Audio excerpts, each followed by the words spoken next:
I'm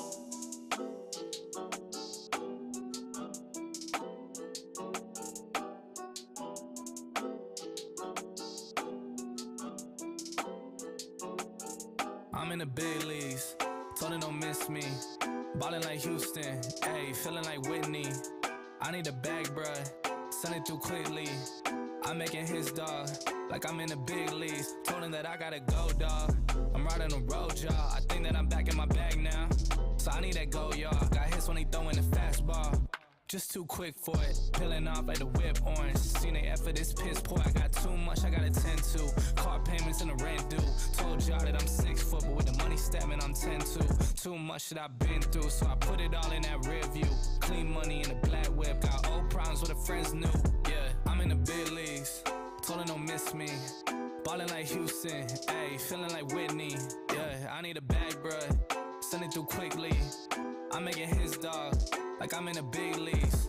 Yeah, told him I'ma hit it out the stands. I deserve another 100 bands. I deserve another 100 fans. Told him this was always in the plans. I just did it cause they said I can. Blowing euros when I'm down in France. Labels asking how I build a brand. Told him put a check up in my hands. Boy got time, no cap. Made a few checks, but they all in the rest. Had a few friends, but they stuck in the past. I don't even trip when I'm thinking about that. Hopped in the whip and we all in black. Shawty wanna ride till I hop in the back. 0 to 100, seen the rev on the dash. They ain't catching up, dog, I'm moving too fast. I'm in the big leagues.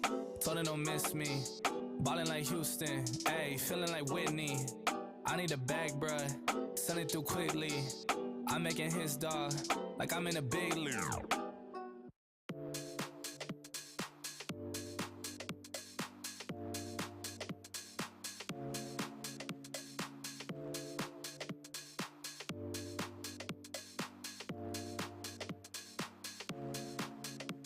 Feeling like you're stuck in a hurricane.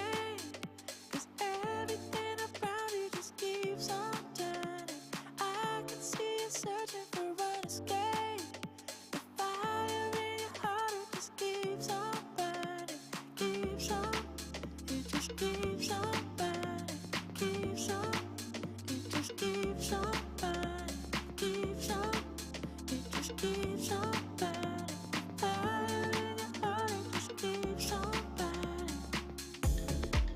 Don't worry, don't worry. You got the future.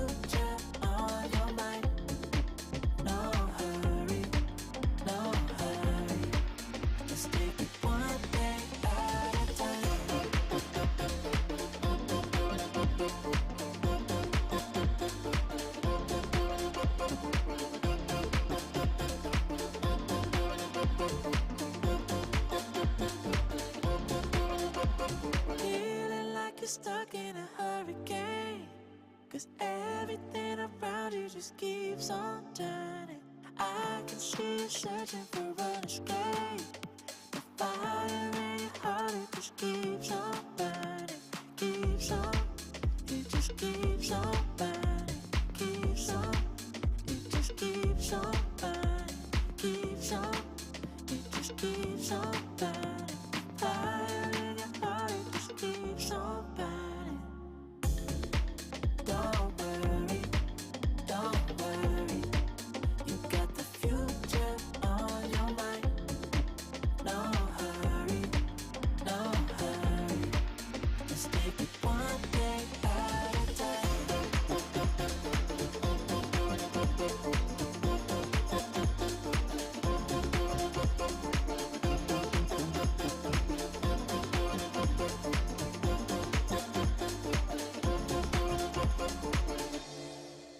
Don't worry, don't worry.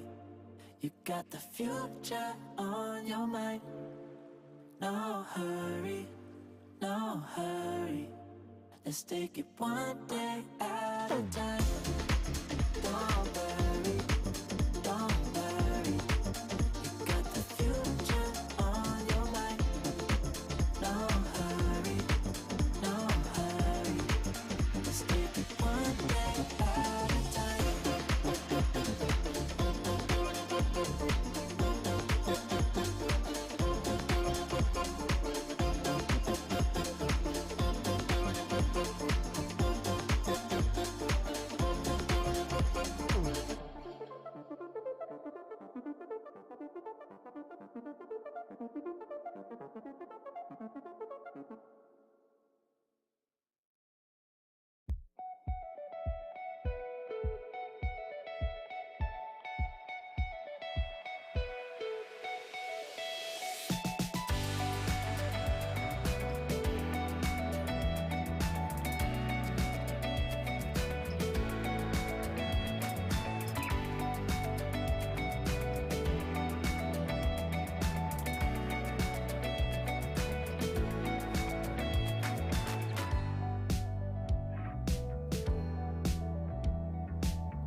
Good morning, everybody. Welcome to the PPA and the Baird Wealth Management Texas Open. Dave Fleming here, thrilled to have you joining us. And the best players in the world are back in Texas. We were at Frisco a few weeks ago, hopped up to the nation's capital area, and now we are back in Rockwall, just 40 minutes or so east of downtown Dallas, and it is singles day. So we will have the men to start the day, and at 1 o'clock, the ladies will take center stage, mixed in with the men, and we'll play, as we always do, up to and through the semifinals with people trying to punch their ticket to Championship Sunday.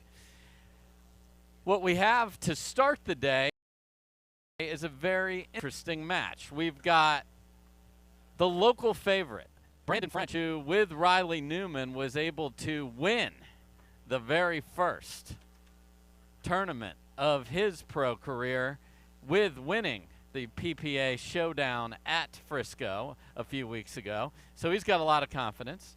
He's played here before, and all he has to do is beat the best player in the world. That's all. That's all we're asking him to do. So Ben Johns, as you see there, tying the shoe on the net post, will be his opponent. Ben, of course, is the top seed today, and these two know each other well, and Ben is going for some full swing warm-up here. The weather conditions are, it's a little chilly for Texas today. There's a little breeze, and, you know, the ball's going to play a little faster here with this weather condition. So Brandon French actually should have already played a match today, but he's through because of a walkover. So he got the beloved, my opponent did not show up, so he got that victory. And now he runs into Ben Johns. On the other side of the core of the draw, you will have Jay Devilliers, who is playing some serious pickleball these days, had a real nice run in the second half, and he hopes to build on that. Tyson McGuffin, the 2 seed, always number 1, entertaining, number 2, a threat to make it to Championship Sunday and potentially win the match. So we're thrilled you're here. I am joined in the booth by Clark Benassi. Clark, how are you? I'm great, Dave. Thanks so much for having me. I'm excited to be here with you. It's a beautiful facility. The weather's great. And by great, I mean it's not too hot. Yeah. It is cloudy. But, I mean, super fun to be here watching Ben Johns play. And obviously it's a tough task for Brandon. Yeah, so, Clark, obviously you have had a little bit of a dalliance with pro pickleball here, and yes. Are an up-and-coming player yourself. So you've run into, I was just talking about Mr. Devilliers, you Yep. ran into that. So when you are an underdog like French is here, what's going through your mind? Sure. Well, certainly it's overwhelming. There's no doubt about it. Just looking across the net and seeing somebody that's, you know, has so many accolades, has had so much success in this sport. And as you said, you know, I've played quite a few 5-0 tournaments getting into the pro singles game. And, you know, the key for me against playing Jay was really just kind of pretending like he was just a no-name player. Obviously he's not, right. But I think the looser I was and the looser Brandon can be in this match and just relaxing on every single shot, breathing, taking his time, he's going to have a little bit more success if he takes that approach. And I think the more you think about, oh, this is Ben Johns, oh, this is Jay Devilliers, oh, this is, you know, whatever big player you're playing against, you're already kind of putting yourself behind the 8 ball. So I think it's important to remember that he's here for a reason, as I tell myself, and to just be loose and go out swinging. If you're tight, it's going to be a lot harder to get any points. Yeah, for sure. And, you know, you see the draw, and then they say, you look at your court assignment, and it's, oh, center. So not only do you have the challenge of one of the best players in the world, and in this case, the best player in the world, as you see Ben there. Yes. We're going to talk about it. There's going to be cameras. There's going to be people watching. And, you know, some people thrive on that. I think Brandon likes the fact that he's been able to make a name of himself, winning, as I mentioned earlier, the doubles when he got that Riley Newman hookup, which obviously that's a huge part of his win there. And he's got so much talent. Let's see what it looks like against Ben. Ben has started slowly, quite frankly, Yes. in the past too. So it'll be an interesting development, and Ben doesn't bother walking around the net. Why walk around it when you can just go over it? I do not recommend anyone my height at 5'8" or below doing that. Walk around for safety. Yeah, I would say so too. I would say so too, Dave. And, I think the key for Brandon, like you said, Ben. All right, so we are ready to start. Let's play pickleball. Ben Johns to serve to Brandon French, and that is a great start for Ben. Yeah, not a surprise there. It's a great shot down the line from him.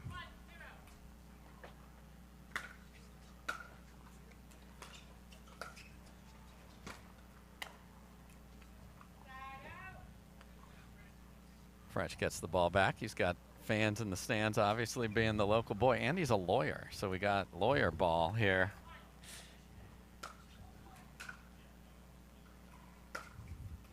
Ooh, and a wicked inside-out forehand from French, and we're tied at 1.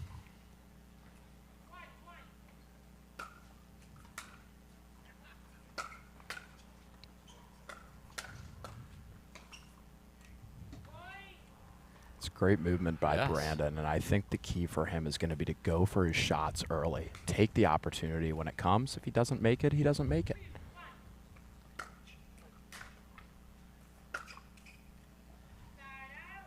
Yeah, I think, you see him get past clean to start with and then gets a couple points. All right, here we go.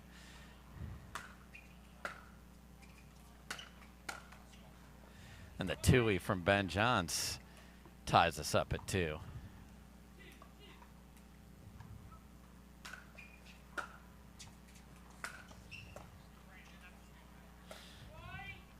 And you hear French say, Brandon, that's stupid. We agree. I mean, Johns is going to get that easily anyway. Well, I got a little lucky there. Yes. Not the greatest return. Ben usually tees off on those, but And that's what you need when we talked about, you're playing a great player. Get some gifts.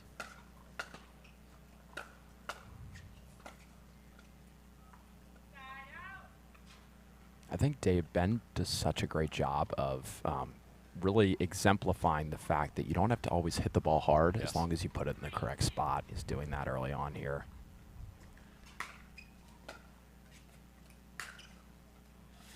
Yeah, French is going to have to get the loopiness out of these returns, because that is pick my side, which target would I like to hit, and Johns is going to hit those. Wins a little bit at the back of French. Yeah, I'd argue that probably the most important shot in singles is the return. It either makes or breaks the rest of the point. Okay, and clean winner return for Ben Johnson. Everyone on the court is laughing about how in the world did that angle. I don't even know if that, get the protractor out, everybody.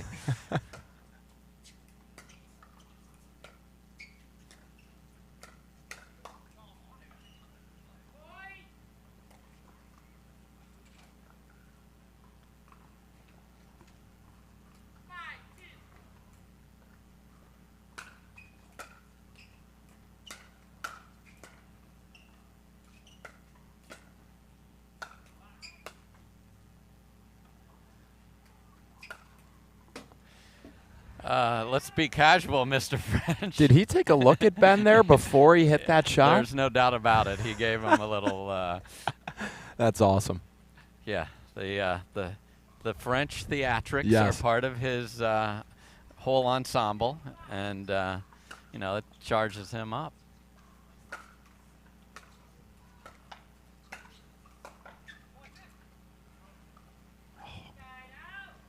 Yeah, and there's again, you talked about it, Clark, just that roll, put pressure on, don't need to do something just so remarkable on that ball.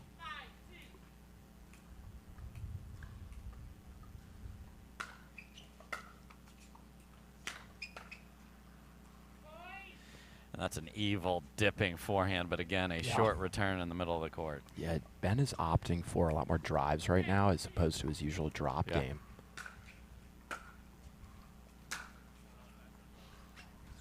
But that's a great return from Brandon. I mean, against a player like Ben, you're going to have to hit the ball at the baseline, in the corners, make him work.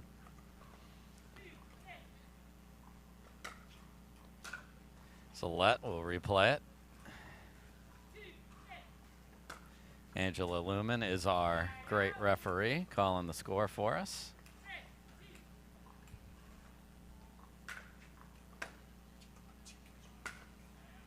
And just filth from Ben Johns right there, but again, nothing on the return. No, and that's a near impossible shot to get. Dipping at the net, as you talked about earlier, and putting it in that corner.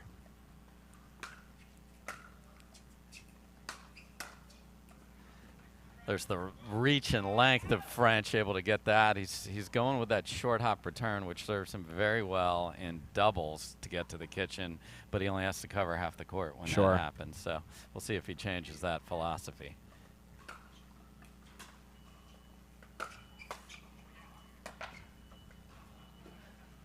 It's a great spot. Ben's laughing, but it's, you know, I talked about it in DC 2 weekends ago. These players need to have fun. I think it's so much better when you see them having fun.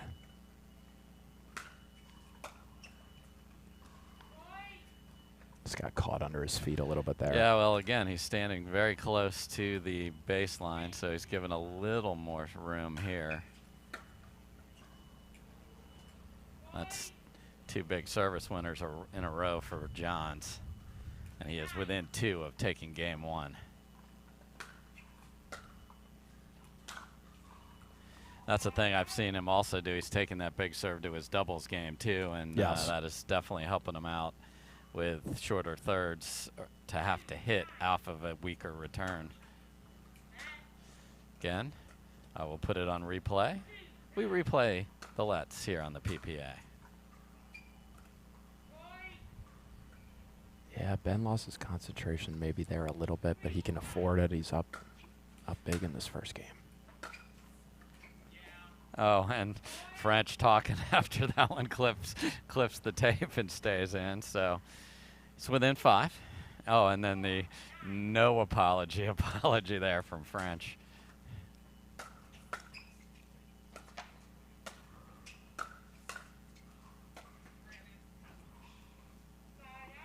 Well, Brandon's really, Dave, not dropping any balls. I mean, he's almost driving everything.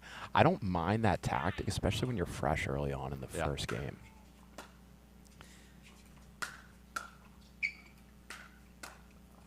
French goes backside of the paddle to get the first one, but can't get the next one. And the most entertained person by the French theatrics on the court and in this entire tri-state area is Ben Johns. Yes, 100%.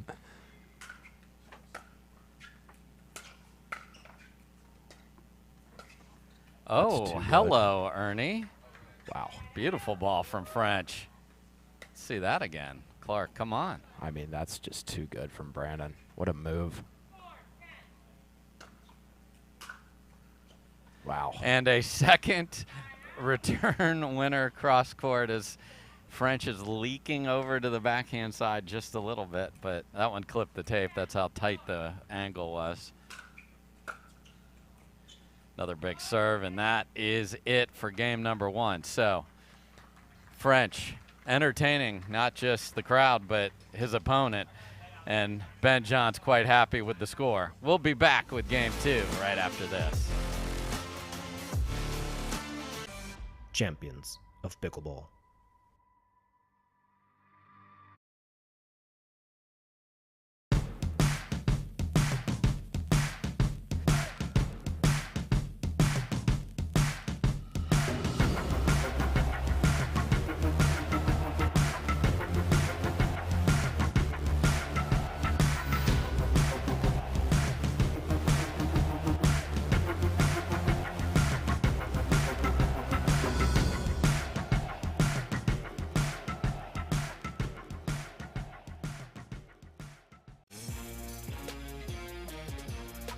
Love 15, 30, 40. Any point one means you win. Because when you bet just $1 on any tennis match, you could win $100 if any point is won.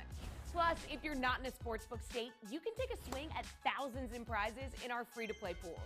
So download the DraftKings Sportsbook app, sign up with the promo code, bet $1 to win $100 if a point is won, and make it rain. Integrate is a data center and cloud integration company creating end-to-end technology solutions that are optimized for adaptability and cost savings. We're an award-winning integrator of Cisco systems and NetApp. Integrate. One team, one vision. All right, welcome back, everybody. Dave Fleming with Clark Benassi. And the top seed takes out the local favorite, 11-4. Here goes game number 2. Does not get off to a good start for Mr. French. Dave, it's obviously easy for us to sit here and, you know, say all the things that Brandon should be doing differently.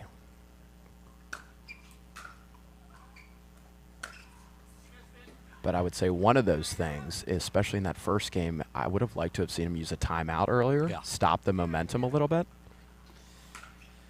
You know, pickleball is a game where 2-3 points go by and half of the match is already finished. Right. So it's important to slow it down, I think, as much as possible. Yeah, especially when there's a few missed returns. You're letting John see, as you can see right there, really going after that serve. Tweener? No, he runs around it. And French is talking. I love the confidence. Oh.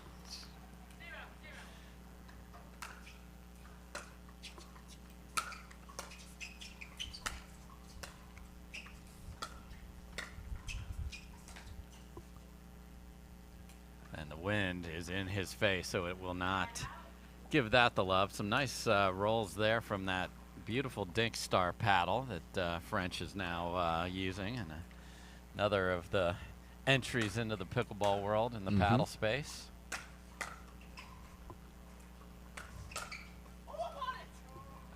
French fakes and stays. He does the back side of the paddle and then is in front of the next one.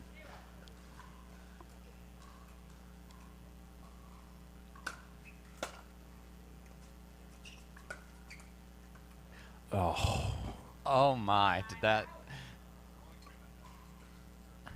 Oh, I thought it was in, Dave. Yeah, but just a millimeter wide. Wow.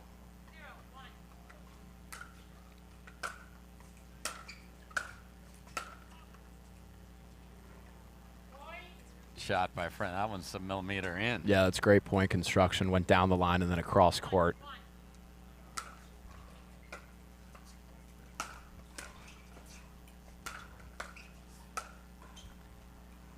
Okay, and the stare down and the walk around the kitchen. Here we go. I think we need more of this in pickleball, don't we? 100,000%. Okay, and the 3-1 lead here. There will not be a timeout coming from the other side. No, I don't think so. Ever. Like he just doesn't use them. He's definitely not going to use them against French.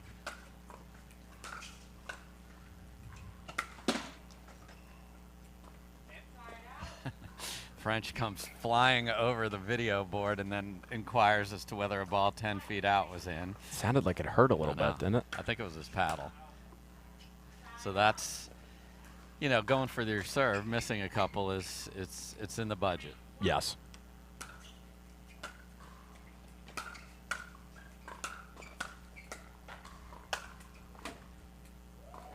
And Brandon's stroke is a little bit unique. It almost is that pendulum from back to front swing versus, you know, on the side or with topspin, as we're used to seeing with a lot of these top-level players. That being said, he's got a great dipping shot that goes right at the net. If he can really start connecting on some of these shots, he can make it a little bit deeper run here in the second game. Oh, okay, another stare down as he swats the two-y that was much too high from Ben Johns.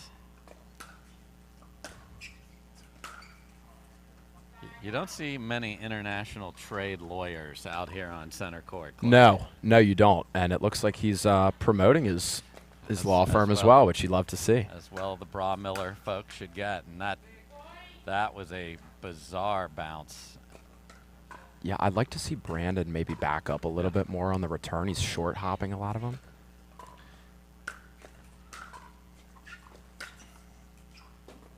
just too good. Yeah, and then we're into a drill session. Yep. It's as if Colin's out here going, all right, I'm going to give you a return, brother, and pass me. You don't want to be in the middle of a John's drill session in the center. Oh, and he flicks it right at him. This is actually a great matchup for Ben to get into the tournament because he knows there's going to be theatrics, so he's engaged. And there's the timeout from French. So you know, I like that. Sometimes Ben's not the fastest starter, but the involvement with French makes him ready to go. We'll see if he can finish off game 2 right after this.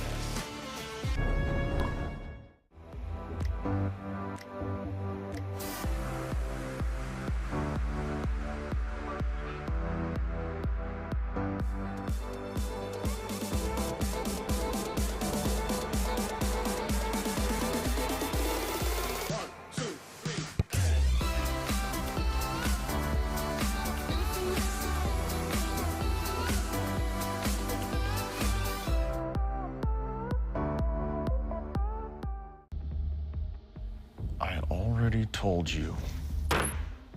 Matt Wright is my lawyer. Well, Matt Wright isn't here, is he? I've got nothing to say to you. We can do this the easy way or the hard way.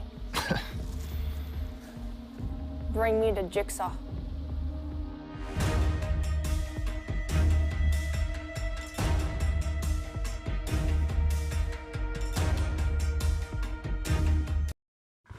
Welcome back, everybody. Ben Johns, our top seed. There's a good look at him. You can see the flag in the background there. Wind is at his back. Chilly day for Texas, and actually a nice day to play, really. No sun in your eyes. Ball's playing fast.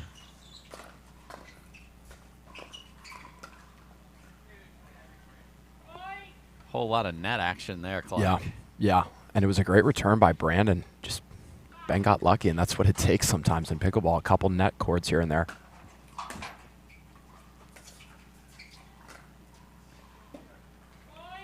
And French goes for the peg off the cat and mouse. French is not going to play cat and mouse with Johns. No.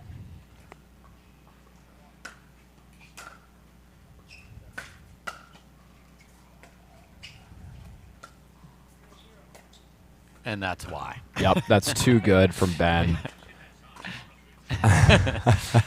French just said, I don't know why I hit that shot because I'm going to lose every time. That's why had he had earpieces, and I warned him not to play cat and mouse with this guy. But yeah, you didn't tell him that earlier?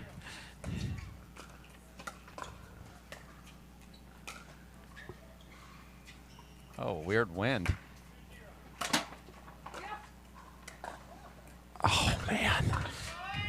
And slams the paddle over. Oh, it came flying out of his hand even. That was just out of our eyesight there. So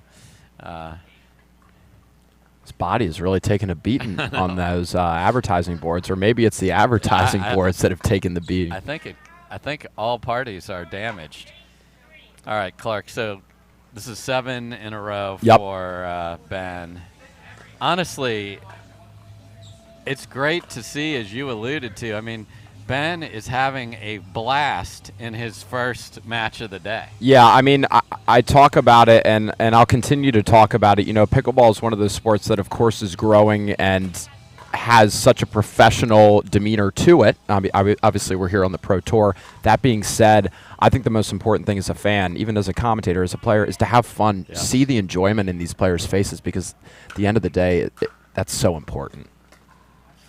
And I think that's what will attract more players to the game. 100%. If they see these guys at the top level having so much fun, I think that's what sets pickleball apart from so many other professional sports.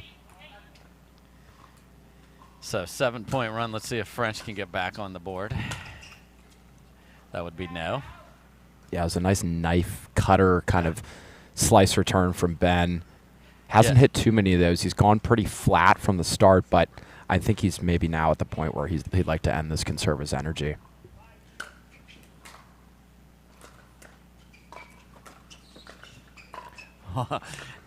Ben's like, that's wide, maybe not. Okay, it is good. And that's just such a good ball to start when he's banging the serve and the returns are short, and it's trouble.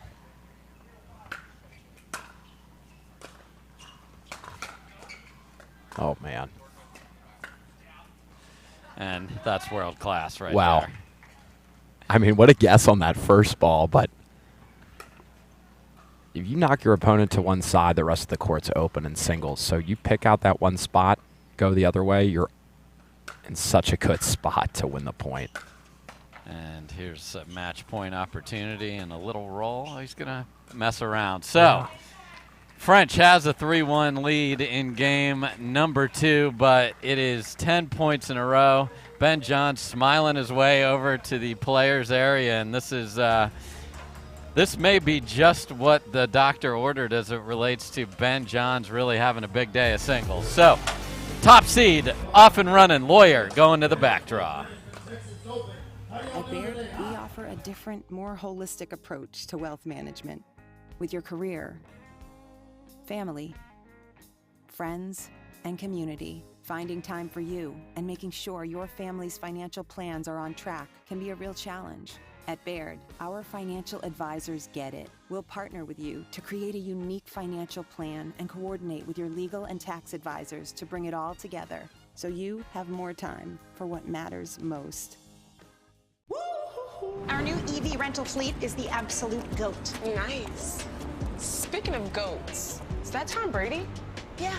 He comes in to recharge, get software updates, you know.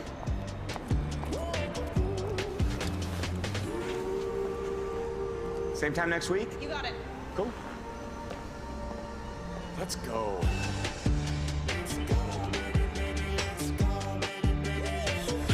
Let's go. On your six, ladies.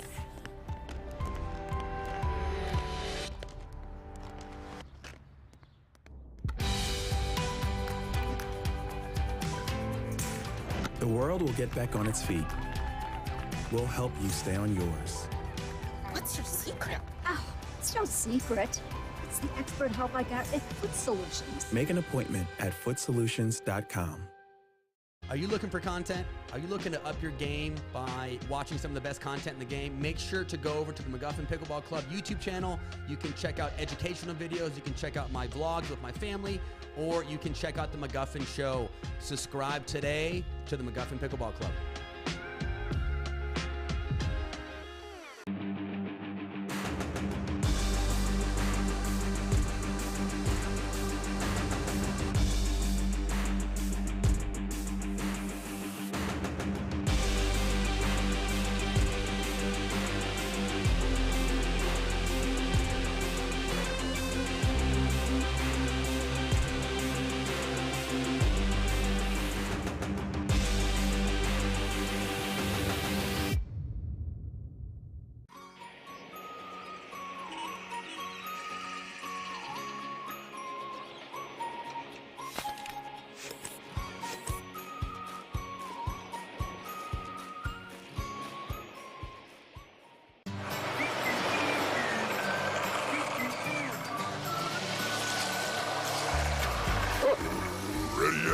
Not yet, buddy.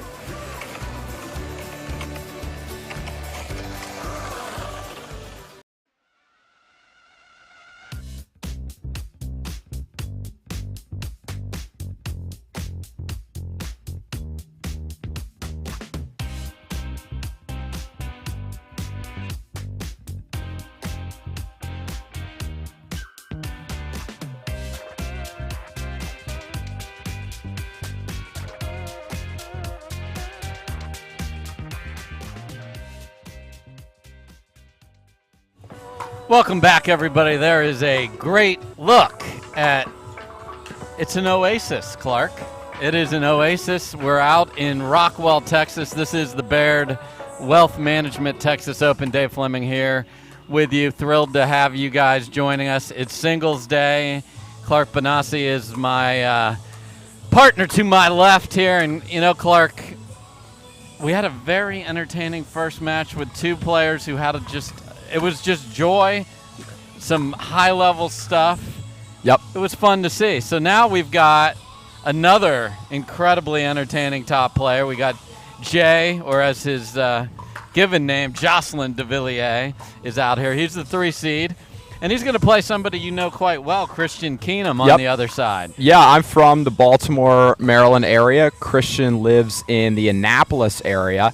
So when I first started playing pickleball up in Maryland, and unfortunately there weren't too many playing opportunities and courts available, so you tended to really know the good players well. And Christian was one of the players that I first discovered and knew about as a high-level pro. He has since grown his game tremendously. He's been playing pro pretty much mixed doubles, and singles. He's had some really decent results, and he's a great player. What he does so well is he's consistent, and he hits his spots. He doesn't do anything fancy, but I talk about it a lot in pickleball. It's not always about doing the fancy, flashy thing. It's about getting the job done, keeping the ball inside the lines. He does a good job of that, and he's going to give Jay a little bit of a run for his money today. That being said, and we talked about it before, and I did take a little French, Dave, so Jocelyn Devilliers very nice. is on the other side of the net. Très bien. Yeah, oui.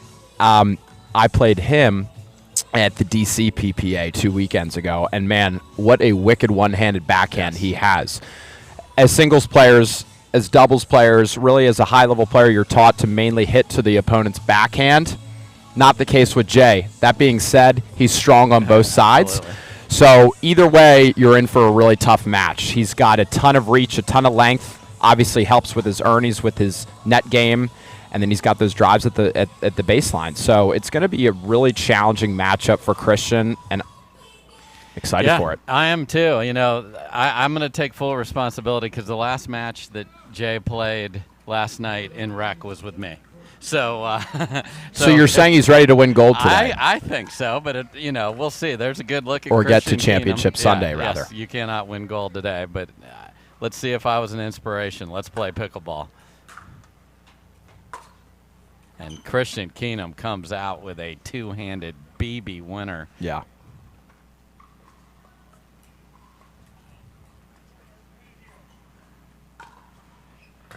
I mean, the heart's pumping. He knows he's on center court, and he just stripes one. Yeah, that's great. A great start. It's going to be a confidence builder for him.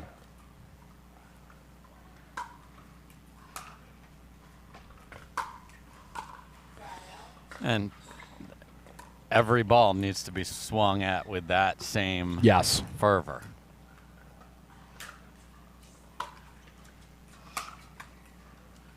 There's the backhand that you talked about. The wind is in his face, so could have affected the timing just a bit. Boy, the let serves. You can go a whole day without seeing one. We've seen 3 already.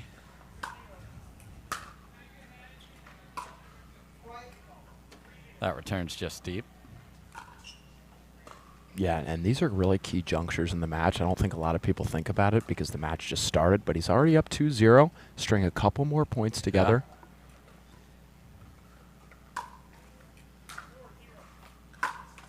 Ooh. So the 2E is feeling very loose. There's nothing tight about that swing right there. No.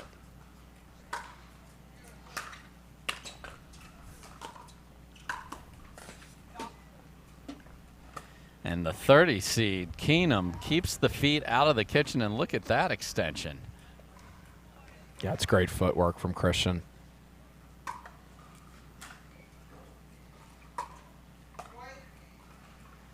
Another return sails deep, so a couple freebies. Keenum will not apologize about as many of those as come his way.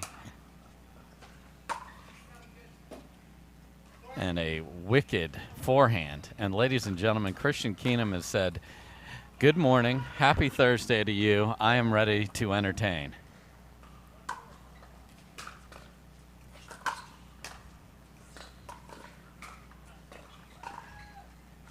And this ball right there beats 80% of the players. Unbelievable reach. All right, so Devilliers is like, all right, this is legit. Yeah, you could see what he was trying to do there. He was trying to see if he could maybe spin it in, turn it in on that far edge, but ambitious.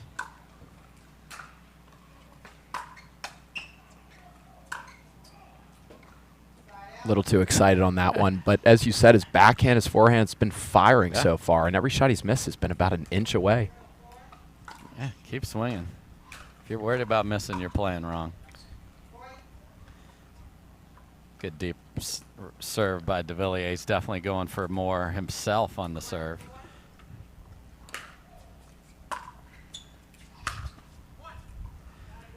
And that's what you don't want to do, is feed that monster. Yep. And that's where I got killed 2 weekends ago, Dave. It was that backhand across court, paints that line over and over again. Comes up a little short on that one. All right, so Devilliers has kissed the scoreboard with a couple, so Keenum up 2.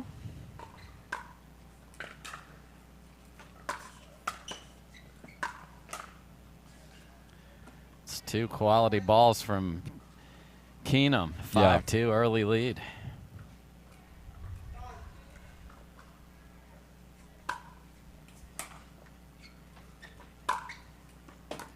And an absolute rocket.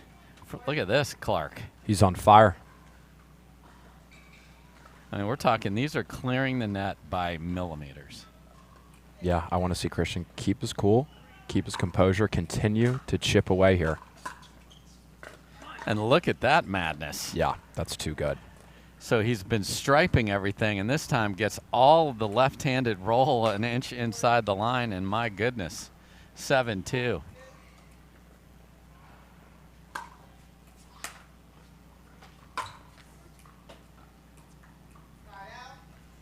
All right, so Devilliers has been in this situation plenty of times. How does he respond to a guy who is playing at the top of his game?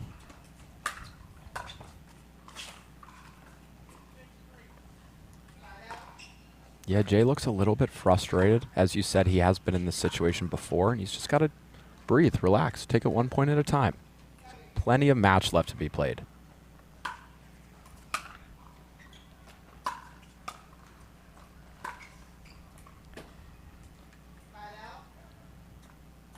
And you know, if you're, the other thing is like, there's no way this guy can keep hitting all these shots, can he? Let's make him keep trying to do it, and if he can, then you got to change your ideas.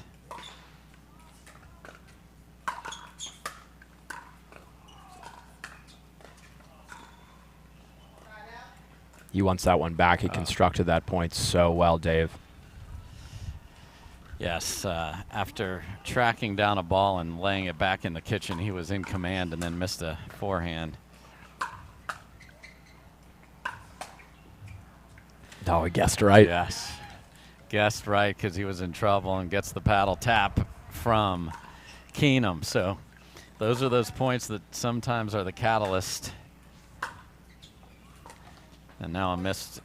You can't let that carry over, so that's 2 missed returns on both sides.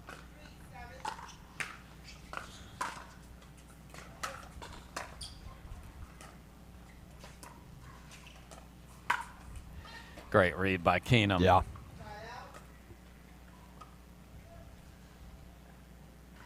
Yeah, he pretty much went for broke there. Had Jay gone the other side, I think he could have gotten that winner, but Christian read it really well.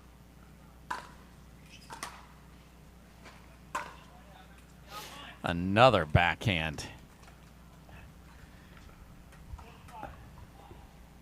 Just inside the base or sideline, and Keenum is within 3 of taking game 1 and shocking the world.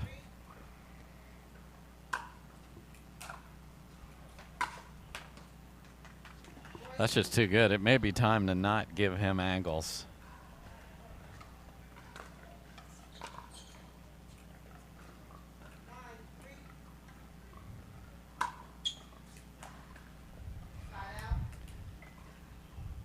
So you always wonder, can the underdog finish?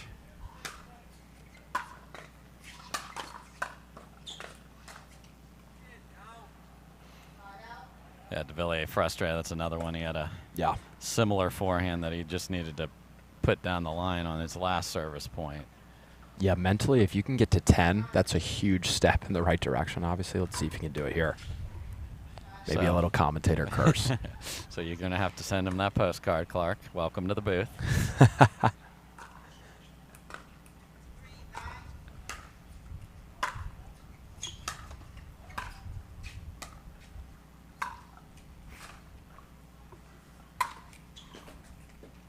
Yeah, and Devilliers just can't get the ball to bounce right now. He had a couple balls that he'd usually drop in the kitchen, and he hasn't been able to get into that. I like that timeout call by Christian Keenum right there. He's calling it on offense. So can he finish? We'll find out.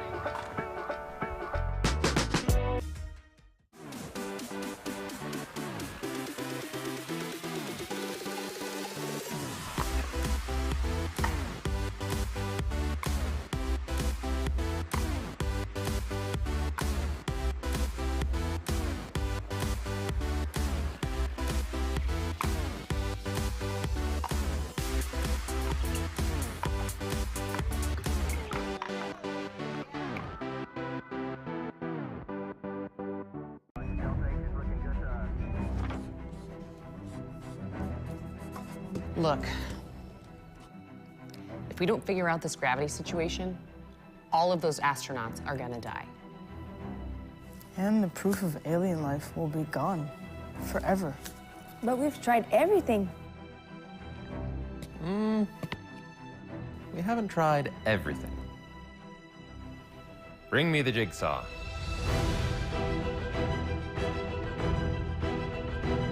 Attention. We are now at DEFCON 1. Security lockdown Christian Keenum from Annapolis, Maryland is up 6 on the 3 seed. Called timeout to settle himself down. We'll see if that decision was a good one here. I like the idea of it. Let's see if he can execute it.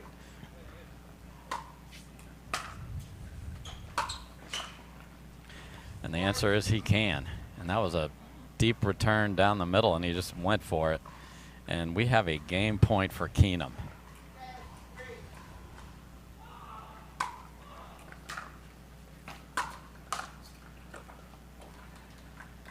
There was a little extra, like, disgust on that forehand Yes. volley there by Devilliers.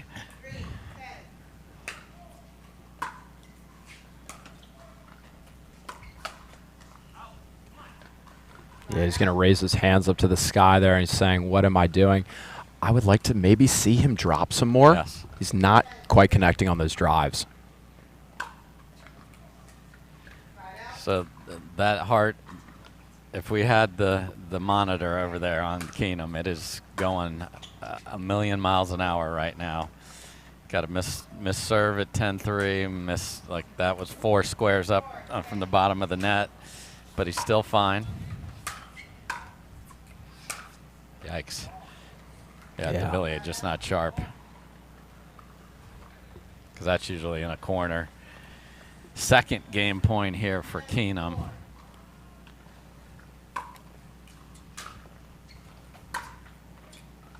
Just misses wide. And he's got to be a little bit nervous. You know, that's this ironic thing.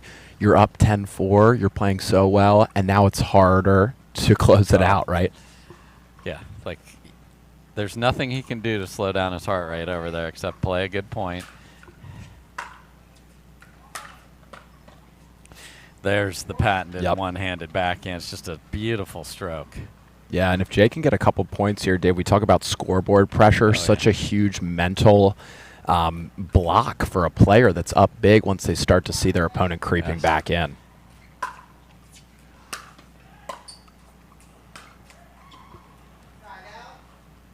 Devilliers just stunned. That's 3 forehands that you add those to the scoreboard, and we're at 10-8, but you cannot add ones that you should have made, folks. There is no such rule. Another shot for Keenum.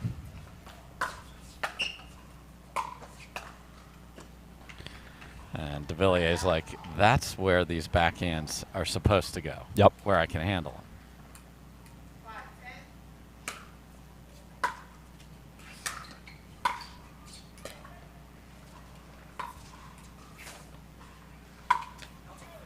Ooh, and just let up a little. Yeah, Christian wants that one back. I mean, makes that 99 out of 100 times.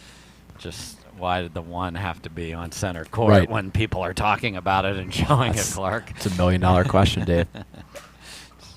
That's the answer. And wow. Okay. So just again, he's got a timeout left. I think that might make him more nervous. I'd actually rather see him just play through it.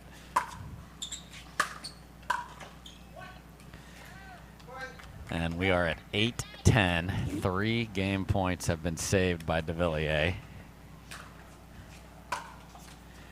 Oh no, and a missed return, and now he's got to think about it. Is a timeout going to settle him or make him more nervous? He's going to play through it.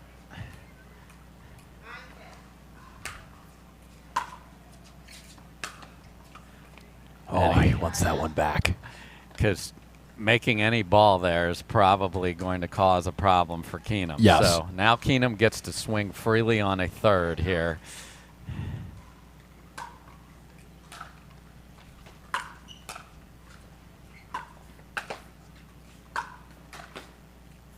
That is a phenomenal volley from Devilliers. Wow. Staring down a game point to be able to get it wide enough. And Devilliers misses a serve. All right. Talk about a roller coaster of a first game, Dave. This is insane. So we're at 10-9, game point 5.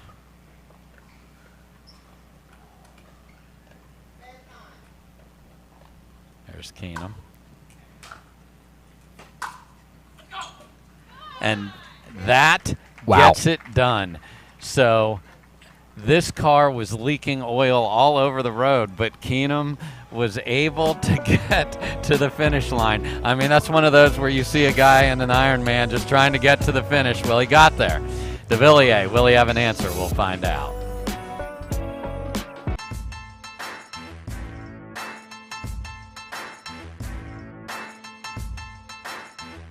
New People Pickleball.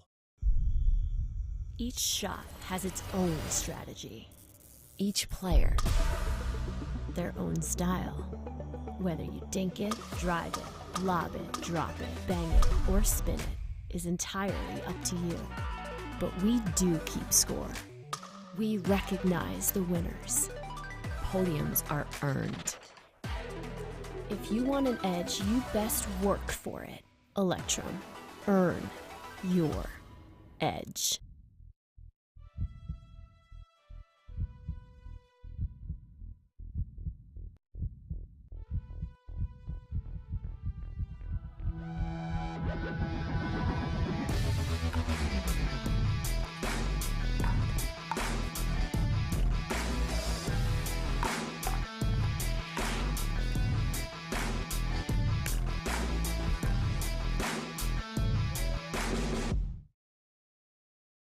Match point, it's all up to me.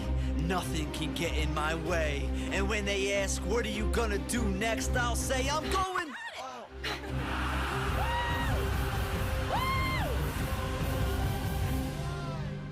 We're going to Margaritaville!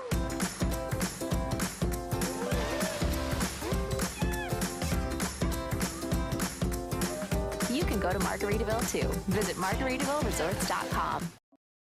Welcome back, everybody. Dave Fleming here with you at the Baird Wealth Management Texas Open. We got an upset brewing. Christian Keenum jumped out to a huge lead and then was barely able to hold on, but he did. Kudos to him. He takes game 1. And Devilliers comes out flying with a big one-handed backhand. So even though he wasn't able to get game 1, Devilliers got to feel a little better knowing he got a nice string of points.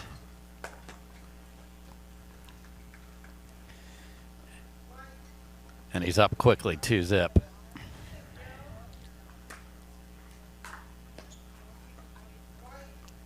Make that 3.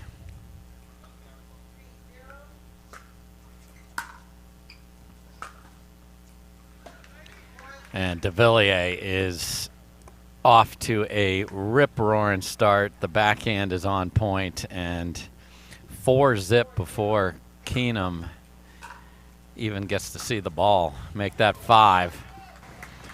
And if you're just joining us, this is not what game 1 looked like. Not at all, Dave.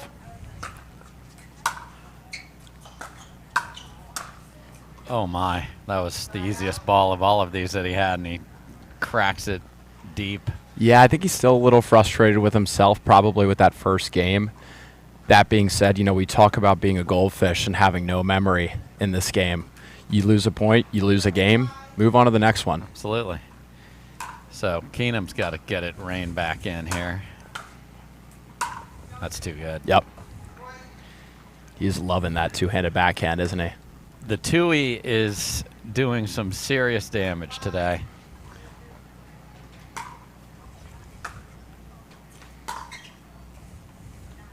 Just wide on the forehand, so gets one at least. Just the 0 is, you know, we talk about scoreboard pressure. That number's just ugly unless there's a 1 next to it, and then you're feeling pretty good. Yep. And this is 6-zip really quickly here in game 2. So momentum of the comeback carries over here for Devilliers.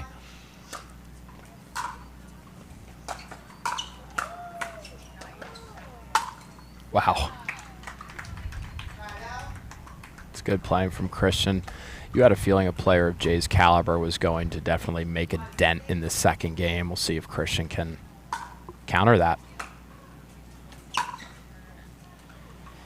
Much better return there, just knifed in the corner. So, you know, you want to try and hit special shots off that. It's just the degree of difficulty goes way up.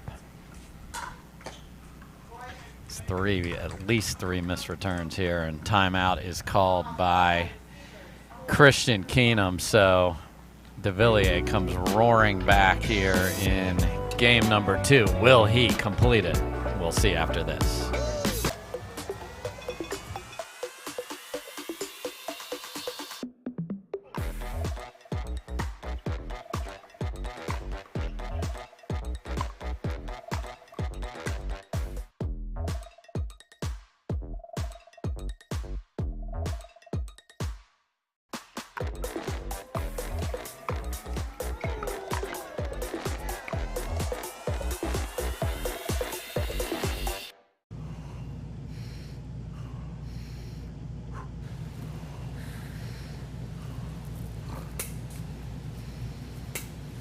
No way she gets this.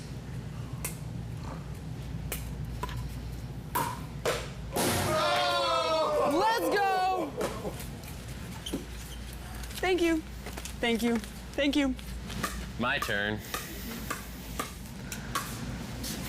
Call 911. All right, coming back after the Keenum timeout, and Devilliers looking to take game 2 and force a third game. And the backhand might be time to try the forehand, Clark. Yeah, I'd say so. Give him maybe a different look. That being said, I mean, Jay can hit that shot from almost anywhere on the court. And he does try the forehand, and it is equally as strong, and everything is going the way of the third seed from France.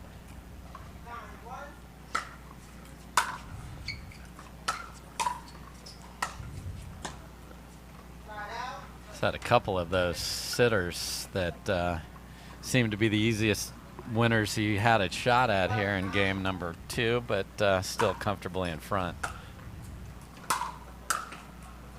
Another violent volley for the new father just 19 days ago. That's right. Baby boy. Talk about a busy life, huh? No kidding. Doing well. Talked to Jay for a while last night. Everyone's doing great at home, so that's great to hear.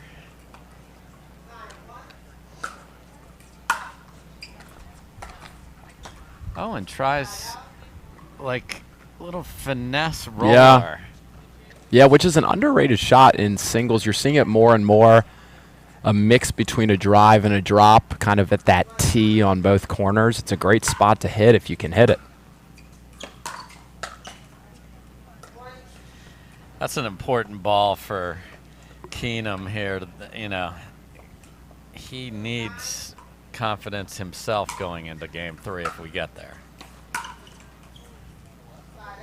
because everything that looked so easy when he got up 10-4, it's a little harder now.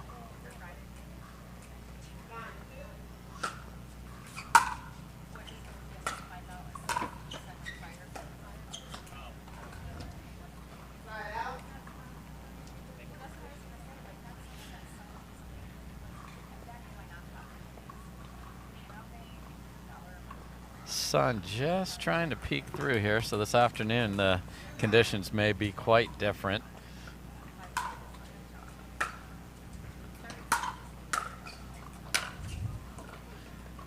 Yeah, I think especially in singles, you're going to prefer as cloudy of a day as possible, sure. right? As long as it doesn't rain. I don't need the vitamin D. Let's have some clouds. No, and Dave, I've got some supplements in my bag if you need any. Appreciate you. Thank you, brother. And there's another just gorgeous backhand, and Keenum's not really committing to covering either side if he watches that replay. Yep. And we're at a game point for Devilliers, and a missed return. Yeah. Finishes it. So in rapid fashion, big early lead, and Devilliers runs through game 2 very easily. We will have a deciding game 3 right after this. Dropping a lot of money on sunglasses always seemed crazy to me. I'd wear them a few times, and then I'd lose them or break them. That's why we created Shady Rays. Polarized shades at a great price that you can try for 30 days risk-free. And even if you lose or break them, just let us know and we'll send you a free pair. Plus, every order helps fight hunger in America. And thanks to you, we're making a big impact. For 20% off your first order, go to shadyrays.com now and use code TV20. It's a gas card. Can always use gas. Always. Wait, but you have a... Mm-mm. Thank you. Hey, do we need gas? Nope. How about now? Still no. Hey, remember Daddy's birthday's tomorrow. A gas card. I could use this. Hey, that... Evolve your journey beyond the pump in the first ever Tucson plug-in hybrid EV.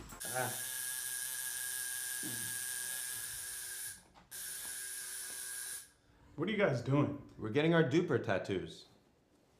You know it changes every match, right? Oh, Duper, keeping tattoo removers in business by updating after every match. Download the app and claim your free profile today. Can you change that 6 to an 8? I sure can try. How do you get what you want?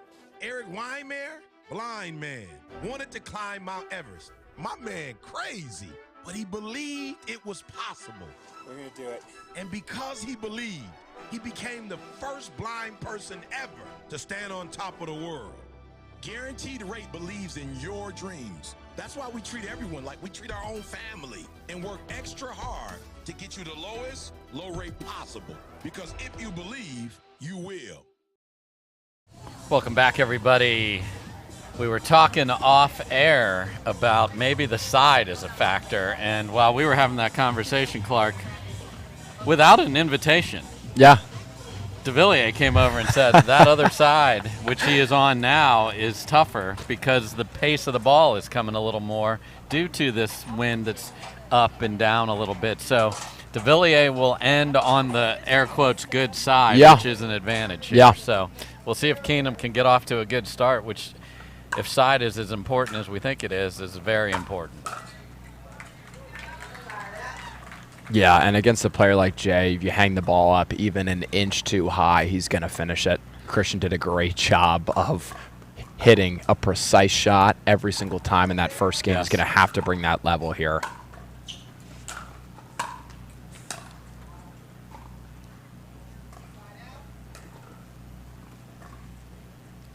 Yeah, if the ball is just a quarter of an inch different than where you think it is because of the conditions, you will see misses. He knows he's got that shot in his arsenal. I mean, we saw it multiple times in game 1.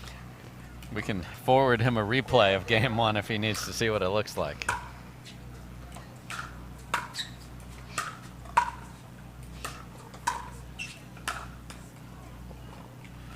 Just holding on for dear life at the kitchen line. The rope was fraying, but hung in there. Yep, not only having to hit a good shot, but keeping his feet out off the line as well.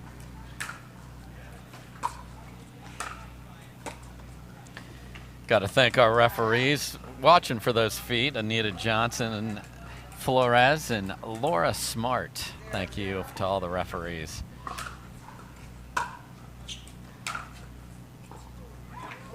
And Jay's going to give the little fist pump there.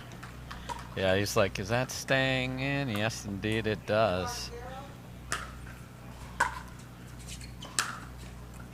And he has fallen back on the forehand instead of being convicted, staying down on it. Yeah, the fadeaway that works so well in basketball doesn't work so well in pickleball. Yeah. He's tall, but no hoop in sight. Ooh. Keenum, again, we saw that in game one. He went for the go for broke because he's not going to win a long cat and mouse against somebody as tall as Devilliers. Just missed it. It took a bit of a funny bounce there. It almost seemed like it hopped up on him. Yeah, a little kick serve there, which you don't usually see in pickleball.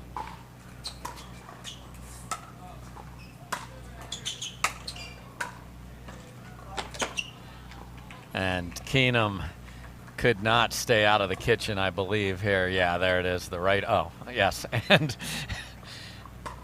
Anita, she pointed like, oh, poor little, you know, she felt bad almost. He was so far in after being caught off balance. So all over it.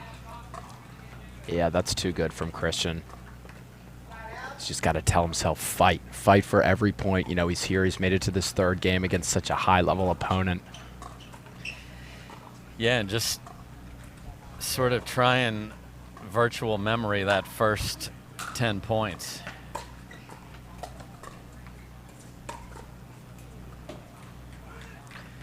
Devilliers guessed wrong and got away with it there, so it feels like a 8 or 9 point deficit. It's just 3.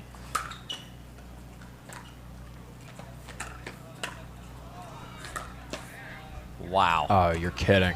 Unbelievable get right here by Devilliers, and he's at this ball too and just can't. That's as good a ball as you will ever see to be able to get the paddle in the right place to hook that around the post. Look at Keenum smiling again. Back to the respect of the players here. That's too good from Christian. And maybe it's just that. Maybe it's the holy mackerel. He just hit this shot, and I remember the joy of the sport again, and now he's feeling more comfortable.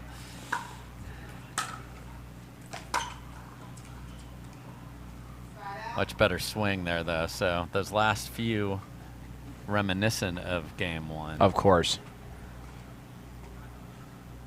Yeah, and sometimes, you know, the viewer can't see it on screen. Christian's got to essentially hit lines multiple times in order to beat a player of this caliber. It's not easy. Not easy by any stretch of the imagination, but he's handled this situation well. Devilliers, I can't believe he's set over to our booth so bad, so we'll take his word for it. We saw it too. He just can't get comfortable over here, so the race to 6 here is enormous. We will switch sides at 6 here in game 3. Yes. And it's hard to flush that when you're playing.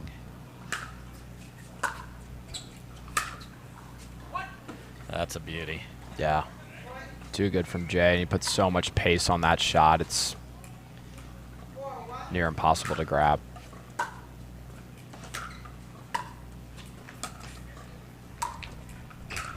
Look at this hustle. Not going to be able to get there, though. Well, we know he's fast, Dave. That's the thing. He's a big man, but the court coverage is ridiculous.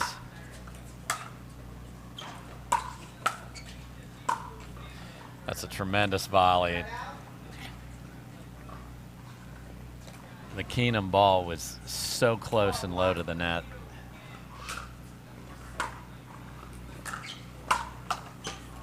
Oh, he had an open court there, just couldn't convert. So Keenum went for the 0 blitz. I'm just sending everybody, and it worked.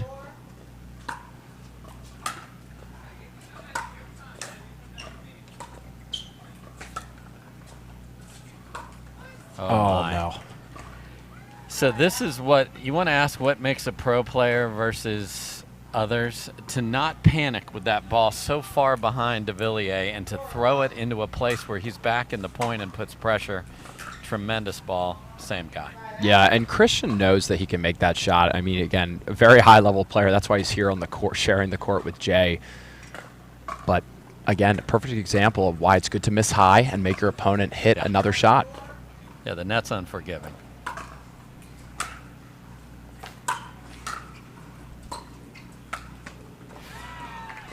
And that's what makes Devilliers such a strong singles player, because he takes that drop, which can get you back into a cat and mouse game away with his length. Yes. That's beautiful. Yeah, he took a lot of pace off that. As you get closer to the net, you want to take pace off the ball and then create more of an angle. Obviously, the harder you hit the ball, the closer you are, it's going to be easy to hit it out. So he did a good job of dialing the speed back.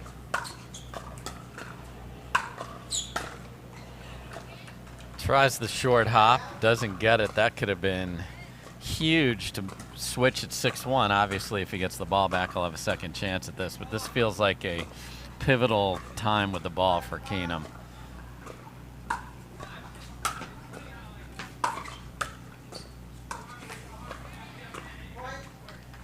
And he answers with that ball right there. Dave, do you think we're not seeing as much cat and mouse just because Jay's the type of player that thrives in that situation, or is it more that both these players just thrive off the drive? Yeah, I think Keenum doesn't want to do it, and Devilliers is just not comfortable on the side he's on right now. I'm sure he'd love to do it. Sure. And the couple times that he has, he's gotten ahead in the point. So settling into the element. So 5-2. Just catches the line. Too good from Keenum. Yeah. Devilliers still looking at that. We are on that baseline, so it looked good from our vantage point as well.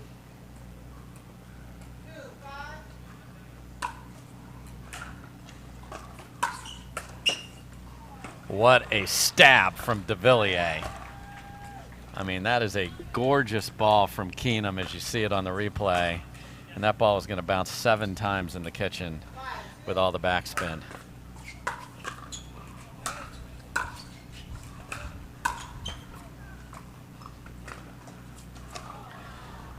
And we will indeed switch here. So 6-2 for Devilliers. He's now going to the side he prefers. Can Keenum rally? We'll find out.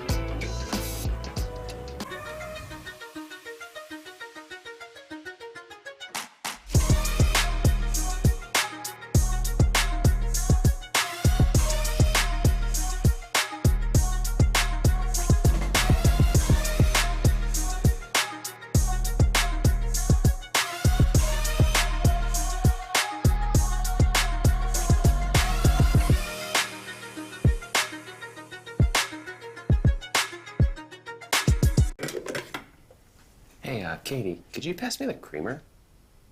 Why don't you just come into the kitchen and get the creamer? I can't come in the kitchen. Sure you can. No, I really can't. You can come into the kitchen as long as you don't hit the ball out of the air. All right. That's why I stay out of kitchens.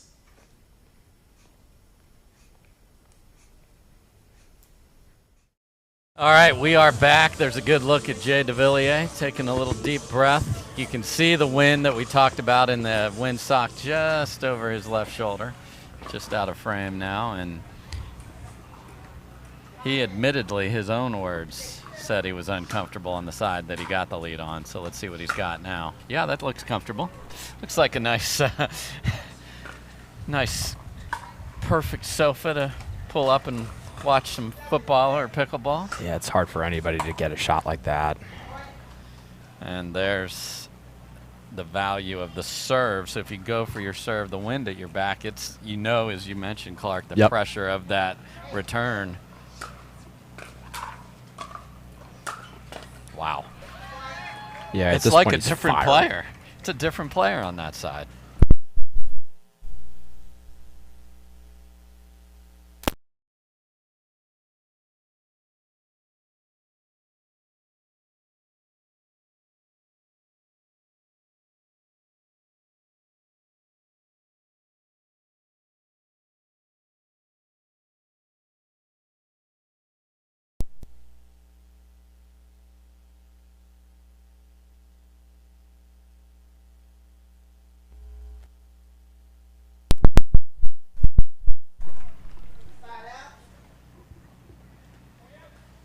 Good save for Keenum there at the, well, it was match point down. It had to be made. It did. Yeah. Let's see if sometimes you can play a little loose when you're down big. Look at that ball.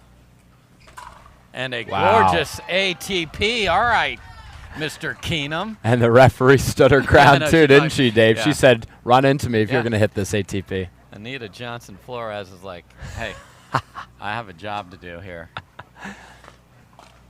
And so does Keenum. And very veteran move of kicking the ball into the corner there to just take after that dead sprint. Nice highlight there. And there's the spot. Against a lot of players, that's a good ball to come in behind, but 100%. Not that man. Do that against the 5'8" guys like me, folks. Yep. Second match point for Devilliers. Oh. Keenum was in jail with 8 locks on the door and somehow got out of it.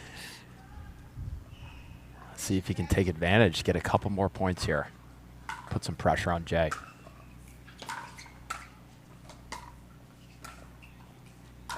That's just such a good volley from Devilliers. Third chance to close this out and move on for the 3 seed.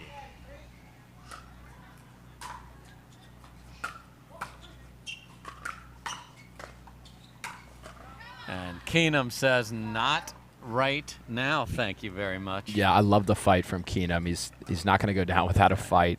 Working his hardest on every single point despite being down 10-3 in the third.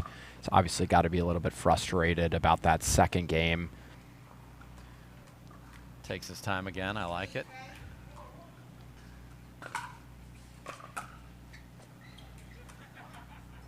Yeah, it's a good serve from him. Couple weird bounces over in that in that area that have thrown off some returns. Not taking anything away from the serve. Okay, 4-10. Oh, wow. Absolutely plastered and hits the tape as hard as it can. He's just like, he needs to watch the beginning and when he got down big, because now Keenum is swinging freely. And it is the patented Devilliers Ernie that sends him to the next round. Mr. Keenum showed us a lot today. Yeah, he did. I was super impressed with his level of play. Obviously, in the first game, I mean, he wowed you and I both. Firing on all cylinders, especially the Tui, that two-handed backhand that he loves. I'd say it's his favorite shot. He was painting the line, and, you know, a player of Jay's caliber recognized that he needed to step it up, and he did in that second game. And then he got off to a hot start in the third. He sure did. So the curse of warming up with me the night before is not a thing, folks. We'll be back after this.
Integrate is a data center and cloud integration company, providing peak performance with adaptability and cost savings. Integrate is a 5-time Inc. Growth Award winner. To learn more, go to integrate.com. Integrate. One team, one vision. We owe great times to good friends, to the glasses that spark conversation, to the ideas that then pour out. Ours came from a night like that, and somehow survived the morning after. To make our own tequila. It wasn't meant to leave our house, but since we made this for friends, we thought it wouldn't hurt to make a few more. Grab a glass, amigo. Our tequila is your tequila. Our casa is your casa.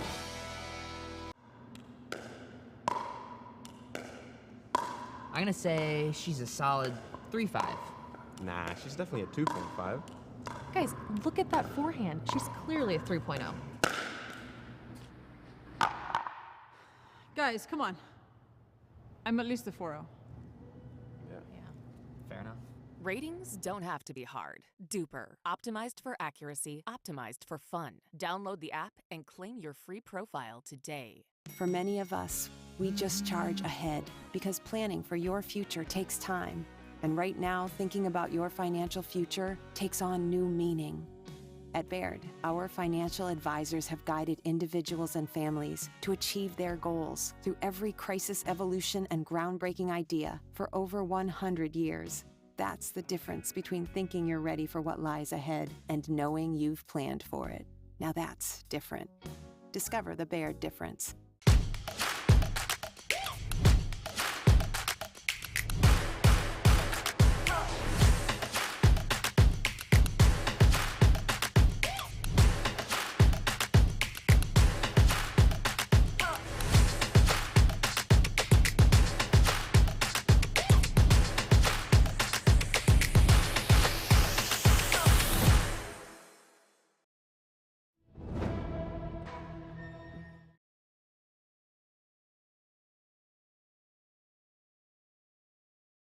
In the booth today, and Clark, what an entertaining start to the day. Two very fun matches. We've talked about fun a lot today, and we think it's an important part of the pickleball experience. And as the level of play rises in pro pickleball, having that element of this is the entertainment business.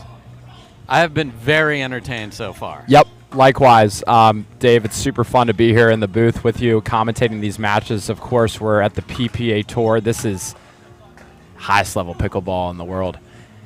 And to be expected, right? We're on championship court here. Any Pro Tour event, championship court, you're going to see some high-level pickleball. Super excited to see who Barstool Sports said was the most electric man in sports, Tyson McGuffin. Not just in pickleball. Let's just be clear on what that statement was. The most electrifying person in sports. Yeah. Like, hi, Pat Mahomes. You're in second place. I mean, how about the hair, the mustache? Oh, this is not an accident. My man, Tyson McGuffin, knows how to brand himself. Yes, he does. He's actually the reason why I myself am growing out my hair, Dave. There you go.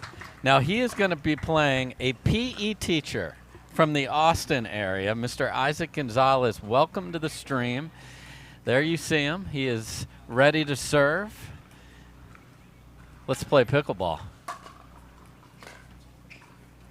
And McGuffin with just a vicious, I don't care if you've got dodgeball planned for PE. Here comes the big fastball off the Selkirk paddle. Yeah, he's bringing it from the start, Dave.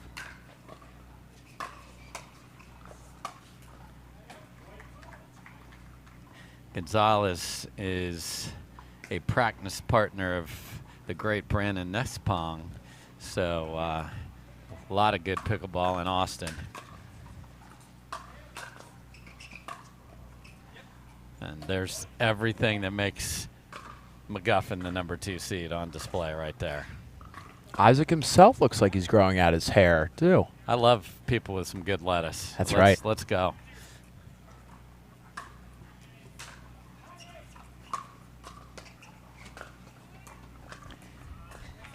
And Gonzalez worried about kitchen infringement there, so went for the, let's just call it the scenic route to get back into the court. Ricky Taylor keeping an eye on that with Julia Morgan.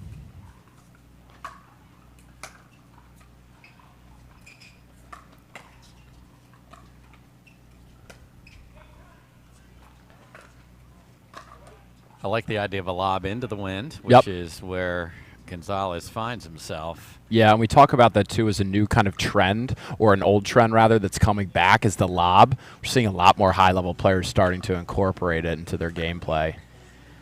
That we Especially in are. singles. So Gonzalez has called timeout, and while we've got a break, big breaking news today in the pickleball world, Clark, is the Vibe Pickleball League was announced this morning, and the first owner, Mr. Mark Cuban, of Shark Tank. How about that?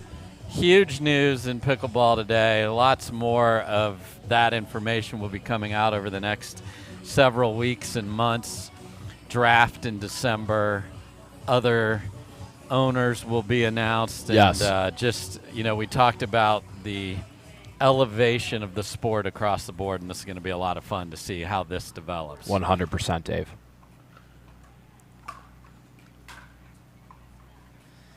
You hate to call timeout and then miss a return, but that is what our favorite pickleball PE teacher on center court did here.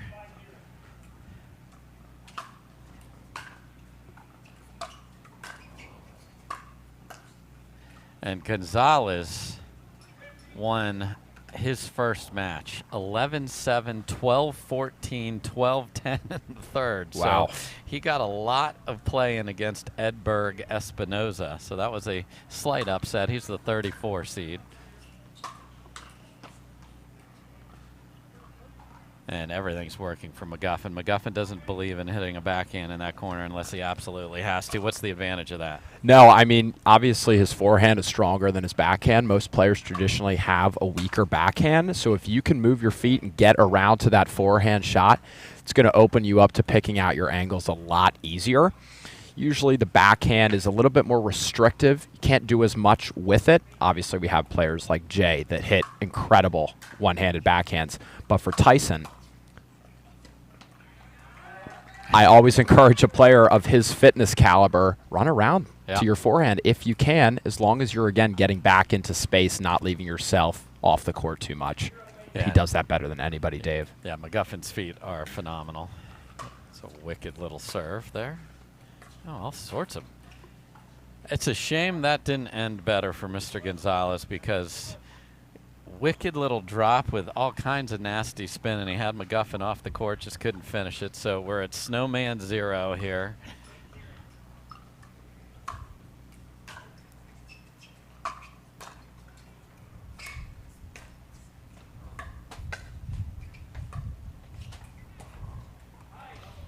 And there's the pickleball footwork difference. I don't know who would win a 50-yard dash, but McGuffin's just there with the lateral. Yeah, Tyson's going to grab the agility course medal every single time, no doubt about it. But yeah, he'll beat some of those canines that do it for a living.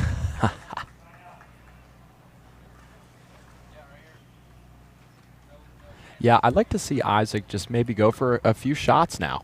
He's down 9-0 in the first game. Build some confidence.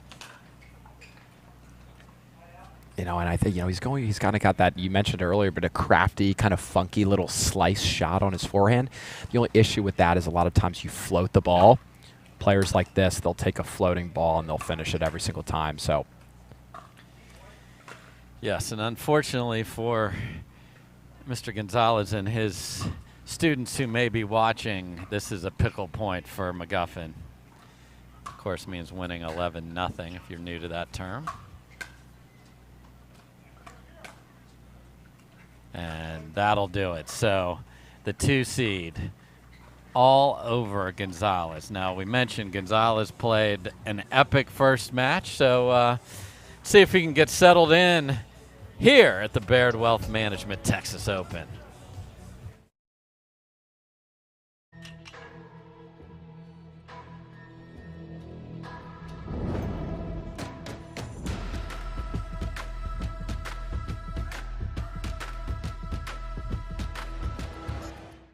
At Baird, we offer a different, more holistic approach to wealth management.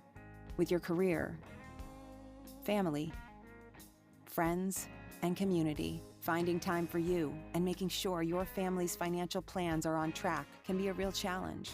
At Baird, our financial advisors get it. We'll partner with you to create a unique financial plan and coordinate with your legal and tax advisors to bring it all together so you have more time for what matters most. What are you guys doing?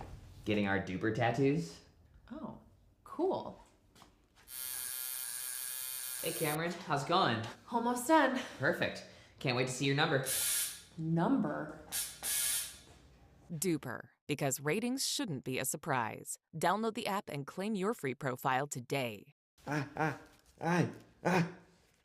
haven't even started yet. Oh. Welcome back, everybody. Mr. McGuffin rolled. Isaac Gonzalez has got to just throw that away, doesn't he? Yeah, exactly. We talk about being a goldfish. That's what I say to a lot of the people I give lessons to. There's nothing you can do about a point that's already over. Move on to the next point, move on to the next game. And unfortunately for the goldfish, it was not fed the right amount of food No. there as the short return gets smashed. No, definitely forgot to feed it. Maybe didn't have the water temperature at the right height either. We'll be bringing fish stories all day for you folks. But the real story here is McGuffin, first match of the day, is just on point and putting Gonzalez just in bad spots this entire match. That's too good. And talk about running around your forehand. I mean, how about that inside out? I thought he was going to be in the booth to hit that. He was so wide. He was in the blue. He's like hit it, evaded the green as if it was on fire. There's that big serve he's known for.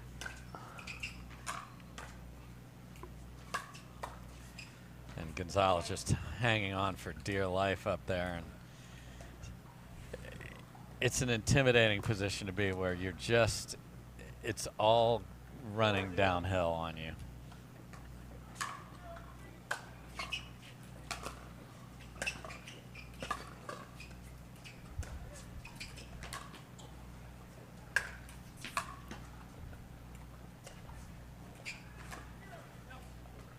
And McGuffin tracking everything down and gets himself back in the point. He wants that one back. I mean, sure. he makes that almost in his sleep. Okay, Gonzalez, good look at the man, the PE teacher from outside of Austin.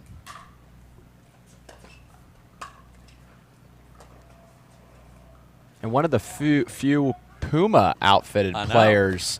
We are not used to seeing that brand as prevalent as some of the others in this pro game, but looks pretty sharp, Dave. Looks, I mean, this is two well-fitted players today. You got the McGuffin look, which you can count on, and then got the Hugh Def Puma look over there for Gonzalez. We got to just get Gonzalez on the scoreboard here for his, just, you know, you're on center court. Problem is McGuffin ain't going to give you anything.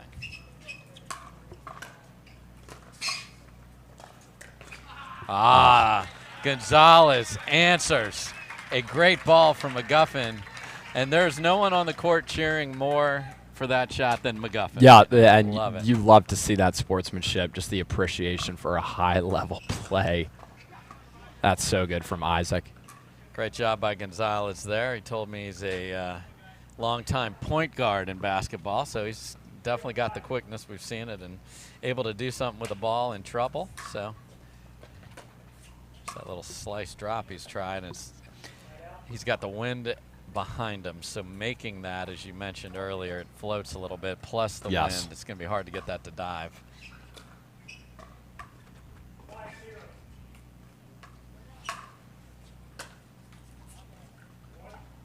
And Dave, the stands are filling up here. It's always great to see, especially on the first big day of the tournament. It's Thursday. Things have just started here at the Oasis Pickleball Club, but so this is the largest tournament in Texas history.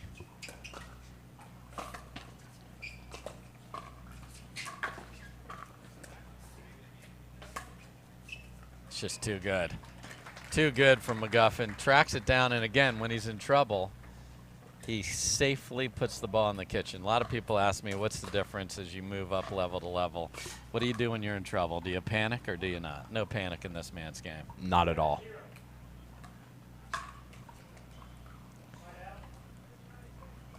So much composure, so much athleticism. I mean, he does everything right, and it goes to show by how many medals, how many successful wins, how many big accomplishments this man has in his career.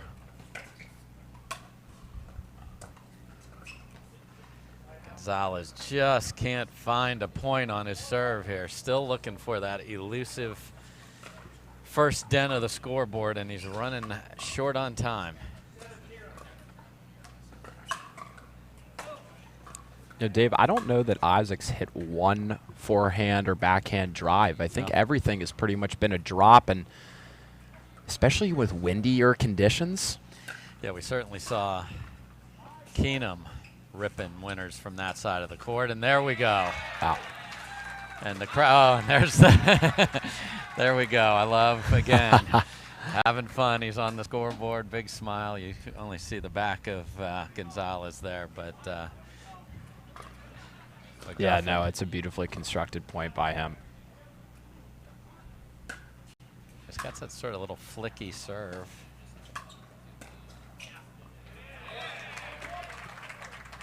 And again, Gonzalez firing up the crowd, as you mentioned, starting to fill up the bleachers just off to the left side of your screen. The overcast skies remain, which is a blessing for a singles player. Yeah.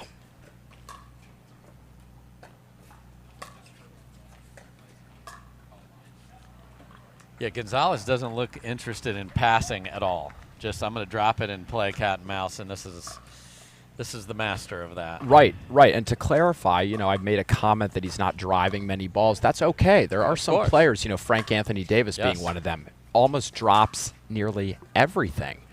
Perfectly fine. Everybody should play, in my opinion, to their strengths. That being said, you need to play to the situation and the conditions as well. And I think a lot of his drops are floating a little bit too much. We're seeing Tyson kind of get on the front end of the point from the start. That serve sails a little deep, and McGuffin going into the win. Yeah, the great part about pickleball is there's no right way to play pickleball. There's a right way for you to play pickleball. You just need to be able to adjust if you're playing pro. Yes. Because your best may not beat their best, but something else might. So Gonzalez has a pair, down 8-2 in game 2. And there's the, so folks, if you like to slice your returns, that's fine. But if you put it up in the air and the wind's at your back, the rotation of the ball plus the holes in the ball get the air behind it in trouble.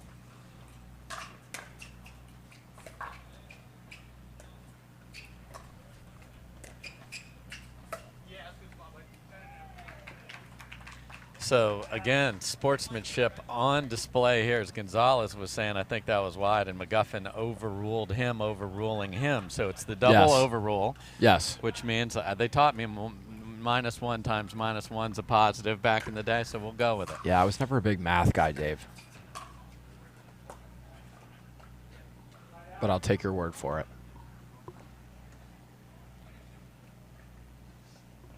Good look at the man from Idaho, former wrestler, scrappy.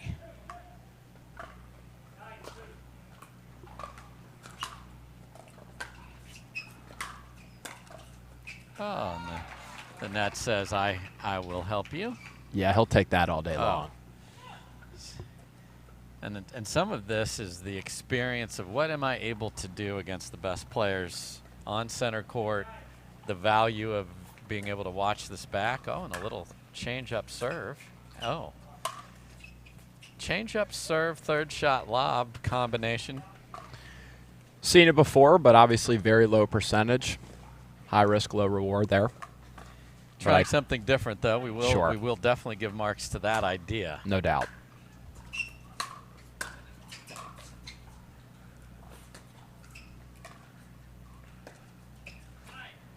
Just wide there. So we are at match point for the 2-seed McGuffin here.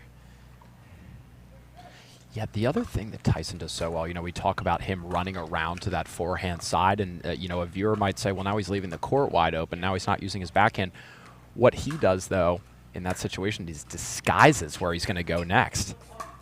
Oh. And unfortunately, Isaac Gonzalez's day on center court ends with a referee commentary. Yep. Pulled a wide. McGuffin here on center court. Good battle from Gonzalez, good speed, but just way too much McGuffin. So McGuffin is moving on here at the Baird Wealth Management Texas Open.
The Pro XR pickleball paddle answers the age-old question of how to get paddle speed and control with the same paddle and one grip, and this is it.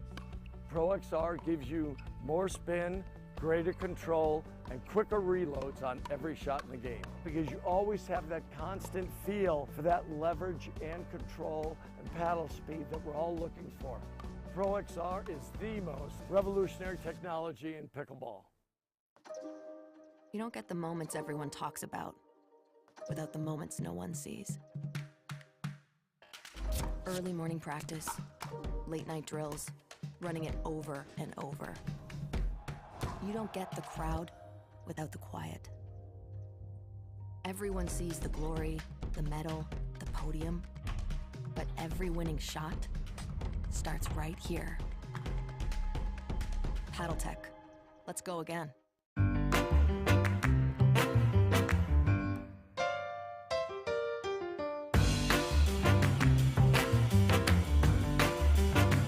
A lot of us miss hit the ball. I know I miss hit the ball a lot.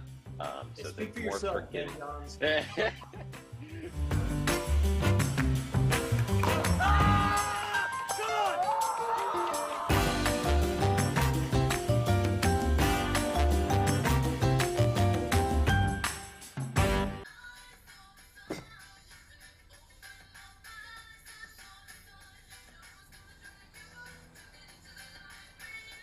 Miller Lite has more taste and only 1 more calorie than Michelob Ultra.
He stands a titan in the arena, a legend of the game that holds one thing above all else: the will to endure. Ferocious in attack and relentless in his pursuit to be the best, to be number one. Tyson McGuffin and Selkirk Sport, champions of pickleball.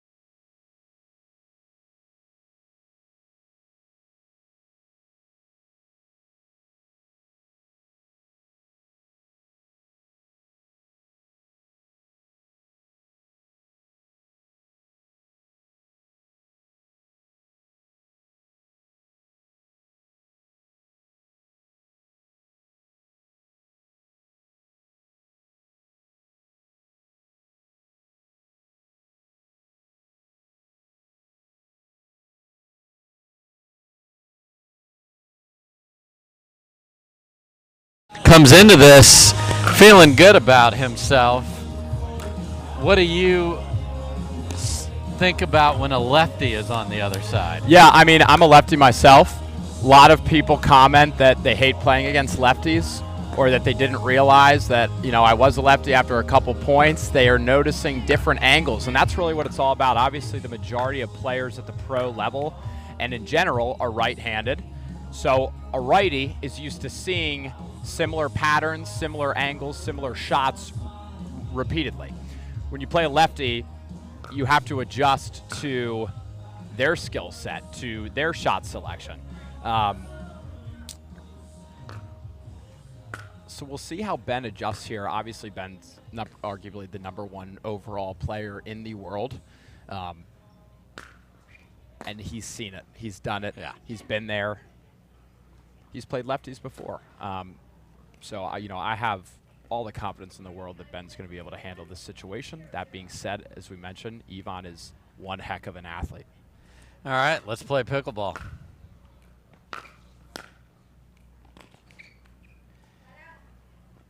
And Johns gets the ball back to start. Julia Morgan is our referee. Good look at the top seed, Ben Johns. And we talked about McGuffin running around the forehand, Clark. Yep, and Ben does it so well, too. You run around that forehand, you've got an option down the line, you've got an option cross court, and with how fast Ben hits the ball, he's making Ivan essentially guess.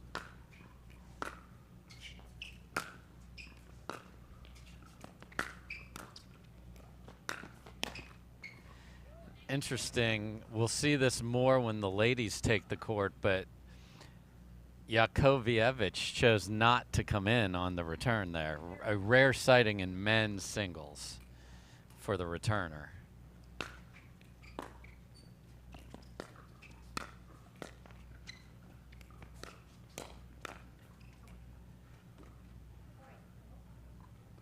Yeah, and as you mentioned, Dave, Jakovievich, new player. We may see him stay back. We may see him do some unconventional things.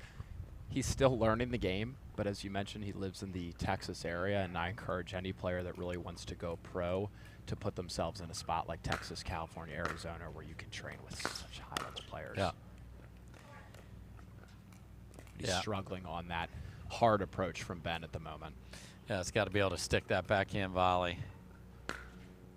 And John's just pounding serves.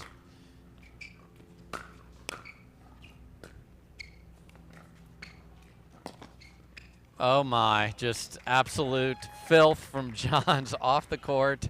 Not going around the post, coming back door. And the soccer star could only watch it. Yep.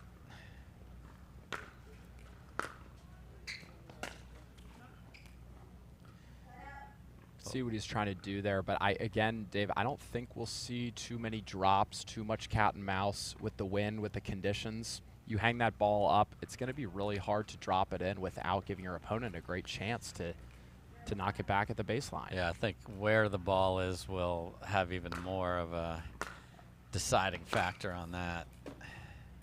And there's definitely nerves in Jakovievich's game here. Sure. Hey, congrats, you had a great win over the 16 seed. Now go play Ben Johns on center. But that is a big win for him. Beat Cam Luhring 11-3 in the third. He had to play this morning to even get into the main draw. So this is a guy that had to qualify into the main draw. He's been playing under the lights at the crack of dawn and still going. Yeah, so for people not super familiar with either the PPA Tour format or with kind of how pro pickleball has evolved, the draws tend to be very large, especially PPA Tour events. So they set up a play-in draw to get into the main draw. Yes, over 60 players total in the draw, inclusive of those that entered and had to qualify in like Jakovievich did. So, right. Couple points here for him.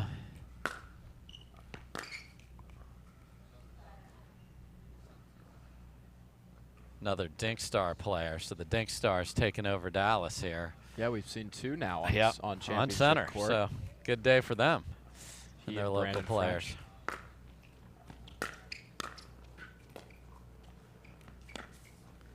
And that's just nifty. And even though Johns was in a hurry to get to the kitchen line, did he look in a hurry? No, he looked like he was strolling with an older dog who just walks at its pace. Yeah, I mean, talk about a player that looks relaxed. It's Ben Johns, 24/7, and he moves so efficiently. Yes. So he actually doesn't need to do as much work because he anticipates where that ball's going, and his positioning is second to none.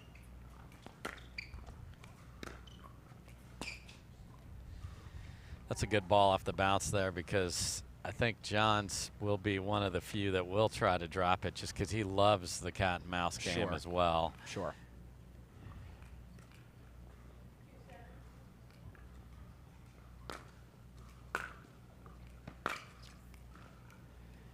And the third percentage for Jakovievich has to come up to make this a much tighter match, or this will be very easy for Johns.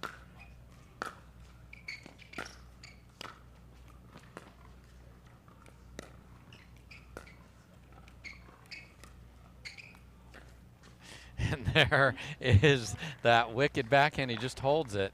And the interesting thing about his one-handed backhand that you see there is two-handed backhand people hit that shot with the tip of their paddle. He hits it towards the bottom, closer to the handle with the way he holds it, and he can hurt you in so many ways.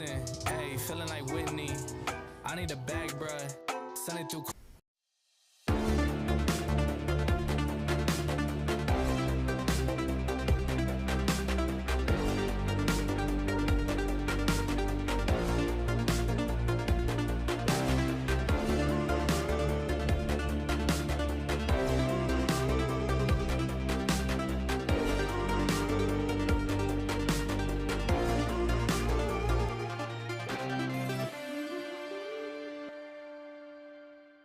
My name is Catherine Parenteau, and I've been playing pickleball for almost 6 years.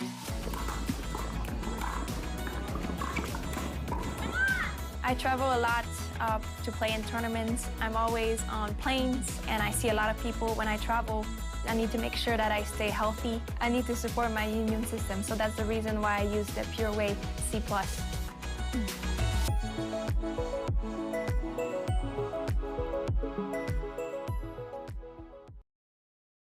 So, Jakovievich calls timeout after the patented one-handed backhand roll winner from Johns.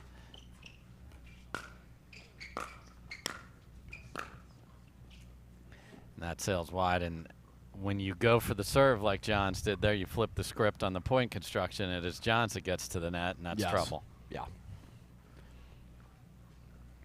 Yeah, a player like Ben is going to take the net any and all chances he gets. And, I mean, once he's up at the kitchen, you're back. Near impossible to score a point on him. Okay, so let's see. The thirds have been the opportunity for Mr. Jakovievich, who you see there. And if there isn't if you just go 1-2, you can. The third is irrelevant. They talk about the third shot drop. You That's didn't right. have to, why is that so important? Yeah, it didn't matter there at all. That's a beauty. Yeah. That's really good. And you can see that he loves that lefty forehand. Just Ben hasn't given him the opportunity to hit that shot too many times. Or if he has, he's put him in a really tough spot. So a little confidence, 2 quick points here.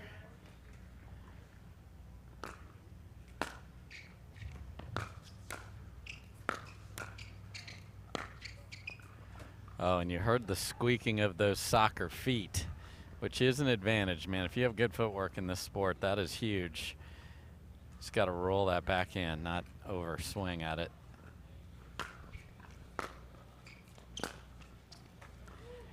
Yeah, he's just sort of caught in between on what to do with these big booming serves from Johns, and we're at game point.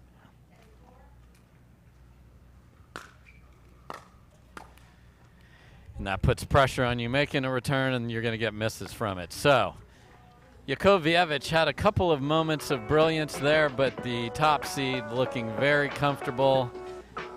We are at the Baird Wealth Management Texas Open.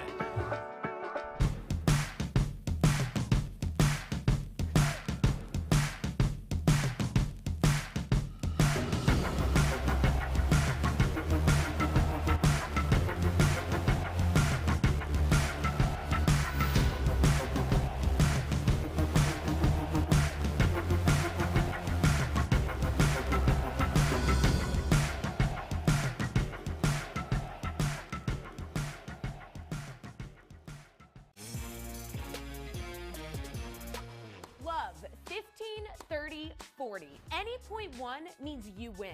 Because when you bet just $1 on any tennis match, you could win 100 if any point is won. Plus, if you're not in a sportsbook state, you can take a swing at thousands in prizes in our free-to-play pools. So download the DraftKings Sportsbook app, sign up with the promo code, bet $1 to win 100 if a point is won, and make it rain. Integrate is a data center and cloud integration company, creating end-to-end technology solutions that are optimized for adaptability and cost savings. We're an award-winning integrator of Cisco systems and NetApp. Integrate. One team, one vision. Welcome back, everybody. Dave Fleming here with Clark Benassi and Ben Johns, looking like the top seed. He's on the local pro demolition tour as he took out Brandon French in his first match, another DFW player, and is playing Mr. Ivan Jakovievich. See if he can, a lead just sounds good. Just even 1-0. Make him rip one of those forehands. Yeah, he just needs one to build some confidence. There it is. Go. And he gets a come on out of his mouth there. So. Yep. This is a determined player. He gives us a smile there too, Yeah, Dave. yeah. You and I are in the booth here Yeah. off the corner of the court, and just a smile to say, you know what?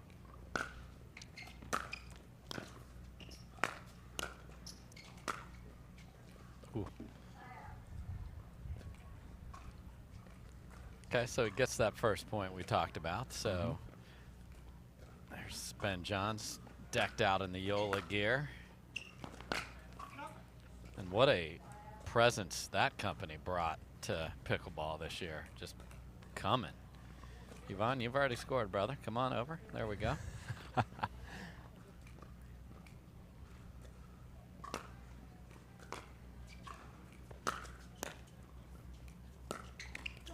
That's really good there. So Jakovievich looking very good. If he gets a forehand that he can paste, he has the footwork to come in behind it and take advantage Yes. of that. Yes. 2-zip.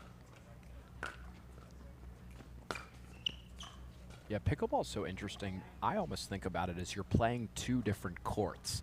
The kitchen is one court, the baseline, and the rest of the court is another one, right? And you want that ball dipping at the net into the kitchen.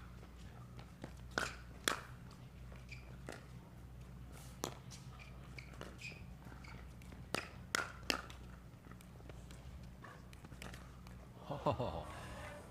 Finish your thought on that. Yeah, so you want that ball dipping at the net into the kitchen so that your opponent has to hit upwards on the ball, is reaching for the ball, sometimes hitting into the net, and setting yourself up for that next drive, which is how Ivan got that second point. So he's got that great lefty dipper, and he's got to just really rely on it.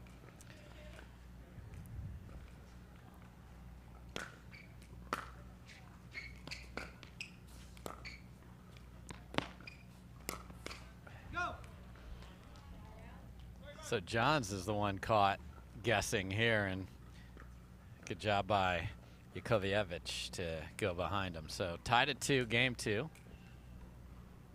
Second match of the day for Ben Johns. That's a good return, and you do not get extra points for hitting the guaranteed rate sign. No, I wish you did, because I'd have a ton of points, Dave. I'd be racking them up.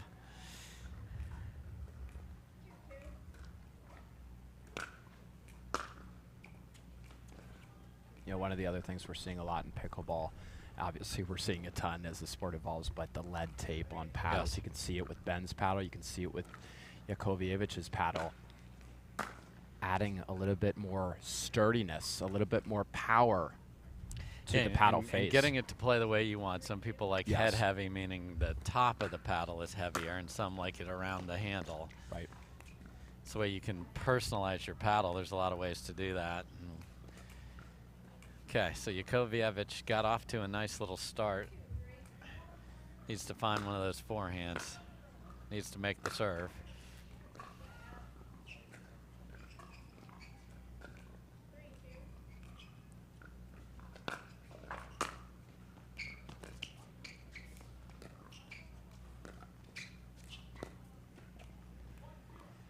Yeah, he wants that one back just a little bit too flat, and it looked like he was fading away as he was hitting that shot. We've talked about it before. Your feet need to be set with your weight going forward.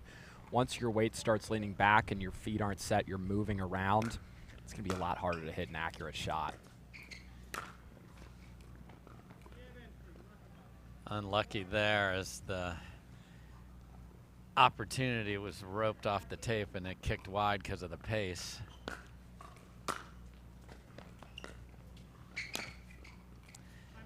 So that's a ball right there that, let me see where it lands. Yeah, he's got to go Ernie that.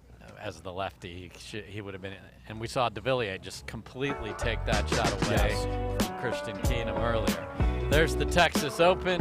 Some pumpkins left over from Halloween. We'll be right back.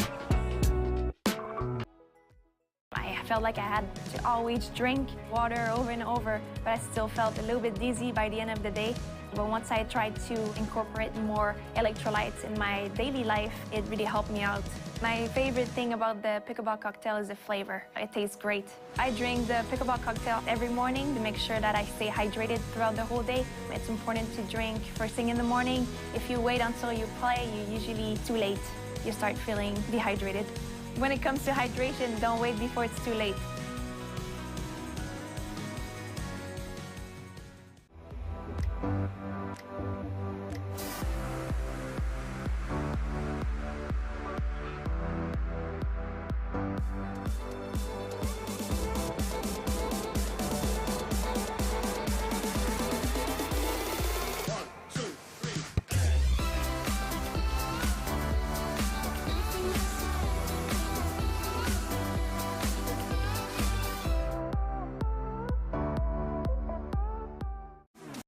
All right, we are back. The former pro soccer player in Croatia, Ivan Jakovievich, using everything in his power to try and stop this, calls the timeout.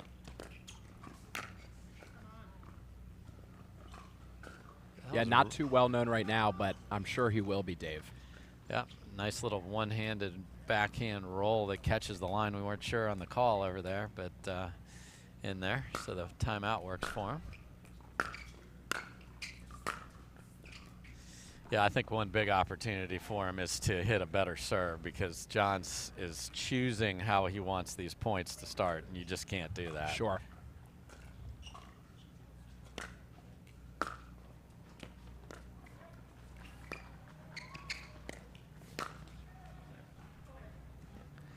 And when Jakovievich watches this particular point back, he bailed off the kitchen when he was actually in okay position, but it's the threat.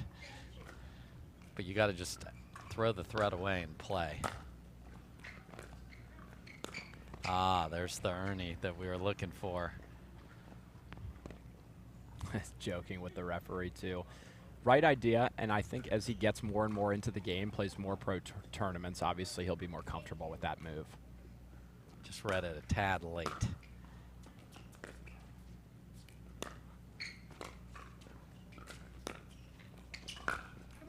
And like you said, he read it a tad late. It just speaks to the point where in this game, it happens so quickly, you need to make the decision right away, stick to it, and be confident with it. Yeah, because on that one, you're reading the paddle, and if you read the paddle face correctly, the ball is going, that leads you to the ball. Now, it's a skill, but again, court time teaches all. That's really nice by Jakovievich right there. Yeah, it was a great job of him working his way back into the middle of the court after being pulled out wide.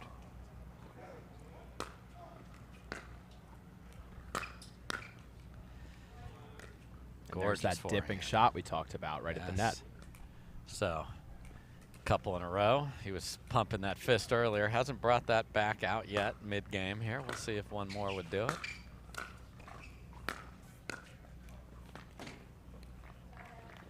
Good try trying to get there. That's such a good angled short volley by Johnson. Jakovievich acknowledges that with a nice shot. Comment again, the sportsmanship today, fantastic. Not that I'm surprised, but it's really good today. And that's really good as well. Yeah, floated the return. As you mentioned, the wind's going to carry that ball upwards on a slice return versus a drive return. Ben took advantage and teed off on it.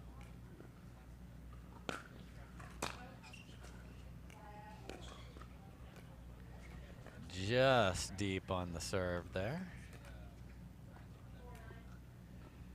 4-9. It's go time for Ivan.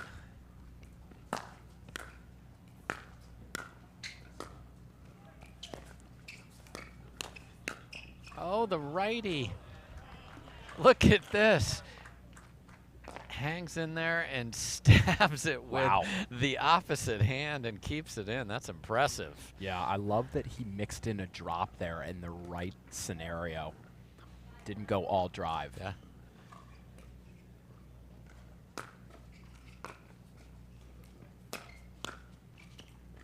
Too good from Johns there. Yeah. And as I literally was saying it, Jakovievich says, too good over to us. Yeah. So we don't ask to get involved, but the players like to involve us. I appreciate it. Yeah. Makes our job easier.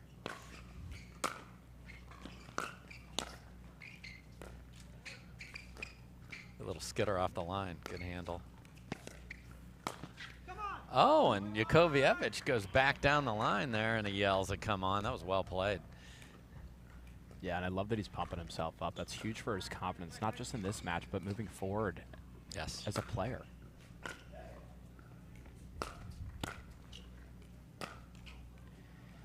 Yeah, because you can play with rec games with these best players, but when someone's keeping score, a couple of guys hanging out at a table talking about you, I mean, it's invaluable in your ascent.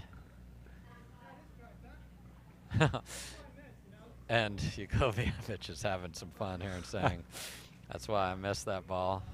Smiles again on the court. I love it. Yeah, that's great to see. And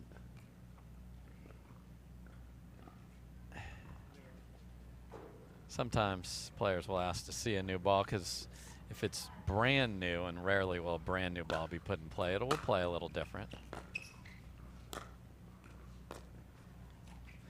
That ball just sounds faster to me. Just probably a little fresher than the ball they were just using. So Jakovievich hanging in there. Yeah, I'm loving his effort in the second game.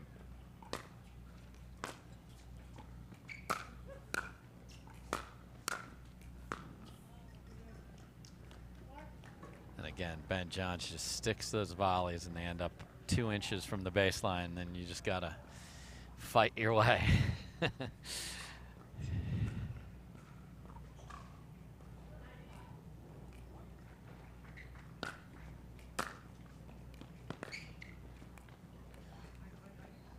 Dave, the other thing I noticed too is on Ivan Jakovijevich's backhand, he's stepping across instead of having an open stance. We could talk a little bit more about what that means after this point. Okay. Yeah, that's a beautiful there, shot. you can tell him about it right here, because that's one where he did hit with an open stance. And we always talk about the left hand on the 2E, but a lefty, it's the right hand. That's well done.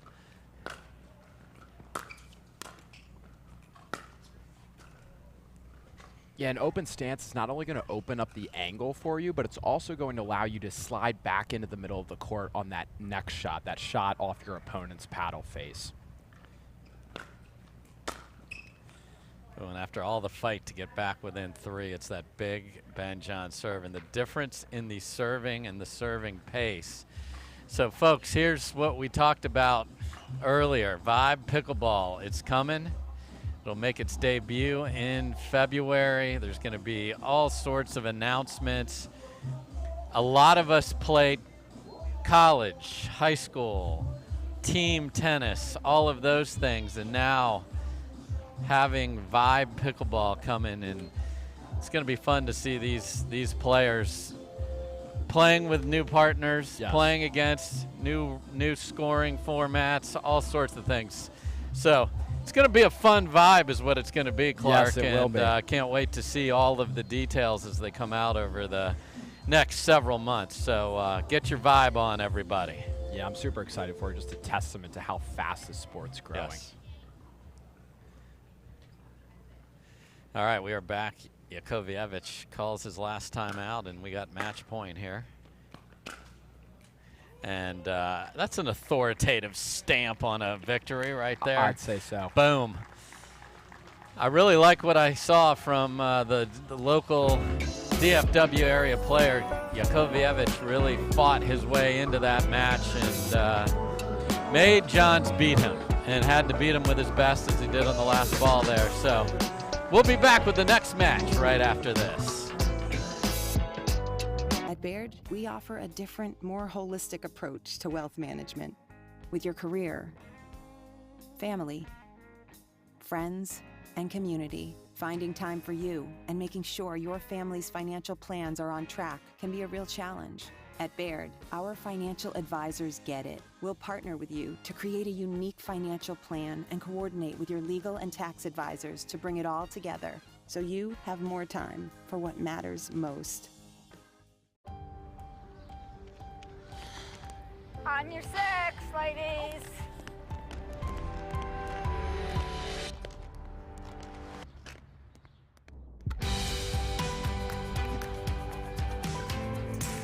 The world will get back on its feet. We'll help you stay on yours. What's your secret? Oh, it's no secret. It's the expert help I got at Foot Solutions. Make an appointment at footsolutions.com. Are you looking for content? Are you looking to up your game by watching some of the best content in the game? Make sure to go over to the McGuffin Pickleball Club YouTube channel. You can check out educational videos. You can check out my vlogs with my family, or you can check out the McGuffin Show. Subscribe today to the McGuffin Pickleball Club.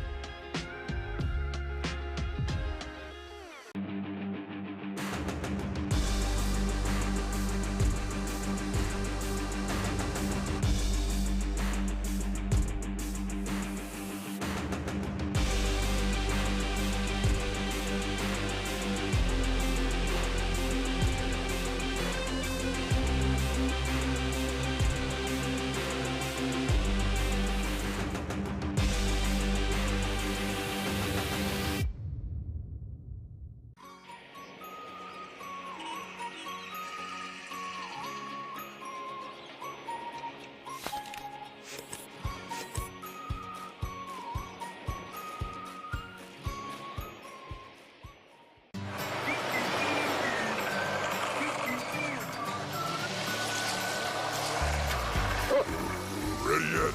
Not yet, buddy.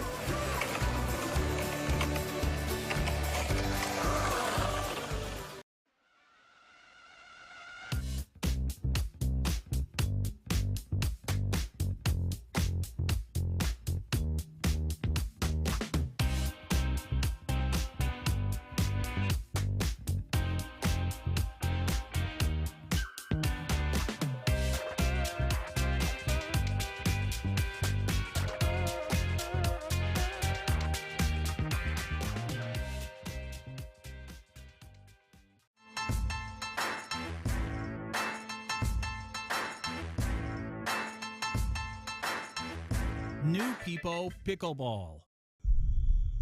Each shot has its own strategy. Each player, their own style.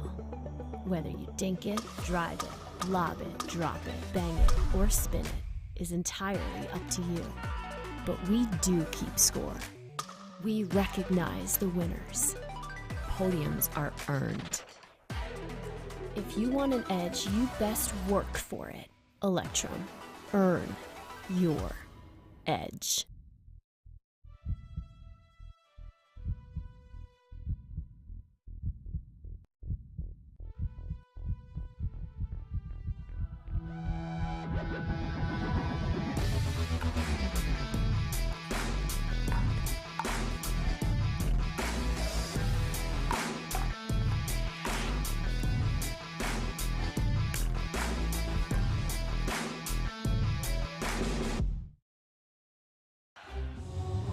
folks, welcome back.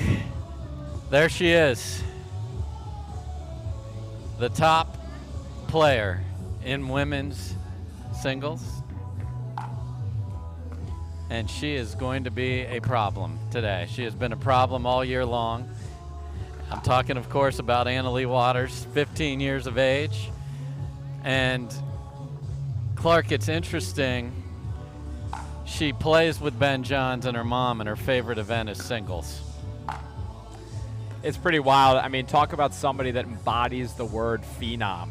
This young lady has risen through the ranks. She has dedicated so much time, so much effort, so much hard work to perfecting her game, and it goes to show. I was talking about it a couple weekends ago at the PPA DC Open.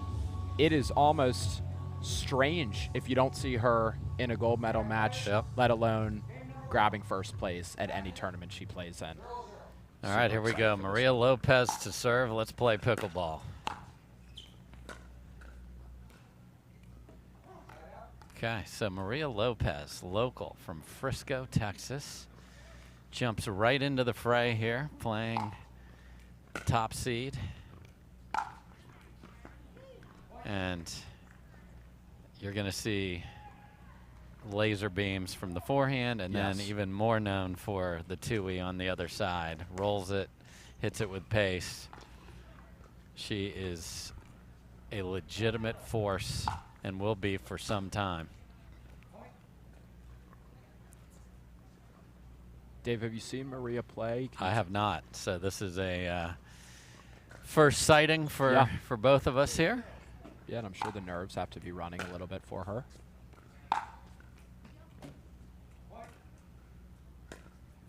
Yeah, we talk about if you just leave your return in the middle with not a lot on it, great players are going to feast. And that's just ridiculous right there. So that was actually a good, sometimes a good short slice return that stays low creates a problem for your opponent. Well, most opponents.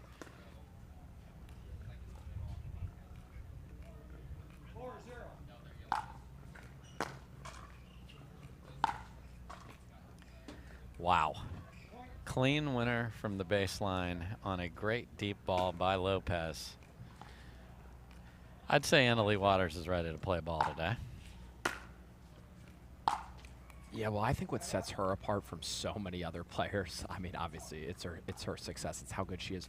She comes out firing from the start. She doesn't start slow. She doesn't miss many shots. Treats every match as if it's a championship.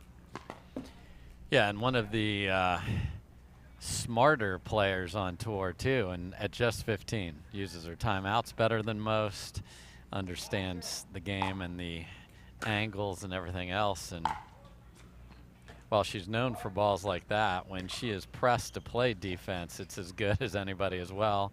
And we've been talking a lot of soccer today. Yes. She's got that background as well. Yes, she does. Almost scary to think about where she'll be when she's 18, 20, 25. It's her choice. And, you know, last year she played with knee braces and knee not necessarily braces, but just has gotten that completely out now. She's fit. She's got a physio she's working with. You know, just was working through that, and now, I mean, the movement, not that it wasn't good, but you could tell there was something now spectacular. That is a great ball from Maria Lopez there. Great stab volley. Maria's got sunglasses on her head, almost like she's, you know, ready for the beach or ready for a nice little lunch outing. Yeah, it's relaxed look about her. Yeah. In case that sun comes through the clouds, she is going to be ready immediately. It is brightening up a little bit here, Dave. Yeah. Still cloudy, though. Still a little breeze in the air, and I think, as you mentioned earlier, the singles players are going to love that.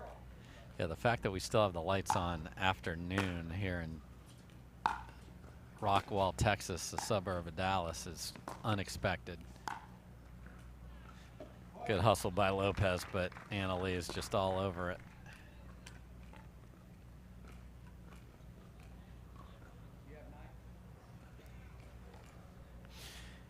Damon Barry making sure Leigh Waters is set up to serve with 9. She will serve on the left side if you're odd. And another ball inside out on the line. We don't even have to talk over the replay, just watch it.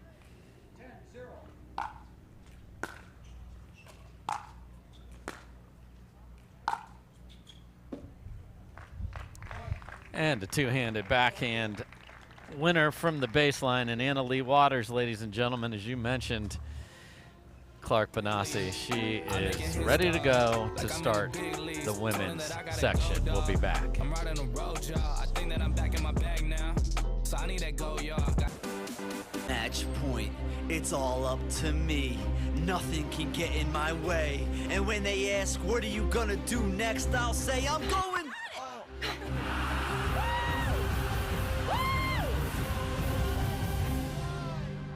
We're going to Margaritaville!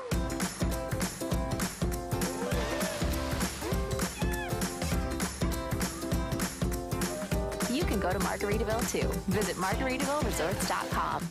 Dropping a lot of money on sunglasses always seemed crazy to me. I'd wear them a few times, and then I'd lose them or break them.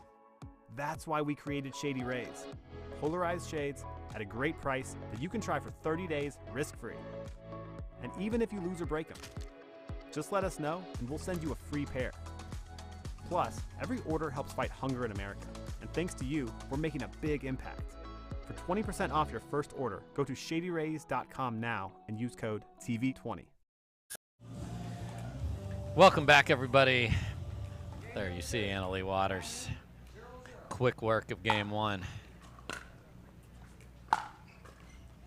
And continues to hit baseline winners against Maria Lopez.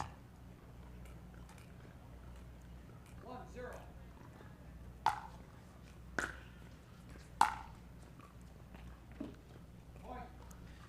Just replay what I said a second ago. Right, exactly. 2-0. Yeah, and you know, you're playing Leigh Waters. There's not a lot you can do no matter how good you are, but I would like to see Maria try to work her way into the net if she can.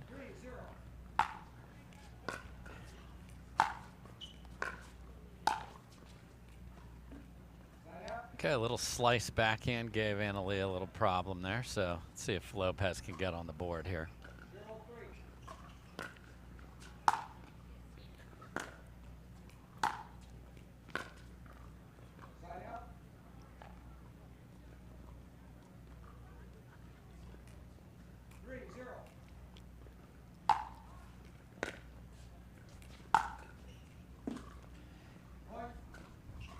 Yeah, just too good.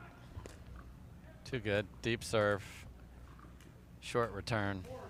Lather, rinse, repeat.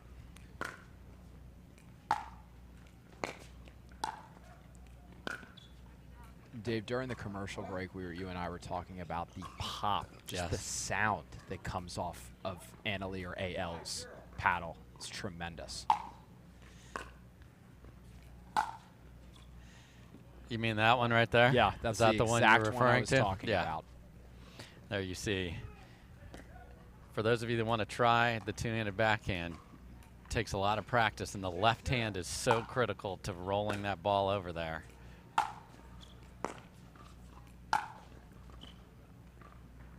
A little hop from her, trying to get it to go in. Just misses that one. So let's see if Maria Lopez can find something here. You know, the other thing that I think sets AL or Leigh, and as well as so many other big players apart from others, is that they get it. They get these matches done as efficiently as possible, as quickly as possible. Don't waste time on any points. They try to conserve their energy, get through the match, and move on to the next one. Yeah, because everything's cumulative at a tournament, and this is a woman that has won multiple Triple Crowns, meaning she's playing as many matches as they will allow her to play. Yeah, incredible that we're talking about a 15-year-old, 16-year, I mean, just with so much experience already. Unheard of.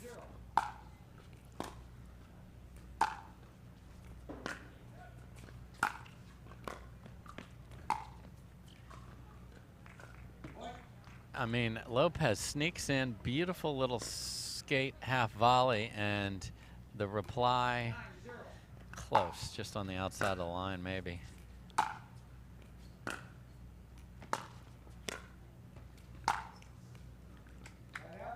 right, Maria Lopez got to the net. We've been asking for it. Yeah, she may have heard us.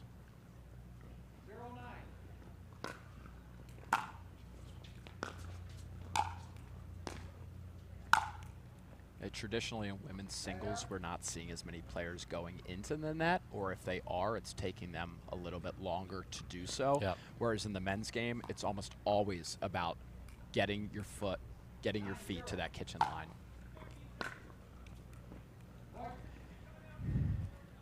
Big, deep serve there, and we are at double pickle point, unfortunately, for Maria Lopez.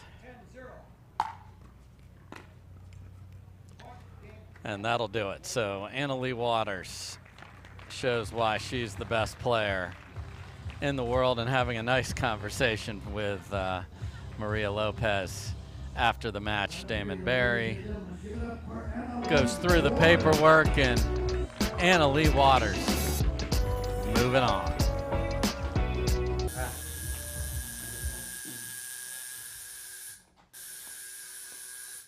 What are you guys doing? We're getting our duper tattoos. You know it changes every match, right? Oh, Duper, keeping tattoo removers in business by updating after every match. Download the app and claim your free profile today. Can you change that 6 to an 8? I sure can try. How do you get what you want? Eric Weimer, blind man, wanted to climb Mount Everest. My man crazy, but he believed it was possible. We're gonna do it. And because he believed, he became the first blind person ever to stand on top of the world. Guaranteed Rate believes in your dreams. That's why we treat everyone like we treat our own family and work extra hard to get you the lowest low rate possible. Because if you believe, you will.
Integrate is a data center and cloud integration company, providing peak performance with adaptability and cost savings. Integrate is a 5-time Inc. Growth Award winner.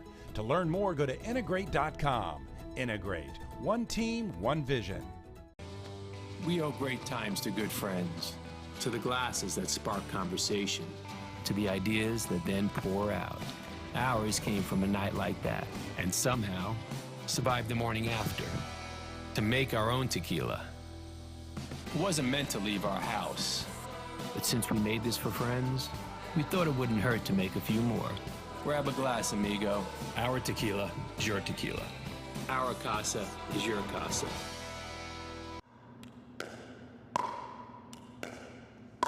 I'm gonna say she's a solid 3.5. Nah, she's definitely a 2.5. Guys, look at that forehand. She's clearly a 3.0. Guys, come on.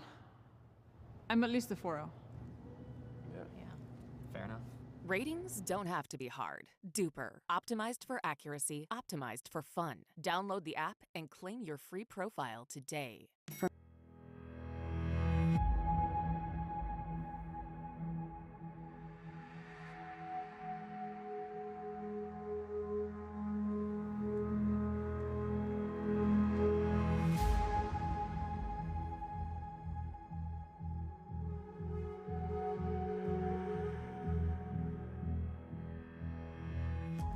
I guess I'm sort of unique in how I was introduced to the sport because I was sort of watching from the sidelines for years as my brother was ascending to the top of the sport. Pickleball was kind of funny in that it crept up on me in terms of what it was to me. So I started playing in early 2016, and in that time there were a couple professional tournaments. I didn't have any plans with it. I just thought it was fun. I played the US Open for the heck of it. Ben and I are both competitive. We like to win all the time. And of course, in the gold medal match, there's more on the line, so you want to win those. Ben John's having a moment. It was all John's brothers in control from the start. They had their foot on the gas pedal and did not let up. If you're the target, that means you're in a good position when it's where other people want to be. So I definitely don't underestimate or undervalue that. Really, it's about trying to stay on top. You know, I mean, people say you don't have upwards to go, and that's never exactly true. It's a constant fight still, and that's really what it's more about, is the grinding, the fight. My number one reason and why I continue to play pickleball is the fact that I get to spend time on court with my little brother. It's just really cool that we found a sport that we can compete in and play together, let alone actually be at the top of the sport. So pickleball really did, in many ways, come out of nowhere. It's very sociable, so when you go to play, you might have a billionaire, a janitor, and just your average housewife on the same court and wanting to win, wanting to play well, and enjoying themselves. Out of nowhere might be the title right now, but years from now, it's going to be something very different.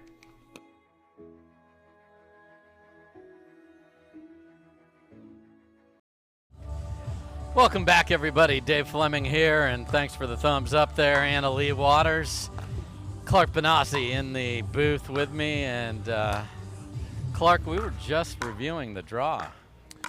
It's been upset city around incredible the grounds here. Incredible results. The thing that just baffles me, Dave, about some of these large tournaments is how many high-level players we have. You think they're going to get up against each other, something crazy is going to happen, and we've seen a number of crazy results so far. Yeah, Dylan Frazier was upset. We've got a number of guys that we see some of the time. Unfortunately, we've had a couple of guys withdraw. Frank Anthony Davis and Tyler Loong did not hit the mat today for whatever reason. We hope they're both healthy. And, you know, Frazier came in playing very, very well. And Brandon Lane, the 45 seed, wins 11-9, 11-4. So maybe we'll get to see Mr. Lane. I'll hear a little later. But the match we have in front of us is a beauty. Yeah, I'm excited for it, Dave. If you haven't seen Pablo Tellez, number one, shame on you. And secondly, you are going to see a tremendous southpaw here. Yes, you are. Again, we talk about the skill and the power that a lefty possesses and just how much of a different look that gives your opponent. So crafty with that left-handed forehand. He's got a great overall game, comes from a tennis background like many of these high-level players. Same with his opponent, Jay, but it's going to be a great one, Dave. This is a good one. Devilliers, Tellez to serve. Let's play pickleball.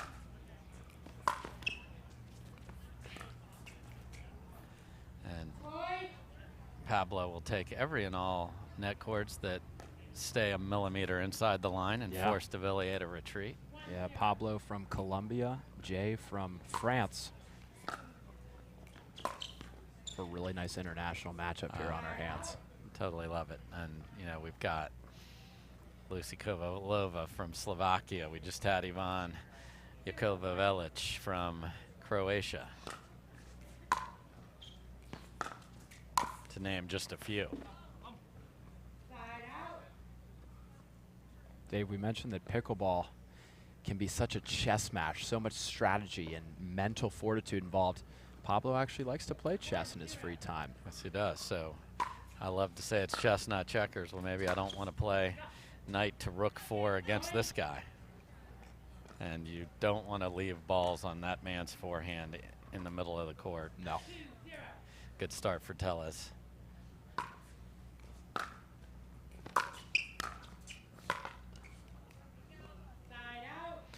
So when we saw Devilliers before, he was finding his rhythm against Christian Keenum, then beat a very good player in Gabe Davis in the second round.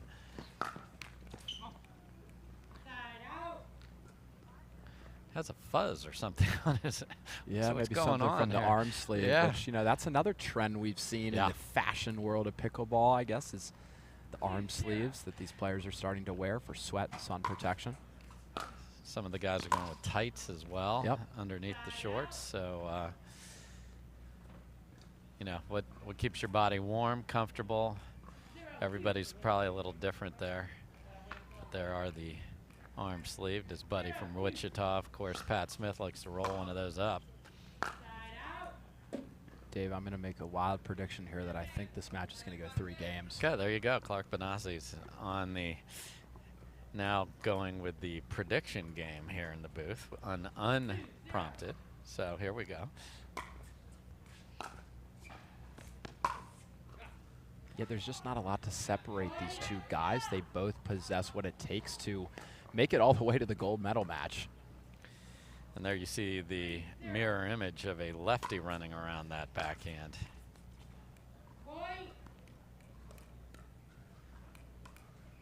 And this is the opposite side of where Devilliers struggled earlier. So you can't say, here we go again with the side.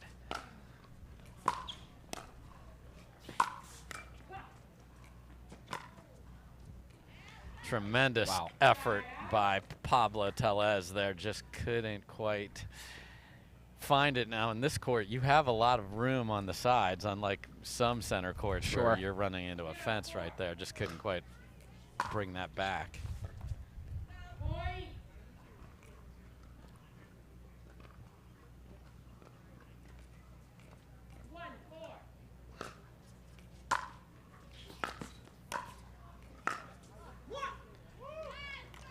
And there is that beautiful one-handed backhand of Devilliers.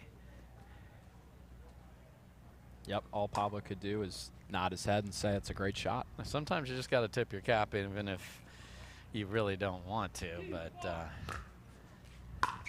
Pablo is at least wearing a cap, so he has that option available to him. And Jay's with the signature headband look. Yeah, an early lead is so important. Obviously, you've got to be serving to score a point, so the more you can get out to a lead earlier in the match, the more pressure you're putting on your opponent. It's a great return from Devilliers there. Yeah. Nods his head that yeah, my return hit the line. Not that Tellez was just confirming what he already knew. Again, the wind is at Devilliers' back, so the wind was unable to help that return stay in.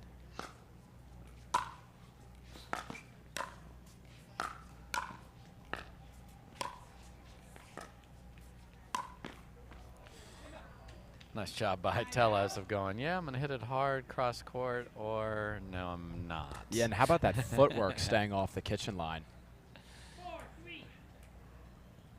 Angela Lumen, great local referee, calling the action for us. Yeah, the issue with the inside-out forehand, what he went for there, is you really do pull yourself off the court. If that shot's not perfect, you're out of position. Oh my goodness. This is an almost impossible angle with a pickleball paddle. Hooked it too much. Such a good idea from Jay.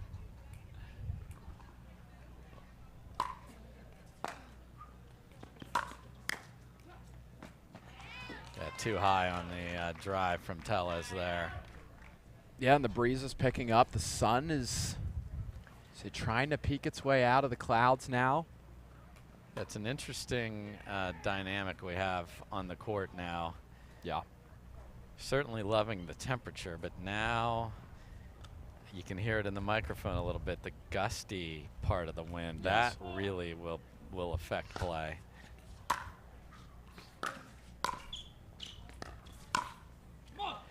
Pablo Tellez shut up. That first volley was tremendous, and then his feet are there for the reply. That's a great point. Unbelievable work from Pablo.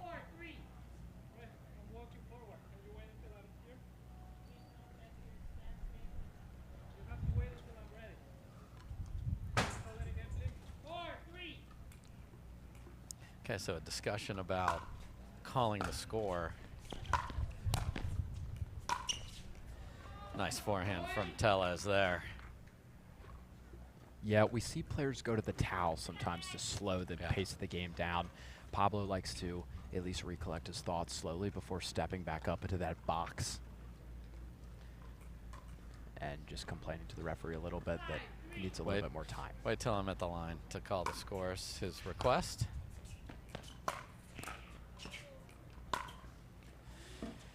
And the first dipper sets up the next one.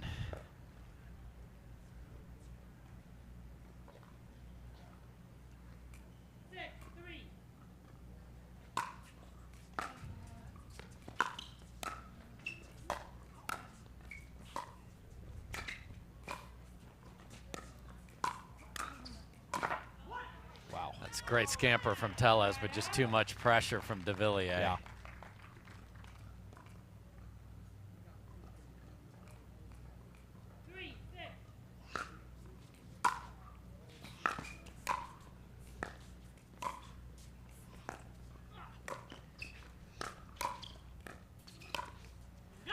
That's great pickleball right there.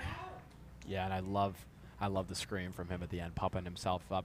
I've experimented with being quiet, being loud, and I think for me and a lot of these players, being quiet almost makes you more nervous. Yeah. I think sometimes you got to let it out and just be natural. Yeah, I mean, there's people watching you play, obviously in the crowd. Obviously, those of you, thank you for joining us. Give them something to get behind you on. Yeah. And I got a gift in the booth here. Thought you were going to sign that ball for him before you put it back in play. And then it, you see the scribble and it messes up the rotation. Sure. Just misses that one. So Devilliers in a 4-point hole here in game number 1. Wind is coming in, sun is coming in. That was a tremendous return, but Devilliers, there's a lot of players that have been very uncomfortable with where that ball netted out, especially those that like to run around their forehand because that would have been way out of position. Yes.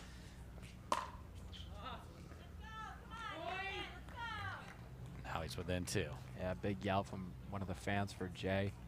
See if he can feed off that energy.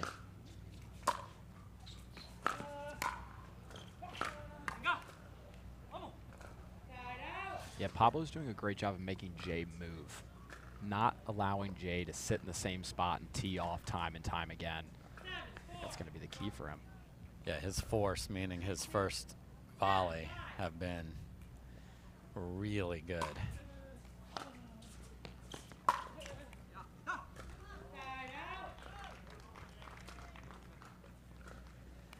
Tellez using that 002 Selkirk paddle that has a lot of pop.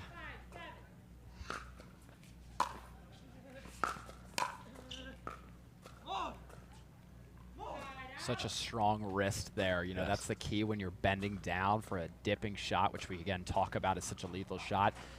Having the ability to really lock that wrist in place and get the ball back and deep. Does such a great job of that. Such a huge serve there by Tellez. Really went for it and got the candy he wanted, and it was a fun size bar and he wanted a full size. So yeah, that happens.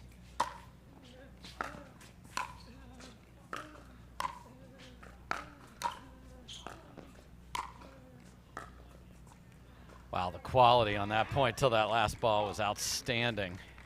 Yeah, we're going to see tons of points like that in this match, Dave. And these guys are two of the biggest grunters, Yes. I would say, in the male game, too, which adds a lot of flair to the match.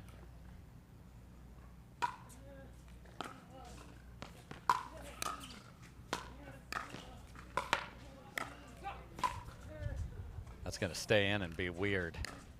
Yeah. Wow. I just felt it when it was up in the air. Yeah, we'll talk about it more and more, but hitting another shot, making your opponent hit another shot. One more ball. Yep.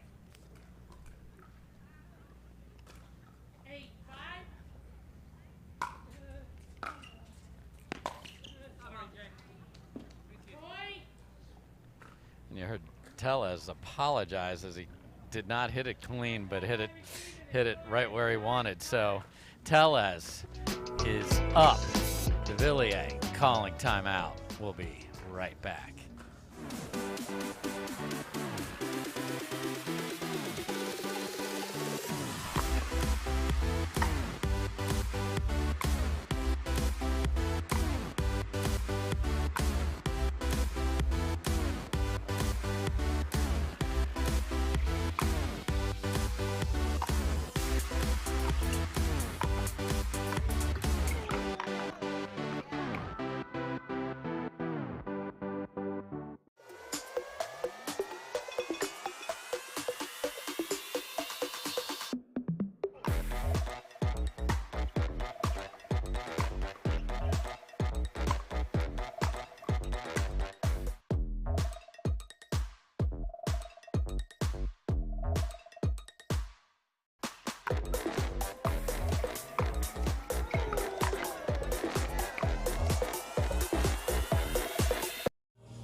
We are back, folks, in the former University of West Florida Argonaut.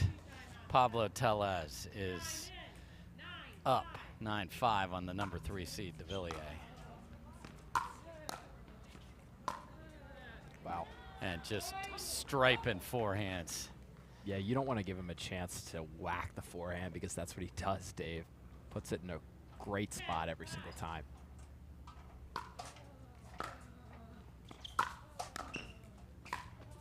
That's going to stay in also. That will not. Wow, what a point. So, Devilliers saves a game point. Tellez is everywhere. He's making him hit another one and smartly using the wind. The wind is in his face, so throw it up there, let the wind play with it.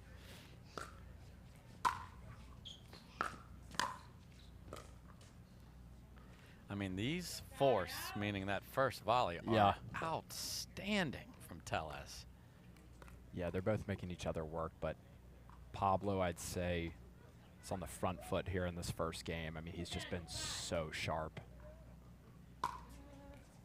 Second chance at game 1.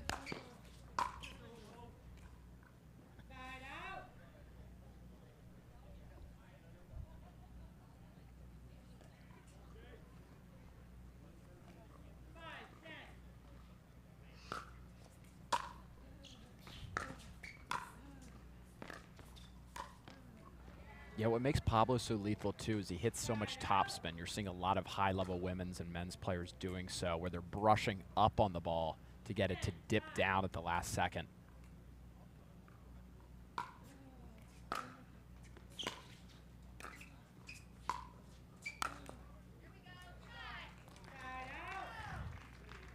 Another souvenir in the booth. Sure you're not wearing a ball magnet I know. anywhere. It's come to me twice in the same game. Yeah. Come on now. You know. It's again great. Tellez at the kitchen line is just really strong so far. Not so far. He's usually like that, but when you have to hit another really good ball consistently, that's why the score is where it's at. Ooh, and a missed return will do it. So, Pablo Tellez playing very well, takes game number 1, and will take confidence with that into game number 2. This was an authoritative, he was ahead all the way. There's the Oasis in Rockwall, Texas, home of Baird Wealth Management Texas Open. Many of us, we just charge ahead because planning for your future takes time. And right now, thinking about your financial future takes on new meaning. At Baird, our financial advisors have guided individuals and families to achieve their goals through every crisis evolution and groundbreaking idea for over 100 years. That's the difference between thinking you're ready for what lies ahead and knowing you've planned for it. Now that's different. Discover the Baird difference.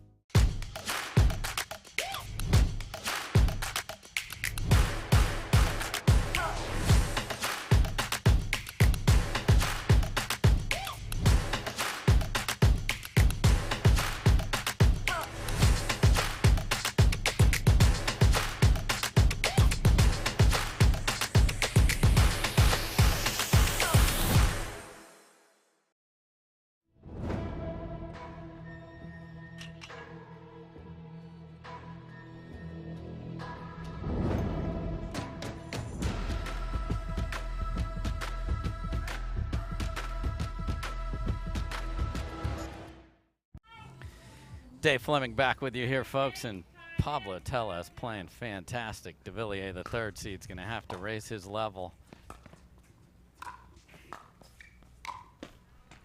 And Tellez goes backdoor on that and off to a good start here in game two. Dave, I would not want to be playing Pablo right now. He looks so sharp. Looks fantastic. Unfazed by the environment. I mean, he's ready to go. Has the wind at his back for this game.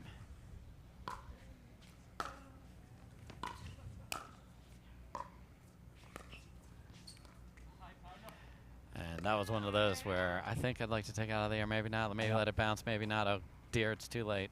You talk about making that decision right away and sticking to it.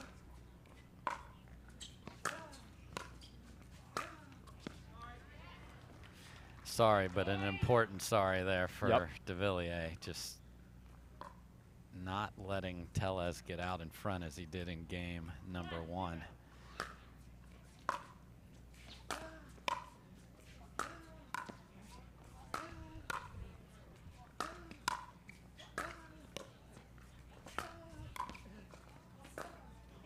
Just tremendous.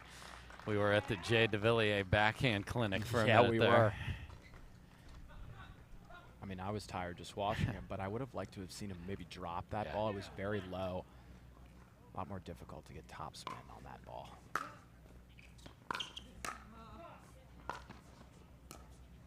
Yeah.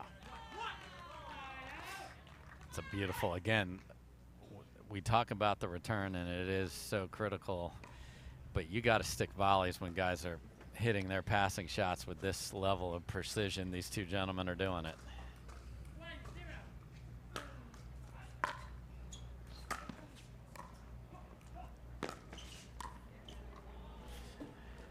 He knew it was 99% he's losing the point, and yet still went for every effort to get there.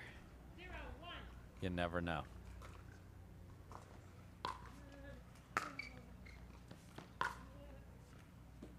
Yeah, and we don't see too many drops in singles. That being said, it's great to mix it in every once in a while when your opponent's back, because generally you're expecting your opponent to continue to keep you back at the baseline. So I love that Pablo mixed it up there.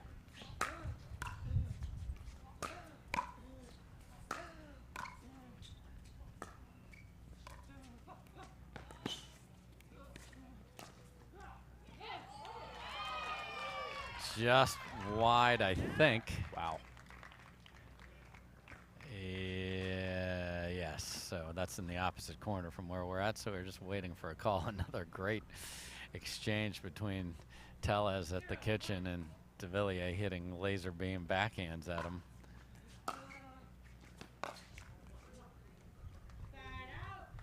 So there's the advantage of the short slice return in singles. Just don't give your opponent a lot of choices. Yep.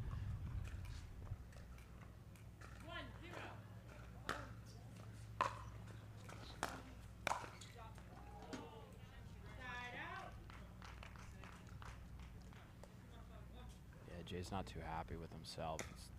He knows he's just giving Pablo too many opportunities on his forehand. A lot of me, myself, and I conversation for the Frenchman right there.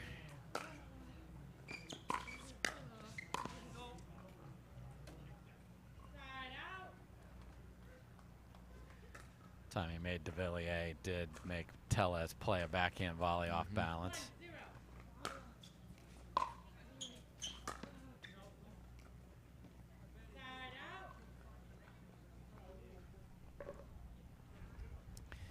And Devilliers frustrated on this side again, so I got to fight through that, or this will be over in 2. Yeah, he can't let the frustration eat him away.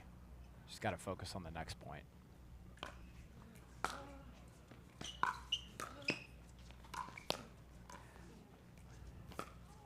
Are you kidding me, Jay?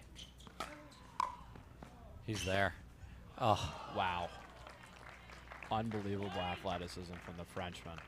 The volley that he got back to start that, Tellez hit that as hard as he could from the kitchen line. Should have been worth 2. Oh, that's as good a forehand as you're going to see. Watch him get the footwork set. There's that open stance you talked about. Yep.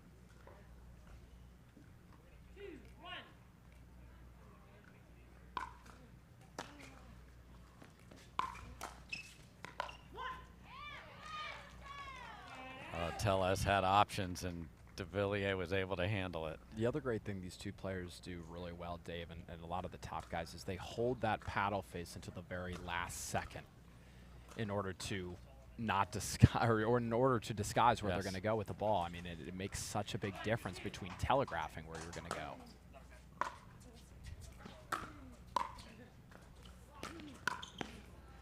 Oh, and Devilliers chose to go body here on this ball coming up right here. Takes it right at him. Yeah, I Paid thought the he was going price. to drop that in, go into the cat and mouse there, but you know, Pablo's a pretty tall guy himself. I mean, he's got a lot of reach.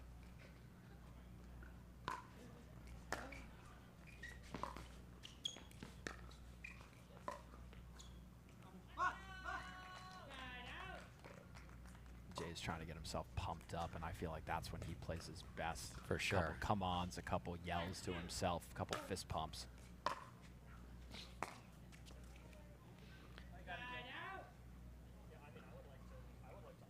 Yep, that third comes up short, so Tellez is happy. I think he was okay if I hadn't helped him get the ball before. Yeah. Like, let me take 3 more steps. He happily walks over and gets the ball on Jay's side. Neither party complaining, but again, it's management of everything is so critical. Yeah, Jay, as you mentioned, just doesn't feel too comfortable on this side that he's on right now, but you know, Pablo played on that side, got the first game. Both players have to deal with the same conditions. Jay's going to really have to fight here. So if you're able to dip it like that into the wind, then it'll be a backboard for you and dive it down. That's so nice by Devilliers there. Ties us up 2-2 in game 2.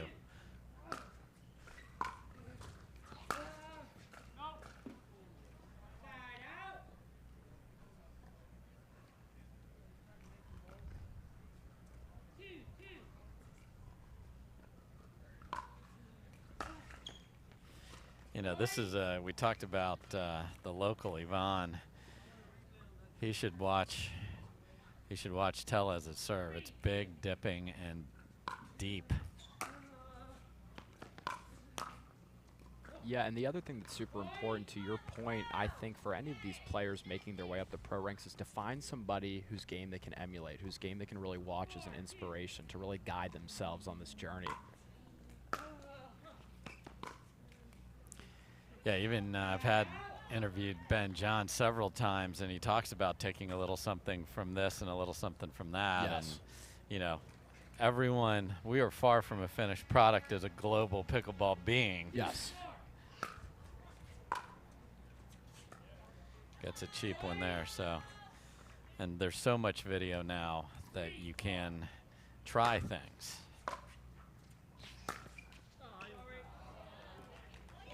Yeah, that's a sorry, not sorry, Dave. He's not even in the realm of sorry there. No. That was sorry fist pump. The sorry fist pump. You eliminate the sorry the minute you fist pump, okay? Yeah.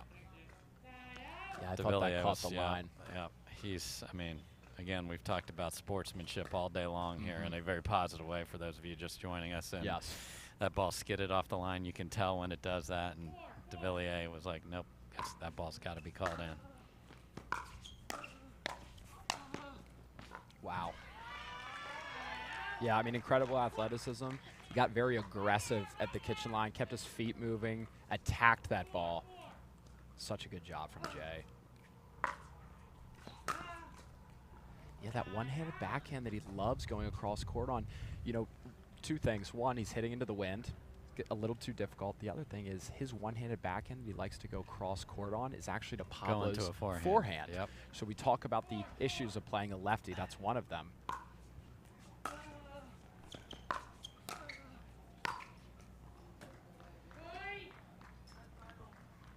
Clinical from Pablo. Yeah.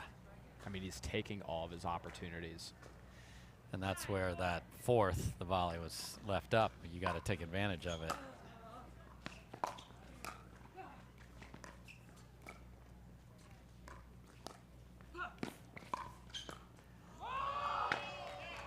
Wow. What an effort. Look at where Tellez, he won't even be in the picture when he hits it. Trust me, he did.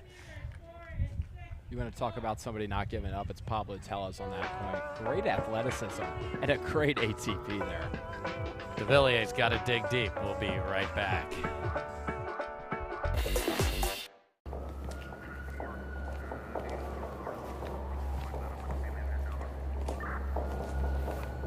Johns? What do we got, Parenteau? Another one. Shame. Third one this week. Any suspects? Not yet. We'll send these to the lab. All right. Let's take a look. What do you think? Bring me the jigsaw.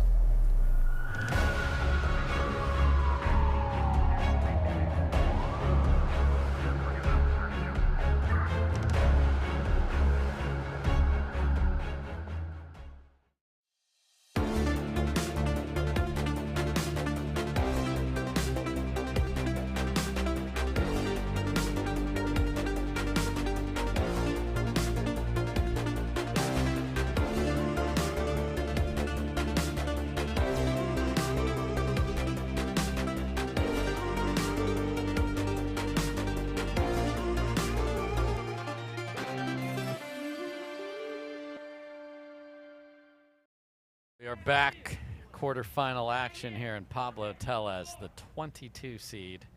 His talent is much higher than that, folks, let me tell you. Is really pushing the 3 seed Devilliers. Good timeout from Devilliers there, gets the ball back.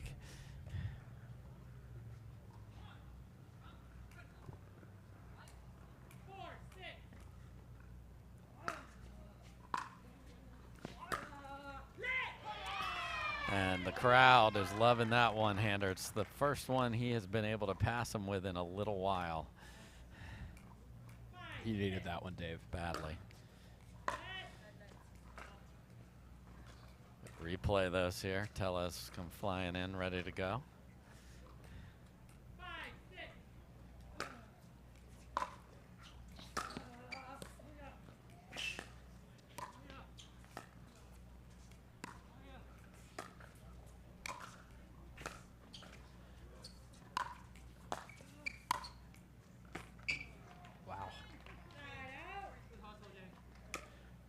So Devilliers' frustration continues. Just couldn't get a ball to bounce there. He was in good position.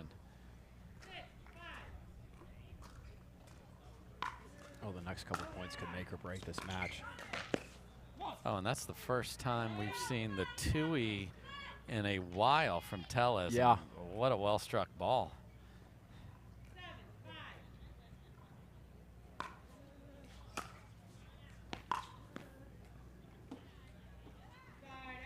Ooh, that's one he would have loved to have another swing at, but it's not the way this works, Clark. No, no, it's not. You get one chance There's and then no the point's gimmies. over. You And can't move on to the kick next the one. ball out of the rough here, okay? I see all of you. Yeah, I asked about that when I first started playing No. this sport, and they said, sorry, No, Clark, no, it's not yeah, going to happen. Yeah, mulligan free here, brother.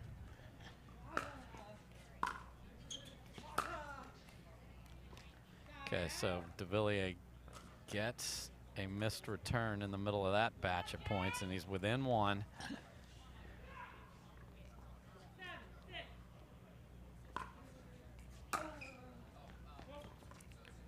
And gives the freebie right back. Tellez, 3 points from a semifinal berth.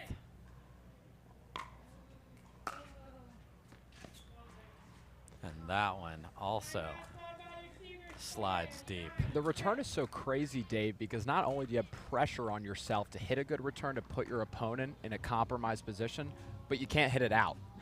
So you're really working with a very small margin. Jay's obviously trying to paint that baseline to put Pablo in a deep spot because Pablo's been really killing it with that forehand slapper on the left hand. But again, very small margin of error, and 1 or 2 inches and that ball's out, and here we are, Pablo just getting 2 points there. Yeah, and the wind is swirling around. You know, Devilliers into the wind, so you know you can't even really blame that one on that situation. No. So 2 points from a semi. So twice Devilliers has called timeout, and it's worked both times. Yeah, I love that he's using it. As we talk about, more players should.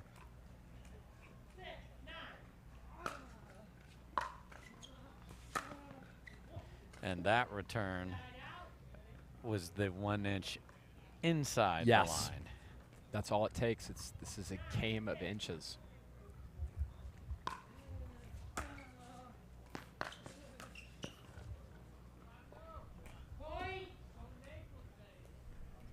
Beautiful forehand from Tellez there, and we are at match point. Yeah.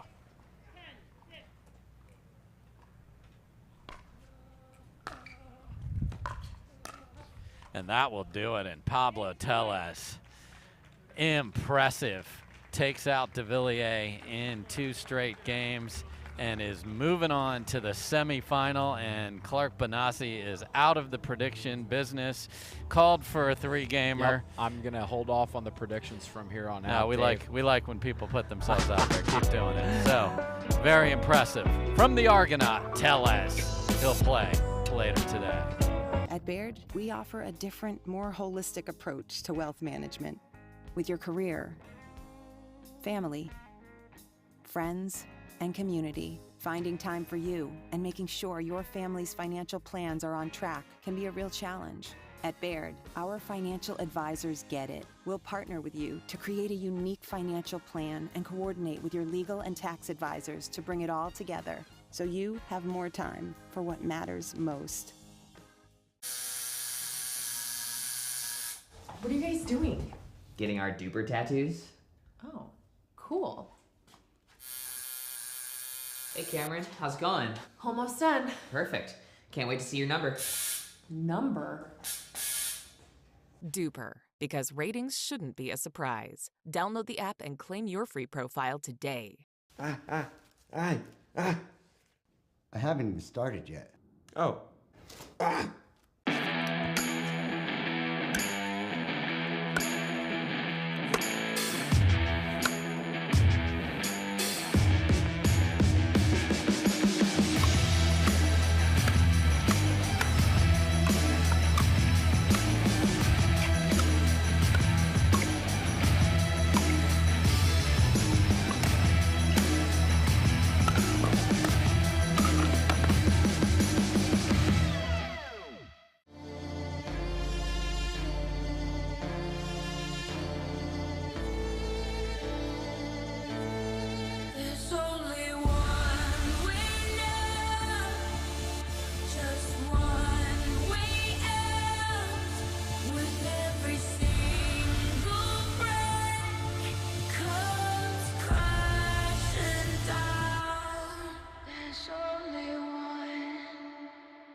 The Pro XR Pickleball Paddle answers the age-old question of how to get paddle speed and control with the same paddle and one grip, and this is it.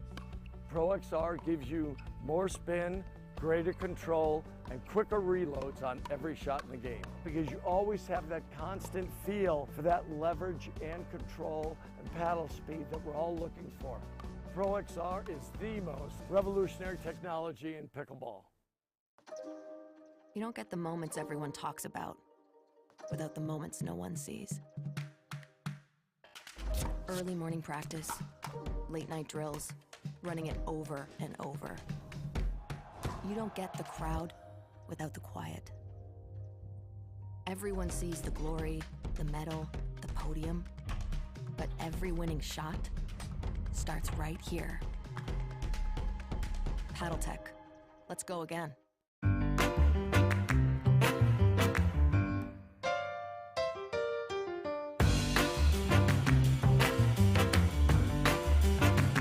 A lot of us miss hit the ball. I know I miss hit the ball a lot.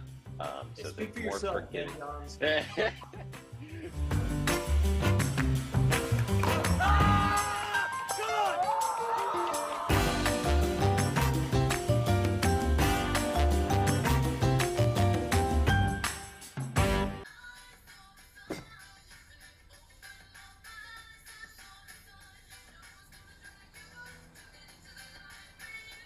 Miller Lite has more taste and only 1 more calorie than Michelob Ultra.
He stands a titan in the arena, a legend of the game that holds one thing above all else: the will to endure. Ferocious in attack and relentless in his pursuit to be the best, to be number one. Tyson McGuffin and Selkirk Sport, champions of pickleball.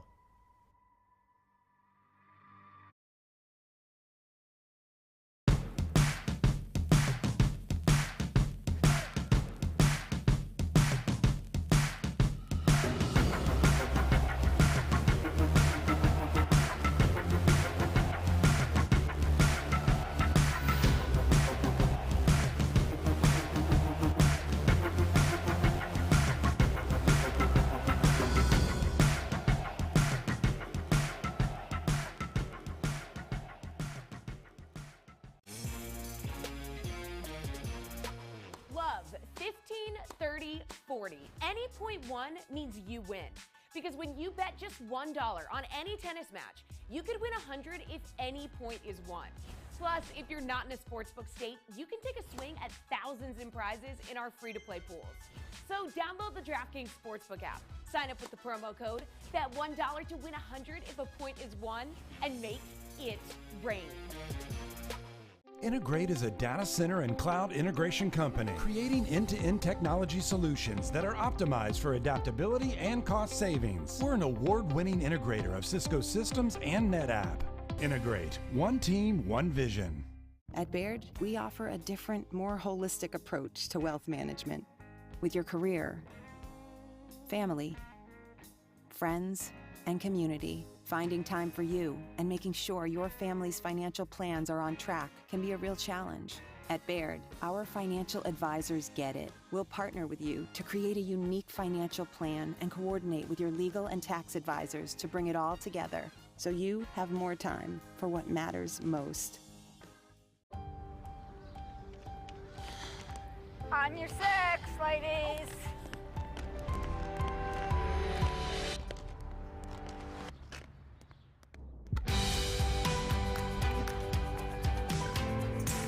The world will get back on its feet.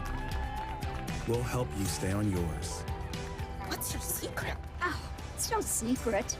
It's the expert help I got at Foot Solutions. Make an appointment at footsolutions.com. Are you looking for content? Are you looking to up your game by watching some of the best content in the game? Make sure to go over to the McGuffin Pickleball Club YouTube channel. You can check out educational videos. You can check out my vlogs with my family, or you can check out the McGuffin Show. Subscribe today to the McGuffin Pickleball Club.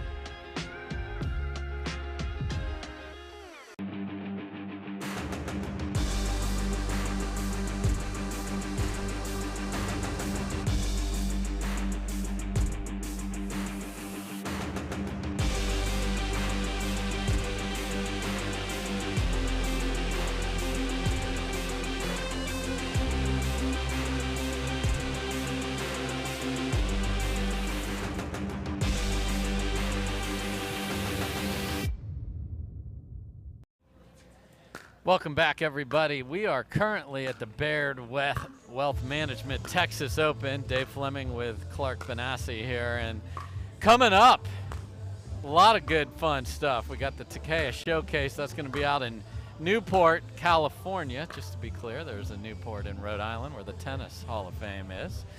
Then we're heading to O-Town, Orlando.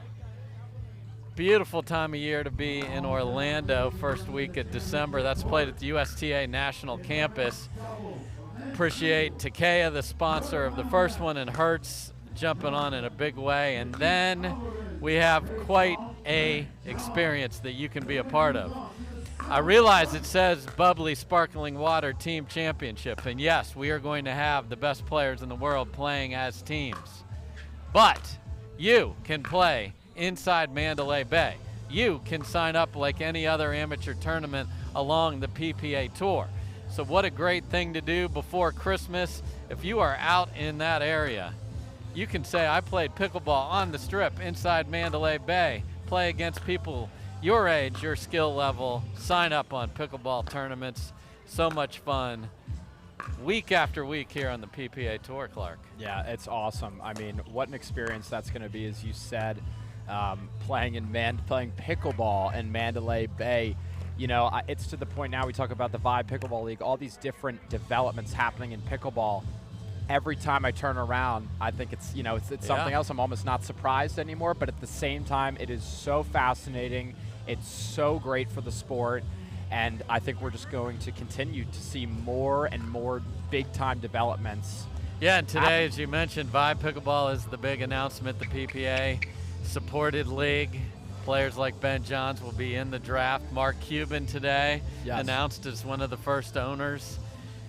And it's going to be pickleball with a different vibe, man. It's going to be fun. We've talked about fun today, so much more to come there. And this is going to be quite a match. So we got the top seed, Ben Johns. This is Jonathan Medina Alvarez to serve. Let's play pickleball, and he is off and running. So this is a guy that played Davis Cup for Venezuela. Okay, this is a legit tennis player background.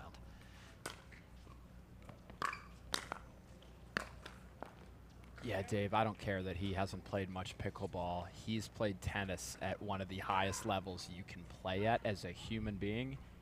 He's got the mechanics, he's got the footwork. Yes. It's all about, can he put it all together here against the world number one?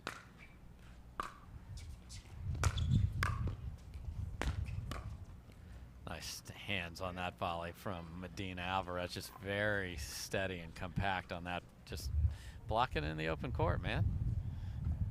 Yeah, his mechanics screams that he was a tennis player, doesn't it? Yeah, 40-year-old playing a 23-year-old here, so good look at him.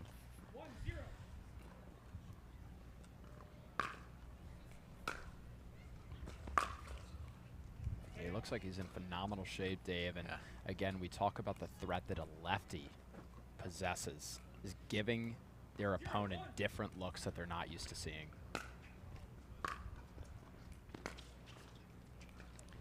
Yeah, Johns has seen lefty-lefty here.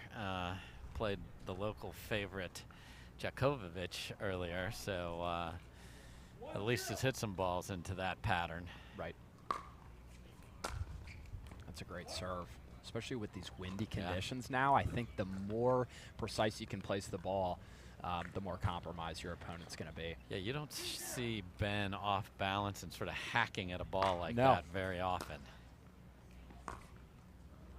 The top spin just didn't quite work out for him. Yeah. Stayed in play off the top of the green monster. He only got a double after getting that much wood on it.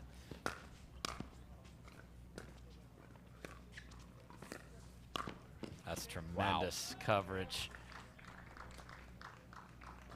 Definitely looks like more of the player that's going to take a Ben Johns demeanor type of approach to this match. He's very calm, looks very composed, and it looks like he's up to the task. And as we talk about being on championship court with us talking about the players with tons of fans in the stands, it's not easy. Not only do you have to beat an amazing player, you have to overcome all of these other factors and elements. Yeah, and I think obviously this is a gentleman that can draw on that high-level tennis, played on the Pro Tour, represented his country. And Johns is shaking his head at the wind conditions right now.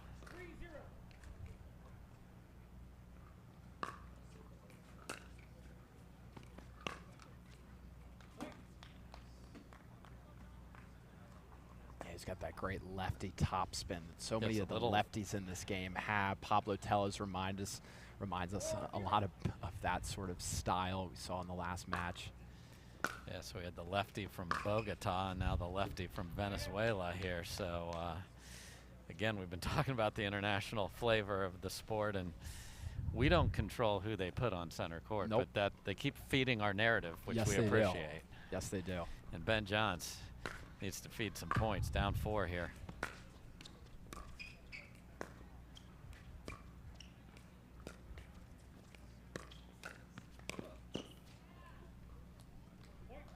Medina Alvarez was there, just couldn't quite get himself set.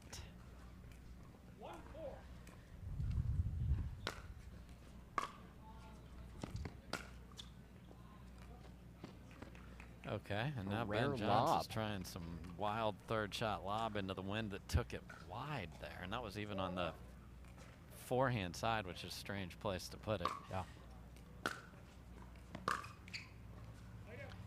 And this is choppy. It is, and it's gonna get, it's gonna, I think, continue like this as long as these conditions persist. It's just not really playing into the favor of either player at the moment. You know, we talk about windy conditions and this and that. A lot of times, you know, we're playing with a plastic ball, right, that has holes in it. It's very easily manipulated by these sorts of things. So it makes these players' jobs so much more difficult. And when you've got Ben a little bit, I'm not going to say he's rattled, it's just a little uncomfortable with what's going on here. Can't miss a serve. No.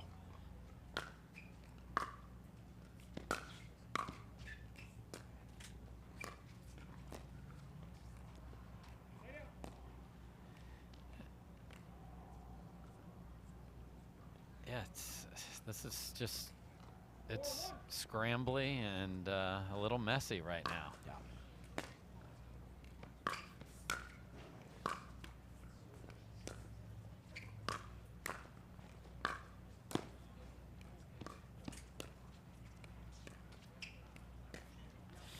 That is danger zone right there. You just know it's coming. It's like, is it going to be this one? No, if it's going to be that one. We've seen that a couple times today, haven't we, Dave? Yeah, and it's a shot that, you know, it's one of his special powers. Yes.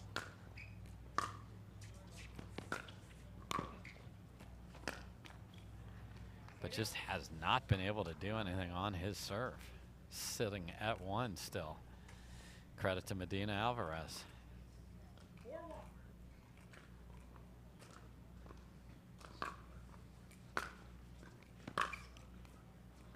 You know, and Jonathan and Ben have never played one another before. And sometimes that means that there's sort of a feeling out period that occurs in the match where both players are trying to work on their shots, trying to see the tendencies of the other, where they like to hit the ball. So that could be a contributing factor to kind of why we're seeing such a slow, sloppy, I guess, start, for lack of a better term.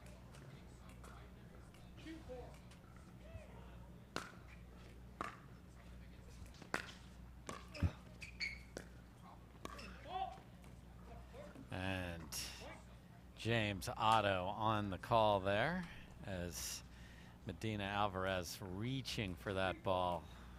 Reached a little too far with those Adidas tennis shoes. He thought he missed that return. It stayed in.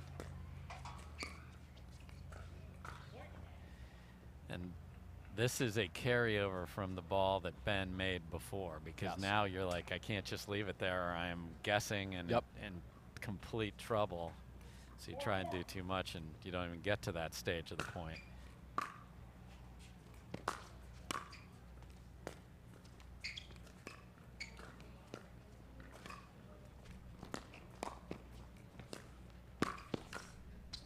He's there. He's there, but he's not there. Wow. Great effort on both sides. Had to track balls down in the middle of that point. Yeah, that's a great point. Ben gives a little huff of air at the end. He had to work there, so did Jonathan. But Ben was moving him around, wasn't he? Yep, that sometimes has cumulative effect. So let's see if Medina Alvarez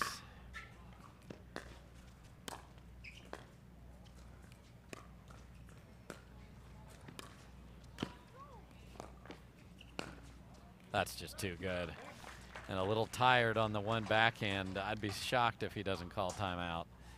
And he does. Okay. Just yeah, you called it, Dave. This is one of those where it is you call it for strategy. This is one of those, I need to sit down and just catch my breath and be able to play at my highest level. So, players will take a seat. We're sitting, and we'll be right back.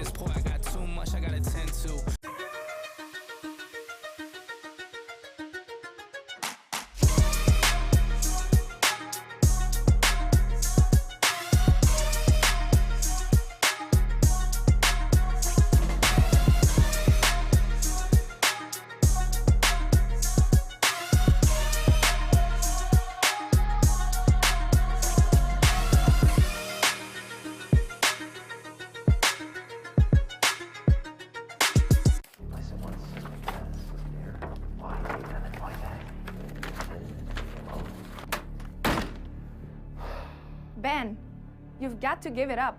You're stepping out of bounds. I'm so close, Parenteau. This goes all the way to the top. I'm talking refs, commentators, food vendors. But how can you prove this? It's so simple.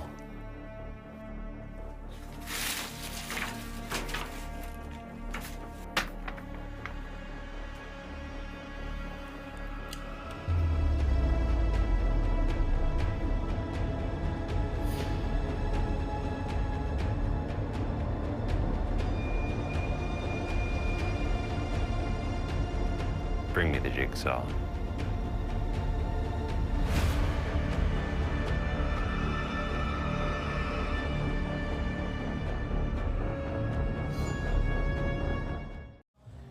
Welcome back, everybody. There's a good look at Ben Johns. It's Johns versus Jonathan Medina Alvarez.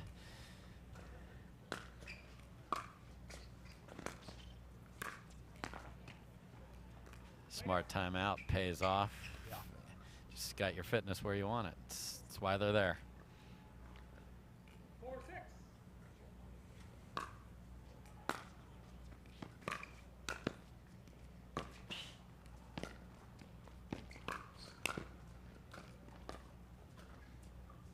Oh my, he's there too. He might be there. Wow. Johns is smiling. It's like, that's a ball he could have put away, and Alvarez is just there. Medina Alvarez. He looked fit walking on the court. He did. Guess what? He's very fit. Yeah, I'd say so. But again, you wonder, it's just after a long point, can you then just make the simple stuff? Right.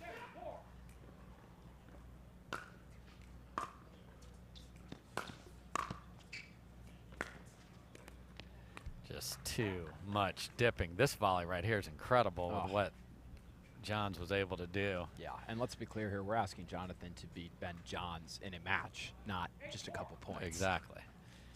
We talk about a tall task.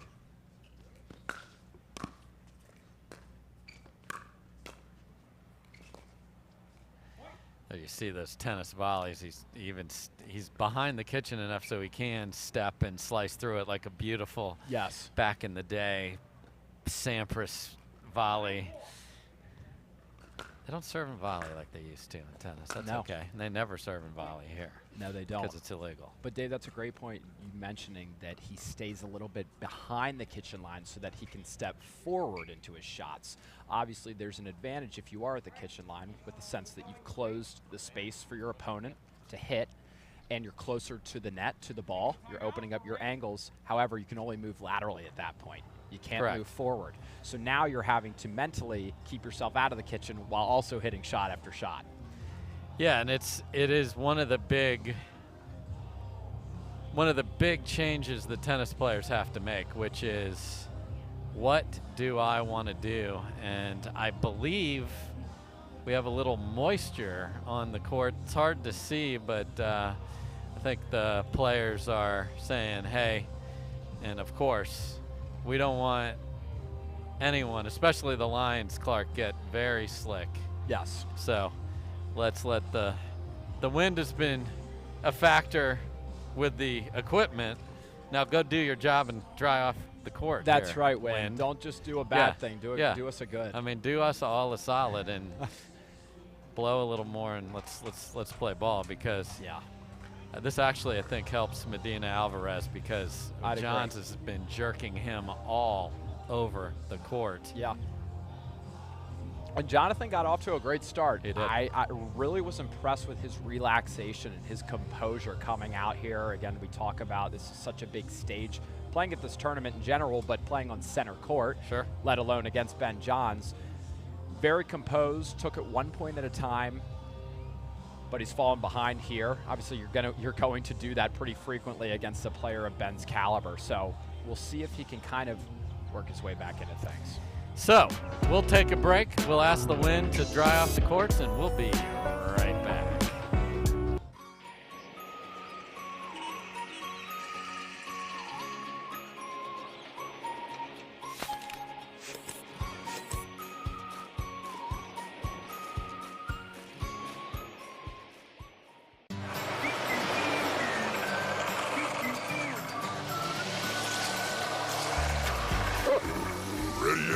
Not yet, buddy.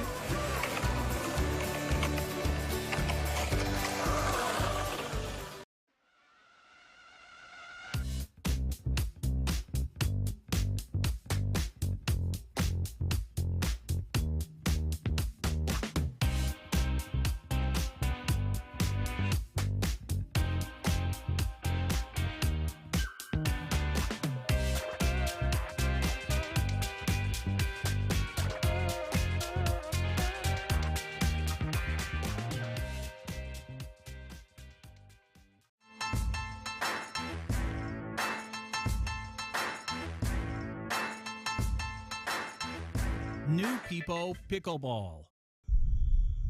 Each shot has its own strategy. Each player, their own style. Whether you dink it, drive it, lob it, drop it, bang it, or spin it is entirely up to you. But we do keep score. We recognize the winners. Podiums are earned. If you want an edge, you best work for it. Electrum. Earn your edge.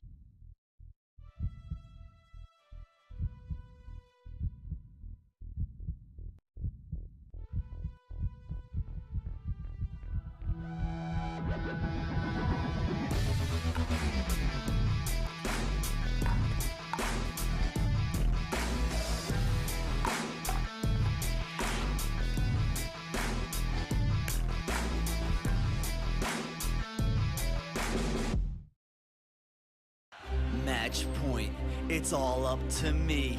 Nothing can get in my way. And when they ask, what are you gonna do next? I'll say, I'm going.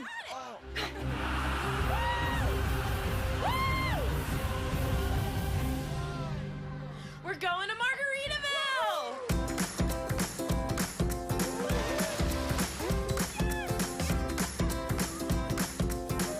You can go to Margaritaville too. Visit MargaritavilleResorts.com. Dropping a lot of money on sunglasses always seemed crazy to me. I'd wear them a few times, and then I'd lose them or break them. That's why we created Shady Rays. Polarized shades at a great price that you can try for 30 days risk-free. And even if you lose or break them, just let us know and we'll send you a free pair. Plus, every order helps fight hunger in America. And thanks to you, we're making a big impact. For 20% off your first order, go to shadyrays.com now and use code TV20.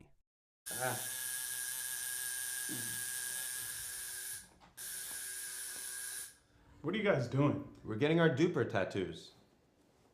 You know it changes every match, right? Oh, Duper, keeping tattoo removers in business by updating after every match. Download the app and claim your free profile today. Can you change that 6 to an 8? I sure can try. How do you get what you want? Eric Weimer, blind man, wanted to climb Mount Everest. My man crazy, but he believed it was possible. We're gonna do it. And because he believed, he became the first blind person ever to stand on top of the world. Guaranteed Rate believes in your dreams. That's why we treat everyone like we treat our own family and work extra hard to get you the lowest low rate possible. Because if you believe, you will. All right, welcome back, everybody. The wind did its job as I asked it, so it's the last time the weather will ever do what I ask, but here we go. Game point for Ben Johns. And that'll do it. So after being down early and Medina Alvarez came out hot, Johns just rattles off point after point and quickly takes game one. So look at Tyson McGuffin and look at the overview. We'll see if Medina Alvarez can come back and force a game three with a win in game number 2.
Welcome back, everybody. Dave Fleming here, and after a sloppy sort of all over the place start, trying to get the wind dialed in, Ben Johns comes roaring down the tracks and wins game one 11-4.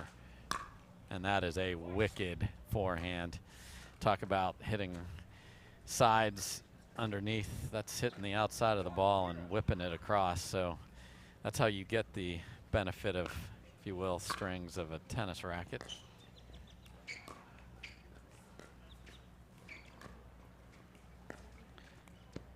Oh, and the patented Ben curler finds the net there. Obviously, you do not have strings, but that's a way to add extra spin, is to hit the outside of the ball to create that spin.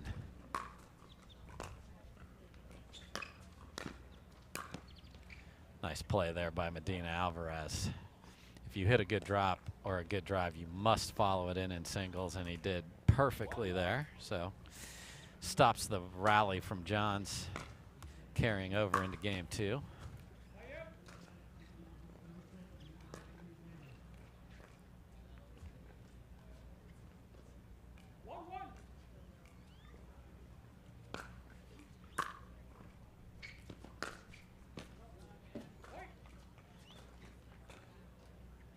Like this two, he just missed down the line.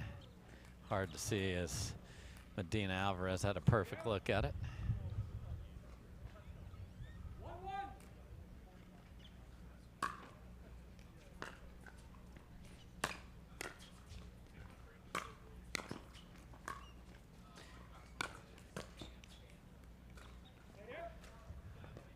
Tried the lob. We've seen that work a little bit earlier with the swirling conditions. Johns didn't try to do too much with it.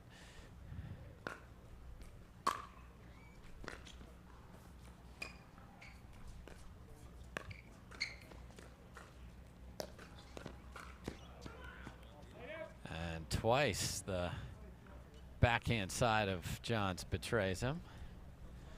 Knotted at 1, game 2, quarterfinal action.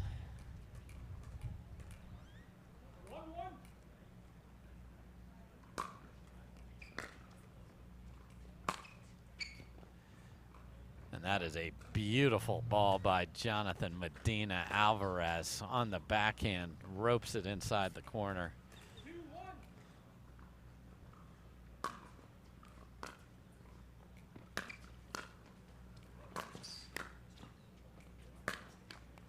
Ooh, good swing on the run, just comes up short.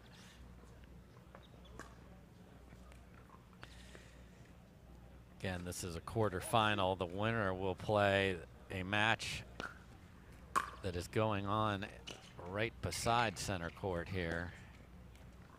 Wow. And there's the Ben Johns roll. Christian Alshon and Brandon Lane are in an epic battle next door. Winner gets the winner of this one.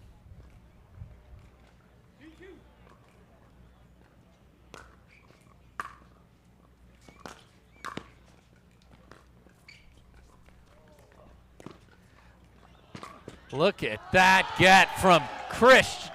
Unbelievable shot from Jonathan Medina Alvarez. Wow.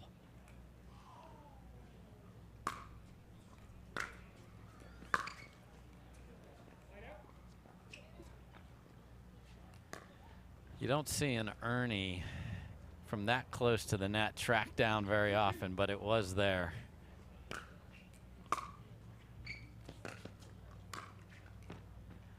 Nice touch on the volley. So Medina Alvarez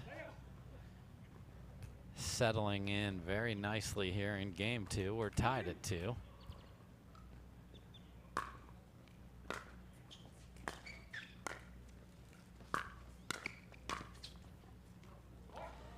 And again, Medina Alvarez chasing his shots that are low and finishing into the open court.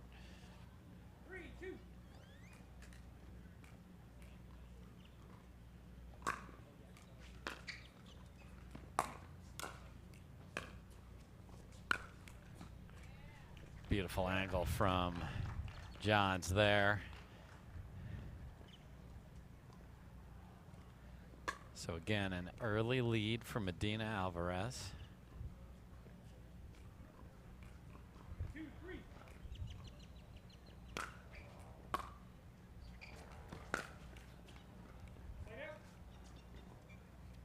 Johns trying that two-handed backhand a couple of times today, has not been successful, hadn't been able to find the court, missed wide, and now that one catches the net.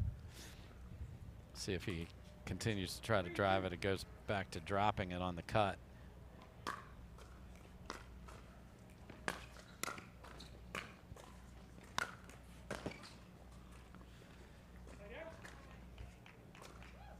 "40-year-old Medina Alvarez was there, just tad late and hits it off the tip of the paddle.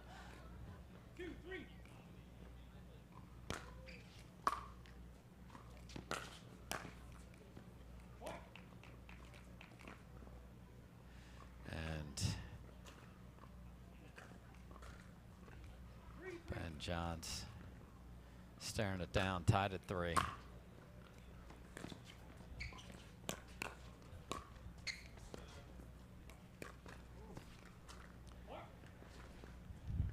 Called going for too much right there, folks, as Medina Alvarez knows that when you're in that cat and mouse with Ben, he is going to do something that you're going to have to guess on. So he tried to pull the trigger first, just way too much.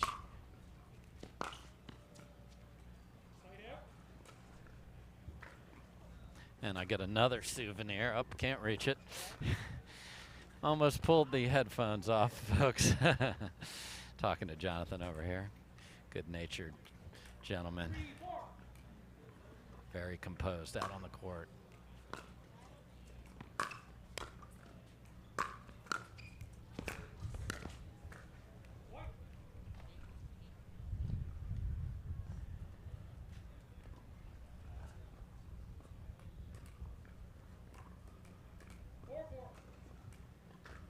4 apiece, game 2. And that ball just took off and skidded.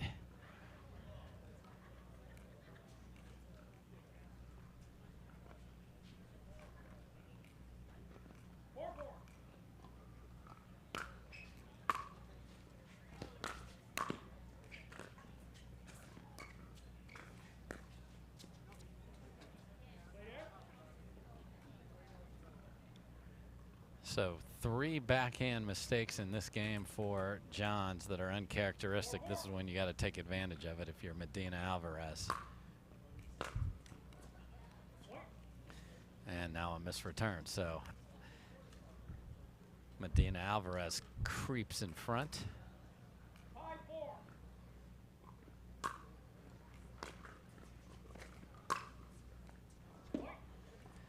And a forehand winner, and the lead is now 2.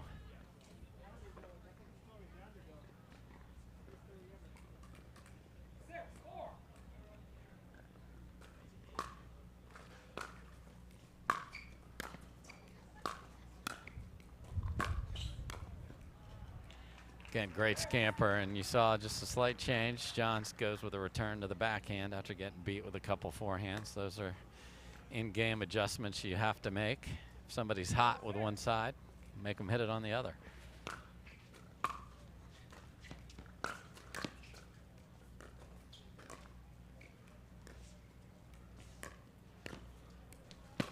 Oh my. And Medina Alvarez was there, and I think he might have hit the crank handle.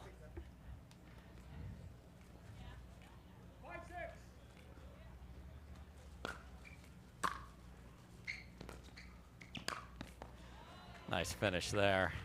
And a little pat of James Otto, who stood his ground. The referees have been standing their ground today. We appreciate everything they do. Can't have the best players in the world playing without the great referees as well. Appreciate you.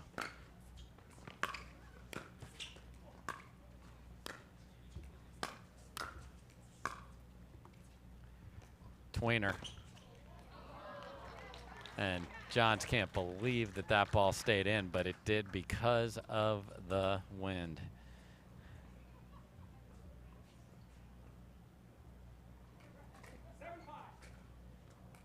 Seven 7-5 Medina Alvarez.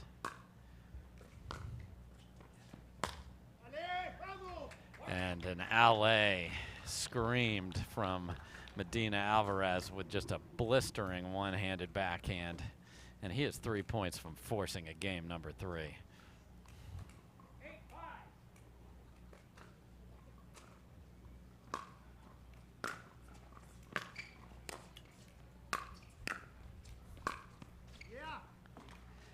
Just misses it deep.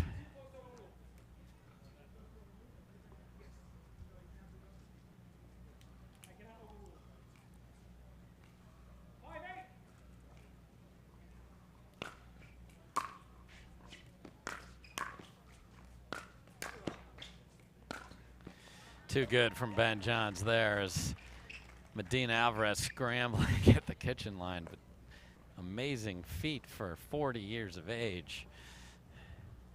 All over the place. Lead is 2.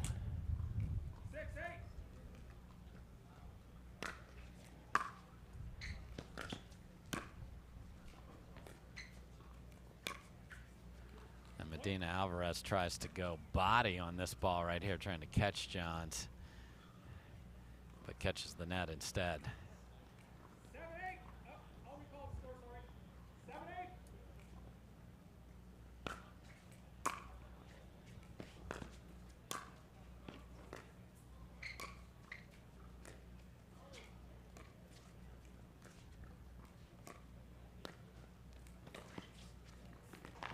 What a ball by Medina Alvarez, and he's back behind the kitchen and still able to find an angle that Ben Johns cannot track down. So 8-7, game 2.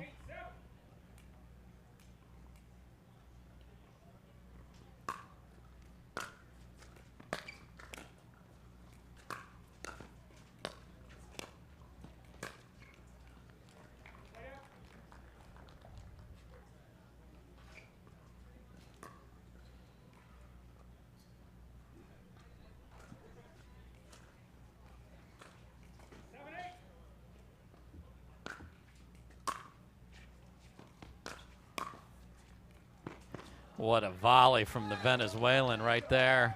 This ball is ripped down the line, and he's able to get it into the open court. Because tennis and pickleball, while the dimensions at first glance look the same, the depth to the width are not at all. So to find that angle perfectly, beautifully done.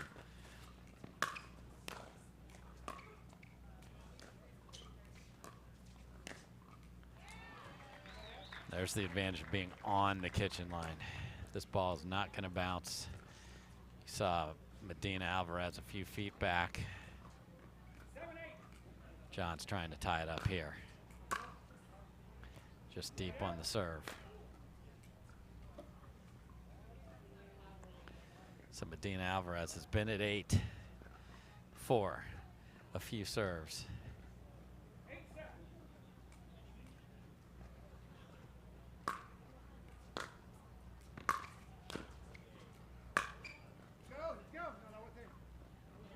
Okay, so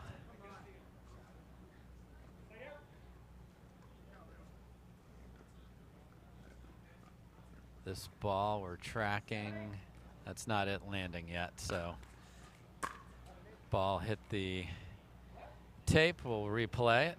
A lot of those today in singles, people really going for their serve. What a return from Medina Alvarez.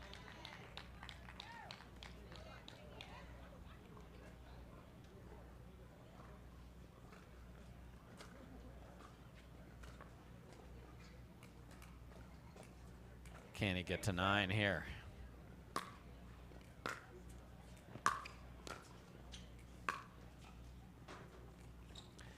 Ooh, and that lob sails a bit deep. Another chance back to Ben Johns.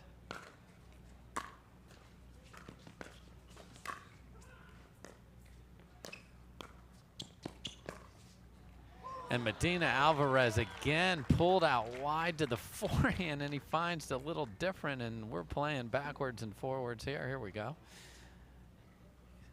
Watch him track this down, and then instead of bringing it back cross court like he has before, pulls it down the line. Beautiful ball. Oh, and he goes for the cut serve.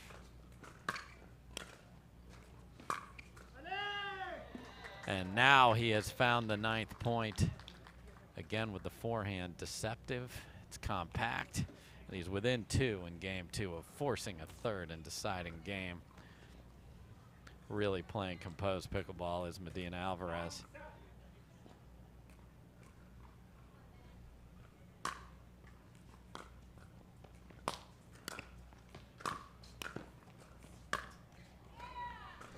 Good pressure from Johns there, so Medina Alvarez finally able to get off 8, but just 1.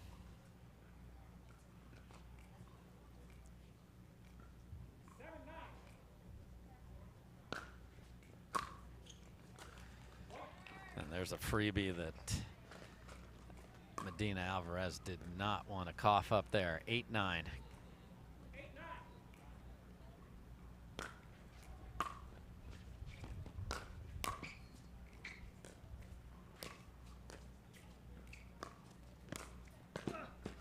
Beautiful play from Ben Johns at the kitchen, and there's the difference. You playing a lefty, those balls that Ben had on his backhand that he usually puts in front of himself. He has the lefty backhand there, so he likes to put it there instead of bringing it cross court to the backhand. So little intricacies. Good deep return at 9 apiece.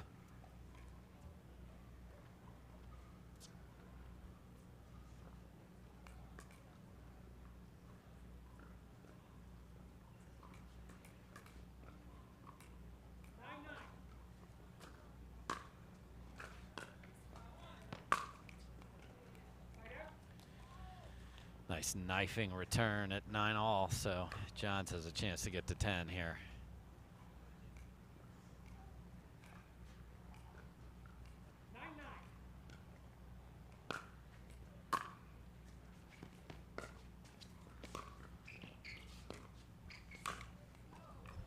And you see Medina Alvarez a few feet back behind the kitchen line on that one and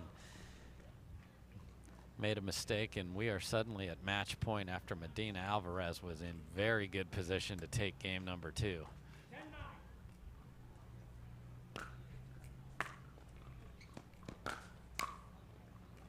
And that will do it. So Ben Johns comes roaring back in games 1 and game 2.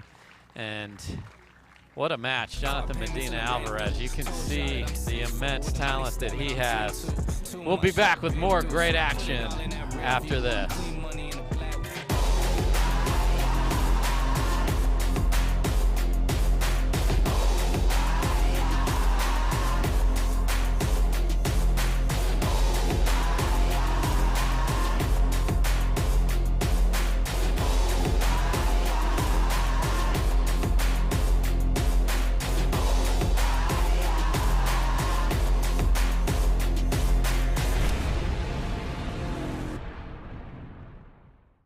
Integrate is a data center and cloud integration company, providing peak performance with adaptability and cost savings. Integrate is a 5-time Inc. Growth Award winner. To learn more, go to integrate.com. Integrate. One team, one vision. We owe great times to good friends, to the glasses that spark conversation, to the ideas that then pour out. Ours came from a night like that, and somehow survived the morning after, to make our own tequila. It wasn't meant to leave our house, but since we made this for friends, we thought it wouldn't hurt to make a few more. Grab a glass, amigo. Our tequila is your tequila. Our casa is your casa.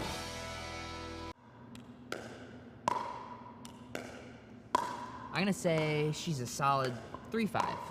Nah, she's definitely a 2.5. Guys, look at that forehand. She's clearly a 3.0. Guys, come on. I'm at least a 4.0. Yeah, fair enough. Ratings don't have to be hard. Duper, optimized for accuracy, optimized for fun. Download the app and claim your free profile today. For many of us, we just charge ahead because planning for your future takes time. And right now, thinking about your financial future takes on new meaning. At Baird, our financial advisors have guided individuals and families to achieve their goals through every crisis evolution and groundbreaking idea for over 100 years. That's the difference between thinking you're ready for what lies ahead and knowing you've planned for it. Now that's different. Discover the Baird difference.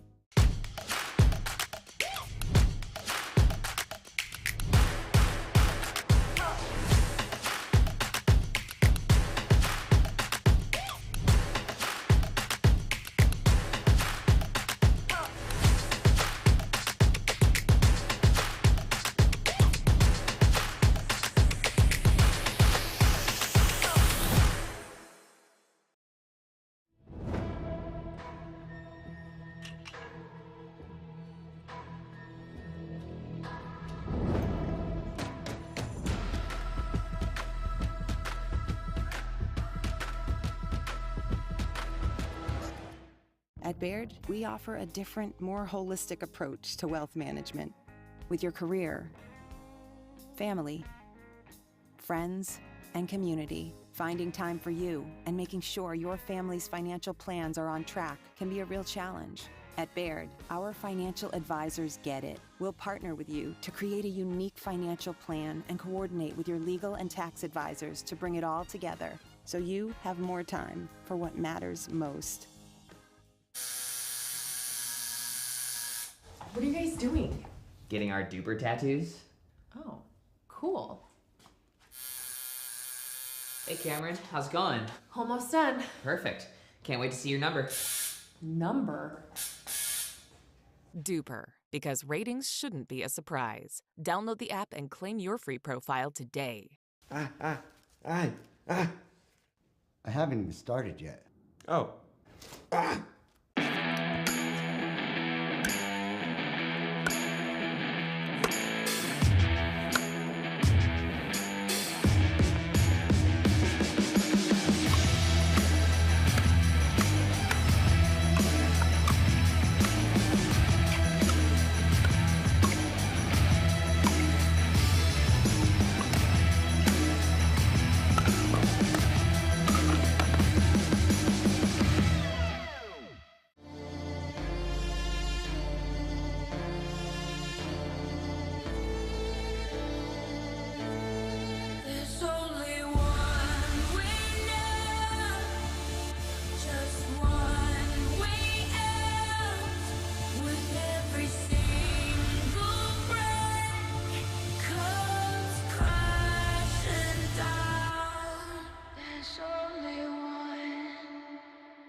The Pro XR pickleball paddle answers the age-old question of how to get paddle speed and control with the same paddle and one grip, and this is it. Pro XR gives you more spin, greater control, and quicker reloads on every shot in the game, because you always have that constant feel for that leverage and control and paddle speed that we're all looking for. Pro XR is the most revolutionary technology in pickleball. You don't get the moments everyone talks about without the moments no one sees. Early morning practice, late night drills, running it over and over. You don't get the crowd without the quiet.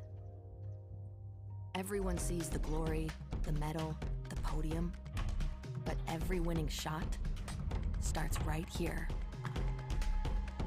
Paddle Tech, let's go again. All right, welcome back, everybody. Dave Fleming. I am now joined by Kyle Kazuta. Kyle, what's up, man? Dave, I'm excited to be here. Let's rock. So the women are back on center court, and boy, what a quarterfinal we have here, Kyle. Let's just jump in the deep end. Let's go. We got Leigh Waters, as you see there, and she is playing Anna Bright. This is going to be a good one. Let's play pickleball.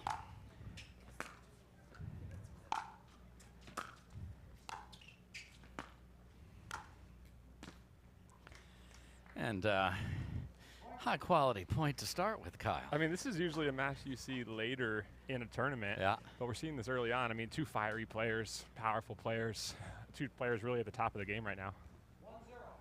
1-0.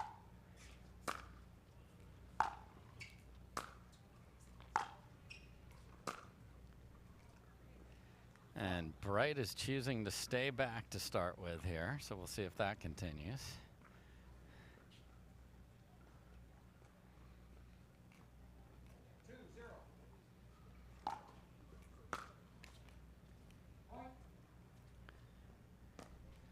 Hot start for the #1 seed. You love to take the serve and rattle off several. This is 3.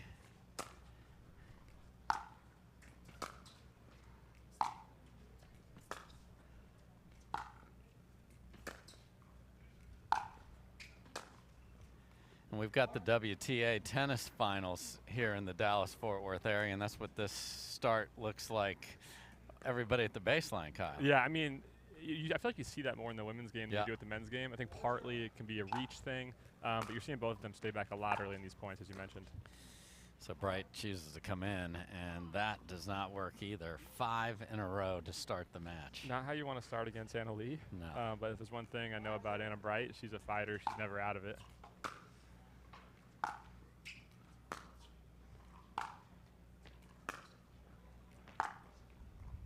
Wow.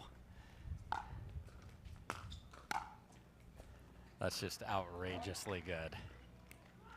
Paint lines, wind picked up a little bit in the middle of the point there. And the wind has been a factor. So Anna Bright is forced to call a timeout before she even gets to serve. So she's going to review that. We will be right back. AL on fire.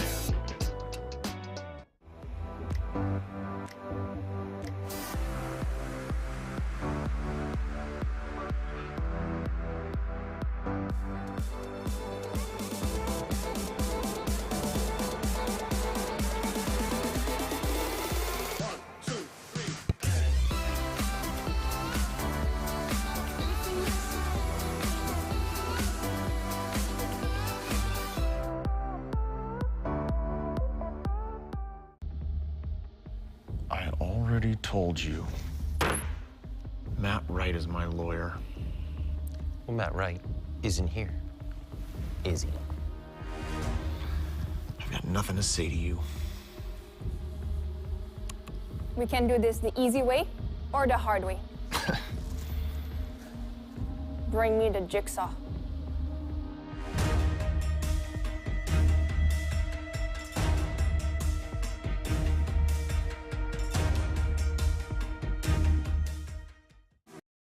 I don't know what the record is of consecutive points to start a tournament, but Anna Leigh is at 28 in a row. 29 in a row. I thought that was going to be similar to like a commentator during a basketball game when they say something about the free throw. Yes, and I jinx. 29. You can't jinx AL. I mean, this is ridiculous. Like. And Anna Bright is doing everything in her power and can't believe the quality coming back. 30 in a row.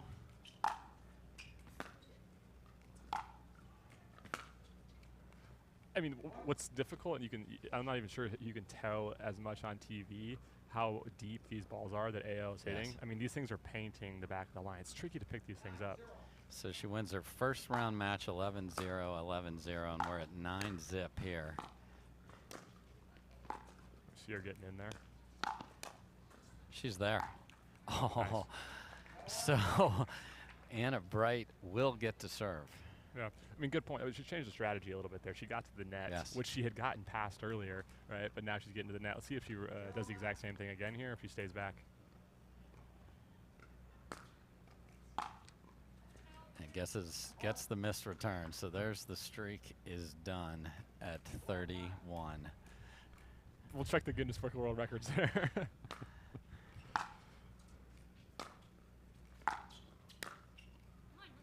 There it is. Shout out to Jim Ramsey to look up some stats for us on that one. That's a good ball there. Oh, okay. And Leigh Waters says, I would like to take a timeout. So some very early timeouts called here. Interesting. Curious at the timeout. There's the Vibe Pickleball logo. It's coming. Mark Cuban. It's going to debut. It's going to be powered by these PPA players, all sorts of new combinations. There'll be a draft. This pickleball world just keeps getting rocked every single day, Kyle. It's hard to wake up and not check Instagram and see something new happening in the sport and some big name coming in or being introduced in some fashion. So it's unreal. News broken by Darren Ravel, the former ESPN and very well-followed sports business and gambling reporter. And that's what happens if you come in on the wrong ball. I think that's a key point, too, is deciding as a singles player, which ball do you come in on?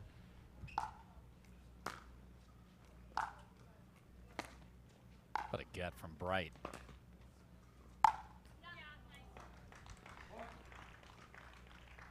You bet.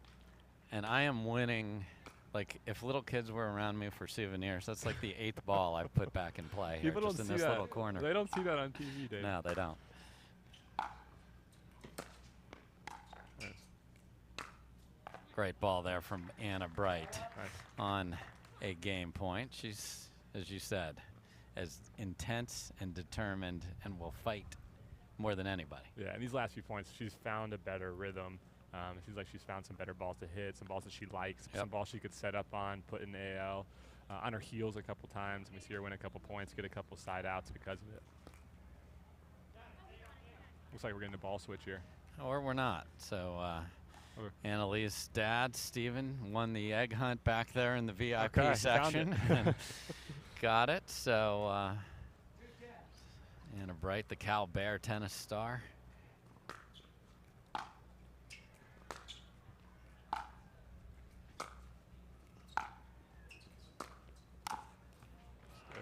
And again, just relentless pressure. 15 years old, Kyle. I've played against her, and she hits it 10 times as hard as me. Oh. So I don't think that age means a whole lot. Look at that ball in the corner. And that'll do it. And that's as impressive as that is a talented player on the a very talented player on the other side. And Leigh Waters is dictating everything with the depth and pace of her shots. Can she keep it up? That's the Oasis. We're not in the desert. We're in Rockwall, Texas. This is the Baird Wealth Management Texas Open.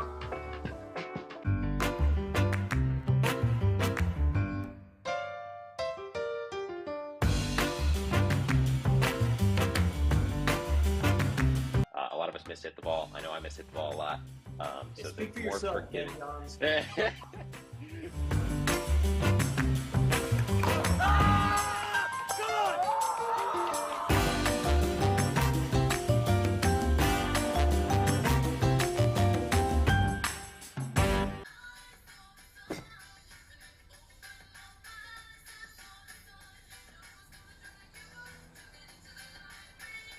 Miller Lite has more taste and only 1 more calorie than Michelob Ultra.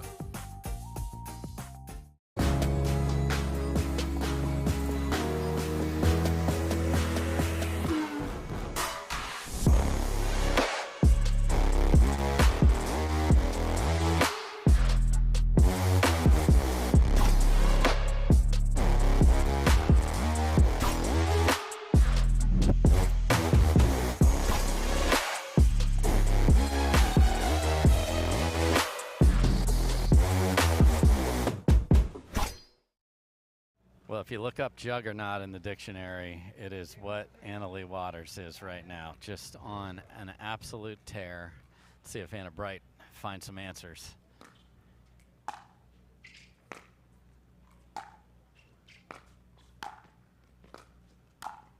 You know, that was such a good move by AL. Like, she had a ball that she hit super deep and approached with it, and then she ended up putting 2 balls away later, but just a really nice approach there.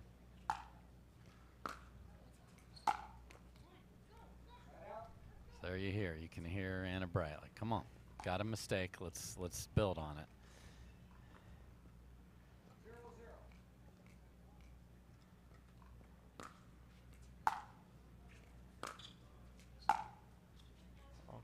Okay. First point of game 2 goes to Anna Bright.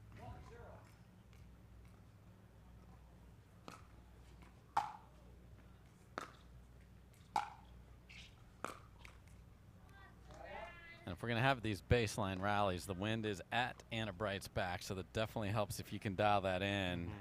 Then they're hitting into the wind.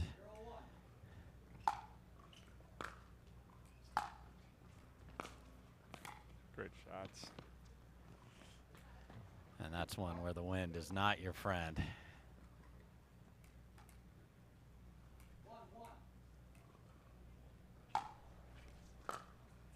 Yeah. Again, caught in that jet stream and just took off. Slight mishit, ball flies. Again, quarterfinal action here.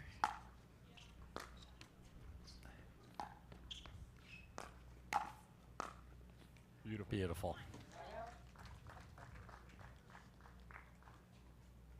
She made that shot look easy, That but was not. what Anna Bright did is she was on balance and she was able to turn that thing cross court there, and that, oh gosh, it was a great shot.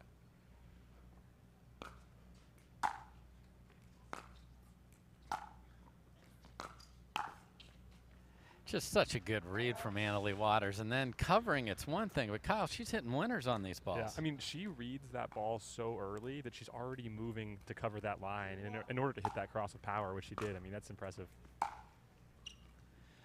Oh, and a little inside out backhand in the middle. Placement over power on that one.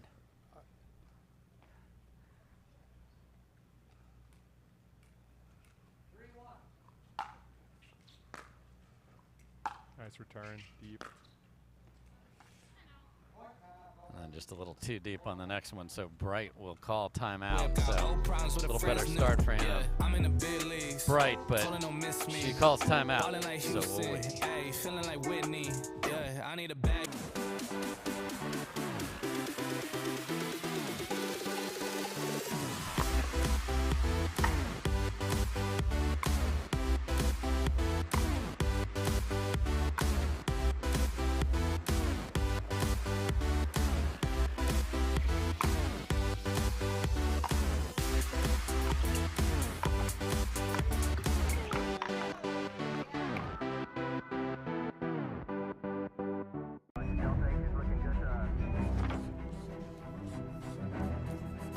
Look,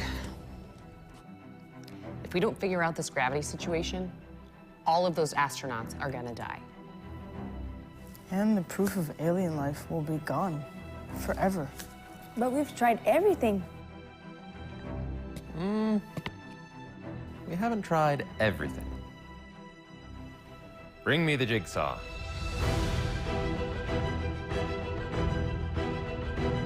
Attention. We are now at DEFCON 1. Security lockdown active. All right, we are back. Leigh Waters up a game in 3-1 and now 4-1. And a big serve in 5-1. And we've seen it on the men's side and here in this match. Go for your serve, singles players. Miss a few, it's in the budget.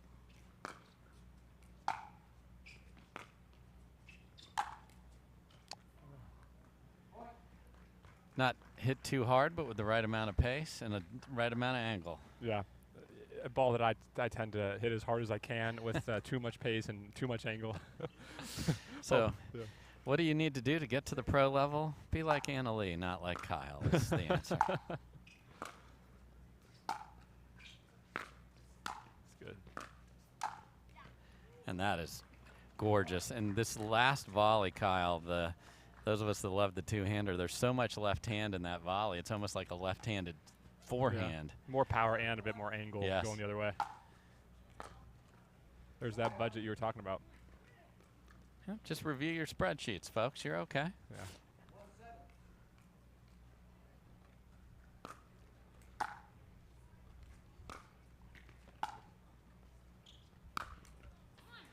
There's a nice tennis overhead, and a big serve started that, though, for her.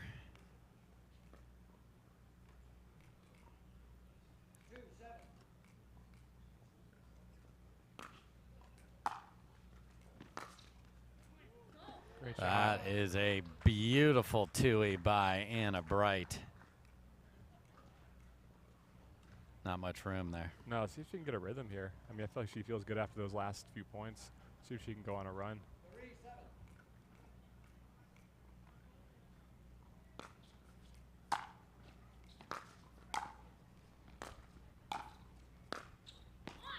Yeah. The answer is yes, and the timeout is going to be called by Leigh Waters. So that wicked two-handed backhand that Bright is so known for, and you're seeing the fire there. It's like, okay, Leigh Waters cannot possibly play as well as she did in the first game again, can she? So we have two things, Kyle. We got side seems to be a factor just with the extra pace from the wind. What are you seeing? Yeah, I mean, what you said about Leigh playing so – she's hitting lines in the first game and a half like you wouldn't believe it. I mean, and that's what she does. She's a strong player who can do that. But I really like how Anna Bright, it felt like she was the more aggressive player in the last 3 points, and we saw good results from it. And so in the next few points, I'm curious if she's going to serve as big as she can and then look for that third shot pass or just another ball to set her up to come in and put a ball away. So we'll see what she does coming up in these next few. Yeah, you definitely want to take advantage of those opportunities when you're there. And when I see Anna Bright's now out there talking to the DJ, she's singing, that's when that's when she starts to become dangerous. Not that she's not dangerous when she walks on the court, but she amps. She's an amper-upper, which is a word. Yeah. And if she wins a point right here in the next couple, I foreshadow a big come on. Okay, here we go. We've got another predictor in the booth next to me, folks. And a paddle clap instead is what Anna Bright is delivering, as she can just stand there in the middle of the court and go, please go wide, please. No. They say if you predict enough, you're going to get a few right. Yep. We're hoping the predictions of the weather tomorrow change. Yeah. Those are those rolling, hit the outside of the ball, side to side rallies that Leigh has been winning.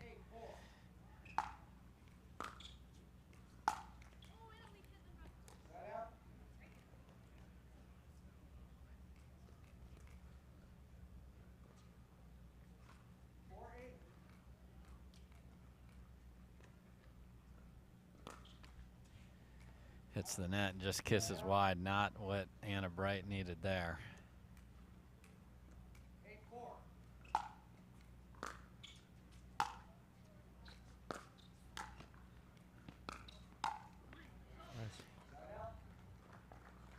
Looked like Anna Leigh was sitting middle a little Yes. bit, and I like how you saw her take her second hand off the paddle, and when that happens, I mean, she's going to lose a lot of power reaching that far, so good play by Anna Bright. Yeah, the two-hander fan club, like myself, you give up reach when you hit it. And the forehand is now just as lethal. It really was. It was a pretty strong return deep. It's just a great shot by Anna Leigh there. Sometimes you just got to tip your visor.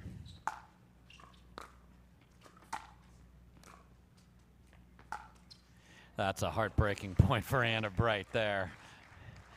Anna Leigh Waters running side to side and ends up with the final answer. And there's another timeout called by Anna Bright. So Anna Leigh versus Anna. Anna Leigh's up.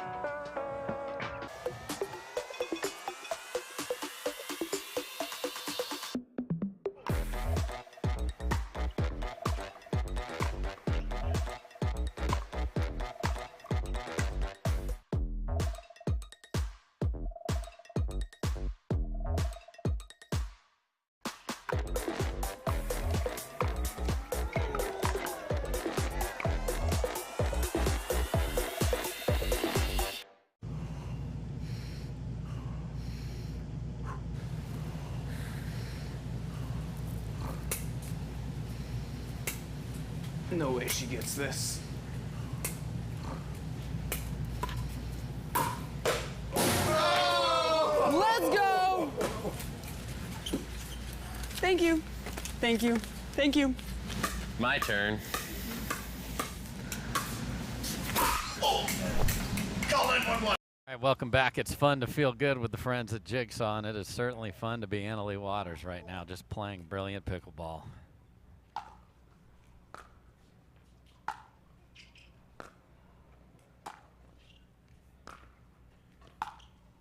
Great shot. And usually you don't talk about this in pickleball. It's a tennis term, but Anna Leigh well behind the baseline. So the person standing on the baseline in those singles rallies was Anna Bright there. So good job out of the timeout to be the aggressor like you talked about, Kyle.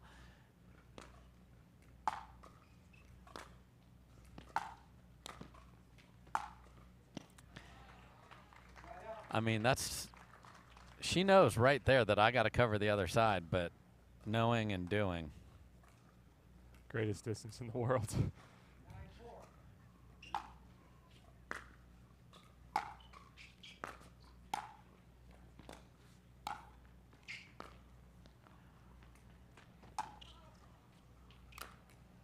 What a topspin lob in the middle of that by Anna Bright. It's a great combo platter, Kyle. That was good, especially that the wind died down there. It was actually a good time to use it earlier in the match, or in this game specifically. Wind was heavier. Might have pushed that ball out.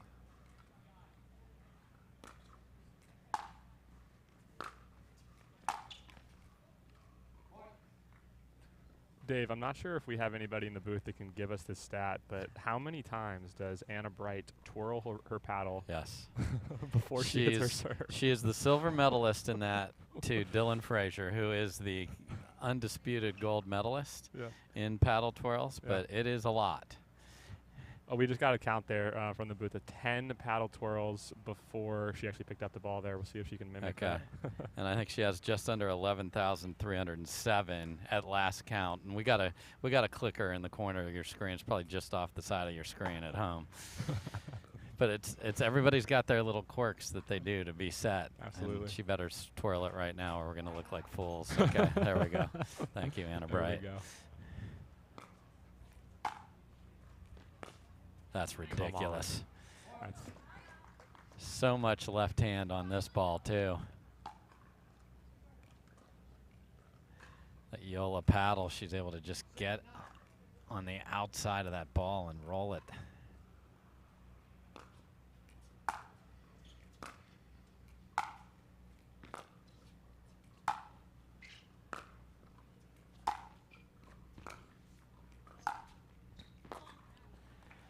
Tremendous point, and now Anna Bright is within 2, and I think it's Anna Leigh Waters who is going to use a timeout here. So Anna Bright was down 9-4, called timeout, has gotten 3 in a row, and has the ball. It was brilliant shot making there, and it's interesting. I think maybe in all of women's pickleball, there's probably a few others that do it just as well, but the rolling backhand that Leigh Waters and Anna Bright can hit, I've practiced it, I've tried it, I should say, and I'm nowhere close. It's way harder than it looks, but they make it look easy. Yeah, and I think it's a unique, that ball right there, thank you, Truck. You have to practice that because you have to get used to, you don't hit the center of the ball, or you cannot do that. You cannot do that. So you have to get used to that. Obviously, we don't have strings, those of us that came from tennis. So you've got to try and mimic that. And you got to find the right amount of angle and pressure with your left hand to be able to be the guide to that ball. And both of these ladies do that brilliantly. Their technique is slightly different. The way they hold the paddle is slightly different from Anna Leigh likes to run her index finger almost as straight up the back of the paddle as she can. Anna Bright is not quite to that level, but all right, Anna Leigh Waters calls timeout, 7-9.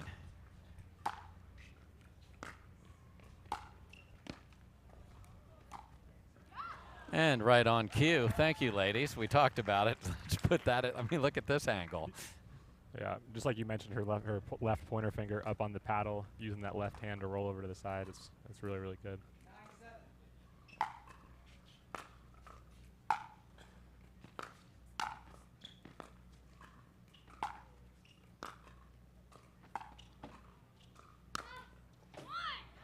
So good.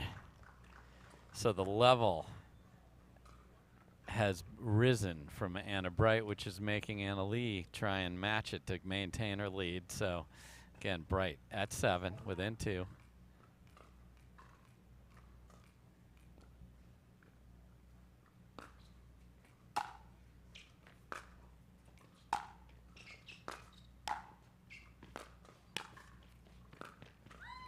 And she was there, but just couldn't quite execute it.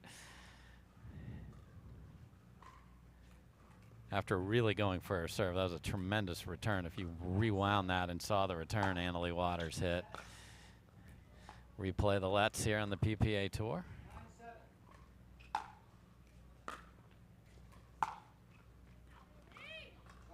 Okay, rare loose ball from Anna Leigh Waters, so this is a big chance for Bright. See what she does.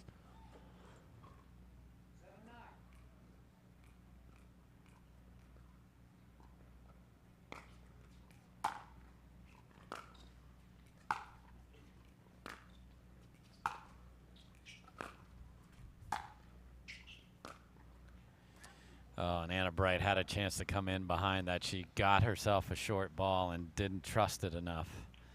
It's hard to trust against Anna Leigh when you've been passed multiple times in a big moment like that. Yeah, we'll see if she comes in on the next opportunity she gets like that.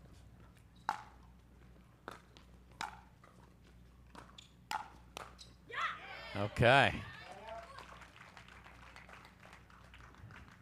So Bright came forward that time and was rewarded. So 7-9 for about the 311th time, or as many times as Anna Bright will spin the paddle.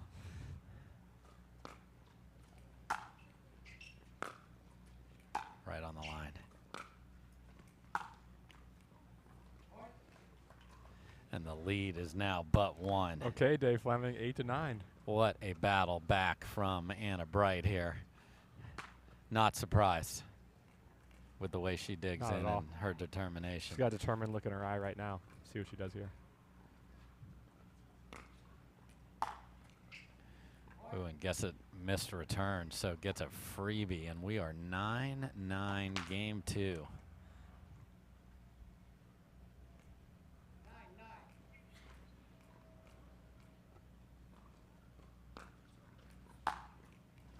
And a second missed return, and out of nowhere, we are at a game point for Anna Bright. 6 points in a row. Anna Bright talking to herself. Game point. There we go.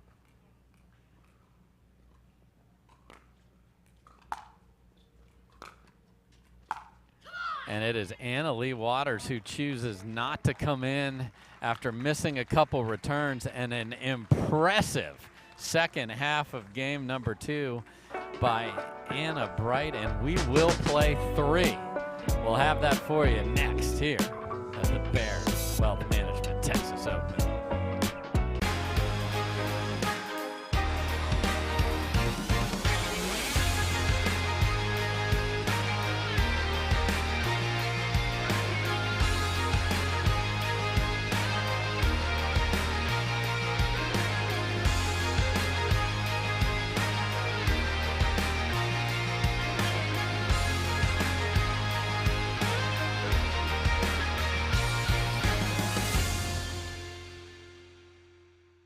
He stands a titan in the arena, a legend of the game that holds one thing above all else: the will to endure.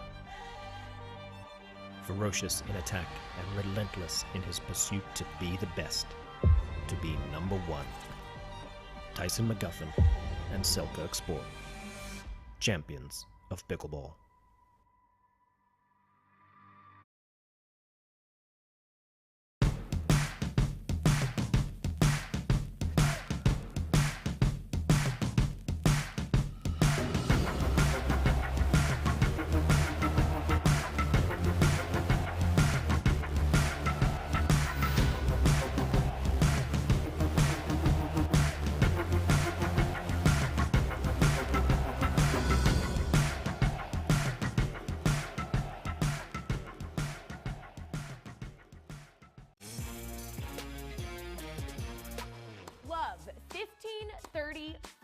Any point won means you win. Because when you bet just $1 on any tennis match, you could win $100 if any point is won. Plus, if you're not in a sportsbook state, you can take a swing at thousands in prizes in our free-to-play pools. So download the DraftKings Sportsbook app, sign up with the promo code, bet $1 to win $100 if a point is won, and make it rain. What's up, everybody? Dave Fleming back here with Kyle Kazuta, and what an impressive display by Anna Bright at the second half of game 2. She wins it, and we're going to play a third game.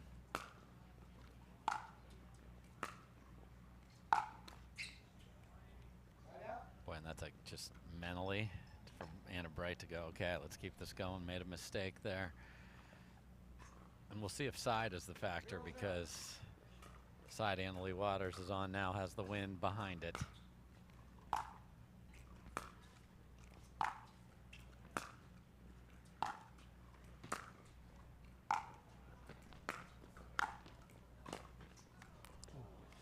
Good scamper by Bright, but just can't get it over. And again, we will switch sides at 6. So if the side is a factor, Bright will end on the better side. Right.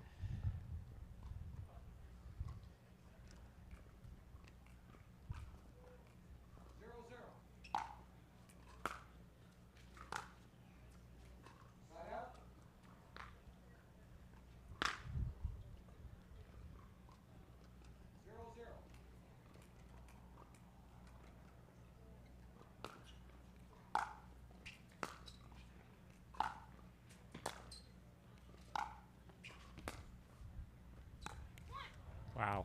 What a shot from Anna Bright there. She was in serious trouble. Throws up the lob, Kyle. Second time we've seen her do that, and honestly, it's a great choice when the wind is in your face. You know, you put enough power on it, and that situation, she hit it beautifully. Was able to get it just high enough to make Anna Lee miss. Right on the line. Twice. And that last shot, while the court was wide open, that ball moved about 2 feet as she was, I think she was thinking overhead, and it didn't end up being an overhead. So good composure.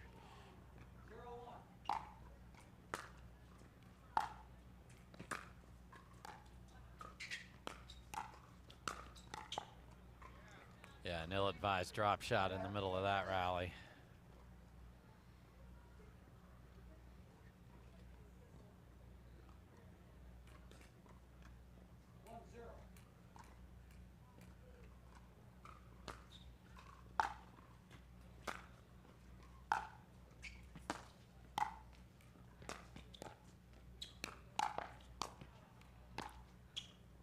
Good point. You don't see Leigh Waters that off balance, and she was several times in one rally. Well, we saw Anna Bright just go to her backhand twice, and again, Anna Leigh had to extend one-handed, which again just popped the ball up a little bit. Anna Bright took advantage of it.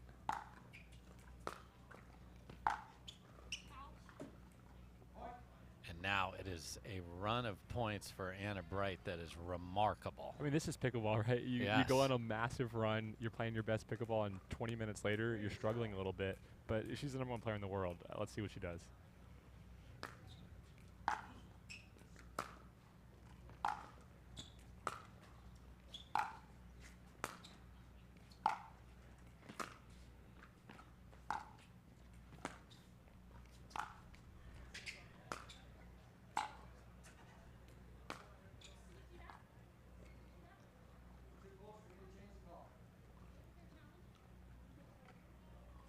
Anna Bright was asking, can I challenge this? She cannot. So there was a ball on the sideline in the middle of that point that was close, called wide. So 0-3. You hear Anna Bright saying, focus here.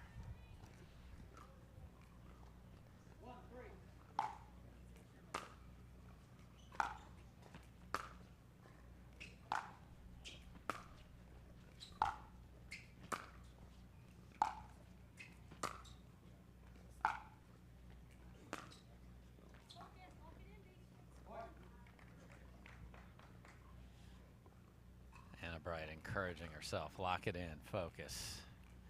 2-3. 2-3.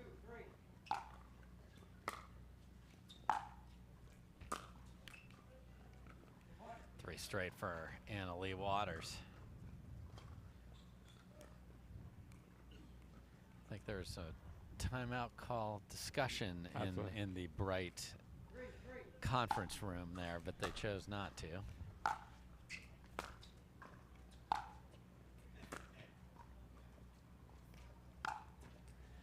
Nice patience there, and that timeout is now activated. So after being down 3-0, Anna Leigh Waters rattles off 4 in a row. So we will rattle off a quick break and be right back.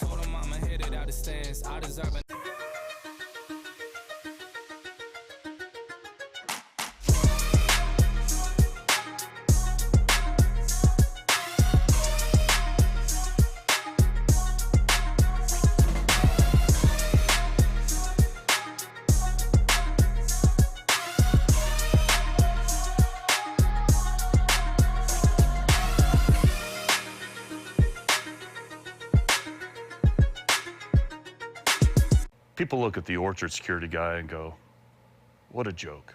He's got electrolytes on his chest. He's got electrolytes in his squirt gun. Do I look like I'm a joke? It's not funny to me. Hold on.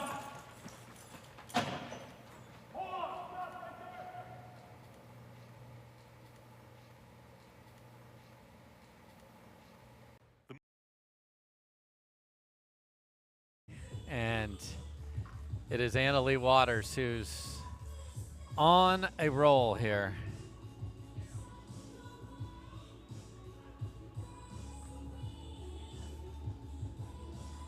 Won 4 points in a row.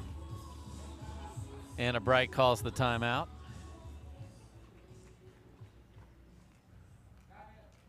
Again, we'll switch sides at 6.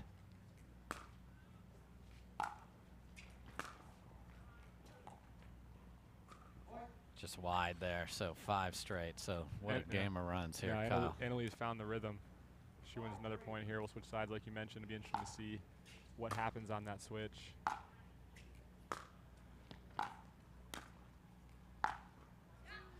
And you see Anna Bright take a step to the right and not happy with her ball placement there to give her choices. She had a little bit more space, it looked like, over wide. I think she just slightly mishit it. Yes. She just kind of mouthed to herself. You hit it right to her.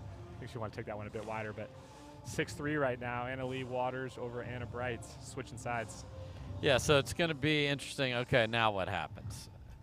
It appears, and it has been this way most of the day, that those that are playing more aggressive, the dial in the wind, are making it uncomfortable for the person that is going to be on the side Leigh Waters is on coming up here on the switch. So Anna Bright really dialed in that side of the court to go on the rampage to win game 2.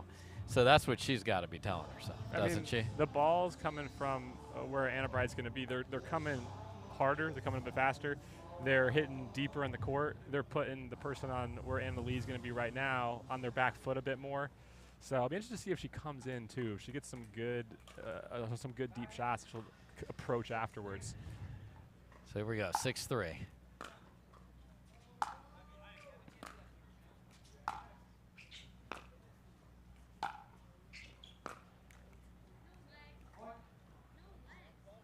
You hear Anna Bright saying no legs. It always looks like it's got to be the swing, but the legs are so critical in this sport.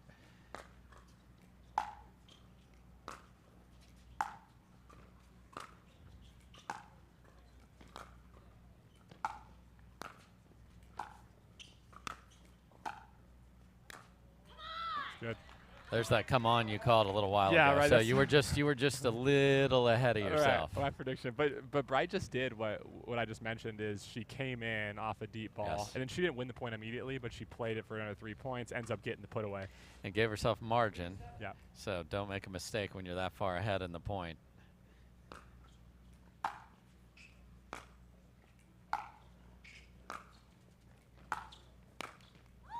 Oh, and she was right where she wanted. That's perfect point construction. Then it gets to execution. Yeah, that's it. That's the one she wants back. We've all been there. So Anna Leigh looking to add to her 7-point run here.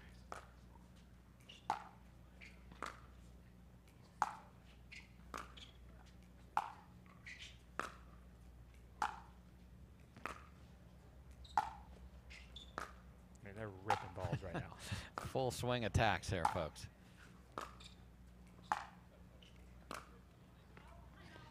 And another timeout after that miss from Bright. So 3-0 Anna Bright turns into 8-3 Leigh Waters. So we'll take a quick break and see who will punch a ticket to the semis. Most important part about Tuesday night pickleball at the Orchard is the net. Every Tuesday, 4:30 a.m. You're sleeping, I'm not. I'm measuring the height, I'm measuring the length, I'm measuring the circumference, and I'm measuring the tension. Who does tension? We do.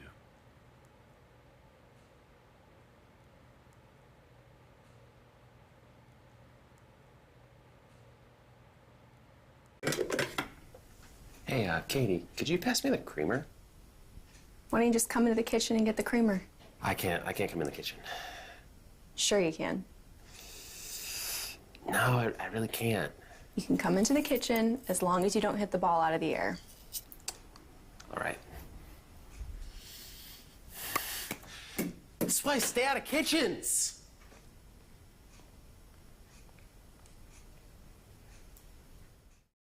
All right, folks, welcome back.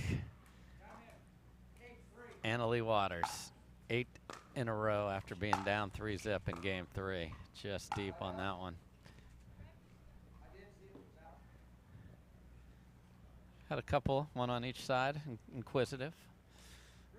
These ladies call the ball very well, though.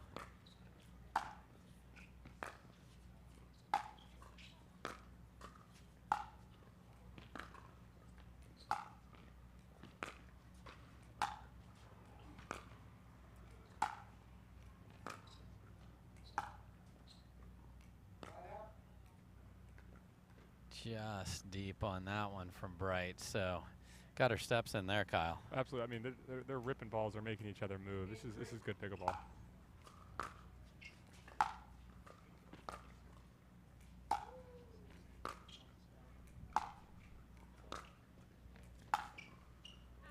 I mean, these wind-ups on the groundies is awesome. It's inspiring to me to go practice singles more. I'm primarily a doubles player. This is actually kind of making my knees hurt just watching that. No doubt. I mean, people, get your massage guns ready. 8-3.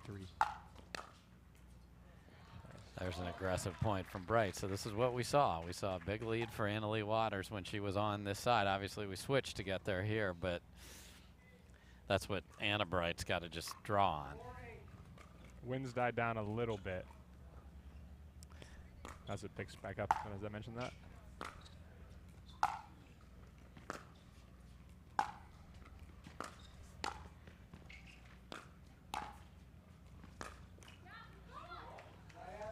And there's just so much pressure to keep making another ball and another ball. Not just make a ball, but you got to make a perfect ball or she's waiting for it. So the aggressor has been winning. Yeah. Do you have the nerve, though, to play that way? That's the question. 8-4.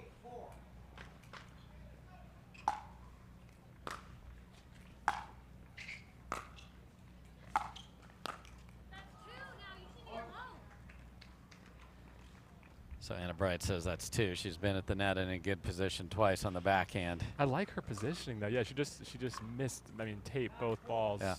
It's back to that word execution. Yeah. Oh, and then a missed return. And from a massive hole, not massive, but down 3 to start, it's match point for Leigh Waters. The ball. So too good from Bright there, so saves 1.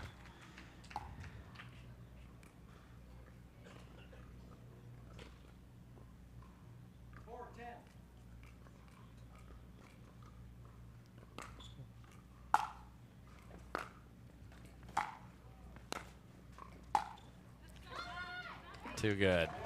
And the first loud come on from Leigh Waters, who's been pretty stoic, quite frankly, for her in this match. 10-4. Match point. Second try. Oh, and goes with the lob serve. And that will do it. So Leigh Waters is pushed by Anna Bright. Watches a massive run go against her in game 2, is down 3 in game 3, and then just cranks it up. Do you want to know why she's the best player in the world? You just saw why.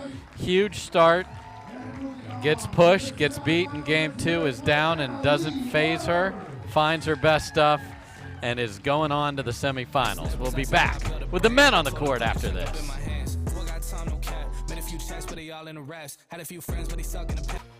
Integrate is a data center and cloud integration company, creating end-to-end technology solutions that are optimized for adaptability and cost savings. We're an award-winning integrator of Cisco systems and NetApp. Integrate. One team, one vision. At Baird, we offer a different, more holistic approach to wealth management. With your career, family, friends, and community, finding time for you and making sure your family's financial plans are on track can be a real challenge. At Baird, our financial advisors get it. We'll partner with you to create a unique financial plan and coordinate with your legal and tax advisors to bring it all together so you have more time for what matters most. On your 6, ladies.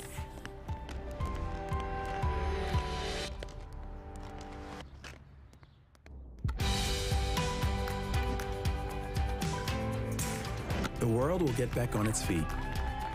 We'll help you stay on yours. What's your secret? Oh, it's no secret. It's the expert help I got at Foot Solutions. Make an appointment at footsolutions.com. Are you looking for content? Are you looking to up your game by watching some of the best content in the game? Make sure to go over to the McGuffin Pickleball Club YouTube channel. You can check out educational videos. You can check out my vlogs with my family, or you can check out the McGuffin Show. Subscribe today to the McGuffin Pickleball Club.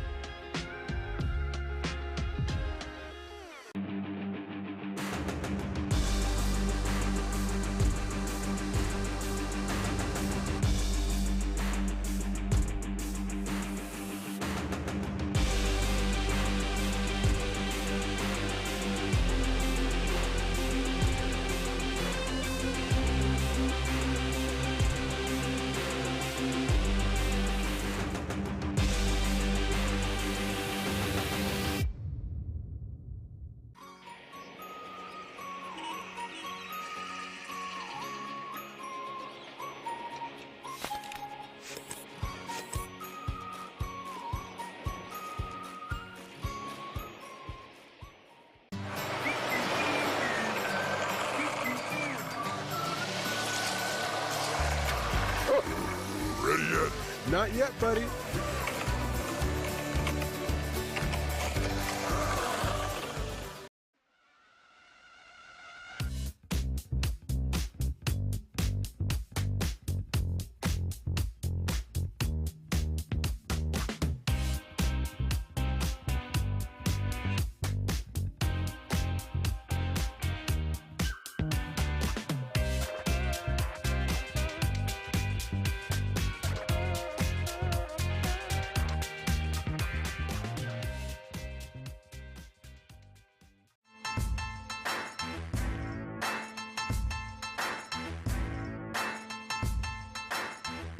New People Pickleball.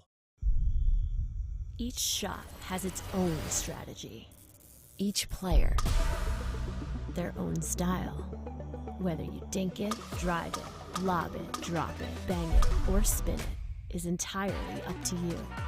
But we do keep score. We recognize the winners. Podiums are earned. If you want an edge, you best work for it. Electrum. Earn your. All right, welcome back, everybody. Dave Fleming with master impressionist Kyle Kazuda. And Kyle, it isn't July 4th, but we got fireworks brewing here. We 100% One of the do. people on the court is that man right there with his back to us, Tyson McGuffin, who you felt compelled to do a fabulous interpretation and impression of him. If you haven't seen it, where can people find this? You can go to my Instagram, that pickleball guy. I have it as a pinned post, and so it just sits there. But yeah, you know, Tyson, when I first started playing pickleball, I was like, I like this guy. I think like most people do. Yeah. And I just had the idea 4 or 5 months ago, but I just didn't act on it because it took me like 12 hours to make. And so I just got inspired one day, started watching some film clips, got Tyson's permission because I just want to do right by him. Sure. He said okay with it, and then I went after it. So look this up because my man Kyle brought it on this, and it's nice when you have somebody who has many distinguishing characteristics. Sure. And of course the lettuce coming out of the back of the trucker hat, Yeah. the patented outfits. Don't forget the little bit of hair underneath that nose of his as well. Sure, so for sure. I do have to give a shout out to my buddy Joe, who did another impersonation more recently with this Skechers contest that we did. And so I know Joe's watching right now. I think my buddies Jack and Craig are watching too, who are part of it. So shout out to my Arizona people. It's a team effort. So, you know, I mentioned fireworks as we came back here, and this is going to have emotion, humongous forehands, big serves. Arnold is going to run down every ball, and so is McGuffin. You got to earn. You're going to have to hit 5 winners. Yeah, the first pro tournament I ever attended, I was walking across, it was Desert Ridge in Phoenix. I was walking across the center court, and these two guys were playing, and everything you just said is what I saw that first time, and I expect the exact same thing to happen here again. Yeah, when you look at the draw and you're like, okay, let's see who could play who, and then you're like, oh, hey now, we can have this happen. Well, it happened. So Arnold's the 7 seed, McGuffin's the 2. The winner of this will play Tellez, who earlier on the center court stream played brilliant pickleball. Took out Jay Devilliers, was in command. Yeah. And just love that player, love all the things he can do. The lefty is talented. So he's waiting for the winner here. The other side of the draw has the upstart Division III tennis winner who told the world, I'm going to play pro pickleball. Well, Christian Alshon, you're in a semi, and you get some guy named Johns who went to Maryland. So who is it? Ben somebody. Yeah, I haven't heard of him, yeah. So that's going to be a fun one. These two played a very interesting match earlier in the season in the PPA where Alshon was ripping winners all over the place till Ben Johns got that dialed in. So they've seen each other one time. But this is a chance to get a berth in the other semifinal here. Arnold the 7, McGuffin the 2 seed. We got Charlie Muller and Angela Lumen as our referees. And folks, this is the biggest tournament in Texas history. Everything's bigger in Texas. over 1,200 players here at Oasis in Rockwall on the PPA Tour. Love it. Love when the best rise. This is going to be quite a match. We just had a great women's match. In the purple, Julian Arnold. Let's play pickleball.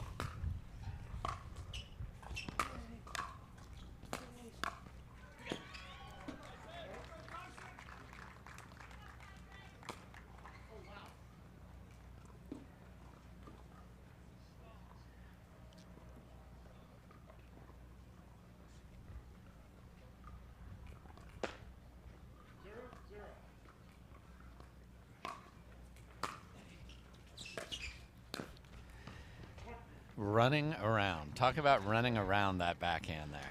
Well, if Julian got a good shot or a good paddle on that ball, it's an absolute winner. He's in the advertising. Tyson does that well, though, and actually it works for him quite often. Probably see it more in this match.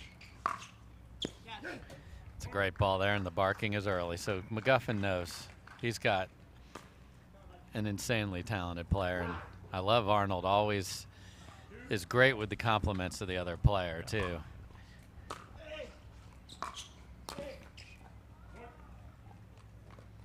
Three quick ones for McGuffin. Yeah, the big difference here is one of them, there are several, is Arnold will happily rip two-handed backhand passing shots. You will not see that from McGuffin.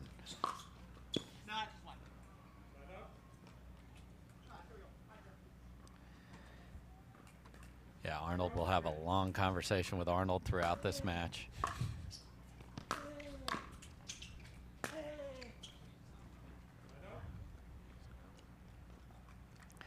Just wide there.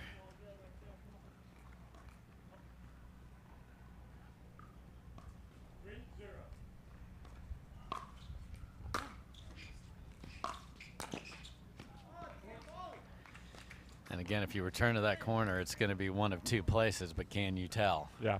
Yeah, I mean, and that's the tricky thing, and it's why it works for McGuffin, is he can run around it, but you don't always know where it's going, and see him win a point there.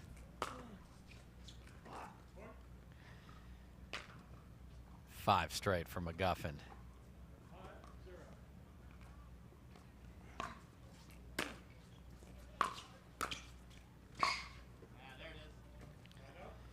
Made him hit a backhand. Yeah, and he actually did what we thought, you mentioned he might not do. He actually tried to rip one right there. One-hander. Typically he does drop that backhand and get to the kitchen on the backhand. Nice get. And there's the first of what will be many on Diamos from Arnold there, but it's the ball before that that was beautiful. I love what he did when he actually got to the kitchen, is he didn't rush through it. He paused for a moment, chose his spot, got the point.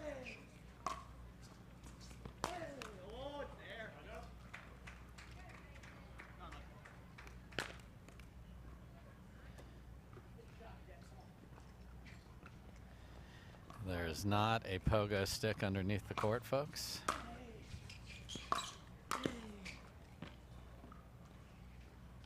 I think that's the third or fourth. Arnold's been there. Yes. He just hasn't executed the shot yet. I can see he's frustrated a bit, but see if he changes that. Yeah, because you cannot give McGuffin freebies. No. With two in a row, I think we're going to see him head to the bench and call timeout, and that is exactly where he is headed. So in a match that has all the makings of a beauty and still easily could get there, it is McGuffin way out in front here on the PPA Tour.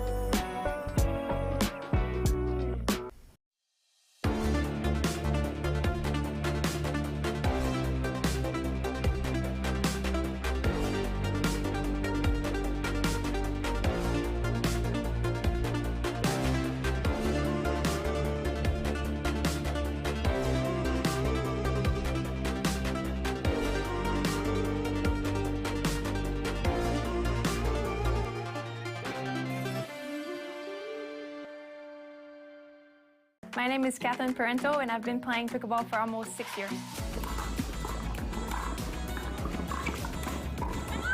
I travel a lot to play in tournaments. I'm always on planes, and I see a lot of people when I travel. I need to make sure that I stay healthy. I need to support my immune system, so that's the reason why I use the Pure Whey C+.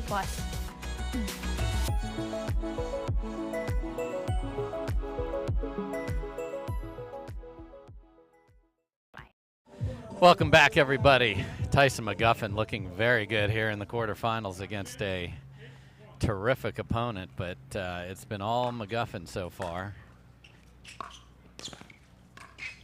There he is again, barking, pounding his chest. This is the McGuffin the fans love.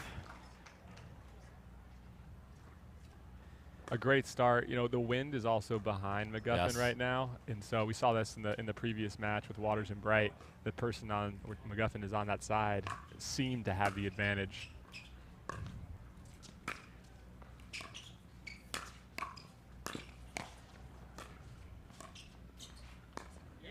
That's pretty. Great shot. Just love how he held it here. Yes. The last second, and he chose where to go. McGuffin was confused. And McGuffin's one of the best movers. Oh. Just side to side. Sick. He's unbelievable. His anticipation is great. His agility is it's impressive to watch. So there's Arnold with the runaround. As you mentioned earlier, Arnold's talking to Arnold, giving himself some encouragement right now.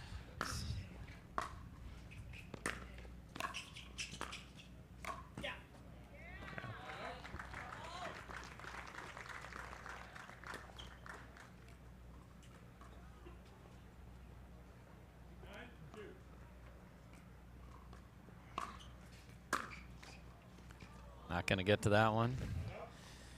Even with the speed and the aerodynamics of the Power Air paddle he uses from Selkirk. Not going to get to that one, is he, Kyle? No. Again, some chatter at the net, too, about that ball. Oh, of course.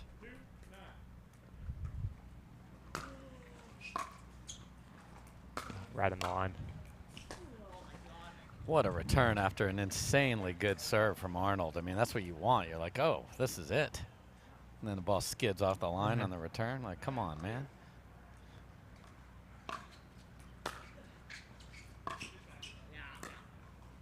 And that one, again, inches. That one just kisses deep, and McGuffin quickly at a game point.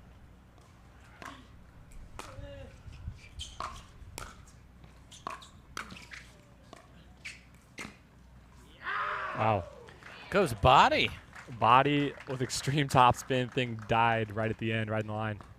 Use Maybe the top, slightly in use the front. wind. Well done. So one game point saved.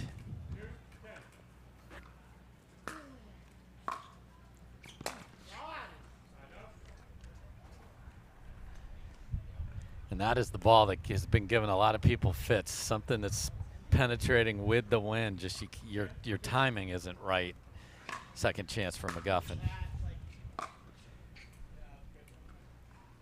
So Arnold thought he missed his return by 5 miles, but the big gust of wind kept it in, and McGuffin misses the reply, and now they're discussing what happened there.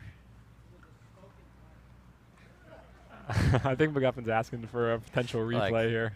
Which that won't happen, but we'll see what the decision is.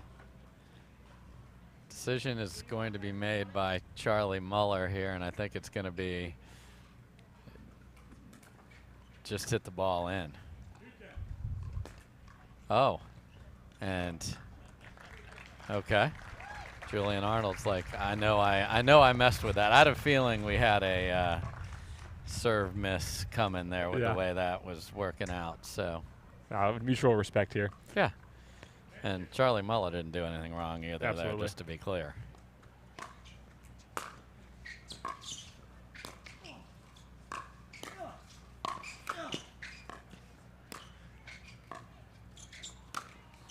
Oh my, and after all that scrambling, he got the one he wanted and missed it. So Arnold's going to have to find his game. Good sportsmanship there.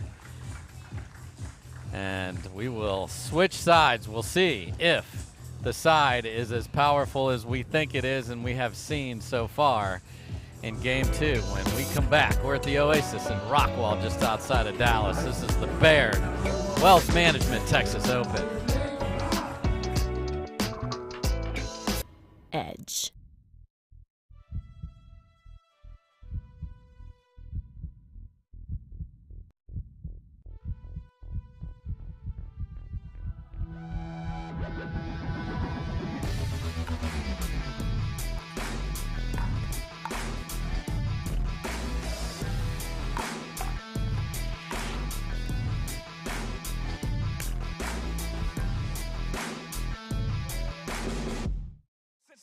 The Texas Open is brought to you by Baird, the official wealth management partner of the PPA Tour.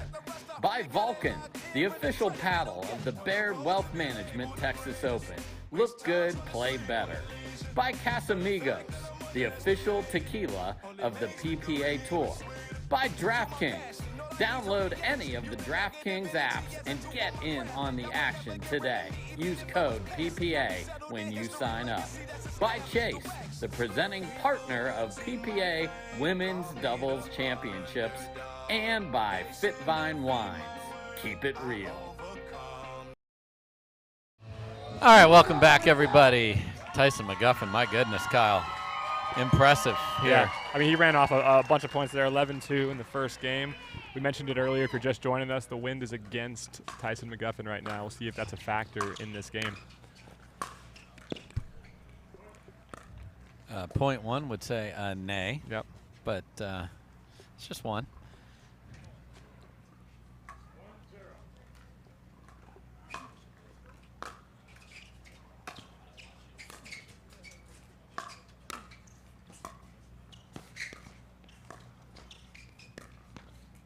Really good from Arnold there. He's just waving the Cobra forehand like, where is this going to go? Weaving a spell and then whips it down the line.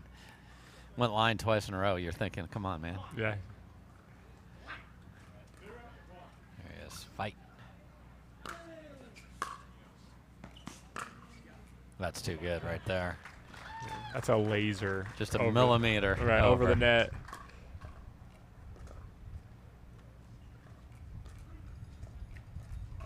If there's one guy in pickleball, all of pickleball, who's not going down easy, it's Julian Arnold. And there's the Tui. Okay. He's fired up. He's fired up. The crowd loves it. You know, McGuffin's so popular too, so people like to give a little me on both sides here. So Arnold's obviously the scoreboard has got to come along with that. So he's got a nice little lead here to start.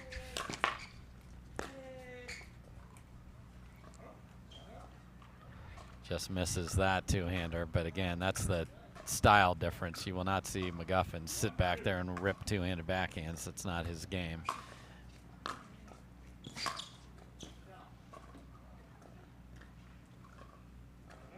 Really nice return, too. Down the line return, just got McGuffin off balance.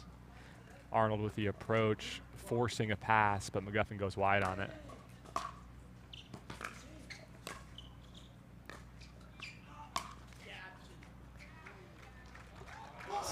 So Arnold goes for the line and goes then for the lob, and it's tough to gauge with the wind at your back. Yeah.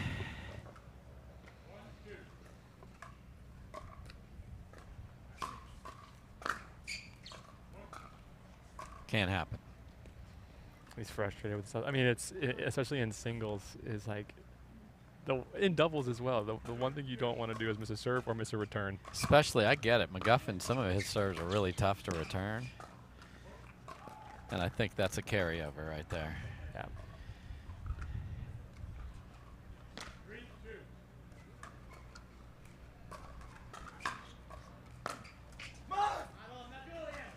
And that is a huge serve from McGuffin right there. Okay, Arnold, pep talk land over there on the other side.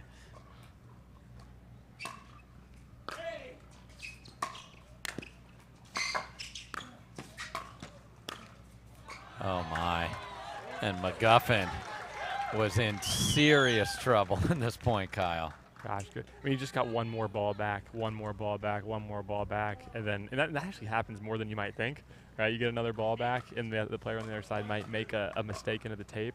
Tough one there for Arnold. Because you get that mental let up by the other player. Like, there's no way he's getting this,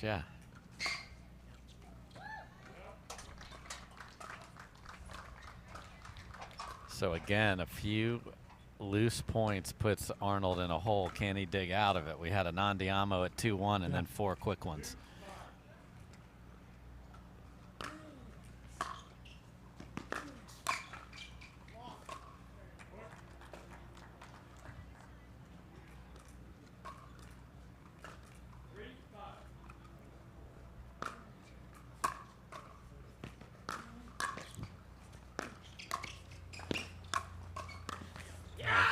Okay.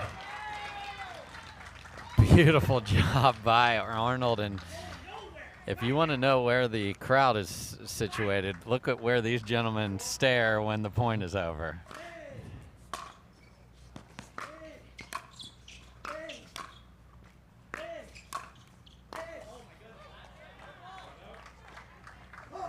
Of course, Arnold's staring a hole through his paddle right now, like all levels do. It's got to be the paddle's fault. It's always. I've never made a mistake in my pickleball career. No, it's the freaking paddle.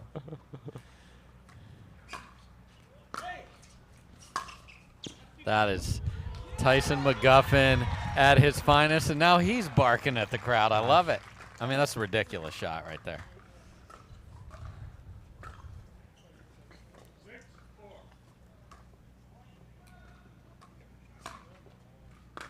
Big serve.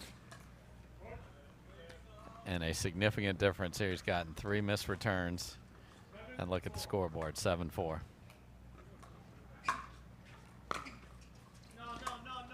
Make him play. 4 missed returns. And you heard the self-coaching of Arnold there saying, make him play. He just has to catch a missed return and serve it again. That's a problem.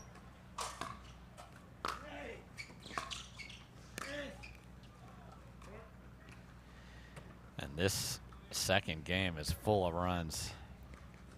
Even when McGuffin is off balance, it feels like he's still somewhat on balance, right? I mean, he got over to that ball with a rolling drop. And, I mean, Arnold missed it, but it wasn't an easy ball to hit.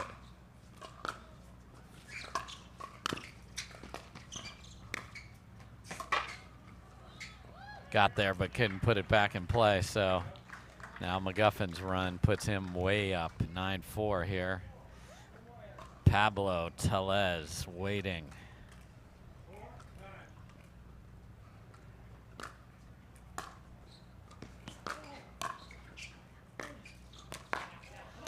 Pretty Tui, inside out down the line.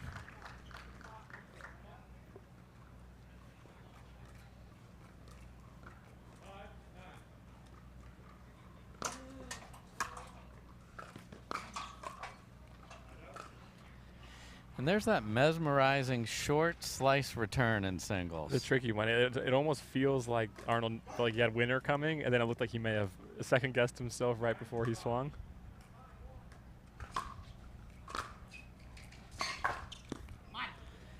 Good return. So if he is going to cheat a little to the left, return it down that line and make him hit a ball on the dead sprint off the serve. It's a great return by Arnold and smart, strategic choice.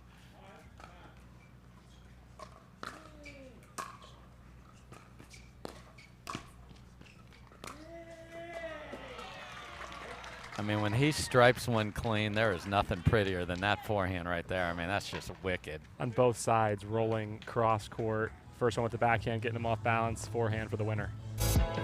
So, beautiful ball by Arnold. Timeout from McGuffin. We'll be right back. I felt like I had to always drink water over and over, but I still felt a little bit dizzy by the end of the day. But once I tried to incorporate more electrolytes in my daily life, it really helped me out. My favorite thing about the pickleball cocktail is the flavor. It tastes great. I drink the pickleball cocktail every morning to make sure that I stay hydrated throughout the whole day. It's important to drink first thing in the morning. If you wait until you play, you're usually too late. You start feeling dehydrated. When it comes to hydration, don't wait before it's too late.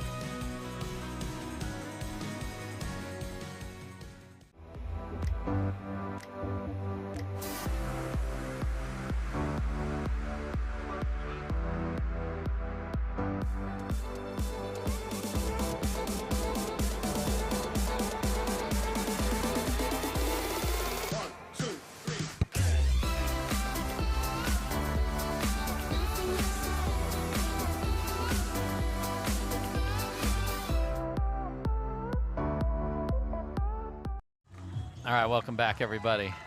Julian Arnold making a little run here. Hit a beautiful forehand. McGuffin calls timeout. We're at 6-9.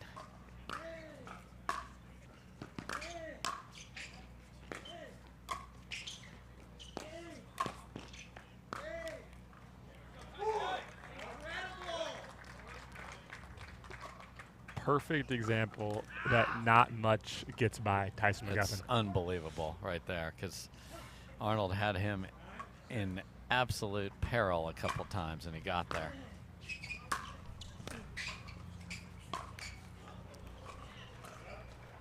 Ooh, mama. Favor returned there.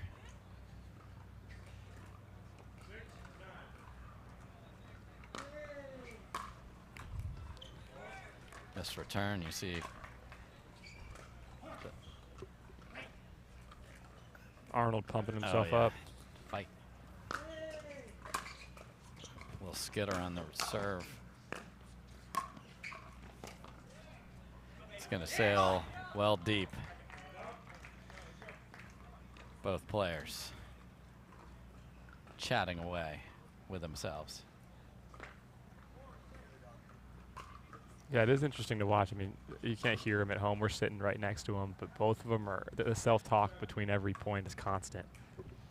And you know, you got to find what works for you.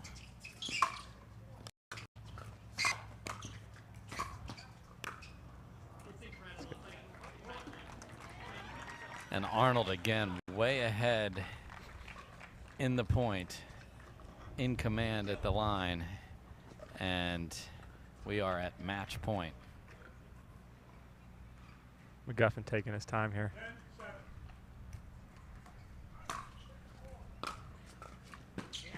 That is one of the best returns you will ever see on match point down, if not the best. I'm going to say that's the best I've ever seen. I've seen a lot of match points myself. The courage it takes to go as big as he went. Sick. Okay, Julian Arnold. Do you have a reply on top of that? That's the question. Yeah.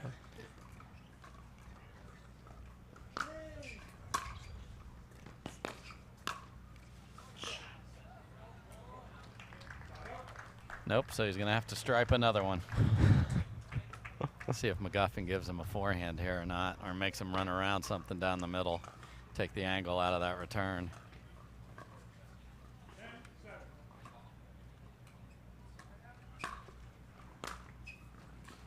Same spot. And what a backhand from McGuffin, who plays a brilliant match, gets some assistance from Arnold on some errors that he usually would make balls, but McGuffin on point. He's moving on. Pablo Tellez was sitting behind the court watching all of this, scouting it out, and it'll be McGuffin and Tellez in one of the semis. We'll be right back with more great action. Match point. It's all up to me. Nothing can get in my way. And when they ask, what are you gonna do next? I'll say, I'm going.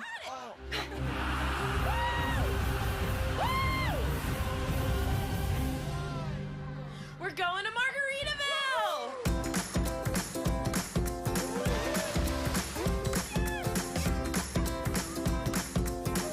You can go to Margaritaville too. Visit MargaritavilleResorts.com. Dropping a lot of money on sunglasses always seemed crazy to me. I'd wear them a few times, and then I'd lose them or break them. That's why we created Shady Rays. Polarized shades at a great price that you can try for 30 days risk-free. And even if you lose or break them, just let us know and we'll send you a free pair. Plus, every order helps fight hunger in America. And thanks to you, we're making a big impact. For 20% off your first order, go to ShadyRays.com now and use code TV20.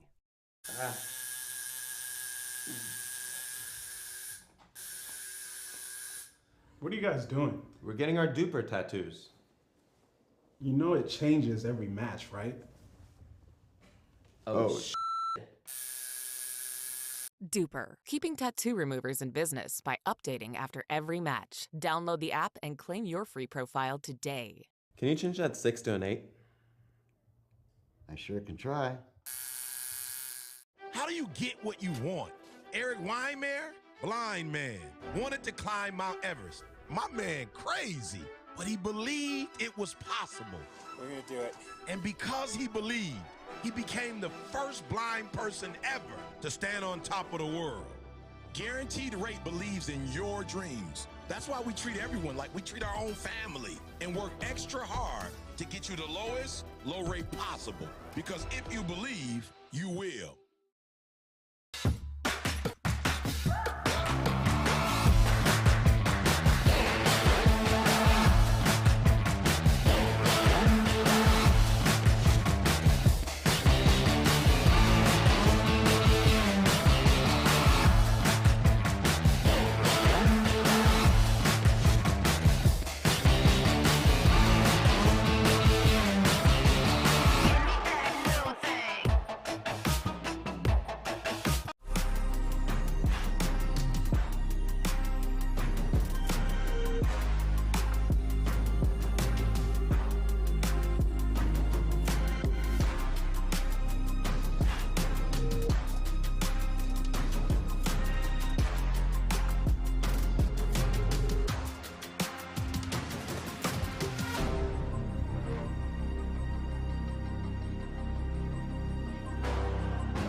Integrate is a data center and cloud integration company, providing peak performance with adaptability and cost savings. Integrate is a 5-time Inc. Growth Award winner. To learn more, go to integrate.com. Integrate. One team, one vision. We owe great times to good friends, to the glasses that spark conversation, to the ideas that then pour out. Ours came from a night like that, and somehow survived the morning after. To make our own tequila. It wasn't meant to leave our house, but since we made this for friends, we thought it wouldn't hurt to make a few more. Grab a glass, amigo. Our tequila is your tequila. Our casa is your casa.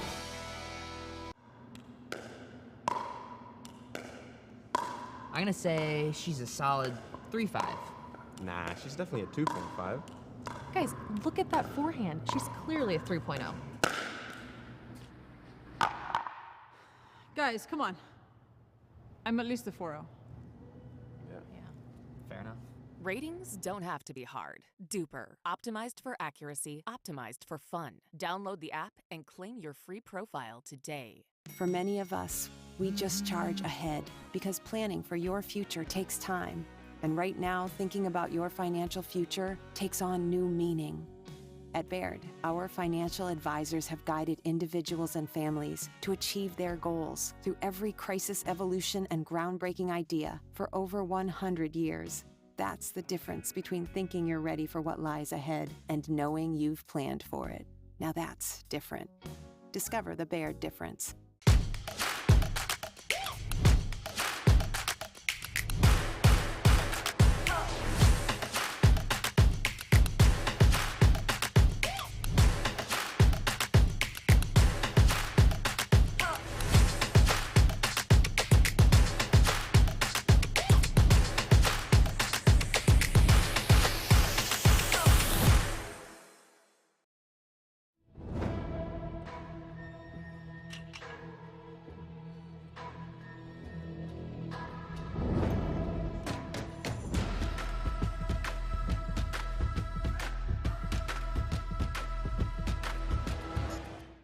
At Baird, we offer a different, more holistic approach to wealth management. With your career, family, friends, and community, finding time for you and making sure your family's financial plans are on track can be a real challenge. At Baird, our financial advisors get it. We'll partner with you to create a unique financial plan and coordinate with your legal and tax advisors to bring it all together so you have more time for what matters most. Welcome back, everybody. Dave Fleming here with Kyle Kazuda, and the ladies are back on the court, and we've got a semifinal starting with Catherine Parenteau. Catherine, of course, Michigan State Spartan, lives down in the Naples area, and anytime I'm talking about pickleball right now and those in South Florida, as a just frequent visitor to that area, just my heart goes out to all the people recovering from the hurricane and everyone that's battling through that. And if watching a little pickleball makes you feel better about the rebuilding, and I know you guys will rebuild that down there, so we wish you all the best with that. And then, Kyle, tell us about her opponent here. Lea Jansen, who's been a doubles partner of hers a lot and this will season. be in this tournament. And will be in this tournament. And so 29, 5'10" from Spokane, Washington. And I've always been curious what it's like. I've done it a couple times, but going up against your own partner, like you got to be friends tomorrow, but today you got to compete against them. Yeah, I think, the top players, if you want to play with good players that play singles, guess what happens? Got to play against them. You got to play against them. So, and then I always call it the Princess Bride effect, which is the stare down with the iocane power and the inconceivable. I love that scene. So I know Catherine likes to do that, but she knows I know that. So what shot is she going to hit? Right. So Catherine Parenteau to serve. Let's play pickleball.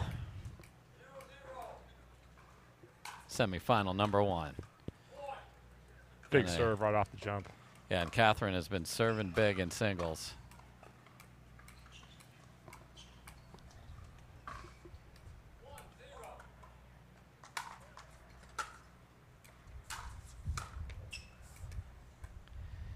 Again, if you're just joining us, the wind is swirling. It is at Lea Jansen's back. That has been the better side for the most part in singles today.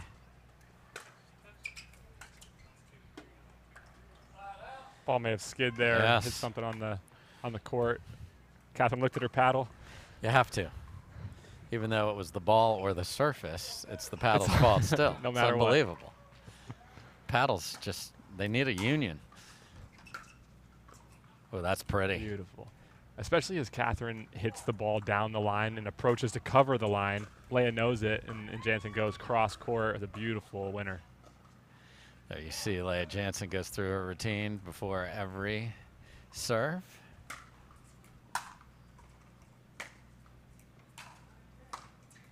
Oh, that's what she wants. This is the 2-seed Parenteau and the 3-seed Jansen.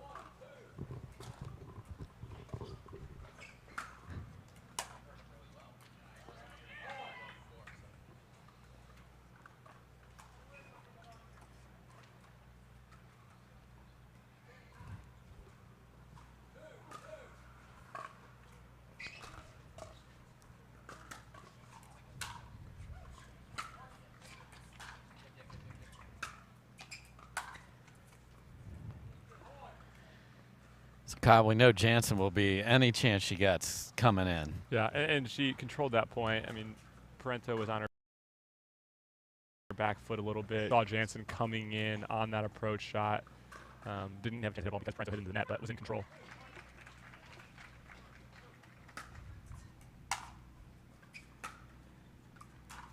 That's pretty approach right there from Lea Jansen. Similar again, right? She hit the ball, and as you mentioned earlier, wins at Jansen's back. She slices that ball, and it's knifing through the air as it hits the back line. Tough ball for Parenteau to pick up.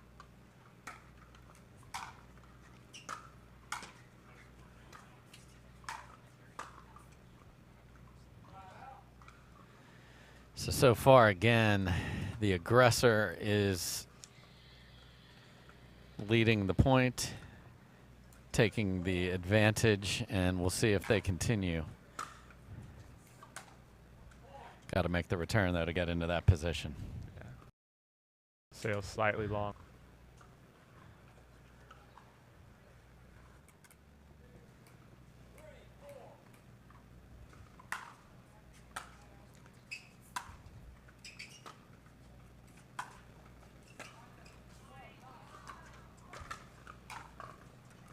What a point by both ladies there, and Parenteau finishes it off.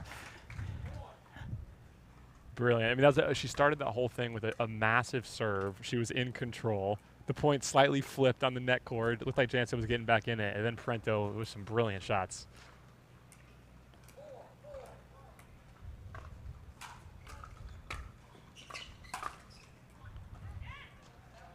I mean, it seems like if you watch enough singles and you play singles, most of the time the point is dictated on how big the serve is or how good the return is. Right? And then, you know, oftentimes you can neutralize a point, but a majority of those points will be won dependent on how those shots are hit.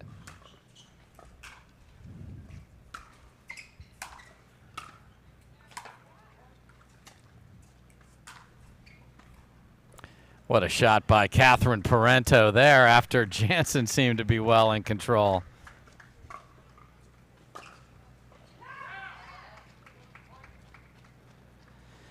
So tied at 4, doubles partners on Saturday, foes today, semifinals, chance to play on Sunday is what's at stake.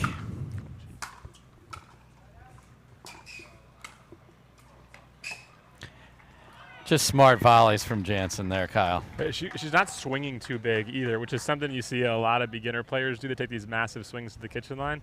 She was just firm, tight, and punching that ball. And she was able to control it by doing that, then put Parenteau in a tough spot, ends up winning the point. It's the voice of Don Stanek you hear, our referee, Craig Lavelle, support. So that's one of those where a two-handed backhand hitter takes a hand off at the end and misses it. It's interesting. Parenteau does a little bit of both, and the decision of when to do which is one I've always been curious of from the pro players.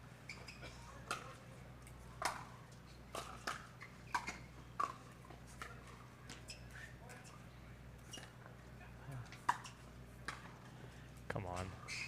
Look at Lea Jansen scramble.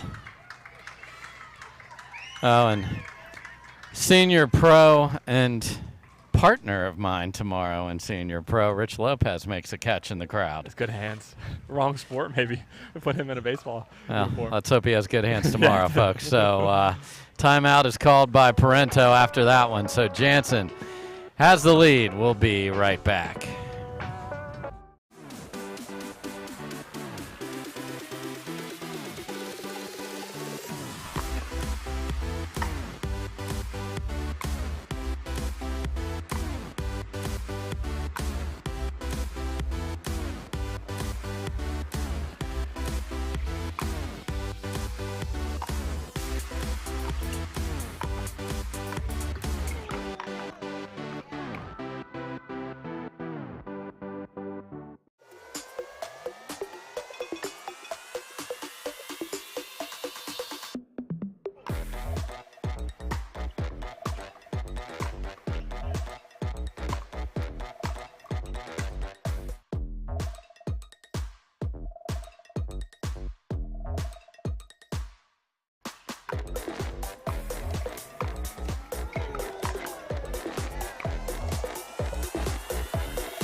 All right, welcome back. Jansen up 6-4. Parenteau calls the timeout.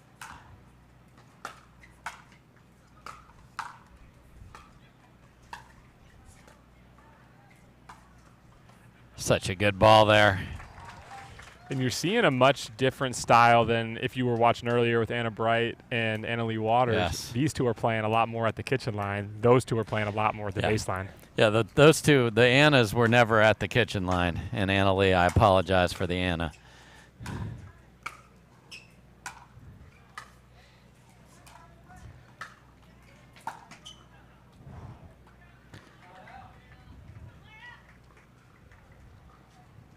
Lea Jansen is controlling the kitchen line right now. And Parenteau, while she moves brilliantly, is having trouble passing or even getting back in these points. Jansen using the Yola paddle today.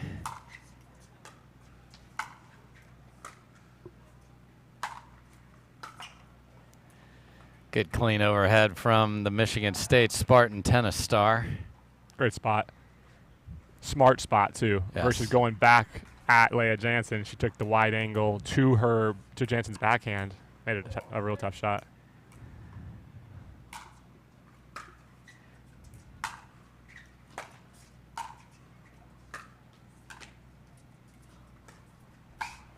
That is outstanding from Catherine Parenteau, from the serve to every ball she hit after that. Great reach.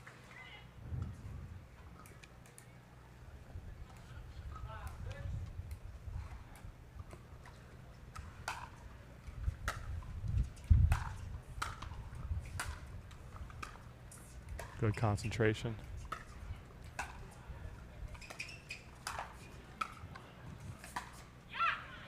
My goodness, Parenteau got to 2 balls that had no business continuing in the point, but Jansen's steady, and as you called in the middle of the point, those balls off the net usually turn people into complete spazzes. Your brain shuts off. You just can't do it. She handled it nicely, though. Man, did that ball hang up in the wind there? That just sat there for right there. Just a smart approach. When she hit the shot and saw that Parenteau was going to be on the run, she came in, covered the line, and had a real easy put away.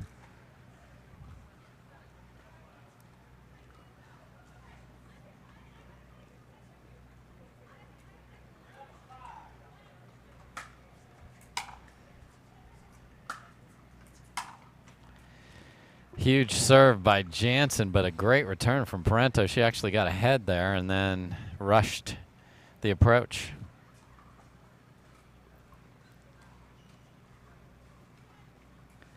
Sun, for the first time today, peeking through the cloud cover. That clangs off the post there, and Parenteau's forced to call another timeout as Jansen is dictating play, and Jansen's got the lead because she's dictating play. So Jansen's up 9-5.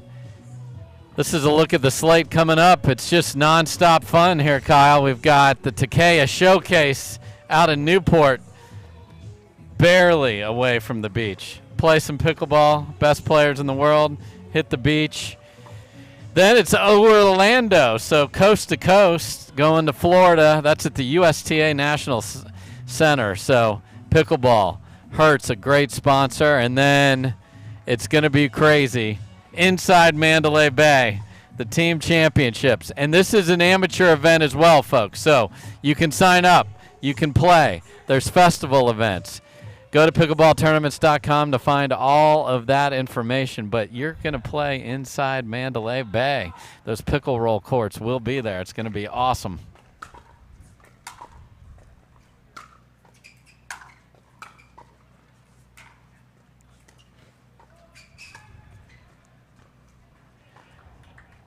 Lea Jansen is playing some inspired singles here. Yeah, from the baseline and at the kitchen line, she's not doing a lot wrong. And another way to say it, she's doing a lot of stuff right now. It's just that every choice is the right choice, and she's got a game point. Yeah, and that'll do it. So Lea Jansen, an impressive winner of game number 1 here. 11-5. So can Parenteau rally? We know the far side, which is where Jansen was, is the place to be, or it has been. Will it be for Parenteau? What are you guys doing? Getting our duper tattoos. Oh, cool. Hey Cameron, how's it going? Almost done. Perfect. Can't wait to see your number. Number? Duper, because ratings shouldn't be a surprise. Download the app and claim your free profile today. I haven't even started yet. Oh.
The Pro XR pickleball paddle answers the age-old question of how to get paddle speed and control with the same paddle and one grip, and this is it.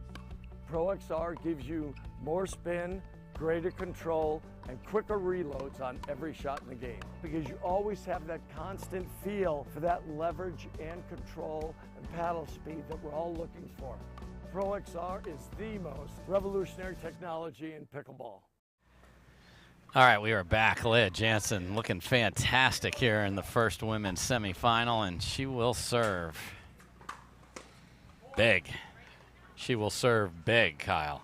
In previous matches, we saw where Jansen was on the other side. That helped that player, right, wind in the back. Again, let's see if it has an impact on this match or if it helps Parenteau. It's a pretty volley there by Parenteau, I promise.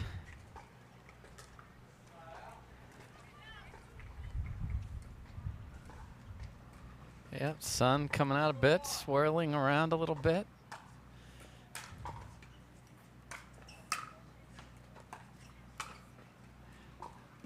Jansen read that perfectly. That first volley was so good. Yeah.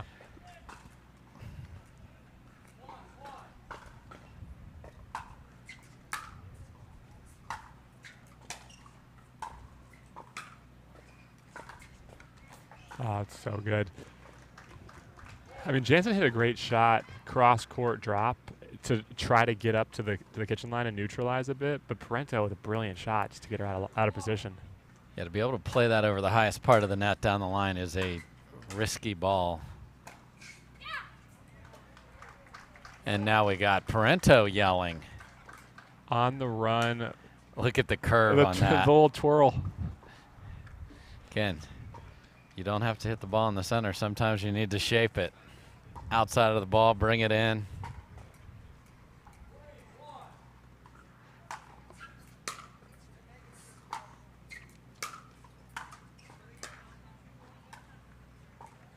Just deep. We had a great vantage point. We're just off that corner. Put some energy into the Parenteau game there. And it might be wind energy. I mean, it's a very popular source of energy.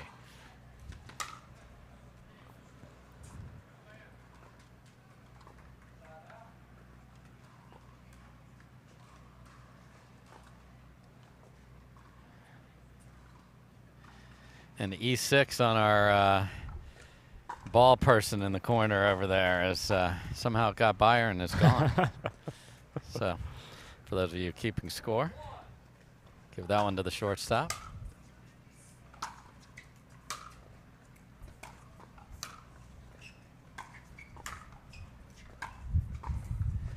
Parenteau just relentless. On all those shots, as we continue to watch these points, Parenteau's shot preparation with her footwork is superb. I mean, she's getting there, she's on balance, and she's hitting these shots so well.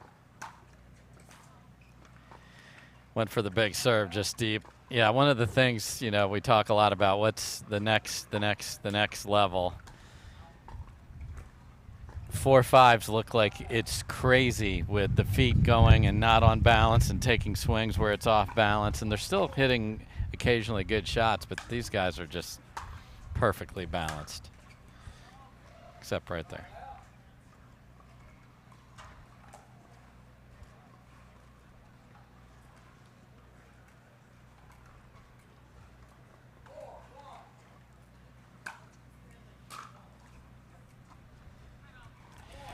So, Jansen now is forced to call timeout. So, the side so far is the key neutralizer. We'll be back after this.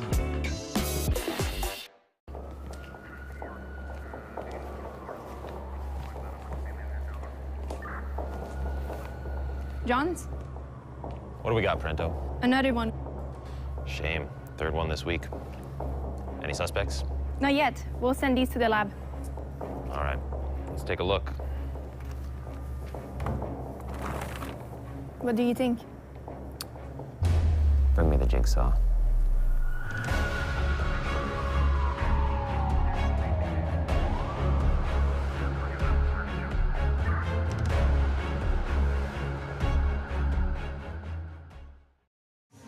All right, welcome back, everybody. Dave Fleming with Kyle Kazuda. If you haven't seen his impression of Tyson McGuffin, go check it out. Kyle, send him there. Yeah, you can go to That Pickleball Guy on Instagram. I have it on my pin post. Dave, I was thinking about doing an impression of you pretty soon. Please. I've seen you play, and impressed is an understatement. Oh, thank you. You're quite a player. Thank you, brother. Enjoyed being on the court with you a couple weeks ago at the Pickle Bowl, and here we are at the Baird Wealth Management Texas Open, the biggest tournament in Texas history.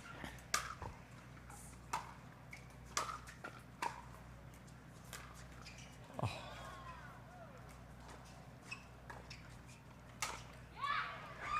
Okay, yeah, and then just held the yeah for a second there.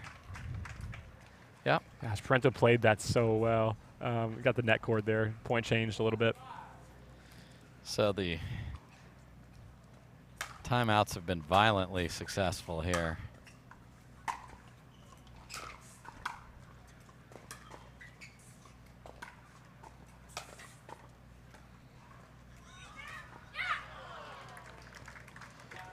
Okay, so there's chirping. The teammates are going at it right now. Yeah, there was a ball in the middle of that point where Parenteau chose to let it bounce, which looked like it could have just been hammered out of the air. Again, swirling wind might have moved it just a bit.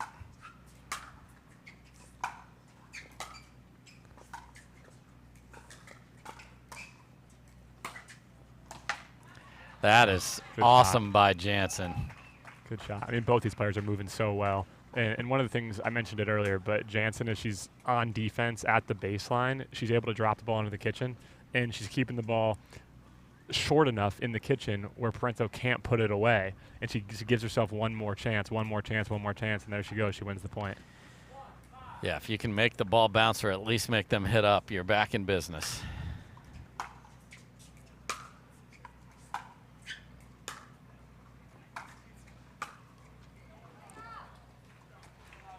Perfect point, poor execution, went for too much. Probably the first time in this match she's gone for a little too much. She's been really solid at those volleys. Great return. And Parenteau went where the last one went. That one didn't go there. Smart shot by Jansen. Well, she just did what I was told to do when I first started playing singles, which is rip every serve, but what Jansen did was rip the return. Yes, right down the line. It was beautiful. Another good return.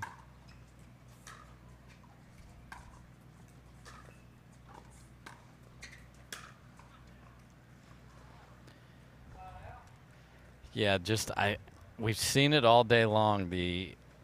Where the ball striking is with that wind, given just a little extra oomph to these shots, it's making it very difficult for the players on the Jansen side.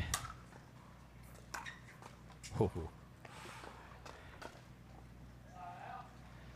And now a sun factor looks like might stay with us, which changes everything. Now we're going to talk about the ball being a little slower, the sun in your eyes. Yeah. There's something wrong with the paddle, I'm sure. Right. Stare a hole through that paddle.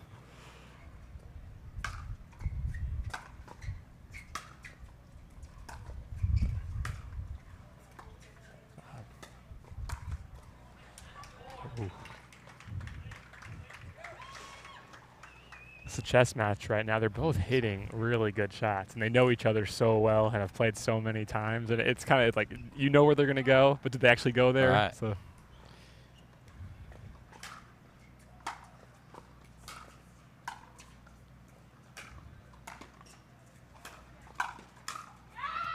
Jansen hits 4 winners on 1 point, only gets 1 point for it. What a couple of track downs for Parenteau, but now Jansen's yelling. Jansen's coming back. This is what semifinal pickleball should look like. We'll be back with the rest of this game after this.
Welcome back, everybody.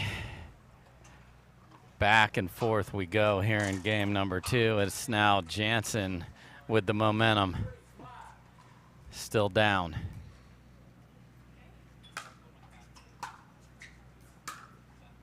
A couple of big fans of Jansen in the crowd, really urging her on. Firing her up.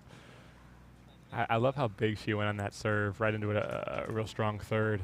And I'm interested to see if she continues just going huge on this serve.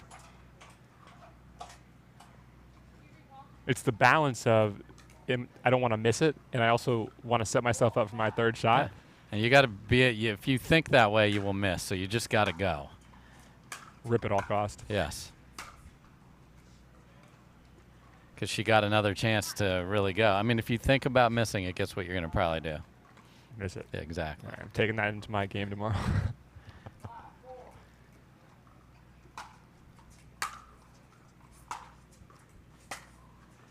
And good low skidder from Parenteau there. So that's her first point in a little bit. Stretches out the lead to 2. Again, this is semifinal number 1. Winner plays on Sunday.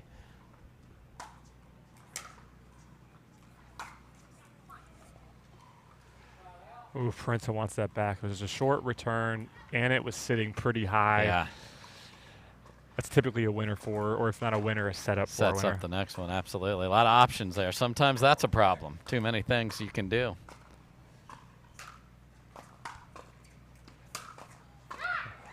That's a gorgeous two-handed backhand. Watch her step into this one.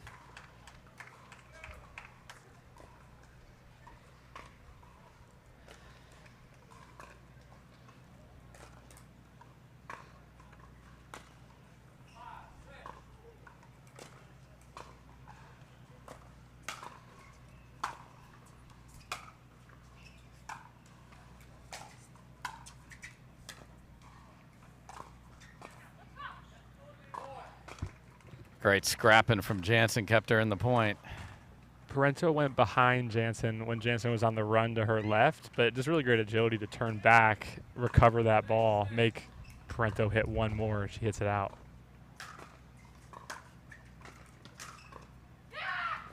And another one drops in for Jansen, so she has now come all the way back here in game number 2.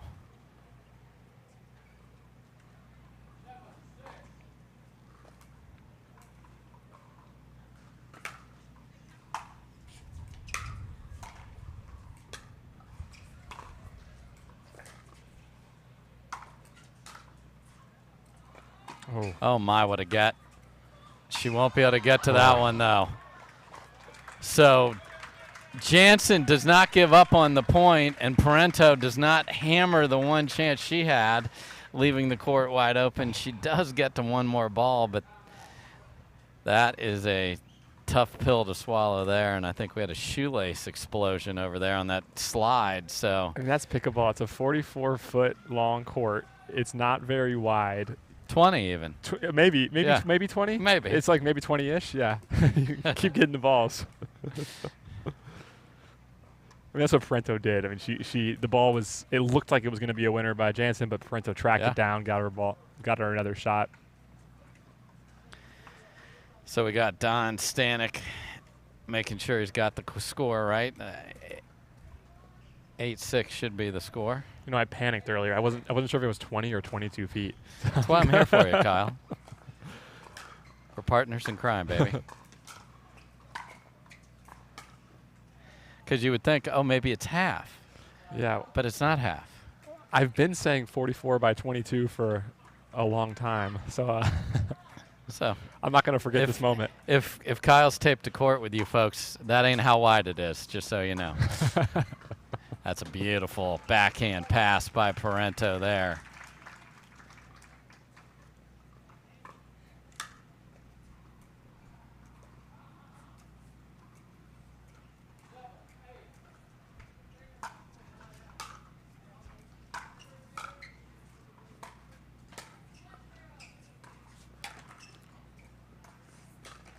Oh my goodness, Lea Jansen, get out of here. full stretch, not only gets to it, but hits a clean winner. Impressive. Impressive. I mean, the whole point, and she's been doing it all match long, her volleys are so solid, and then even this recovery volley she just hit, she had the ability to almost rotate her wrist at the last moment to hit that winner. Impressive. Gets the ball back, 8-7, and then same girl.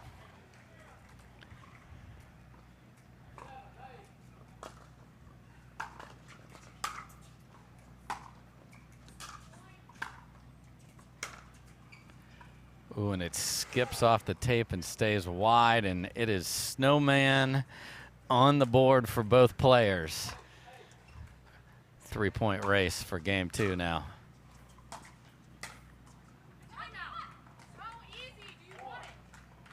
So now Jansen saying it's so easy, and do you want it? We want it. We want more action, and we'll have it right after this.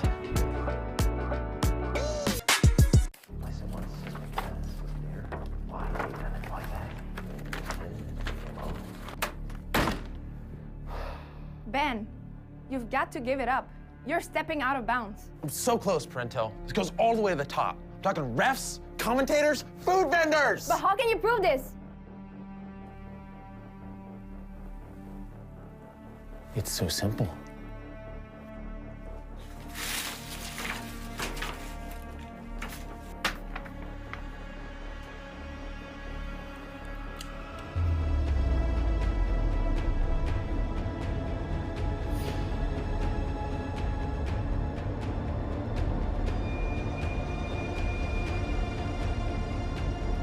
Bring me the jigsaw.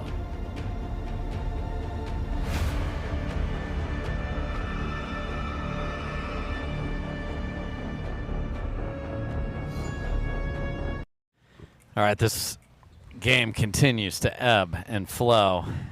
Parenteau has now snuck back out in front. It's like a great horse race, Breeders' Cup, this weekend.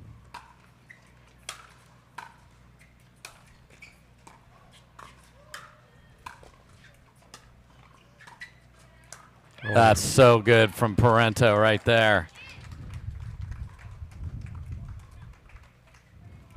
And suddenly she's got a game point.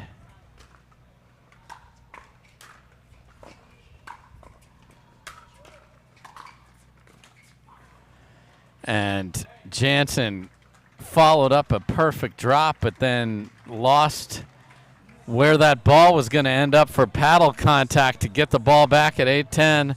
Unable to do so. And we are going to have a game 3. We will have that for you right after this. You don't get the moments everyone talks about without the moments no one sees. Early morning practice, late night drills, running it over and over. You don't get the crowd without the quiet. Everyone sees the glory, the medal, the podium, but every winning shot starts right here. Paddle Tech, let's go again.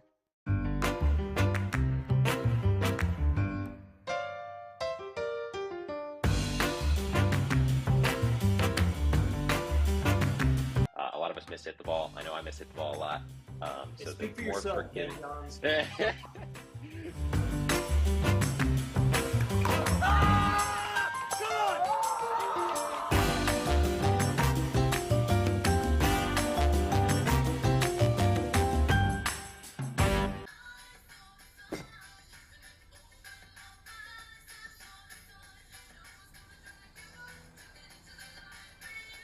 Miller Lite has more taste and only 1 more calorie than Michelob Ultra.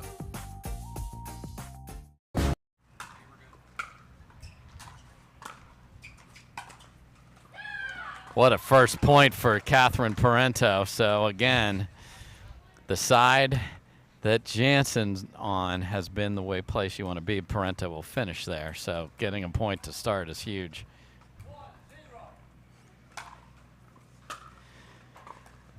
You know, the amount of net serves today shows me people are going for it, trying to keep those low margins. Big serve by Parenteau again, so 2 quick ones.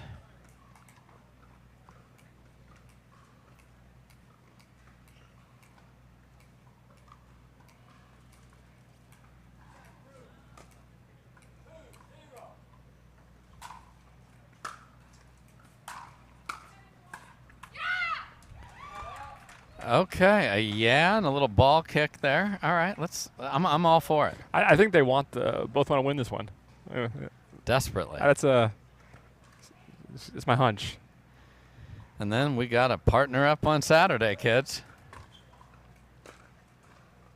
This ain't Saturday.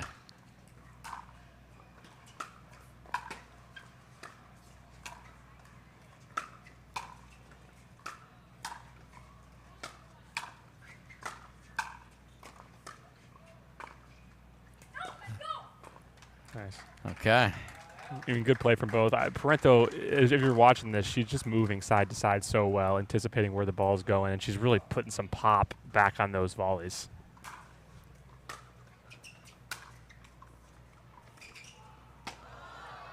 Bad luck off the tape there for Jansen.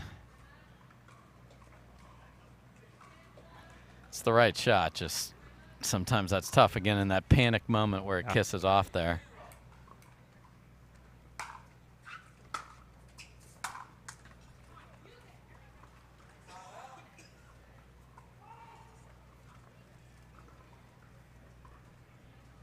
Jansen down 3 here in game 3. Winner moves on to Sunday. Play for a title.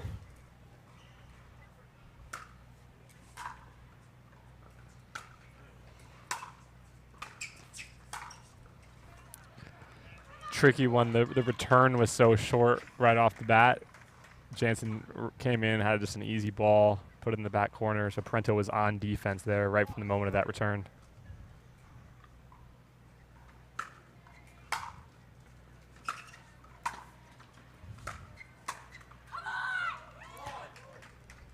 Okay, and big yell of come on, and I don't think Parenteau put the ball purposely in the other corner there. I think it was an accident. We'll see.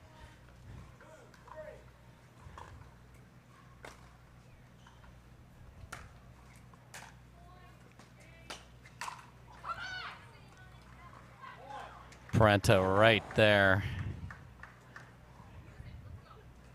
Keep hearing Jansen say use it when she's getting a mistake.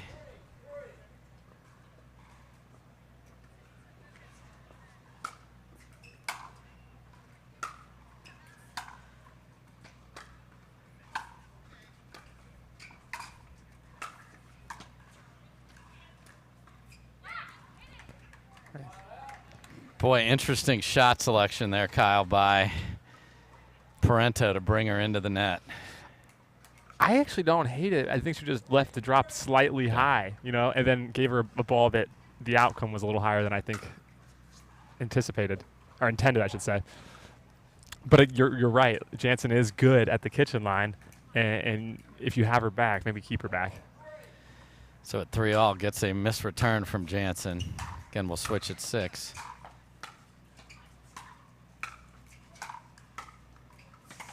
Wow.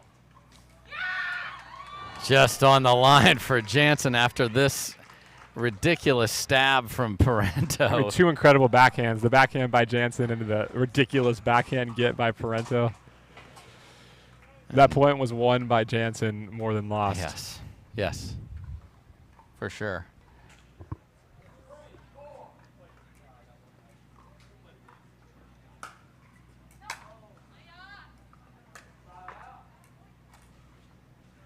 So there's the conversation that's scary. Stop going for it if you miss it.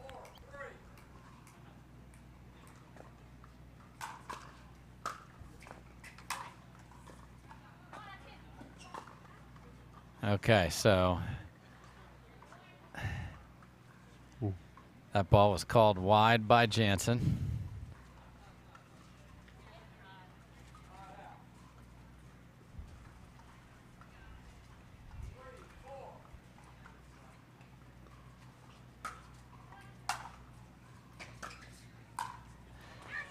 That's a pretty roll from Jansen there. It's almost like it's almost a drive, it's almost a drop, and it comes so low, makes you hit up, and it's tricky. It almost even caught the tape. I think it was just probably a millimeter above the tape line. Yeah, and Parenteau thinks she hit the line on the point before, so she's got to throw that away if it's still in her head.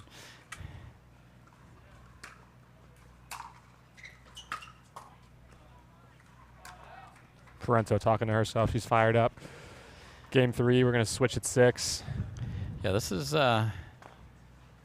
extra self-chatter for Parenteau than typical. She definitely does fire herself up, but this is a match these two want desperately.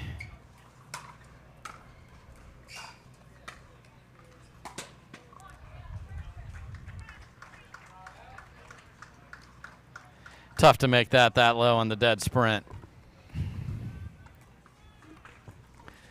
4-4, game 3, semifinal 1. This is what we all love about this great game.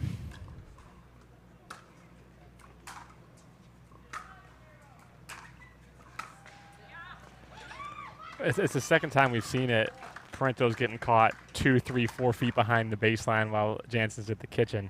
I mean, it's going to be a tricky one to neutralize and even trickier to win a point like that.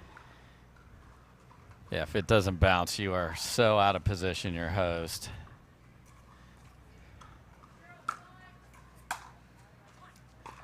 Wow, and a gift on a short return. We heard Jansen a minute ago saying, don't miss it if you're going to go for it. And so she kind of laid that one in, and Parenteau is out in front of that one. So at the turn, Jansen's up 2, but going to the air quotes bad side. We'll be back with the conclusion.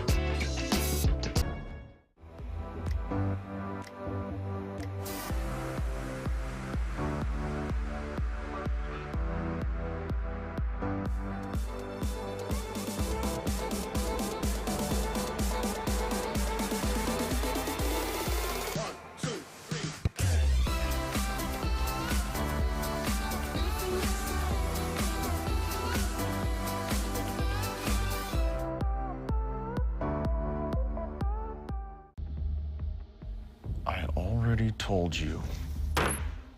Matt Wright is my lawyer. Well, Matt Wright isn't here, is he? I've got nothing to say to you. We can do this the easy way or the hard way. Bring me the jigsaw.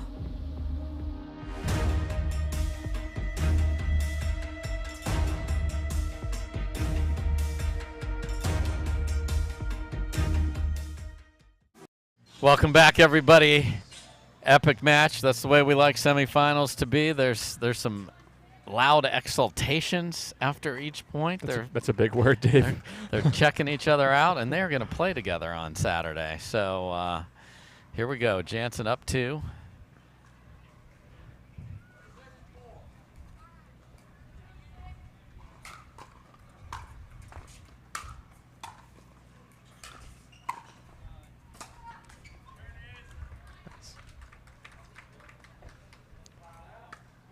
So 6-4, Jansen up on the switch. There's also a switch and wind. And so first couple points here, there's going to be a bit different of how they approach these points.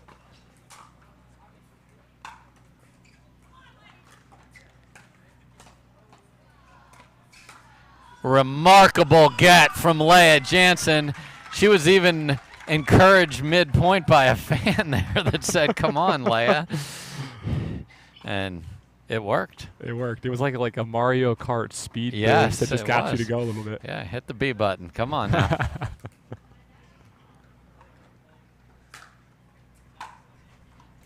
Great return. Just phenomenal return. Again, that's what people on that side have been able to do is drive that ball and let the wind take it an extra foot. You got to have that planned out right to keep it in.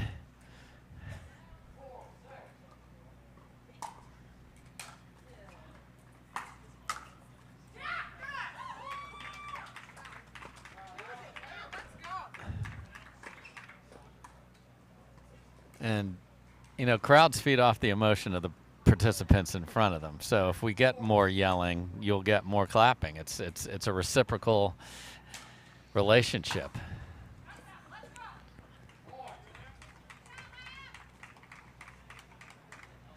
Yeah, we have people cheering missed returns now. So it's on in the crowd as well here. Yeah.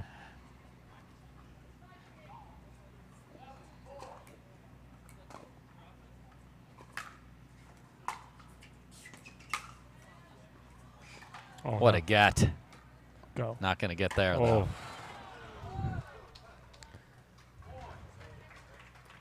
I mean, her ability to do full splits. Right. I tried and that slide. I tried it a couple weeks ago. Oh. It's slightly different, but gosh, she's just never given up on the point. No. I'm at urgent care the second that's done. I mean, come on. I think in the middle of that you're going. Oh, there. yeah. Yeah, they should be calling as I try it. So here's where we're at. Switched at 6-4, and it is Jansen who gets the first 2 points. What are you telling Catherine if you're in her camp? Well, I'm not going to say don't miss a return, as we talked about earlier, right? But where she's found a lot of success is on a good deep return and coming in, right? And she's played the net so well. And so I'm thinking get a good return, get to the net, and make Jansen work to either neutralize or get to the kitchen line, whatever, so I can try to win that point. So this is where the cream rises. If you aren't able to hit that aggressive good return, you're not going to play on Sunday. Yeah. These are both players that play on Sunday. They're used to it. So now it comes down to can you execute your shots and how much pressure is the other one confident enough to put in.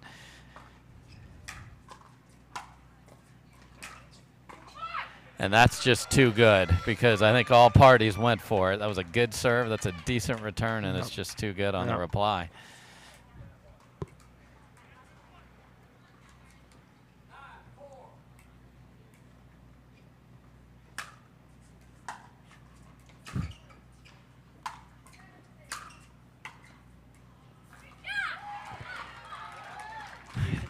And Parenteau yapping after getting that, and just a remarkable ball from Jansen before that on the terrific return.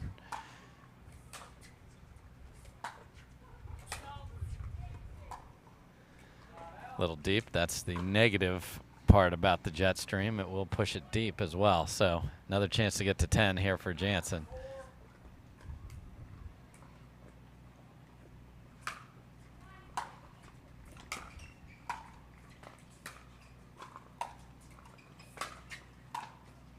Wow.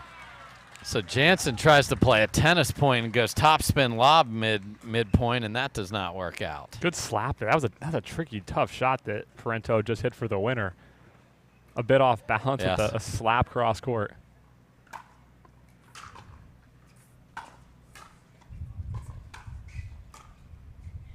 Oh, it's too good. Heard her say get off 9, and that's the thing. It's the mental part of this. You know, wait, I've been on 9 for a while. And when you get to 10, the added pressure to your opponent. Yes. Good return. Great return at 9-4. She's hit 2 or 3 just epic returns. Went for it. Yeah. And has kept her off 10 to keep that pressure off. But needs now to you convert need here. Exactly. Yeah.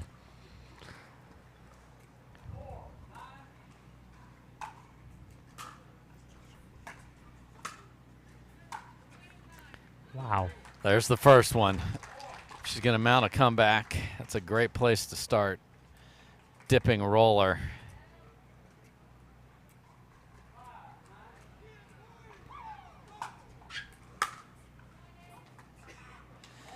And Parenteau is not going to go away quietly, ladies and gentlemen. Gets a missed return, and okay.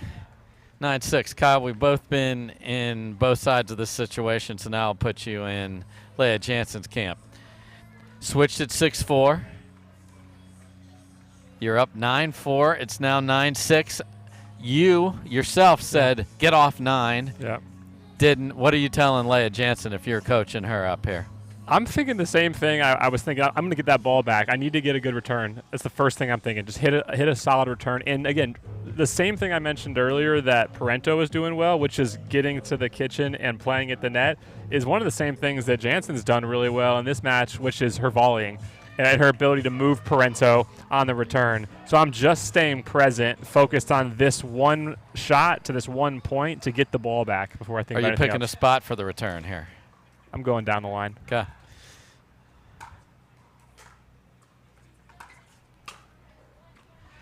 So guess what? Coach that up beautifully. She goes down the line and then hits it into the open court. That was a complete guess.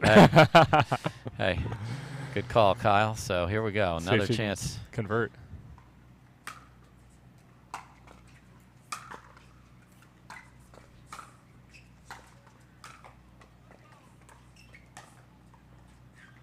Wow.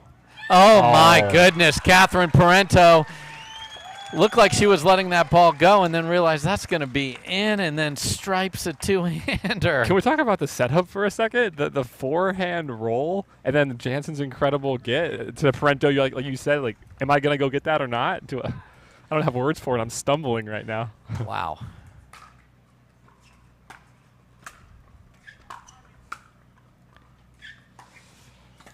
Wow. Okay.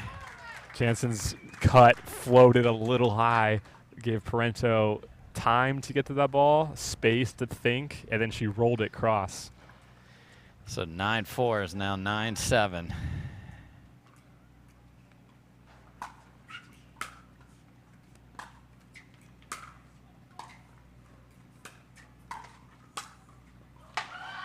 Okay.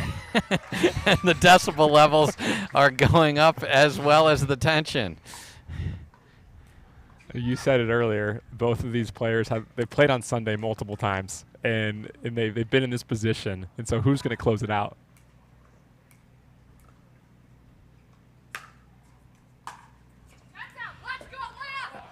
And a missed return is the point that gets Jansen to 10 and the match point. So Parenteau, after that missed return, is going to go think about it. We'll think deep thoughts ourselves and be right back.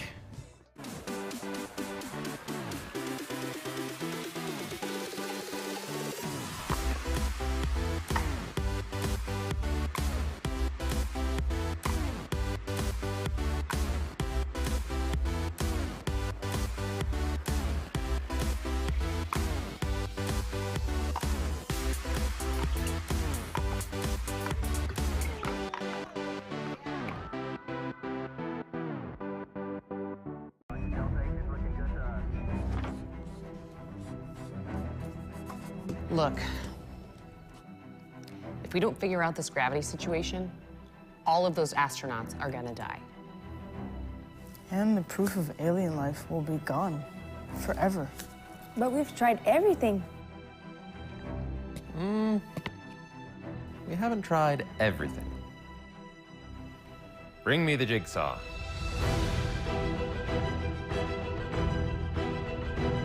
Attention.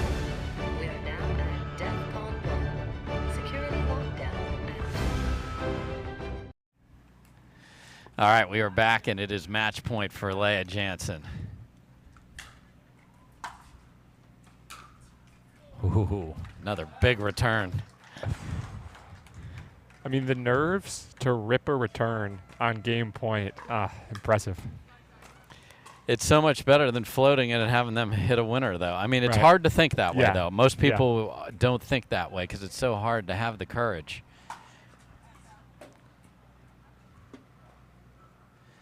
Then she goes for the serve and just misses it. So she's got to keep having that same courageous approach to the return. Will she give her a backhand again or not? It'll be interesting here. Second chance at the match.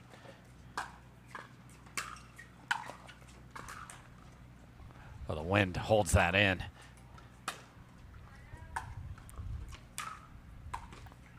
And that will do it. And Lea Jansen scrambling all over the place in the shortest paddle tap in the history of partners on Saturday I've ever seen. Jansen is going to play on Sunday. Parenteau just couldn't quite get there in game number 3. That's a great match right there, folks. We will have more great action right after this.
He stands a titan in the arena.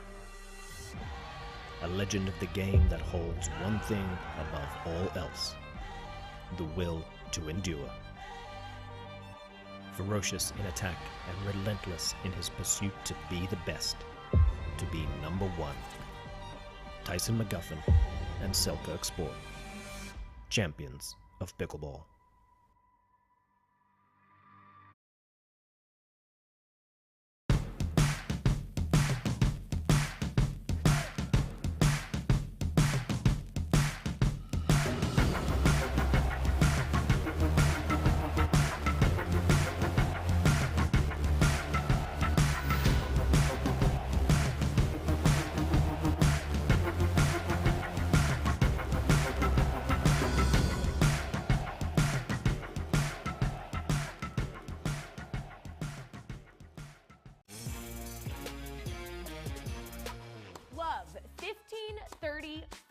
Any point won means you win. Because when you bet just $1 on any tennis match, you could win $100 if any point is won. Plus, if you're not in a sportsbook state, you can take a swing at thousands in prizes in our free-to-play pools. So download the DraftKings Sportsbook app, sign up with the promo code, bet $1 to win $100 if a point is won, and make it rain. Integrate is a data center and cloud integration company creating end-to-end technology solutions that are optimized for adaptability and cost savings. We're an award-winning integrator of Cisco systems and NetApp. Integrate. One team, one vision. At Baird, we offer a different, more holistic approach to wealth management. With your career, family, friends, and community, finding time for you and making sure your family's financial plans are on track can be a real challenge. At Baird, our financial advisors get it. We'll partner with you to create a unique financial plan and coordinate with your legal and tax advisors to bring it all together so you have more time for what matters most. On your six, ladies.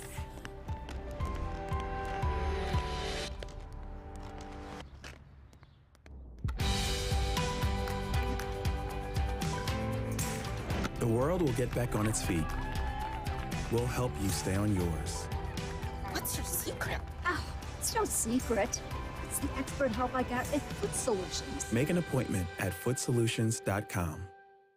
Are you looking for content? Are you looking to up your game by watching some of the best content in the game? Make sure to go over to the McGuffin Pickleball Club YouTube channel.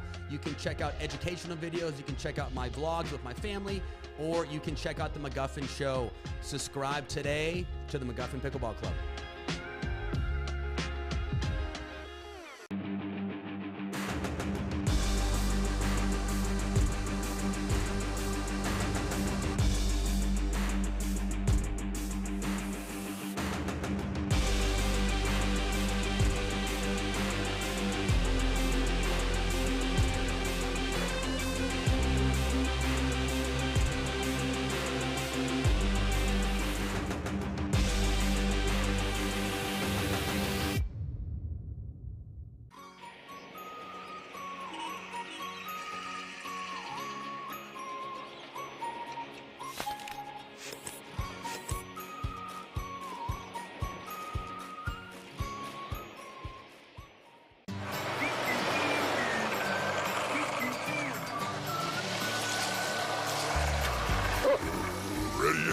Not yet, buddy.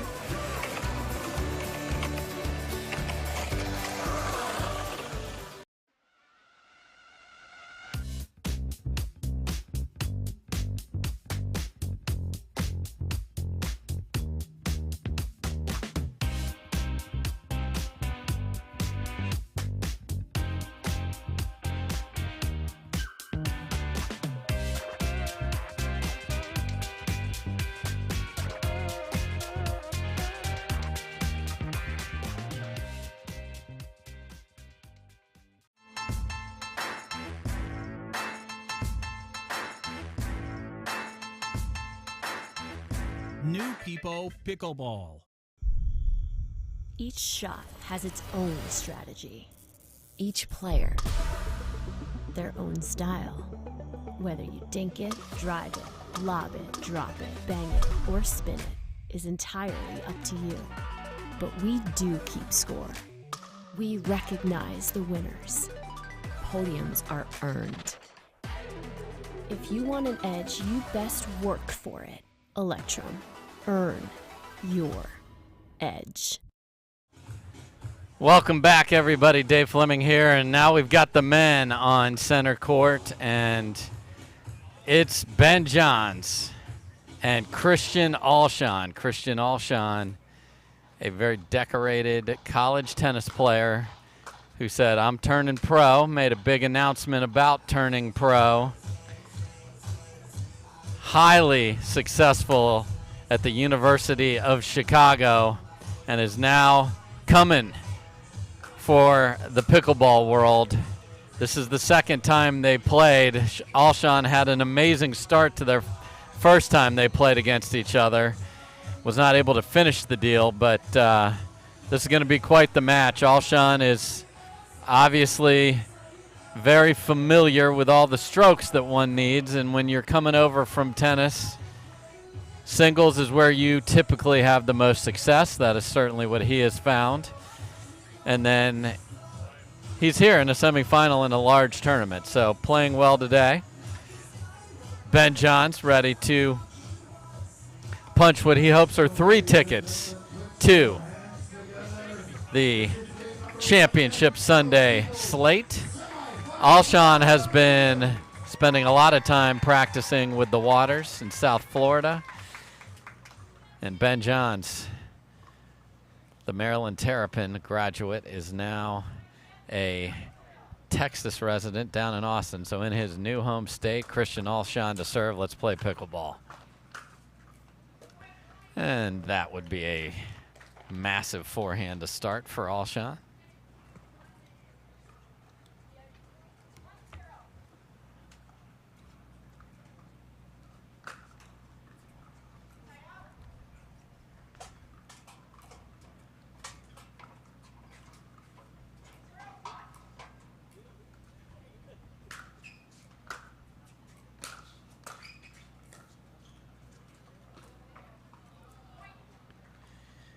Ben Johns gets the benefit of the kiss over the tape.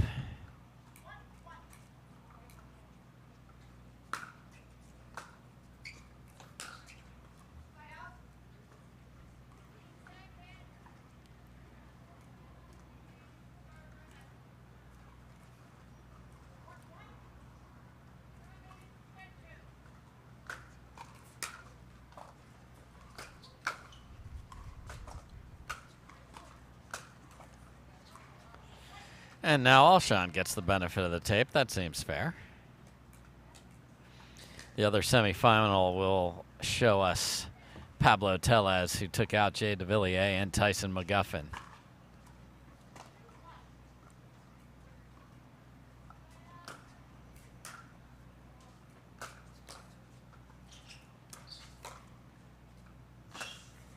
Look at that absolute filth from Christian Alshon. Are you kidding me? Shot of the day for Alshon right there.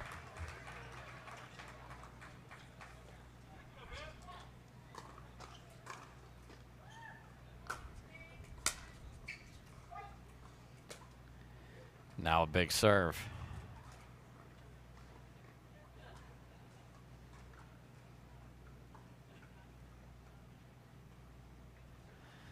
Laura Smart's our referee. Second referee, Patricia Masters.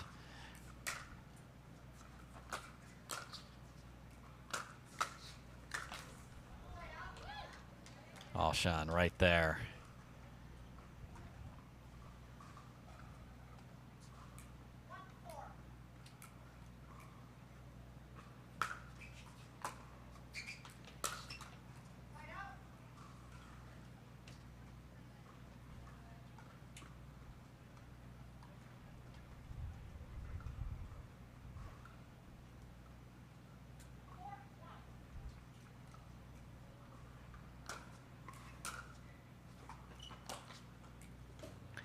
And this forehand of Alshon's is a lethal weapon.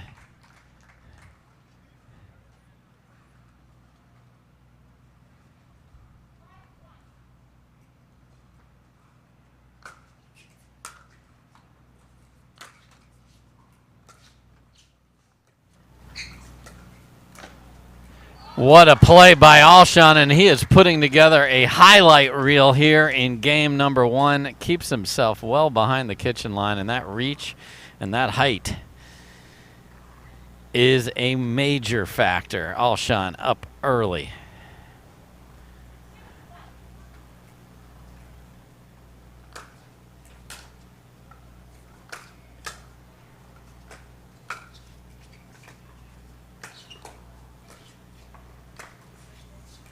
And wow, another ball off the tape goes Alshon's way. Everything working for Christian Alshon.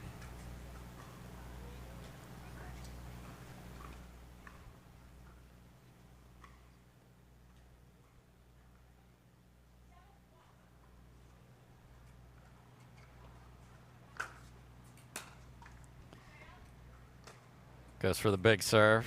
So I like to say that's part of the budget. Got to play aggressive. And Ben John's response with the big serve.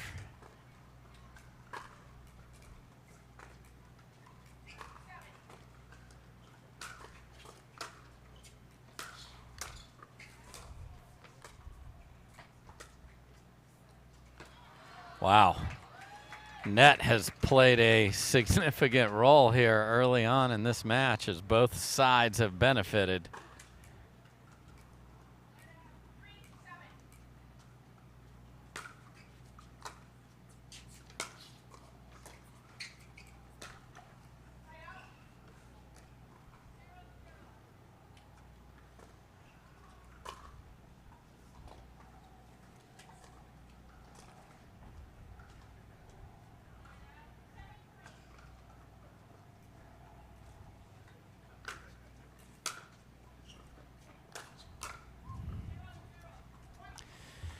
Another big forehand creates a miss, and Alshon 3 points from taking game 1 here in semifinal 1 on the men's side.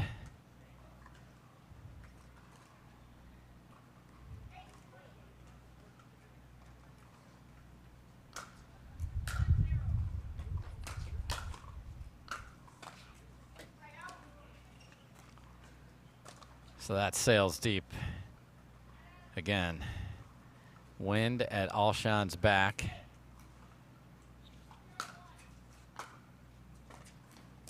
Which causes that return to float just a bit deep.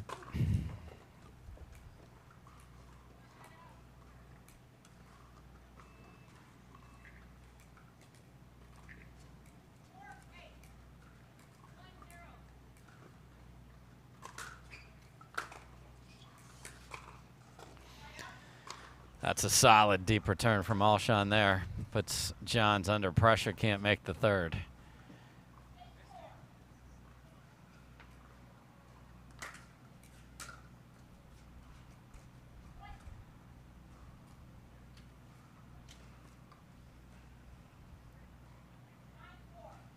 See his approach, it looks like he's going to serve over his head.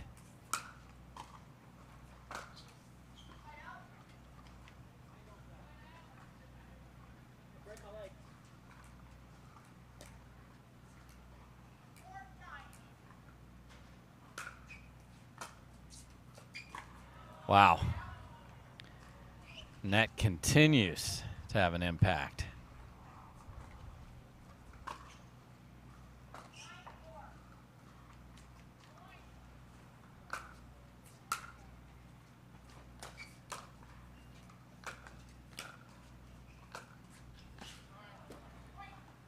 And this is reaching insane proportions with the number of net cords that have led directly to a point, and it is Alshon with the first game point of this semifinal.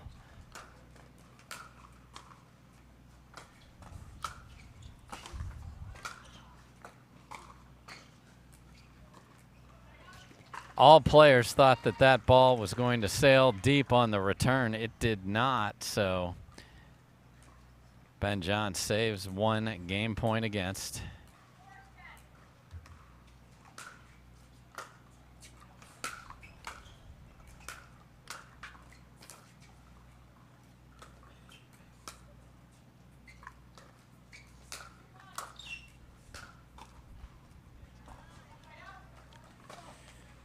Not able to stay down and on top of that one, so the pressure from Alshon creates a second game point.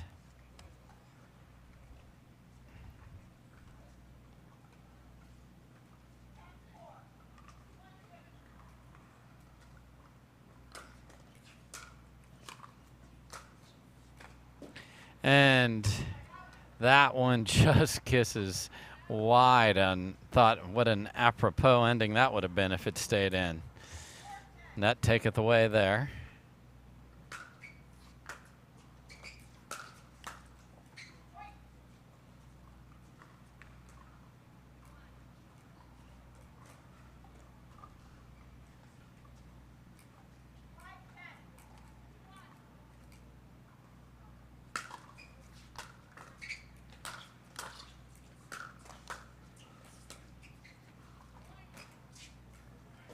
And it happens again. This is insane.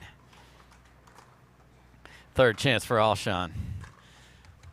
When the pickleball gods are with you, you got to finish.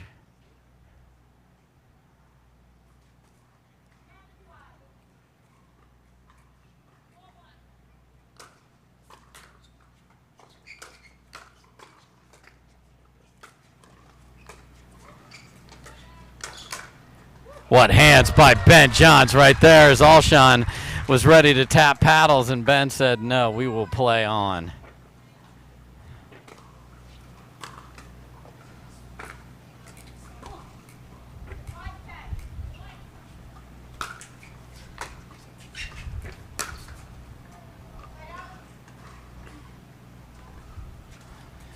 Ben Johns gives a look. Everybody gives a look at the paddle. Alshon, try number 4 to game number 1.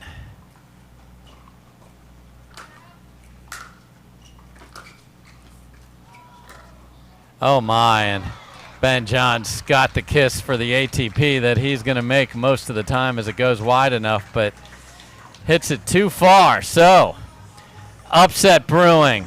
Christian Alshon takes game number 1. And we will be back with game 2 right after this.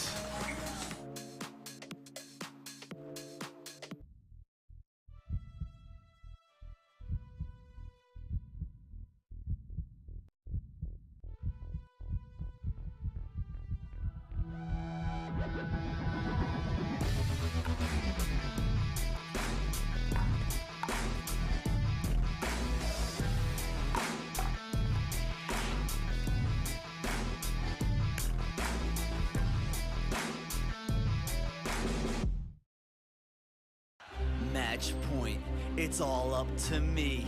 Nothing can get in my way. And when they ask, what are you gonna do next? I'll say, I'm going.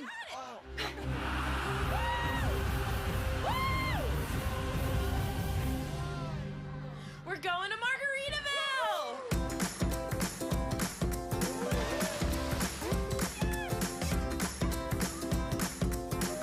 You can go to Margaritaville too. Visit MargaritavilleResorts.com. Welcome back, everybody. Dave Fleming here, and a massive upset brewing on championship court. Christian Alshon looking fantastic here in the first semifinal. Takes game 1 from Ben Johns.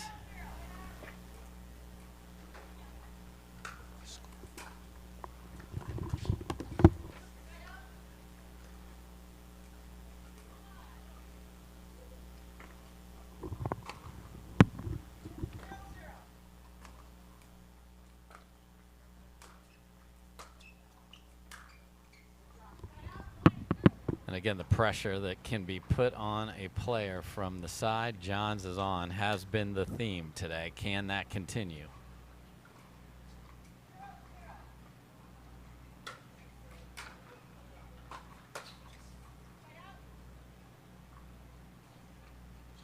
Johns going for drives, hasn't been sharp so far.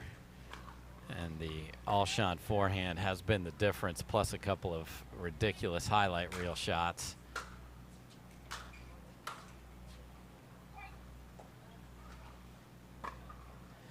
There's a very uncharacteristic miss from Johns.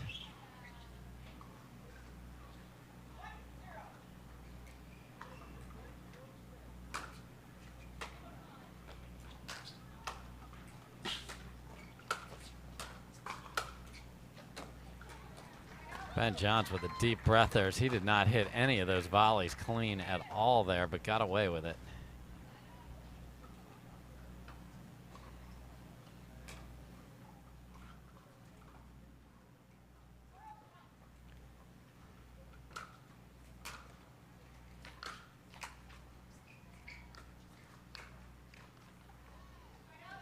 There's the length and reach from Alshon.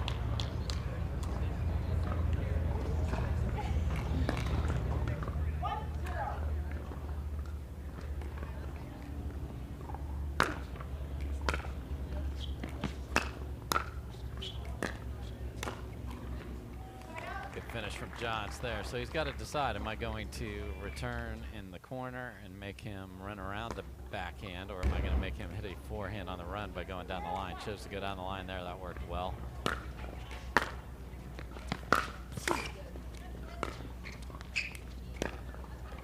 And now Alshon is going tweener winner at the kitchen line. This guy is a highlight reel. Come on.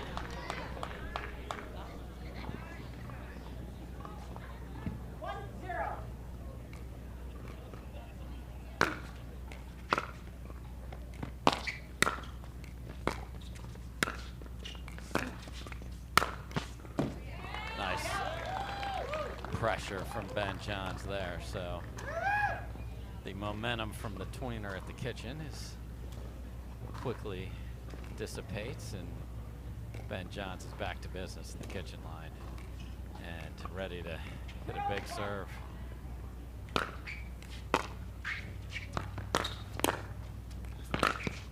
And now Ben Johns has replies as well. He's not used to the highlight reel shots being predominantly from the other side of the court.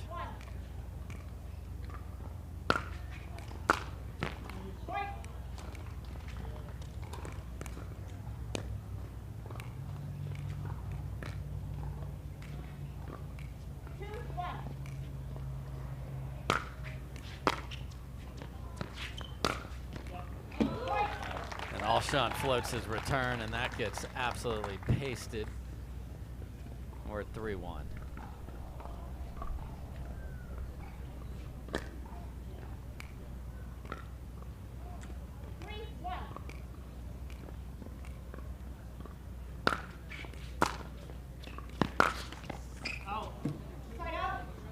Ben Johns smiles as the net continues to have a negative impact on his experience here at center. Again, this is the Baird Wealth Management Texas Open.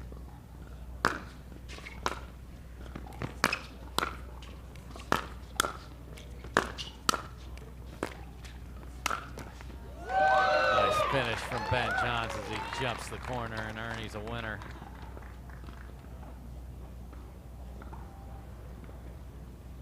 Sun again peeking through the crowd and through the clouds, and interesting, Alshon holds the ball, then hits it over once he's in position. Keep an eye on that. And that is a beautiful forehand drive from Ben Johns.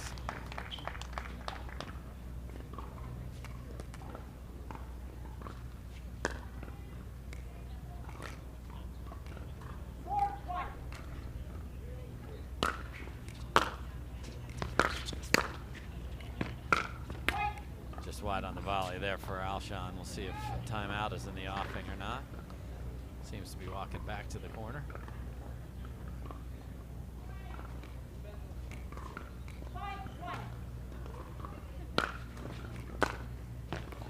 Big serve in the corner.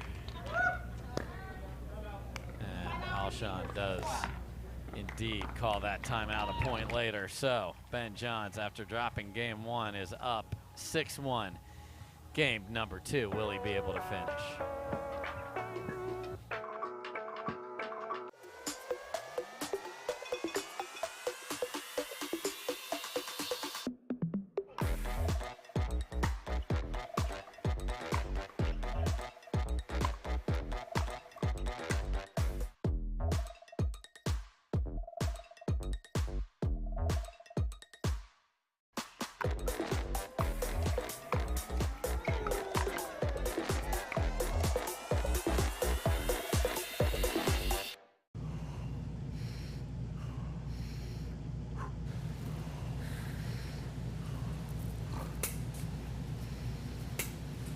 no way she gets this.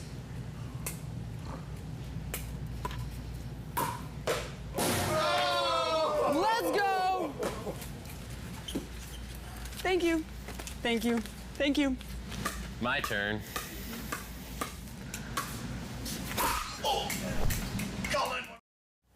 Welcome back, everybody.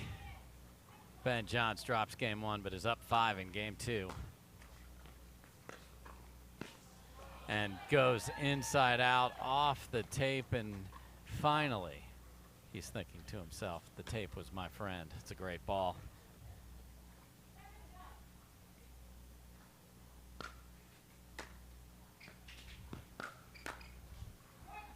And backhand volleys have been a little bit of a problem here in game 2 for Alshon.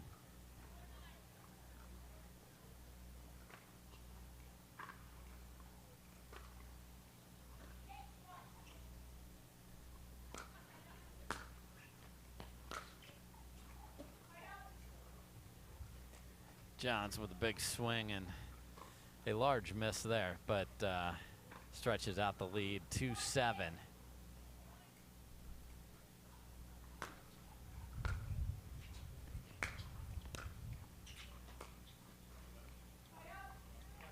And again, the ability to make the ball bounce from this side when you are in trouble after a big serve and return is the secret sauce to winning today.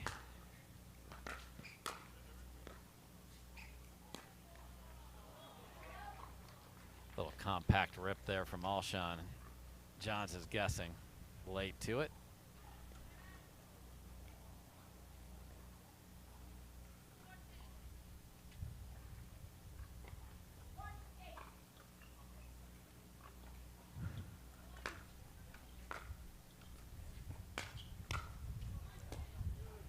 And that ball's moving all over the place as the gusts pick up in the middle of the point.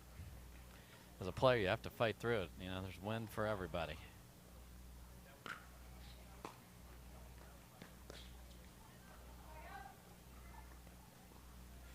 And we continue to scuffle along here at 8-1.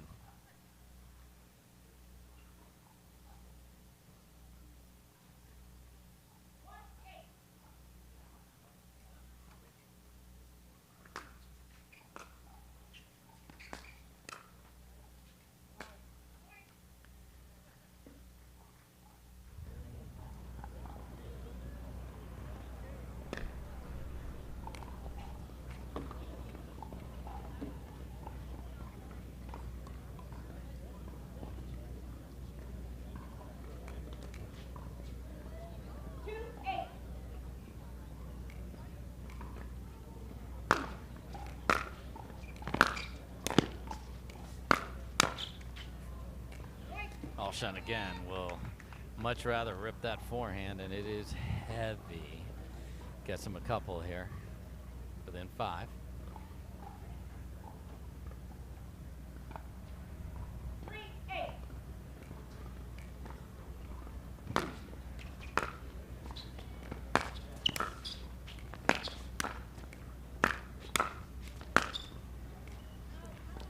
That one slides wide.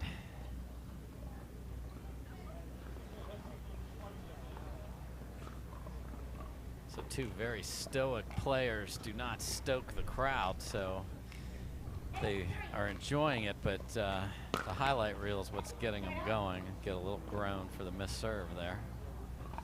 Johnson's been on 8 for a few minutes here.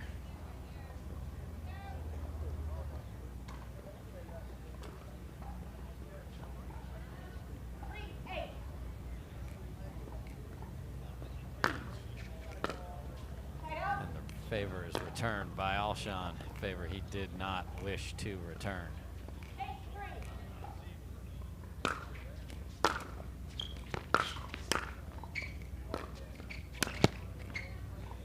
That's a beautiful read and jump. Tall, athletic. Don't let people drop it to your backhand side. Go get it and put it away. Well done by Alshon.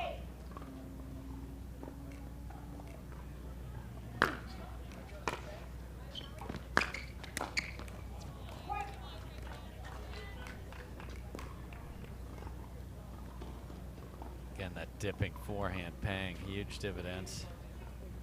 Now 8-4. And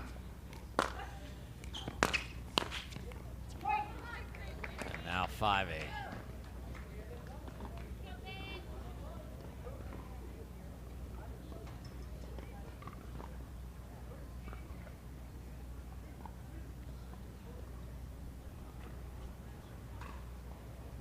Alshon very much taking his time. And steps up and looks like he's going to hit a nice kick serve here.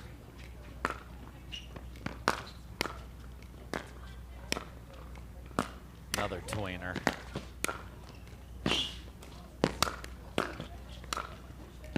Too good from Ben Johns. But Alshon has the flair factor, folks.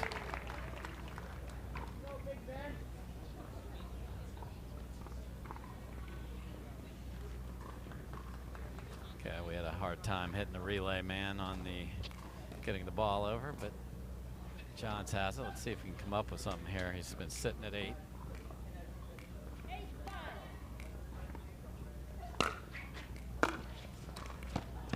That serve right on the line from Ben Johns.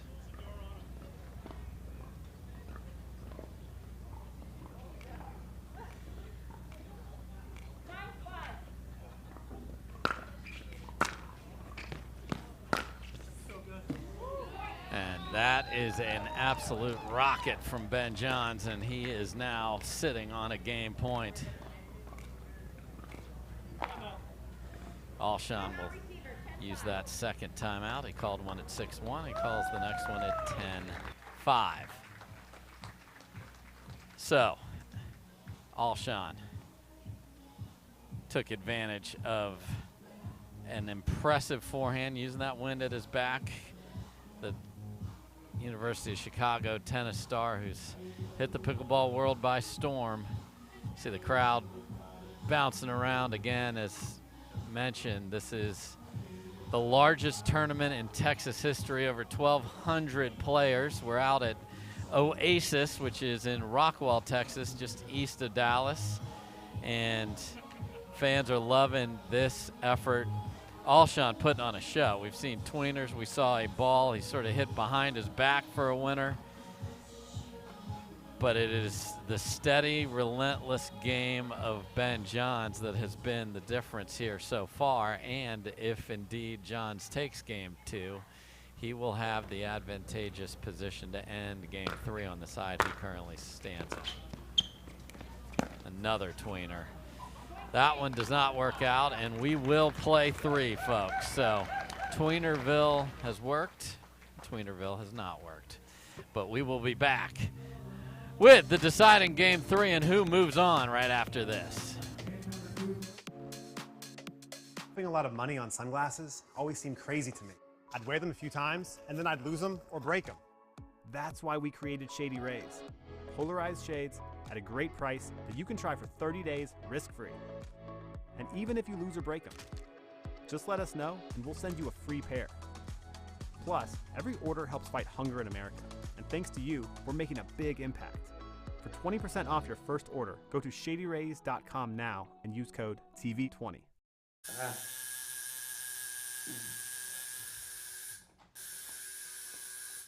What are you guys doing? We're getting our duper tattoos. You know it changes every match, right? Oh, Duper, keeping tattoo removers in business by updating after every match. Download the app and claim your free profile today. Can you change that 6 to an 8? I sure can try. Welcome back, everybody. There's the windsock that has played an important role in the day. And that windsock is facing in the direction of the side Ben Johns will take here. Dave Fleming here with you. Want to thank all our referees. Want to thank all of our volunteers to make its tournament of this size happen. Want to thank the Pickleball Tournaments team who gets here so early to make sure that all of our amateur players have the court assignments and everything they need to play. The event staff who was here at all hours getting this all put together. takes an army to make this happen. We love the upgrades. You can see the video board back there. Just keep raising the bars. What's going on? A big day in pickleball here with the Vibe Pickleball League announcement. And Mark Cuban from Pittsburgh, PA. Shark Tank fame, Dallas Mavericks owner. So he is going to be a major part of it as the first owner that is announced, and so much more information will be coming out about the Vibe Pickleball League. It's good to have a great vibe when you're playing pickleball. Come on, we all love it. See Ben Johns hanging out here. Let me see what's going on with Alshon. Alshon is getting a new fit, I'm told, so he'll be out on the court in just a second. And if I'm him, I got to think about, all right, I remember that first 11-5, not the second one, when my forehand was dictating when I was in control of the points. So Alshon's got a new outfit, going without the sleeves here for a deciding third game. And again, we will switch at 6.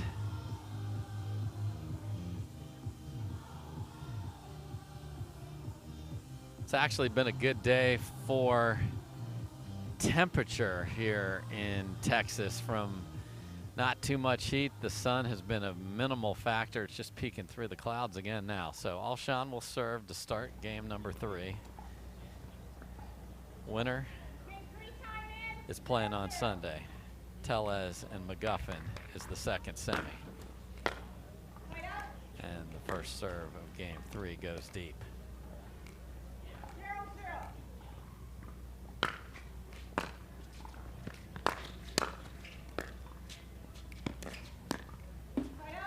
Just that quick little flick by Alshon is really effective.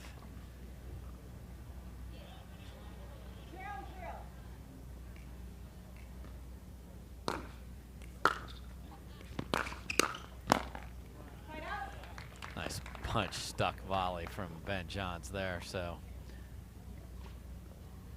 no points as of yet.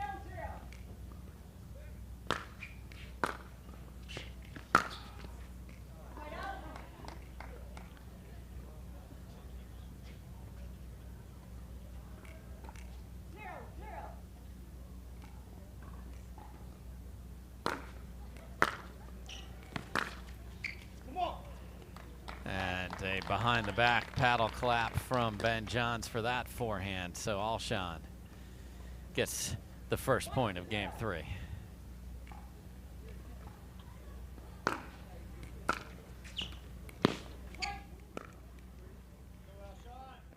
Big serve, point 2.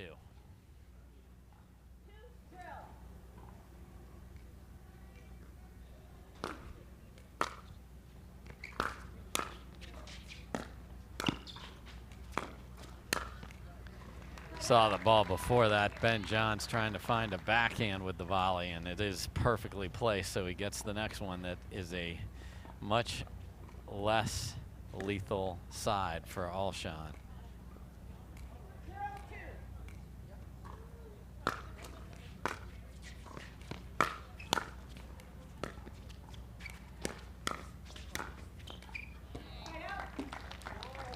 Alshon stares down Ben Johns and wins that kitchen battle.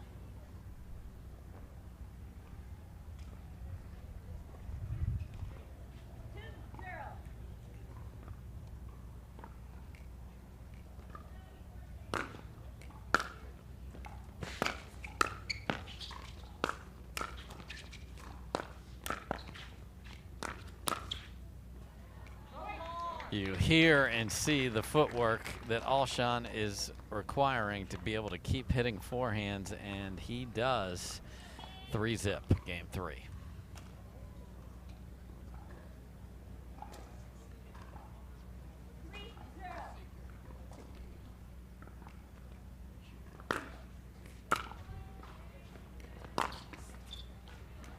And the net cord madness continues.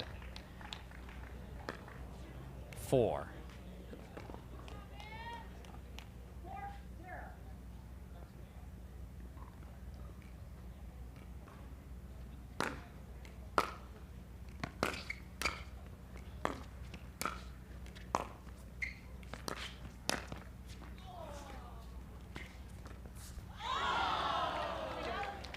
It's like a fireworks show with the net cords. The fans love. You hear it. They're packed in now. This is quite the match.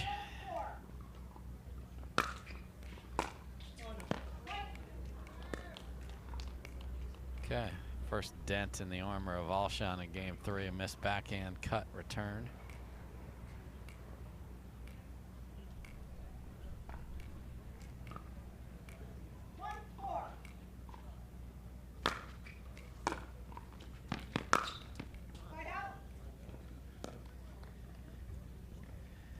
Short return, but so short that it creates a different swing plane for Johns, and he finds the net.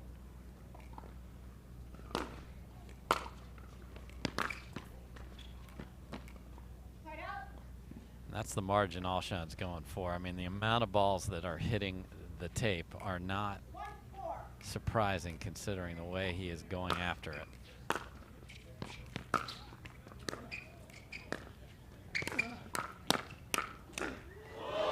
Phenomenal hands by both men, but it is Ben Johns that's able to get that ball right there. Again, Alshon keeps the ball till he gets in position, then sends it over.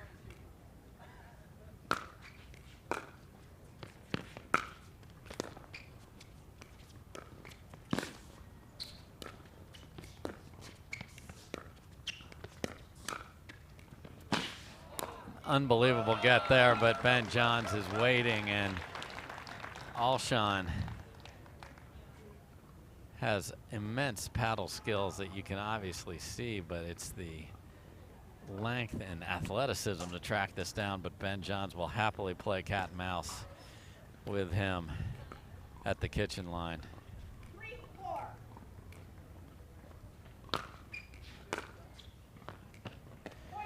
Another missed backhand return, so 4-all after jumping up 4-zip.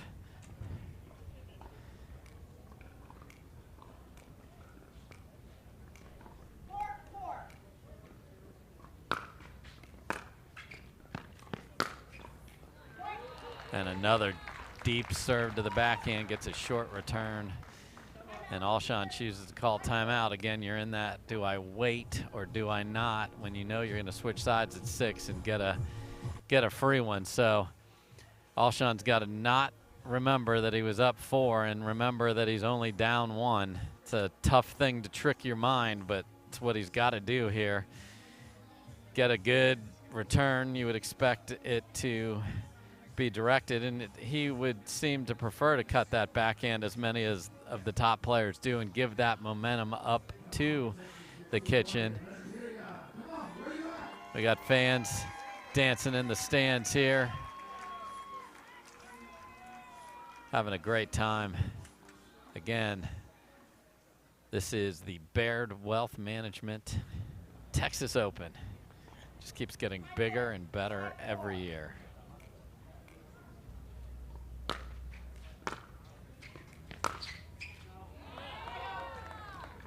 Ben Johns just misses that on another. That's similar ball.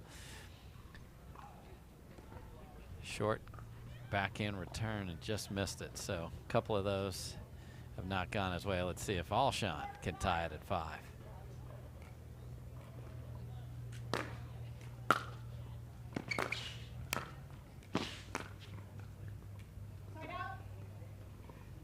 Interesting sliding little flick shot there. Alshon brings an interesting variety of shots to the table.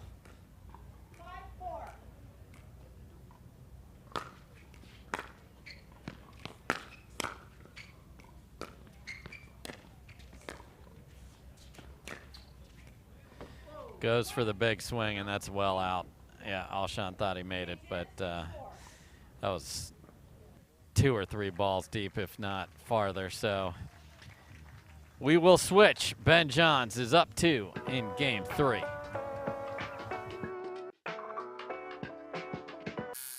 How do you get what you want? Eric Weimer, blind man, wanted to climb Mount Everest. My man crazy, but he believed it was possible. We're gonna do it. And because he believed, He became the first blind person ever to stand on top of the world. Guaranteed Rate believes in your dreams. That's why we treat everyone like we treat our own family and work extra hard to get you the lowest low rate possible. Because if you believe, you will.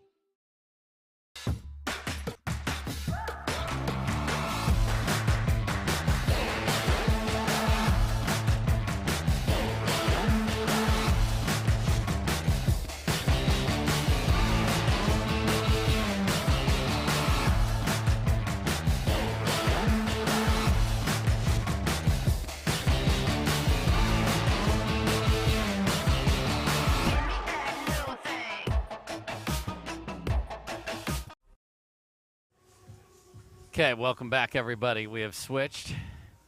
Ben Johns has won 6 points in a row. Plenty of side outs in the middle of that, but as far as hitting the scoreboard, Alshon's been at 4 for a while. So the best side has been the side that Johns is on, but we shall see.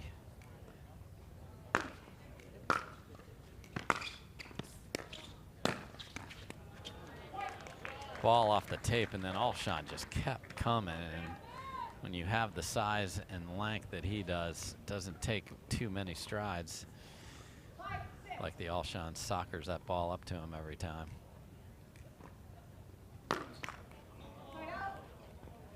Goes for the big rip and catches the tape.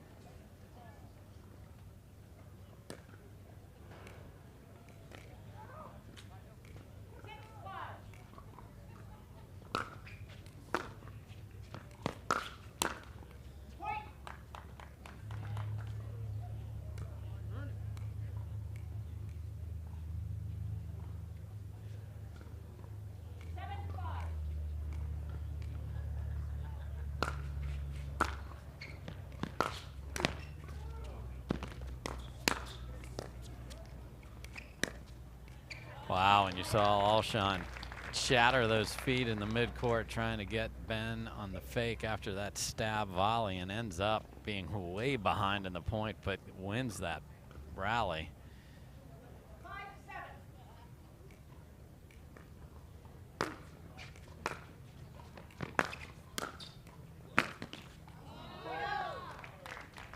Alshon had a good swing at that.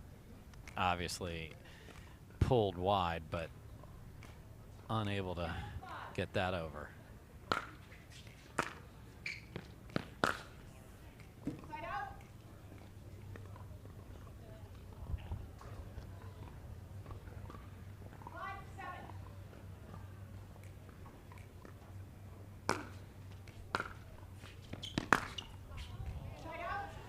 Oh, that's the one that has been his go-to shot all day. Gets a short return and hits that cross-court dip diving forehand, but that one he does not get on top of. And on the other side, Ben Johns does, so 8-6.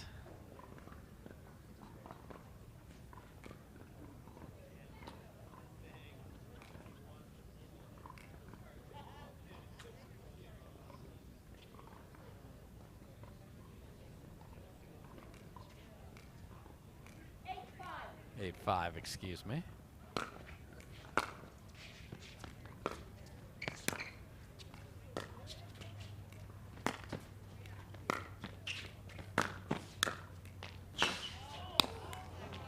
Look at this guy track down balls. Crowd loves the effort. Ben Johns loves that it's going to take a little more wear and tear out of him, and Alshon definitely plays slow.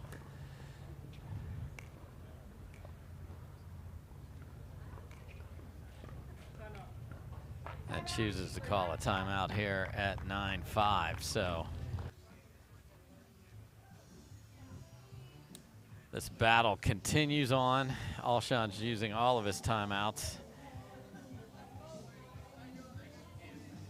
Again, the winner of this match will play the winner of McGuffin and Pablo Tellez.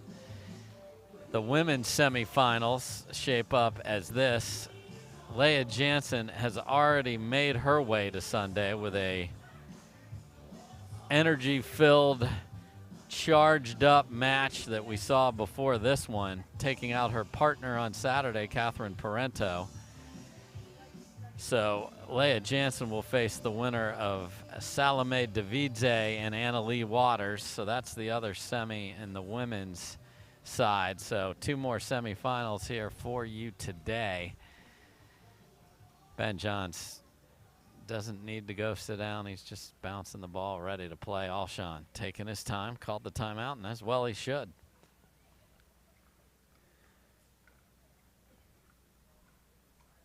(9-5), time back in.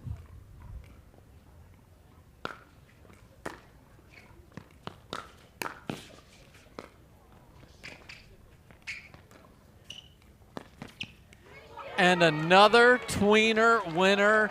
This is the tweener king, ladies and gentlemen. Look at this. Christian Alshon putting on a show, even down 5-9 in the third. Come on, brother. Impressive.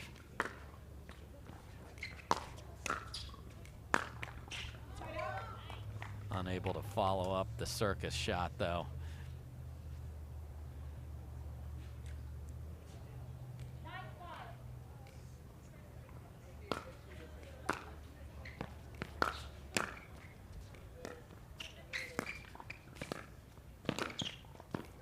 That is phenomenal court coverage and anticipation.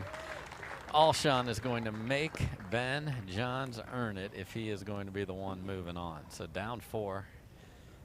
Has been playing some brilliant points as a receiver. Can he find one as a server?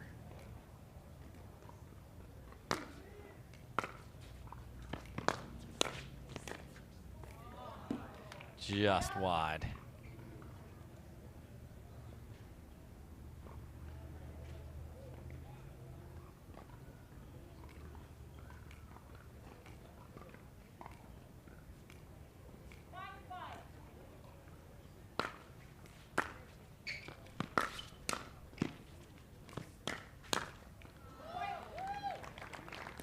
Johns gets Alshon spinning around, and now we are at match point for Ben Johns.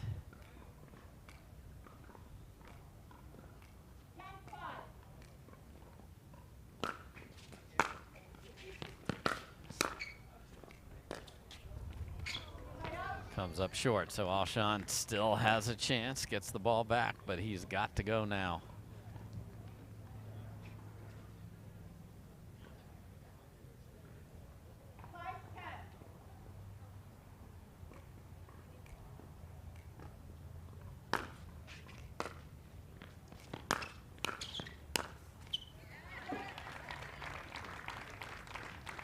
Alshon just was begging that serve to stay in, and the wind held it in. Set up a perfect point for him. 6-10.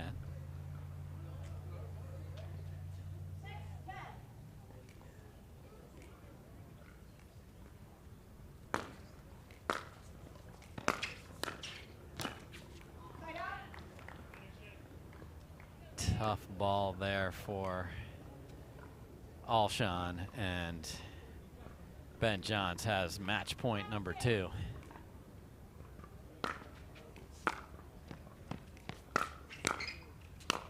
And that will do it. So Ben Johns, the number 1 seed, takes out the tweener king. Alshon put on an absolute show. The entertainment value obscenely high here. And it is Ben Johns, though, that will play on Sunday. But Alshon has shown his incredible talents again here today, and he just keeps inching further and further along, especially in singles. This is a force that's going to be a tough out for anybody that runs into him in a singles draw, and certainly as he ups the ante in doubles as well. So Ben Johns will play on Sunday. We'll be right back.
Integrate is a data center and cloud integration company, providing peak performance with adaptability and cost savings. Integrate is a 5-time Inc. Growth Award winner. To learn more, go to integrate.com. Integrate. One team, one vision. We owe great times to good friends, to the glasses that spark conversation, to the ideas that then pour out. Ours came from a night like that, and somehow survived the morning after to make our own tequila. It wasn't meant to leave our house, but since we made this for friends, we thought it wouldn't hurt to make a few more. Grab a glass, amigo. Our tequila is your tequila. Our casa is your casa.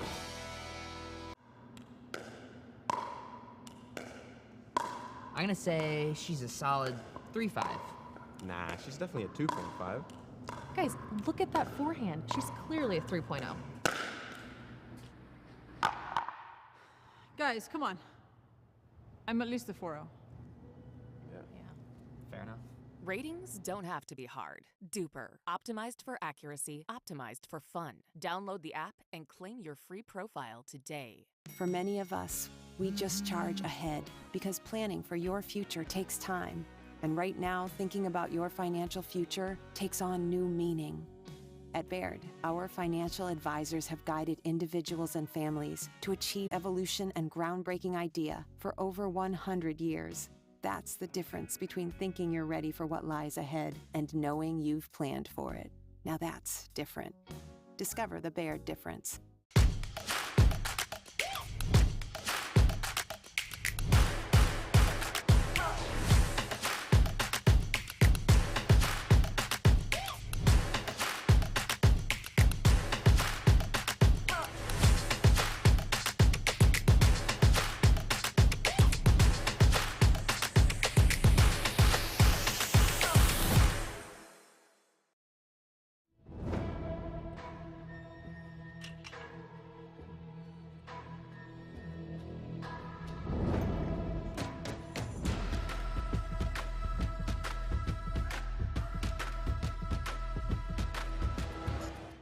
At Baird, we offer a different, more holistic approach to wealth management. With your career, family, friends, and community, finding time for you and making sure your family's financial plans are on track can be a real challenge. At Baird, our financial advisors get it. We'll partner with you to create a unique financial plan and coordinate with your legal and tax advisors to bring it all together so you have more time for what matters most. What are you guys doing? Getting our duper tattoos? Oh, cool. Hey Cameron, how's it going? Almost done. Perfect. Can't wait to see your number. Number? Duper. Because ratings shouldn't be a surprise. Download the app and claim your free profile today. I haven't even started yet. Oh.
All right, welcome back, everybody. We got the second ladies semifinal. Dave Fleming here, Clark Benassi. I got musical chairs over here with me today. A lot of great people, and as I mentioned before we went to the break, we've got Salome Devidze, who has been a very accomplished singles player all year long, staring down Leigh Waters. Dave, thanks for having me back. I thought Absolutely. you were going to kick me out after, Never. After production gate. That's right. 2022. That's right, but you're giving me a second chance, and I appreciate that. Absolutely love having you here, brother. And Leigh Waters is ripping balls all over the place. Now, she came out firing against Anna Bright, and then Anna Bright shut it down in game 2 in the quarters,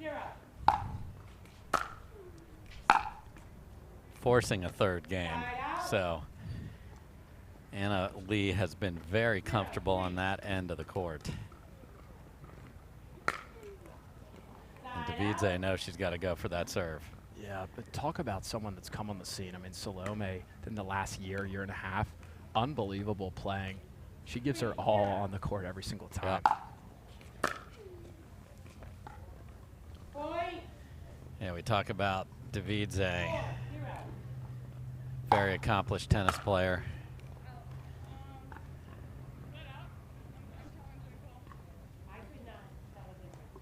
Got Angela Lumen and Craig Lavelle confirming that sort of inside-out backhand at a very weird angle was indeed wide. And 2 freebies in a row here. Yeah, we talked about it when, you know, players are playing someone like Ben Johnson. The same goes with Leigh Waters. You have to not only be perfect, but you can't make any mistakes, Dave, and that's really difficult in this game.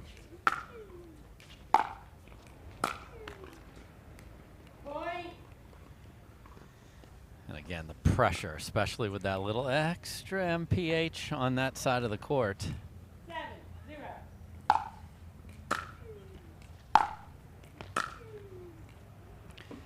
Really good from Devidze there.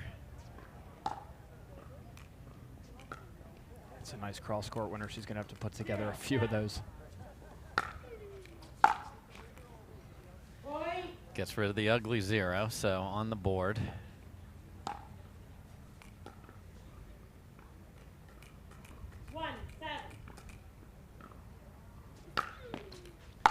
That's an interesting, like, hop serve there.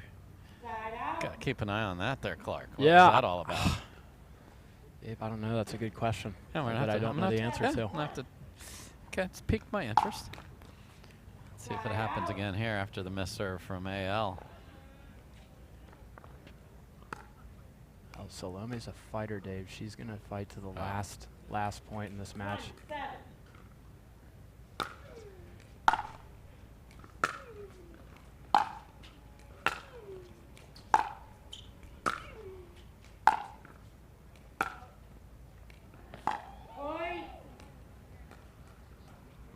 Just deep there from Devidze. Gets his second point.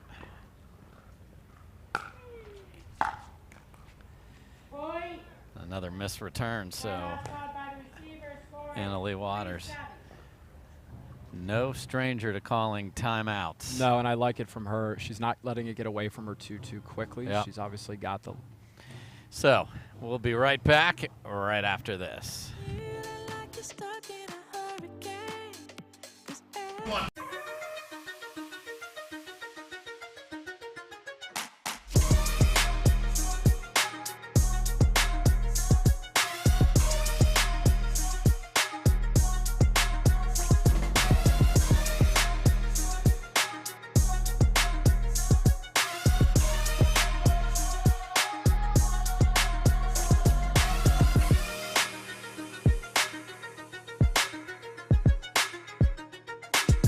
People look at the Orchard security guy and go, what a joke. He's got electrolytes on his chest. He's got electrolytes in his squirt gun. Do I look like I'm a joke? It's not funny to me. Hold on.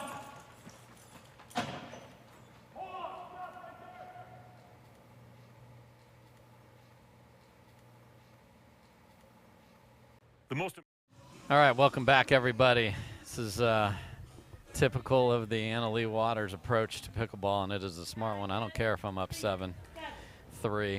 We're stopping any and all problems.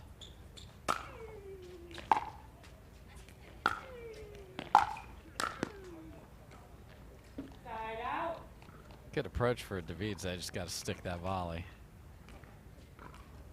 7-3.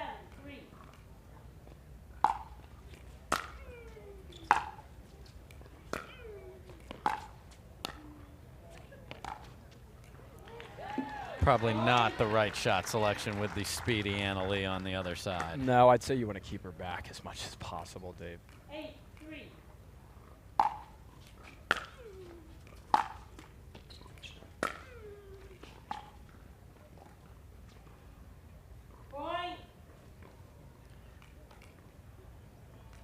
I didn't hear a call, but Anna Leigh stopped in the minute.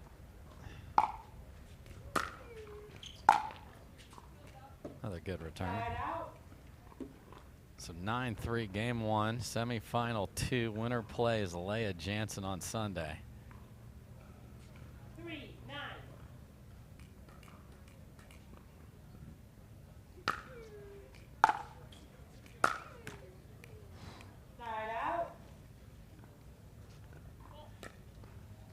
Quality return. Yeah, she's putting so much pace on these balls.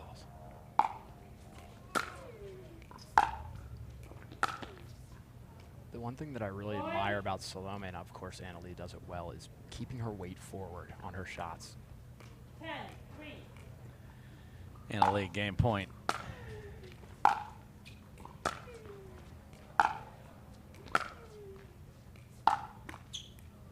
Just clips the tape there, so. Yeah, both these ladies are hitting with so much power at the moment. It's just Anna Leigh that has a little bit more, and she's putting the ball in precarious spots. 3-10. Indeed.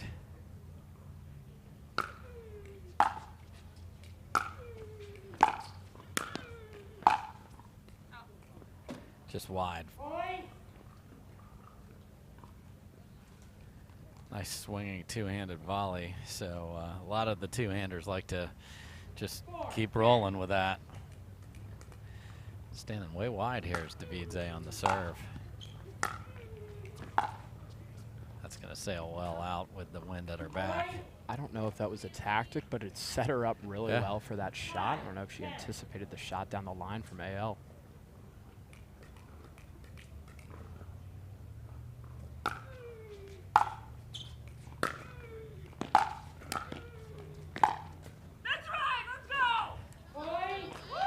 Okay, and Devidze fired up.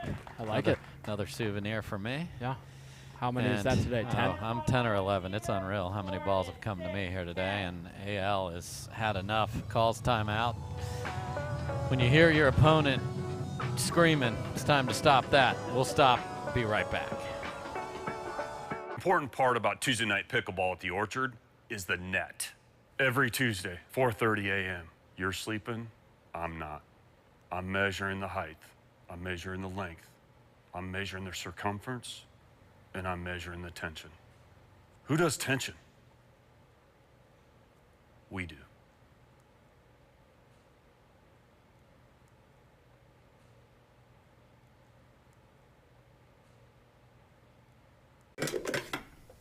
Hey, Katie, could you pass me the creamer? Why don't you just come into the kitchen and get the creamer? I can't come in the kitchen. Sure you can. No, I really can't. You can come into the kitchen as long as you don't hit the ball out of the air. All right. This is why I stay out of kitchens.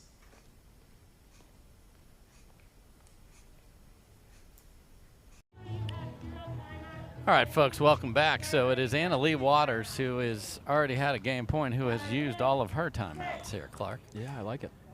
Again, way wide for the positioning for Devidze.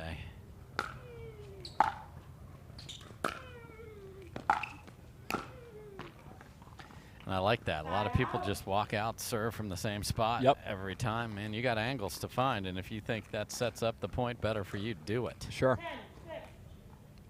Second game point for Leigh Waters. Yeah, and it gives AL some different looks, too. Doesn't allow her to get in a rhythm and hit the same exact shot over and over again. Yeah, that's why I like these. You know, we've been talking about a lot today, and all singles days about going for your serve, but mixing in one off-speed pitch and making them find the pace is a smart choice. Yes.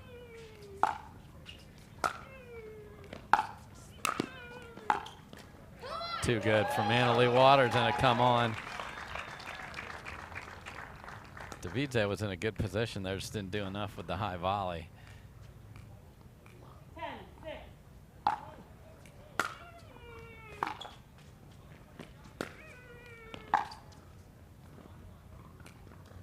Okay, and a big running, I don't know what that was called, sort of like a jab upper roundhouse.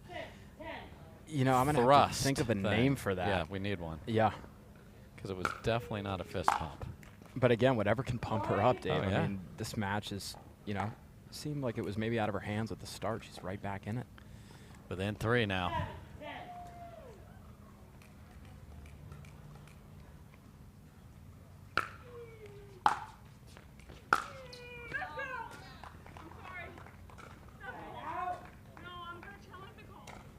Can't challenge the call. Devidze wants to challenge the call. Let's see if we can get a look at that from the truck.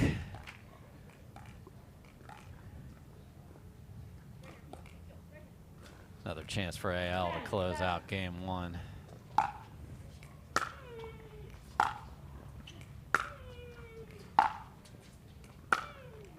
And that skids right off the line. And is Leigh Waters who takes game 1. A little frosty at the paddle tap there. Salome doesn't look too happy. And I mean, I've been in that situation. I'm sure you've been in that situation. It's frustrating. There's not a lot you can do. Let's see what happened on this ball. Really close. Yeah, that's because it's coming across the line there. But understand, referees are consulting, so we'll be back with game 2 right after this.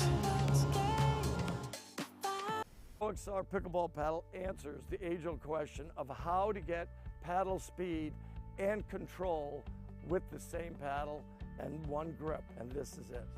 Pro XR gives you more spin, greater control, and quicker reloads on every shot in the game, because you always have that constant feel for that leverage and control and paddle speed that we're all looking for. Pro XR is the most revolutionary technology in pickleball. You don't get the moments everyone talks about without the moments no one sees. Early morning practice, late night drills, running it over and over. You don't get the crowd without the quiet. Everyone sees the glory, the medal, the podium, but every winning shot starts right here. Paddle Tech, let's go again. Welcome back, everybody. Dave, Fleming, Clark, Benassi. A little frosty end there. Really close ball. And a big serve for Devidze to start game number 2. Yeah, Dave, we talk about it. She can't worry about anything that happened. She's got to move on, start fresh. Each point's a new match. 1-0.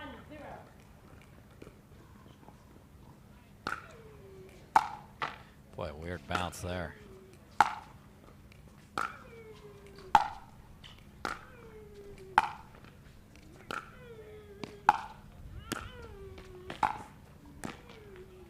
Too good from Devidze. And again, we have seen those on the Devidze side have that extra oomph behind their ball, and it makes it harder to deal with.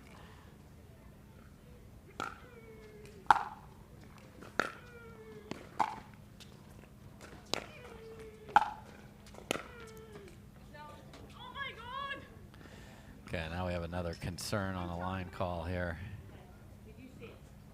The ball was in. And that ball on the replay clearly looks in, and that ball is indeed called and overturned. So Craig Lavelle overturns that one. The replay evidence was pretty clear there. Not pretty clear, very clear. Yeah.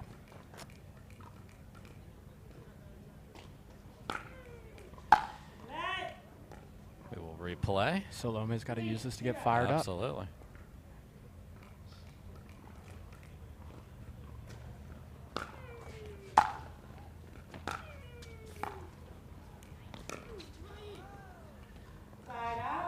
So it gets the side out, but a quick 3-0 start for Devidze.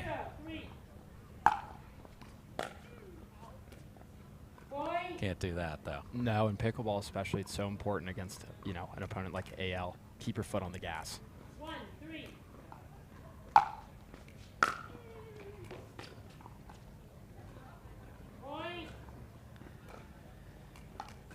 And that is the wrong gas pedal right there.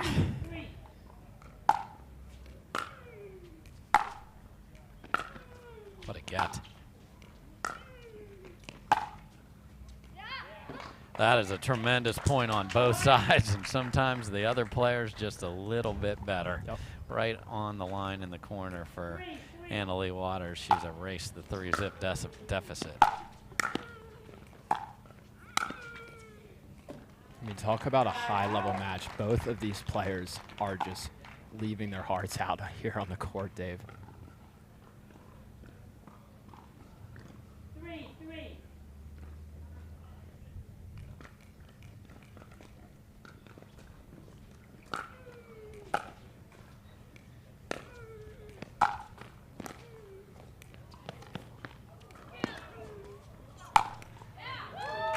That's the foot speed of Leigh Waters. That was an outstanding drop volley, and unlucky that it hit the tape and trickled over. That's what makes her special. Yeah, that was a great point.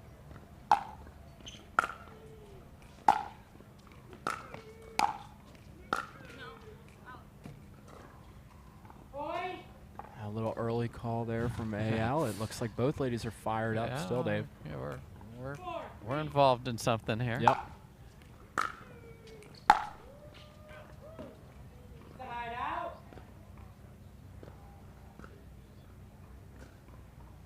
Leigh with her signature sunglasses on. You never know. Kind of like a poker player. You don't know what she's thinking, what her next plan of attack is. She got 2-7 or pocket aces. Never know.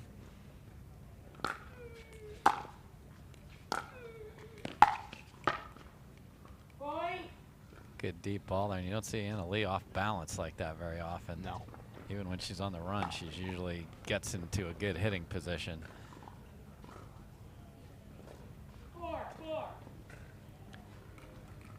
Tied at 4, game 2, semifinal number 2.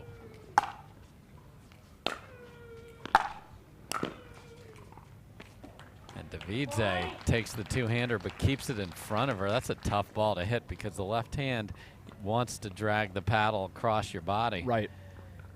Yeah, showed a lot of discipline there. It was super clinical finish.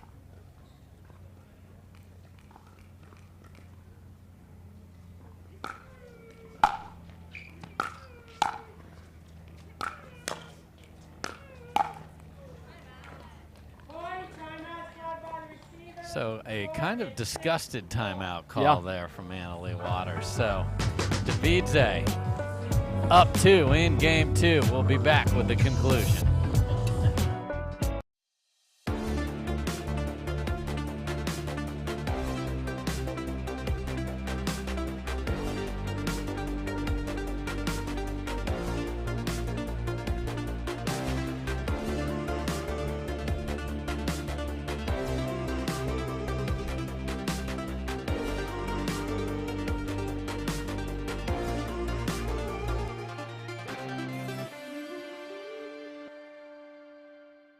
My name is Catherine Parenteau, and I've been playing pickleball for almost 6 years.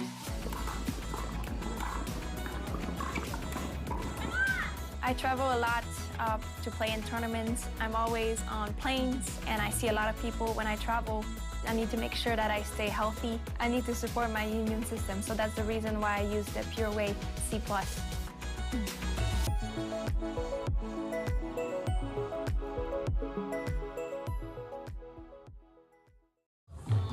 Welcome back, everybody.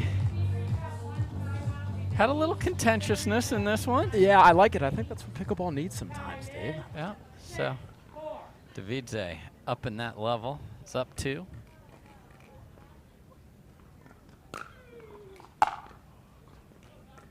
And gets a miss off of an AL timeout. That doesn't happen very often, and we're at 7-4. Yeah, talk about a confidence builder right out of the timeout.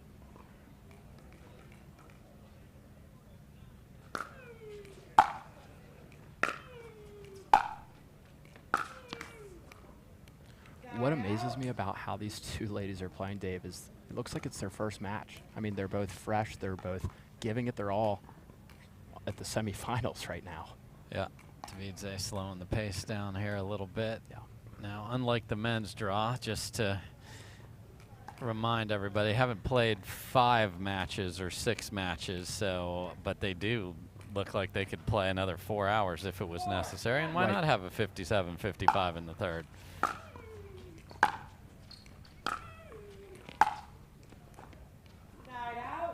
Again, the Devidze pressure.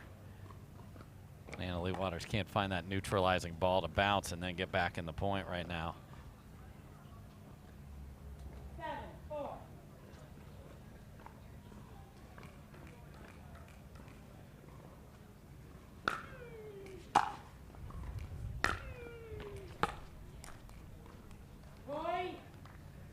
That catches the baseline, and that reply catches the tape. 8-4. Yeah, I think she looked over to her mom like, what am I supposed to do there? I mean, it was a great shot from Salome. Sometimes you got to just go return the next serve.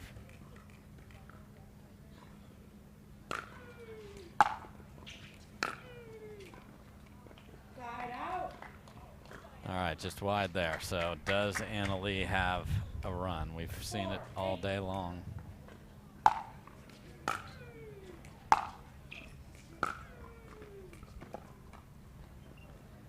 Little wide there, and I think Anna Leigh hit a ball she thought was going deep, but the wind saved her. Yep.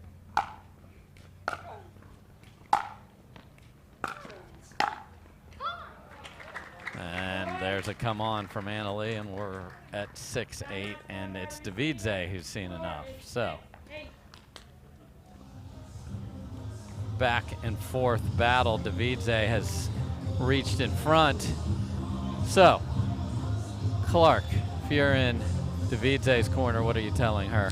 Yeah, I mean, one thing that I'm really liking out of her, Dave, is she's shaping her balls really well, not hitting them too fast, not too soft. She's putting pace on the ball, but shaping it to the point where she can get up to the kitchen in time for that returning shot. So I'm telling her, continue to keep AL back as much as you can, hit your spots, and keep fighting. I mean, she is keeping that weight forward. She's putting pace on her shots. She just needs to keep it up. You know, as we talk about keeping that foot on the gas pedal. And she can't let any of these calls that we've seen go one of two ways, let them bother her. Yeah, I don't know what's being discussed there, but anything being discussed with the referee is usually a distraction. So let's see if she can clean the slate here and get out. So here we go, 6-8.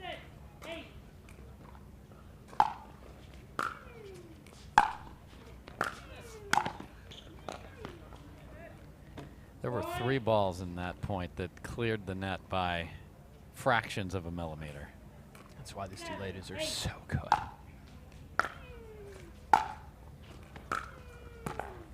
Wow. And with a point to tie, Devidze comes up with that forehand dipping roll, so she gets the ball back at 8-7. Yeah, talk about ice in the veins. She put that in such a good spot, Dave. 8-7. Again, going for that wide position on the serve. And gets another missed return. 9-7.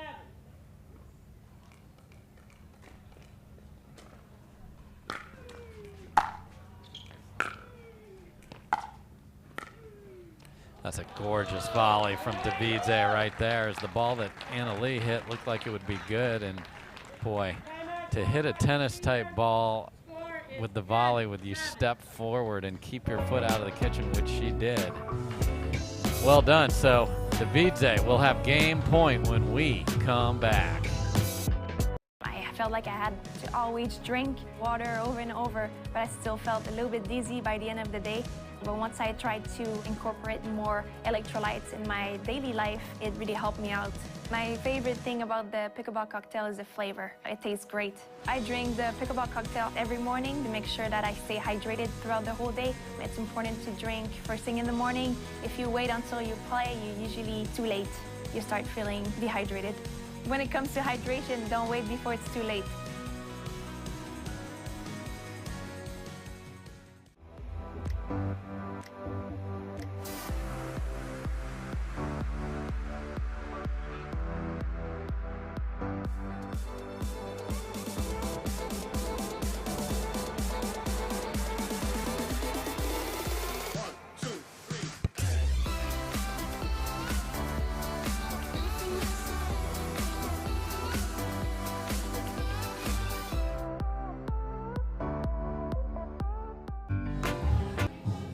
All right, folks, we are back, and it is Devidze with a game point. Timeout remains.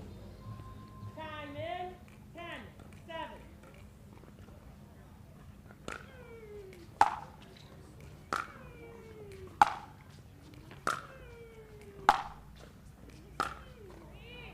So that battle of forehands, just blunt force trauma of cross court, goes to Leigh Waters. 7, 10.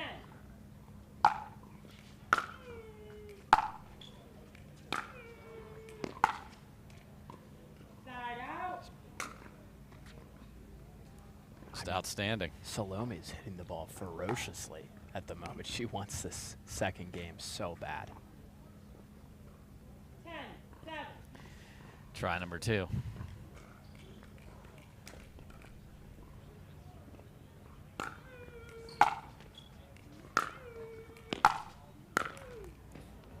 Side out. And Leigh is able to keep that dipping right below the kitchen. That's a tough two-handed backhand volley to make there because it's hard to get underneath the ball. 7, 10. Side out. Couple of thirds missed in a row here for AL. Game point 3 for Devidze. Yeah, the nerves have got to be running a little bit.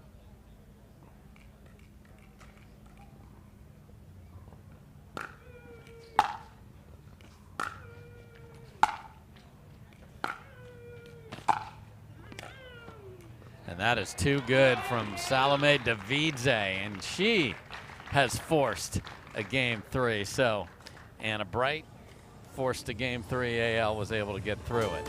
What will happen in this one? Devidze bringing all kinds of confidence to game 3.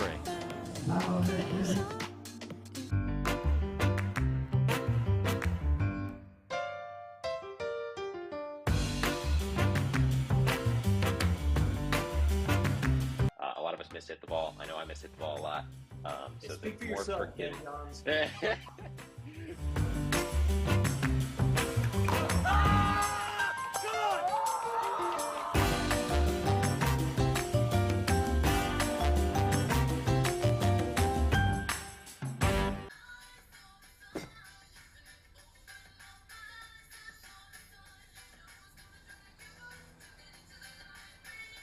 Miller Lite has more taste and only 1 more calorie than Michelob Ultra.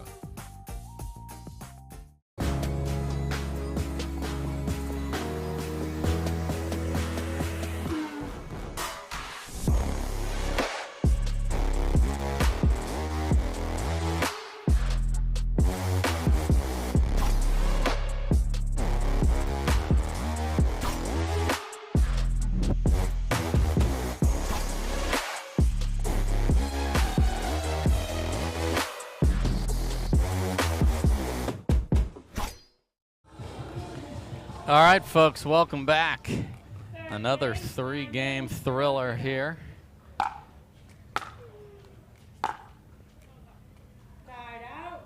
Salome against AL semifinals of the PPA Texas Open doesn't get a lot better than No, that. Lea Jansen waiting for the winner.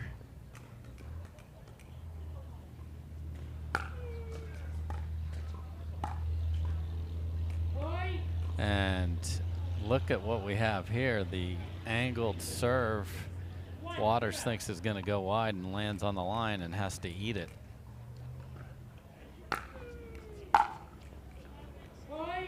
Uncharacteristic from her.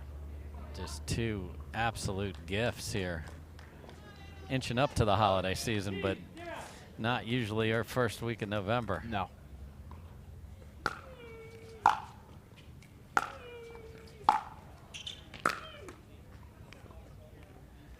That kiss is wide off the tape, so 2 for Devidze.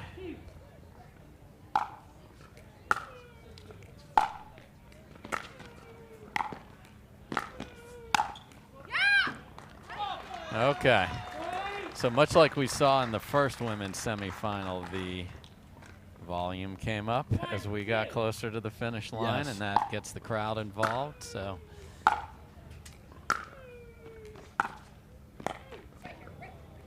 tried the same roll that won game 2 there, but that ball was lower, and she was a step back from the kitchen. Yeah, 2 it's apiece. not an easy shot. No.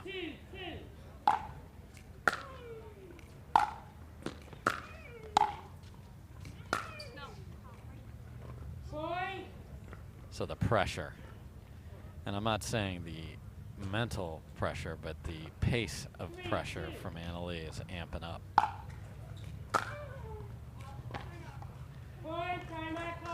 So gifts on both sides. Yeah, and it's a smart timeout from Salome to halt the momentum right here and see if she can't find her way back into this, maybe tie it up. So what do you say to somebody? Let's coach up anybody who's watching.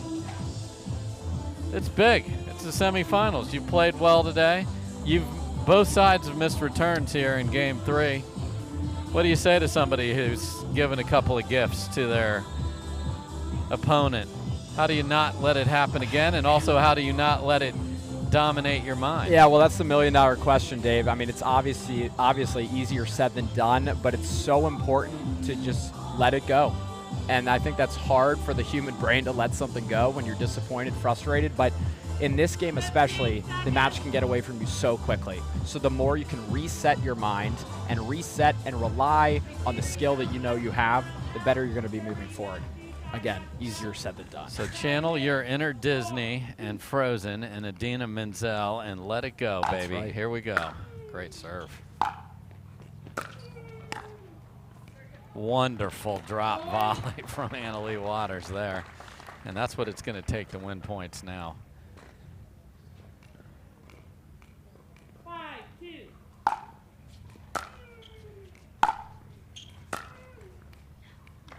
Okay, so fist pump from Leigh Waters. And we will switch at 6, and we will switch to some messages. We'll be right back.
Welcome back, everybody.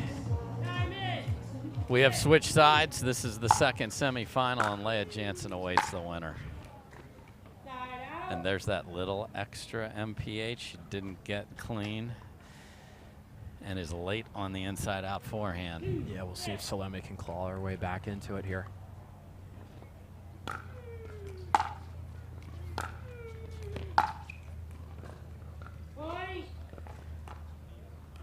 Couldn't have asked for a better 2-point after the switch for Devidze. A miss from Leigh, and then another one to get you on the scoreboard quickly.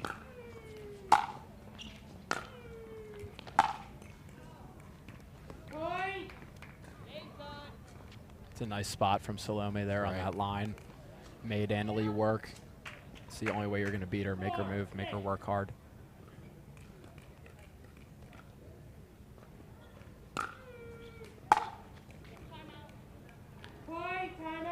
And the lead is almost gone. So Leigh Waters is frustrated. I think I heard her say, I'm having trouble seeing. It's a weird time right now.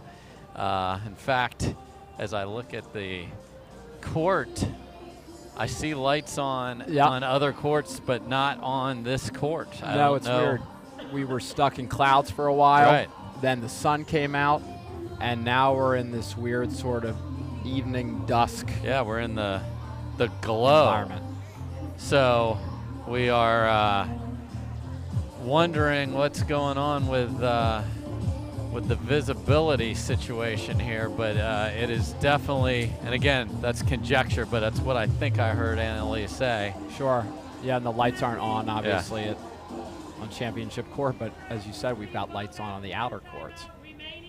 So Annalie calls a timeout at 6-5, her lead, but Devidze obviously to serve.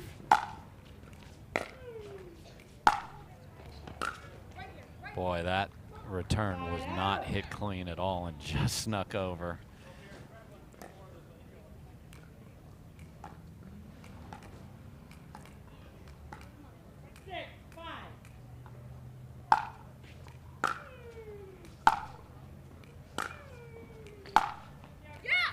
Tremendous ball from Leigh Waters as Salome Devidze took a step to her left, and once you do that, you're done. Yep. And AL has lost the sunglasses as well, Dave. And that's 2 big points in a row for Waters. And now it's Devidze calling timeout. Back and forth we go on the teeter-totter. We'll think about riding a teeter-totter during this break and be right back.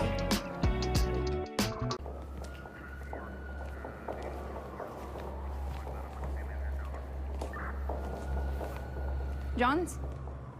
What do we got, Parenteau? Another one. Shame. 3rd one this week. Any suspects? Not yet. We'll send these to the lab. All right. Let's take a look. What do you think? Bring me the jigsaw.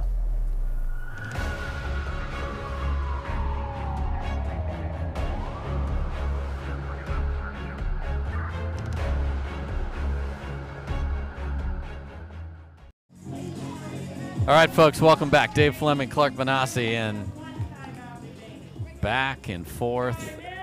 Leigh Waters is holding on to the lead. And a missed return after the Devidze timeout is an absolute killer. Yeah, not a good time for that. And a gorgeous two-handed backhand volley with just look at the form there, just a little punch. And it was 6-5 a second ago. Leigh Waters called timeout. We're at match point. And thanks for coming. Just like that. It's unbelievable how she can get on a downhill train and just run people over in seconds. So, changes the eyewear a bit.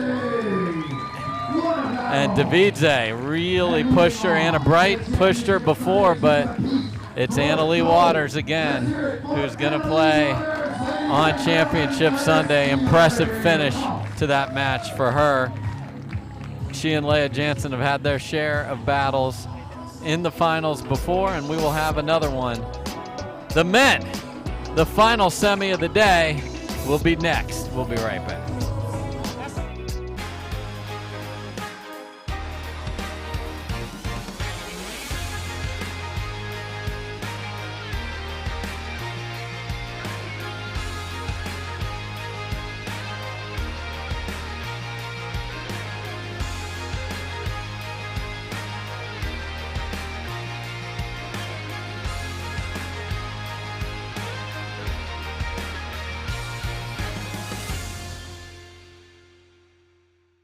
He stands a titan in the arena, a legend of the game that holds one thing above all else: the will to endure. Ferocious in attack and relentless in his pursuit to be the best, to be number one. Tyson McGuffin and Selkirk Sport, champions of pickleball.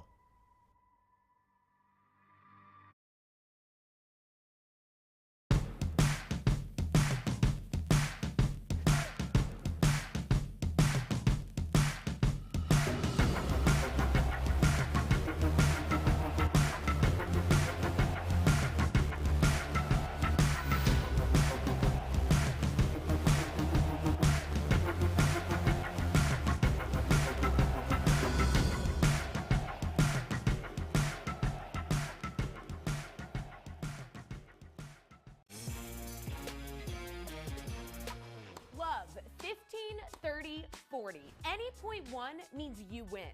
Because when you bet just $1 on any tennis match, you could win 100 if any point is won. Plus, if you're not in a sportsbook state, you can take a swing at thousands in prizes in our free-to-play pools. So download the DraftKings Sportsbook app, sign up with the promo code, bet $1 to win 100 if a point is won, and make it rain. Integrate is a data center and cloud integration company, creating end-to-end technology solutions that are optimized for adaptability and cost savings. We're an award-winning integrator of Cisco systems and NetApp. Integrate. One team, one vision. At Baird, we offer a different, more holistic approach to wealth management. With your career, family, friends, and community, finding time for you and making sure your family's financial plans are on track can be a real challenge. At Baird, our financial advisors get it. We'll partner with you to create a unique financial plan and coordinate with your legal and tax advisors to bring it all together so you have more time for what matters most. On your six, ladies.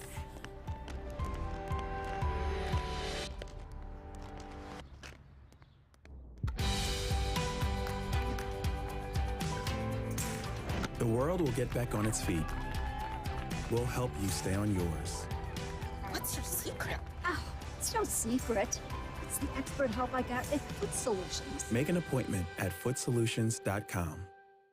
Are you looking for content? Are you looking to up your game by watching some of the best content in the game? Make sure to go over to the McGuffin Pickleball Club YouTube channel. You can check out educational videos. You can check out my vlogs with my family, or you can check out the McGuffin Show. Subscribe today to the McGuffin Pickleball Club.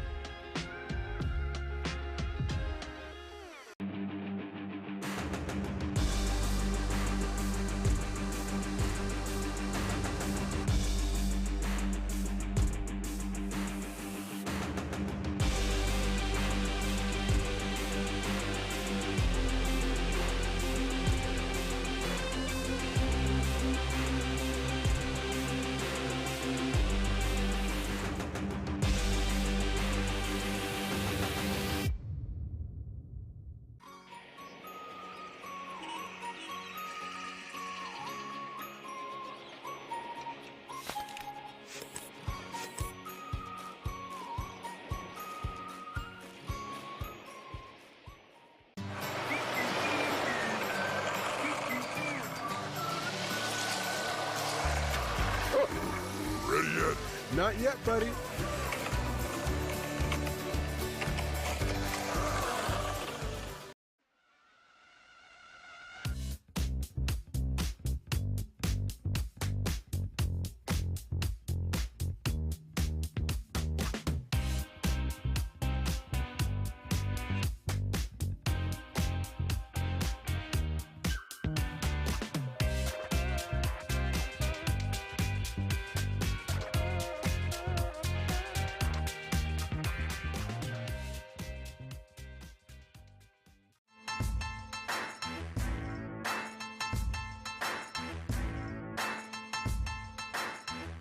New People Pickleball. Each shot has its own strategy. Each player, their own style. Whether you dink it, drive it, lob it, drop it, bang it, or spin it is entirely up to you. But we do keep score. We recognize the winners. Podiums are earned. If you want an edge, you best work for it. Electrum. Earn your edge.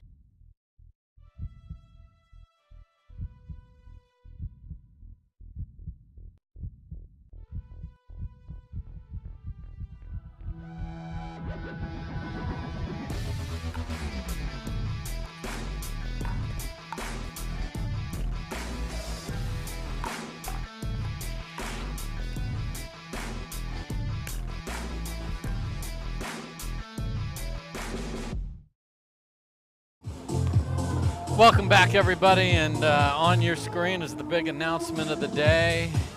The Baird Pickleball League. The top players here on the PPA Tour are going to have a league, and there's going to be new matchup, team play, Mark Cuban announced today.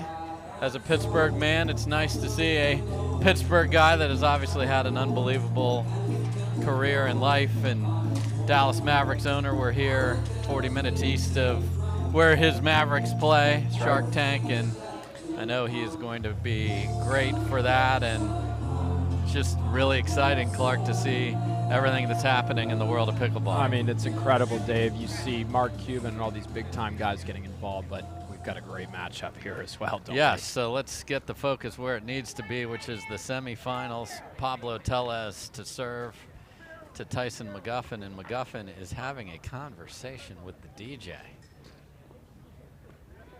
Okay. It's an all-Selkirk matchup here too, Dave. We do. We have a lefty-righty. Tellez played brilliantly against Devilliers earlier. Yeah, he did. So the Colombian ready to go. Let's play pickleball.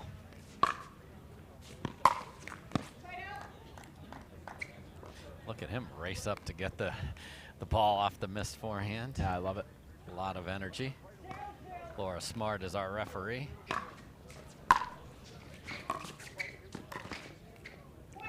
Oh, just was tiptoeing through the tulips there and couldn't find his balance.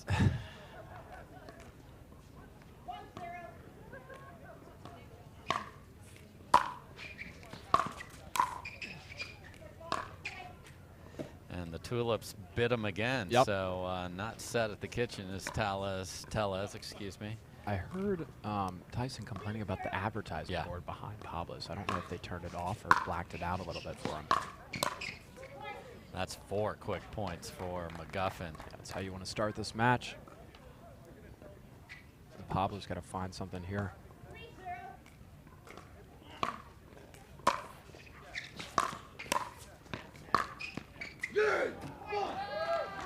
McGuffin on absolute fire here.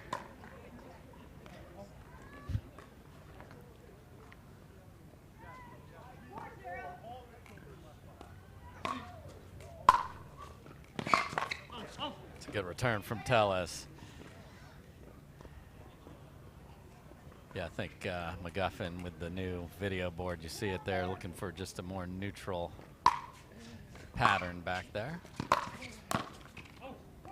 It's so good from Pablo, that dipping shot that we talk about repeatedly, Dave, right at the net into the kitchen. It's so hard to get that back. Because if you pop it up, you're dead, but if you miss it, you never even know that you're dead. This is what Tellez was doing in his quarterfinal, just absolutely striping forehands. A lot of pop in that Selkirk paddle, too.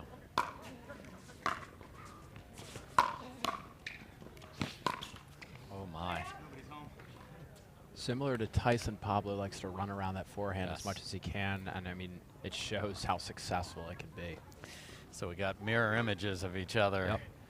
The lefty and the righty running around the backhand. Okay, McGuffin, first good bark of the match. Yeah, and he plays so much better when he does it, doesn't he, Dave? This is a guy that his energy is part of his ambiance.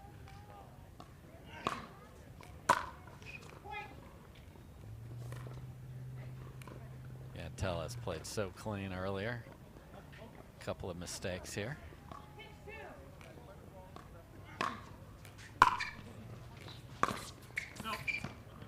Yeah, McGuffin was like, this thing might be out. Oh, shoot, it's on the line. Too late to run around the backhand at that point. Yep. See if Pablo can find some life here.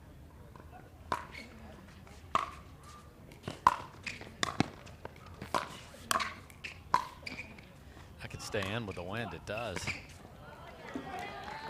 Tyson did really well with that lob. Knocked it back into the corner. Yeah, and almost hit like a tennis slice overhead with his follow through and the angle of the paddle. Interesting choice.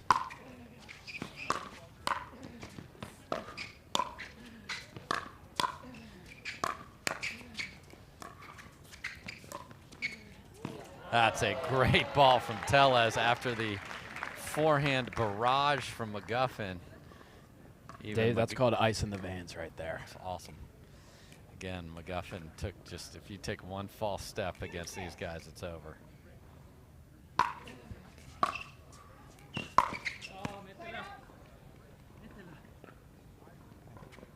Tyson is a player, loves to get loud, but doesn't really grunt too much during the match. No, he barks post point. He saves it all for the end of the point. Fans love it. Just catches the line with a huge serve. Oh my. Everyone in the place thought that's going to go in the green, and we're at 7-2. Yeah, he makes that one in his sleep. Of course, wants it back, but we talk about it moving on to the next point. Yeah, that's what he gets for playing while awake.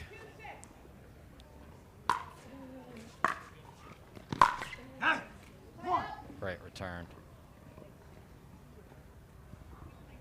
So that's the decision you make. If they're runner or rounders, maybe you hit it where they want to hit a forehand anyway and make them hit it on the run.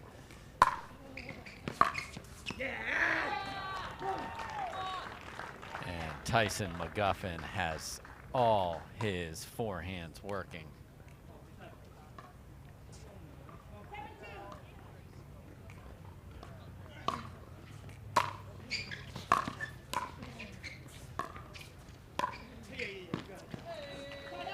And we talked about this with Christian Alshon earlier, who was hitting BBs for forehands, but if you can make a volley and make them hit a backhand like Tellez did to McGuffin there, you're going to get a much nicer ball coming back. No doubt.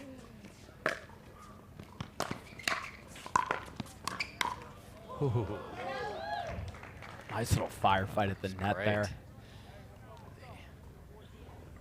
University of West Florida Argonaut, Mr.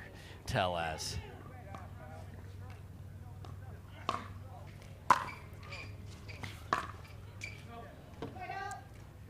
Just wide.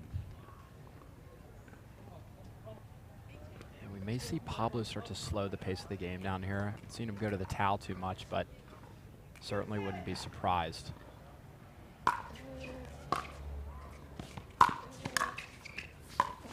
That's going to stay in.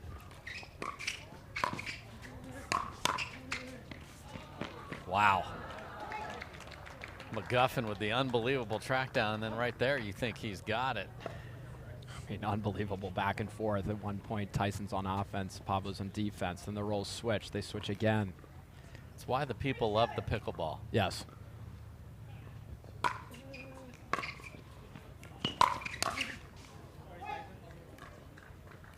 Big serve sets up a chance to drive it and goes more body there, and that works. Leads down to 3. So McGuffin calls a timeout. We'll take one ourselves. This is the last semifinal of the day. We'll be right back.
Beautiful glow of the sunset over our referee, Laura Smart, there, and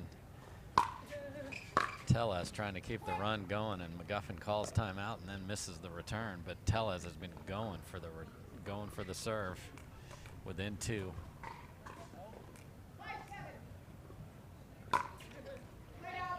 I'll take that one. Yeah, they'll trade a pair of mistakes. Yep, that's a little on bit me. of the commentator curse. That's all right. 100%. It happens. I've said a lot of words today. I'm gonna catch myself writing a few postcards.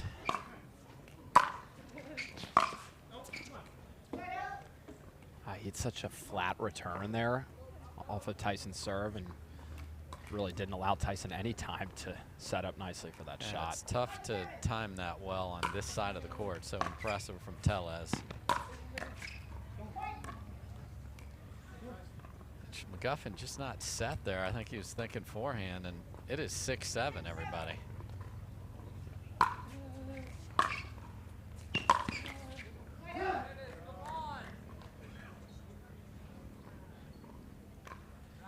So McGuffin's been stuck at 7 for a while.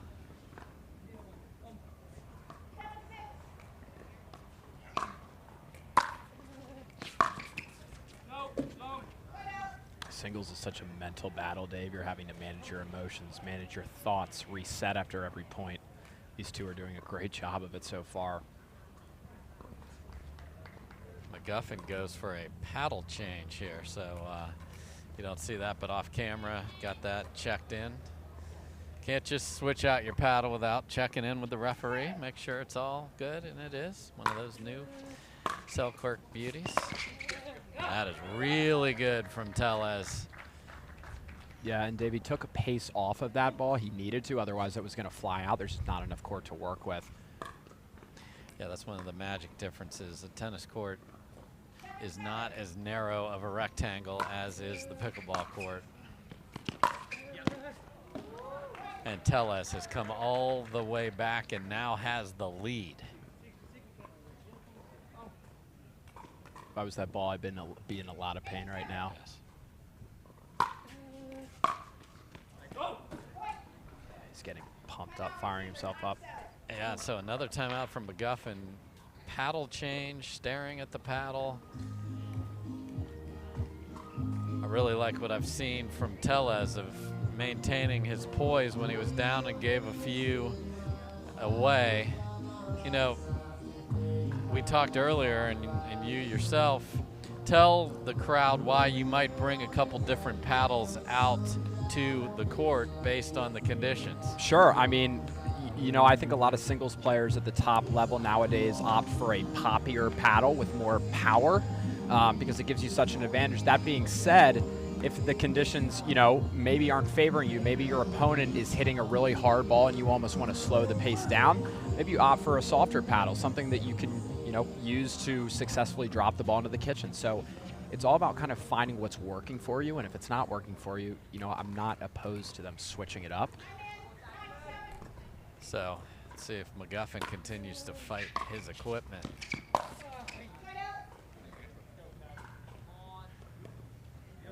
Yeah, I mean, it's never a super promising sign when you see somebody kind of not super confident with what they're using. That being said, it happens, and see if he can commit to this paddle. And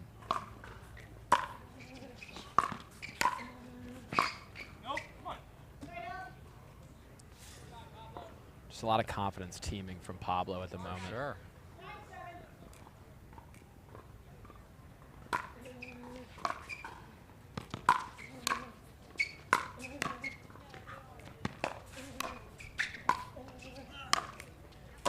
There again, and that's going to stay in.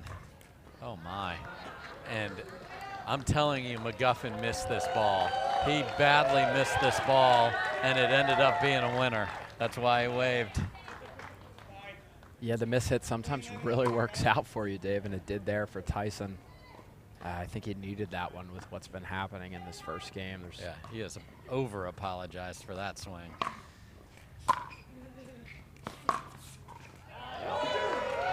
And now stares at the crowd and barks it up.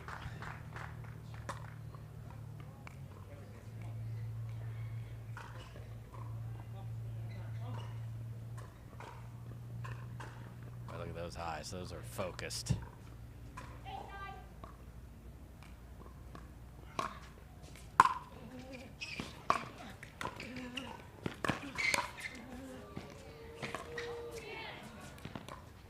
Not the right shot. Oh my goodness, but he gets away with it. Unbelievable sequence of events. You thought Tyson was going to get to that when Pablo dropped it and didn't hit the drop too cleanly, but man, Tyson clipped the top of the tape. Oh, he wants that one back. Worked so hard.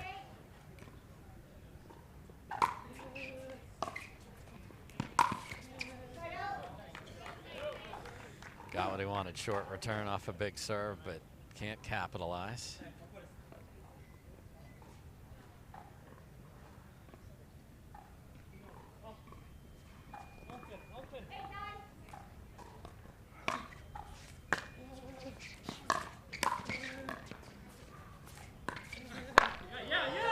The two-way from Tellez. Held it and then just pulled it wide of McGuffin. Yeah, that's so smart from Pablo. Held it, as you said, to the last second. Didn't disguise where he was going.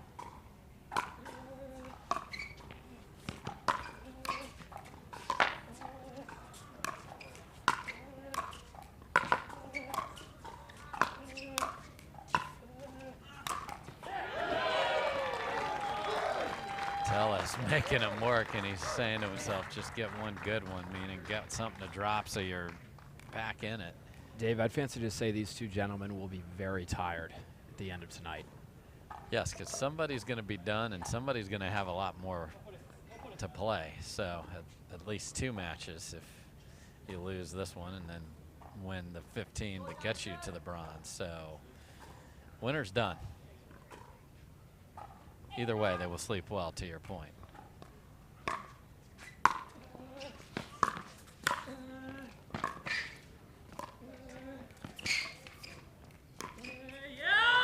And Tellez drops it again, and McGuffin gets there, and this time McGuffin guesses to the right, and he gets beat down the line. So yeah. Tellez working it. He's been so cool on that backhand drop.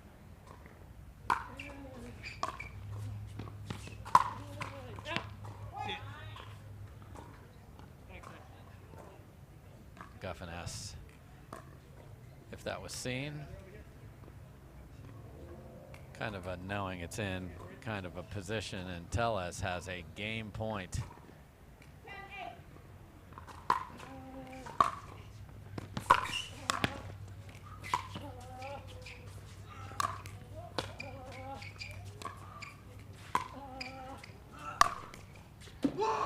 Can't get there, so bark volume up, intensity up, game point saved, 8-10. It's an incredible fight from both these gentlemen. This is so fun to watch. The athleticism is through the roof. Yes. I mean, points that you think would end in 5 seconds that last 20 seconds. Oh, and Tellez waits till McGuffin steps to the line and calls timeout. Yeah, I like that. Yeah, little mind game.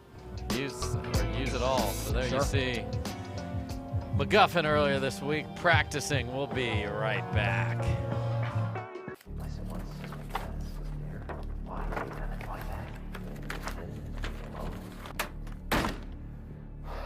Ben, you've got to give it up.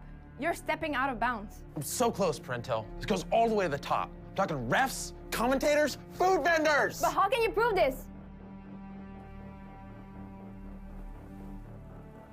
It's so simple.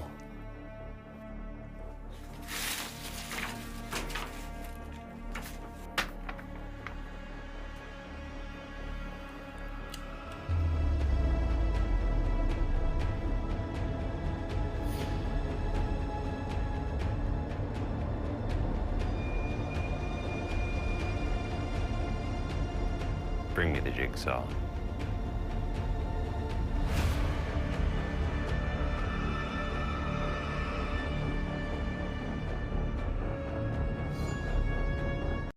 Welcome back, everybody. Dave Fleming, Clark Benazzi, and Clark.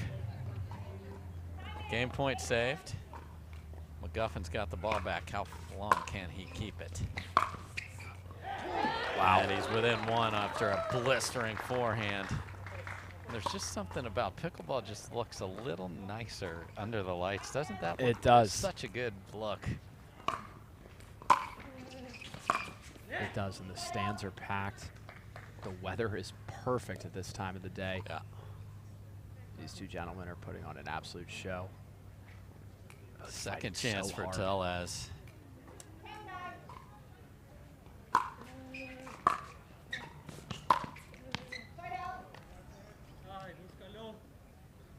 Not happy with that one, so McGuffin looking to tie things up.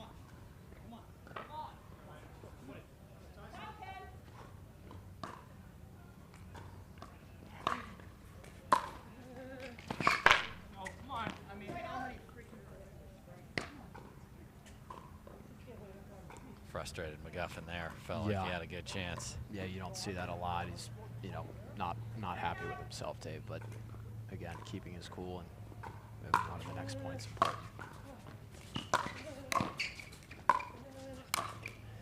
Third chance for Tellez is denied. Great stick first backhand volley from McGuffin. Now the crazy thing about pickleball is Pablo is still sitting on a game point, right? Tyson's fighting, but he's not scoring any points at the moment. See if he can tie it up. He's going to ask for a new ball, it looks like. Laura Smart's not even spending a second with it. Get that thing out of, get that thing away from me. Again, just knowing, especially as we go. Is it slightly heavier? Is it slightly harder? How worn is it? It matters.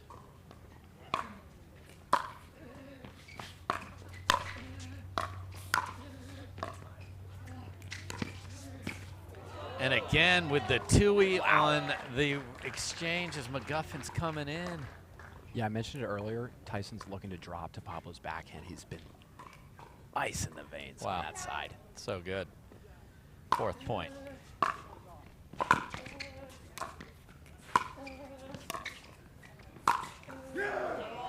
Okay, McGuffin roaring as he saves a fourth game point. You could see what Pablo was doing there. He was trying to go cross court. He gave his all to get over to that ball and twist his body into it. Couple inches away. It. Okay, 9-10 for the 407th time. Oh, and the big serve gets it 10 all, so it's going to take more than 11. Yeah, huge for Tyson.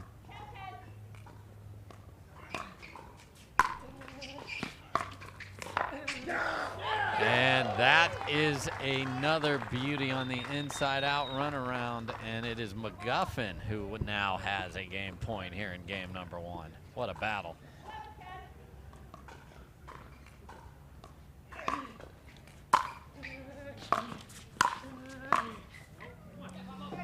Okay, so that one sails deep. You held your breath there, didn't you? I mean, the one thing you knew is the wind was at his back, so it's unlikely to stay in. Tellez again at 10.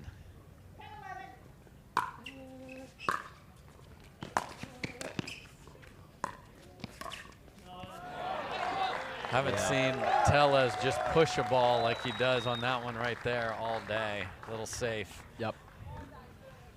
McGuffin second chance.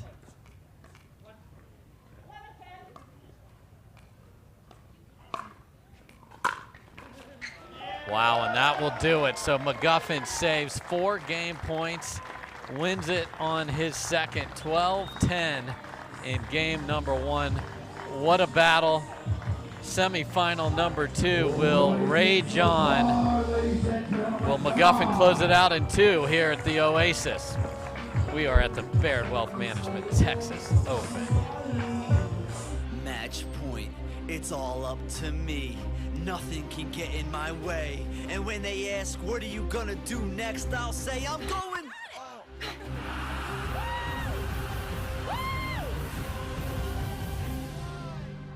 We're going to Margaritaville!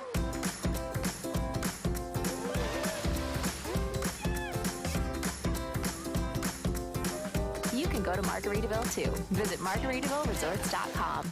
Dropping a lot of money on sunglasses always seemed crazy to me. I'd wear them a few times, and then I'd lose them or break them. That's why we created Shady Rays. Polarized shades at a great price that you can try for 30 days risk-free. And even if you lose or break them, just let us know and we'll send you a free pair. Plus, every order helps fight hunger in America. And thanks to you, we're making a big impact. For 20% off your first order, go to ShadyRays.com now and use code TV20.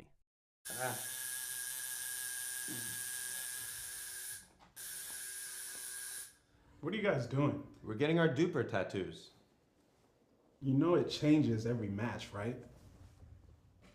Oh, Duper, keeping tattoo removers in business by updating after every match. Download the app and claim your free profile today. Can you change that 6 to an 8? I sure can try. Welcome back, everybody. What a great game number 1 here in the semifinal. Dave Fleming, thrilled to be here with Clark Benassi. And Clark, I hope we have another one of those and then another one of those. Yeah, I do too. I think if I could go back and change my prediction in terms of which match would go 3, it would be this one. Okay, so you're putting it out there again. Here we go.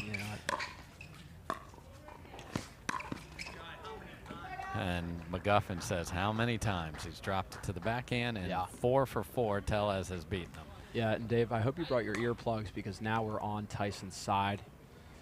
Yes, the good news, some barking from him. He will bark towards the crowd, which we are on the opposite side of the bleachers, so I think we're going to be safe. And I'm an experienced McGuffin bark receiver, so all good, but thank you for the warning for sure. Well done by Tellez. We may need to teach a class on that at some point. Will do. It's an advanced class, so you got to take the prereqs first. Okay.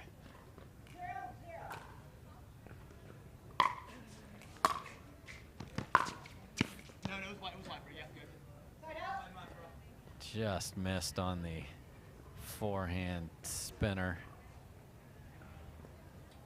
McGuffin, perfect view as you saw in the replay.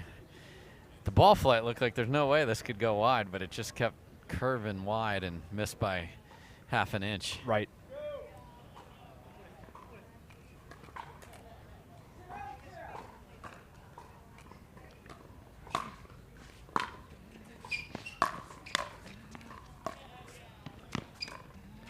And that's 5 for 5 on the same shot. And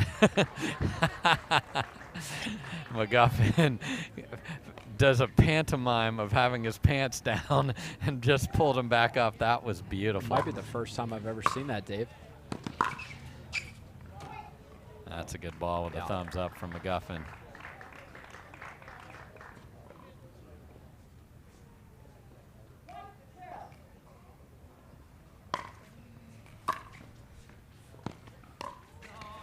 Weird spin on that because he was in serious trouble, was McGuffin. Yes, he was. Yeah, not a great return. Hung it up there, and Pablo wants that one back. I mean, probably makes that 9 out of 10 times.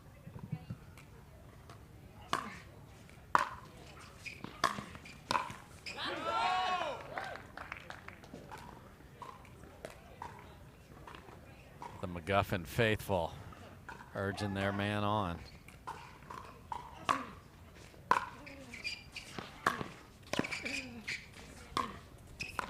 What footwork to run around that and hit that inside out laser beam. Yeah, it's just too good from Tyson. I mean, nobody's getting to that shot. Just to get your feet, and those Skechers were chopping to get there. Well done, McGuffin.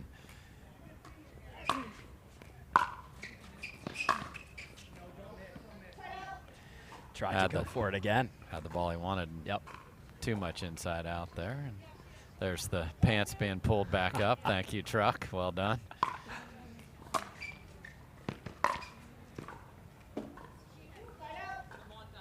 Both sides wishes they would have that forehand opportunity they had back. So 2-1 game 2. Ben Johns awaits the winner of this one on Sunday. Oh, weird ball, but okay. And look at the entertainment value of this. It's like a fan in the stands catching a pop-up in the crowd with their hat. I have never seen that before. All right, Mr. Tellez, I'm loving it. And in the semifinal matchup, I mean, this is great. And just did it like he's done it all his life. That was awesome. Cool as a cucumber.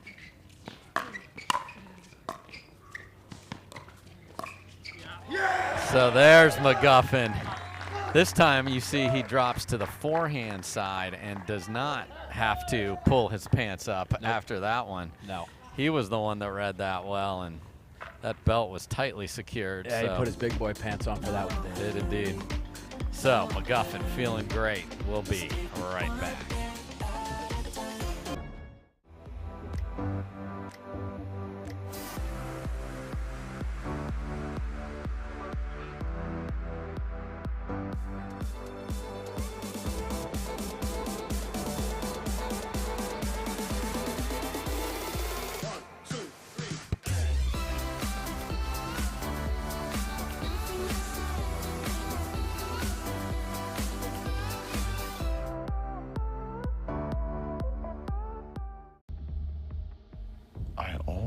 told you.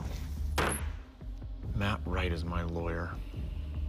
Well, Matt Wright isn't here, is he?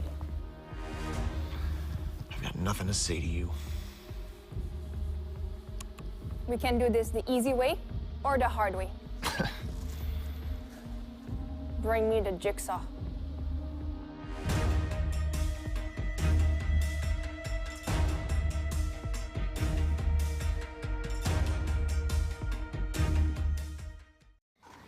All right, we are back. It is fun to feel good. It is fun to watch great pickleball. We have the best seats in the house. Here we go, McGuffin. And there it is again. Look at the footwork to get there, and then that inside-out swing is perfection. So somebody who was fighting his confidence in the paddle earlier has got it figured out now.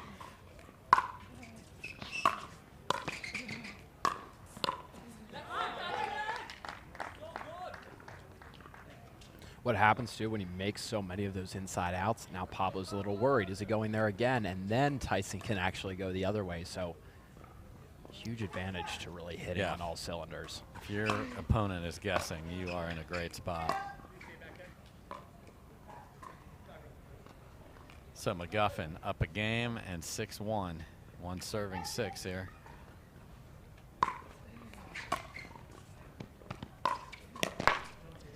Yep, floaty return, and McGuffin shaking his head as he goes back. He knows that's going to be a rare winning point for him.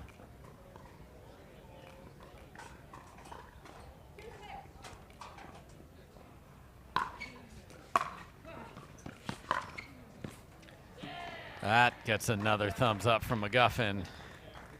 Tellez showing him, hey, you know what? I can go inside out with the lefty. So the southpaw finds a couple, and it's 3-6.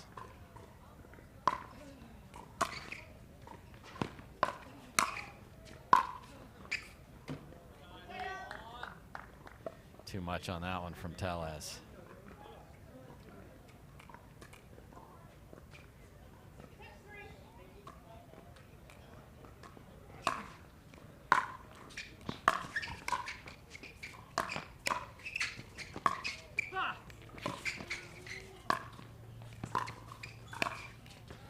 Amazing court coverage by both gentlemen, and then Tellez hit a ball that was more aimed. He did that one time in game 1 too. Just didn't swing with conviction.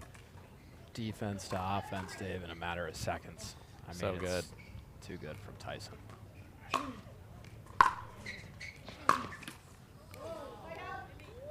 Well, the second game has really been the McGuffin show. See if Pablo's not that far off. I mean, he's only 3 points back. Yeah, there you see him string together a couple points. Asking for the crowd was McGuffin.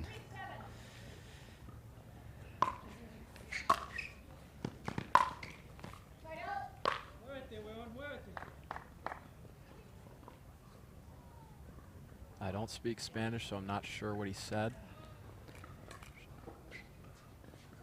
Clearly not happy with himself, but he's got to just keep it going here.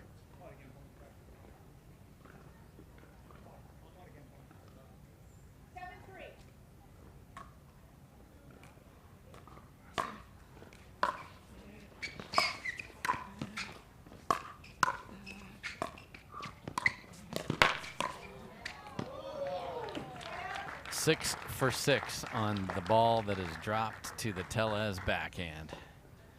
Tellez is owning that particular pattern. Yeah, he is. See if he can own this point right here, Dave.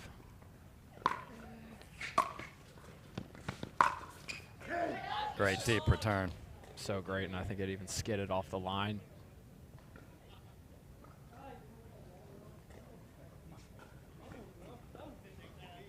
That's the return any of the players in pickleball, regardless of the level, want to hit. Depth is the key over everything.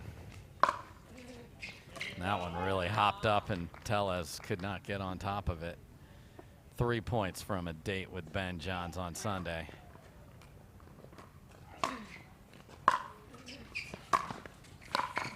Make that 2 as the inside out is ever so effective for McGuffin.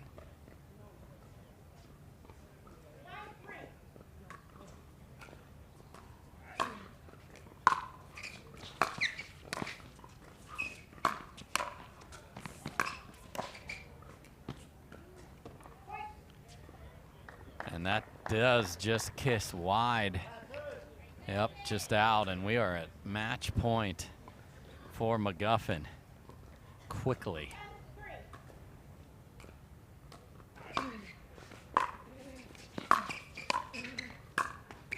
And look at that beautiful shaped one-handed backhand out of the air. There it is to clinch a spot in the final. McGuffin is the man here in the semifinals. Tellez is going to remember those 4 game points he had in game number 1. So let's take a quick break and then we'll come back and wrap up what we saw today. How do you get what you want? Eric Weimer, blind man, wanted to climb Mount Everest. My man crazy, but he believed it was possible. We're gonna do it. And because he believed, he became the first blind person ever to stand on top of the world. Guaranteed Rate believes in your dreams. That's why we treat everyone like we treat our own family and work extra hard to get you the lowest low rate possible. Because if you believe, you will.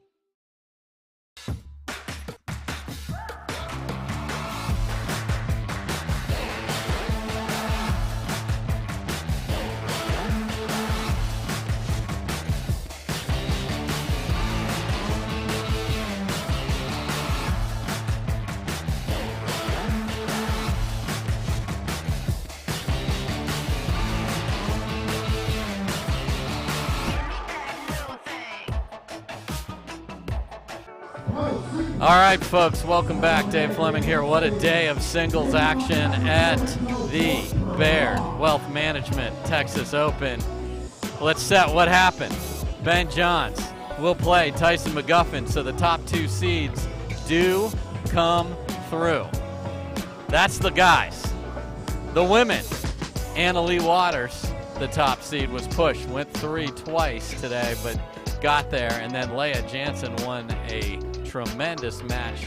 She was the 3 seed against the 2 seed, and her Sunday partner in a little bit of feistiness in there, which was very interesting, but it was Lea Jansen. So Jansen and Waters, Johns and McGuffin on Championship Sunday. Tomorrow, mixed doubles day. Folks, check the socials, check the stream. We are hearing that there could be some weather in Dallas area tomorrow. So if that's the case, we will keep you informed as to what's going on. But we appreciate you tuning in all day. For the truck, for Kyle Kazuda, who joined me earlier, for the referees, the volunteers, all the hard-working PPA staff, for my man Clark Benazzi, I'm Dave Fleming. Thanks so much for watching. Have a great night. We'll see you tomorrow for more great pickleball.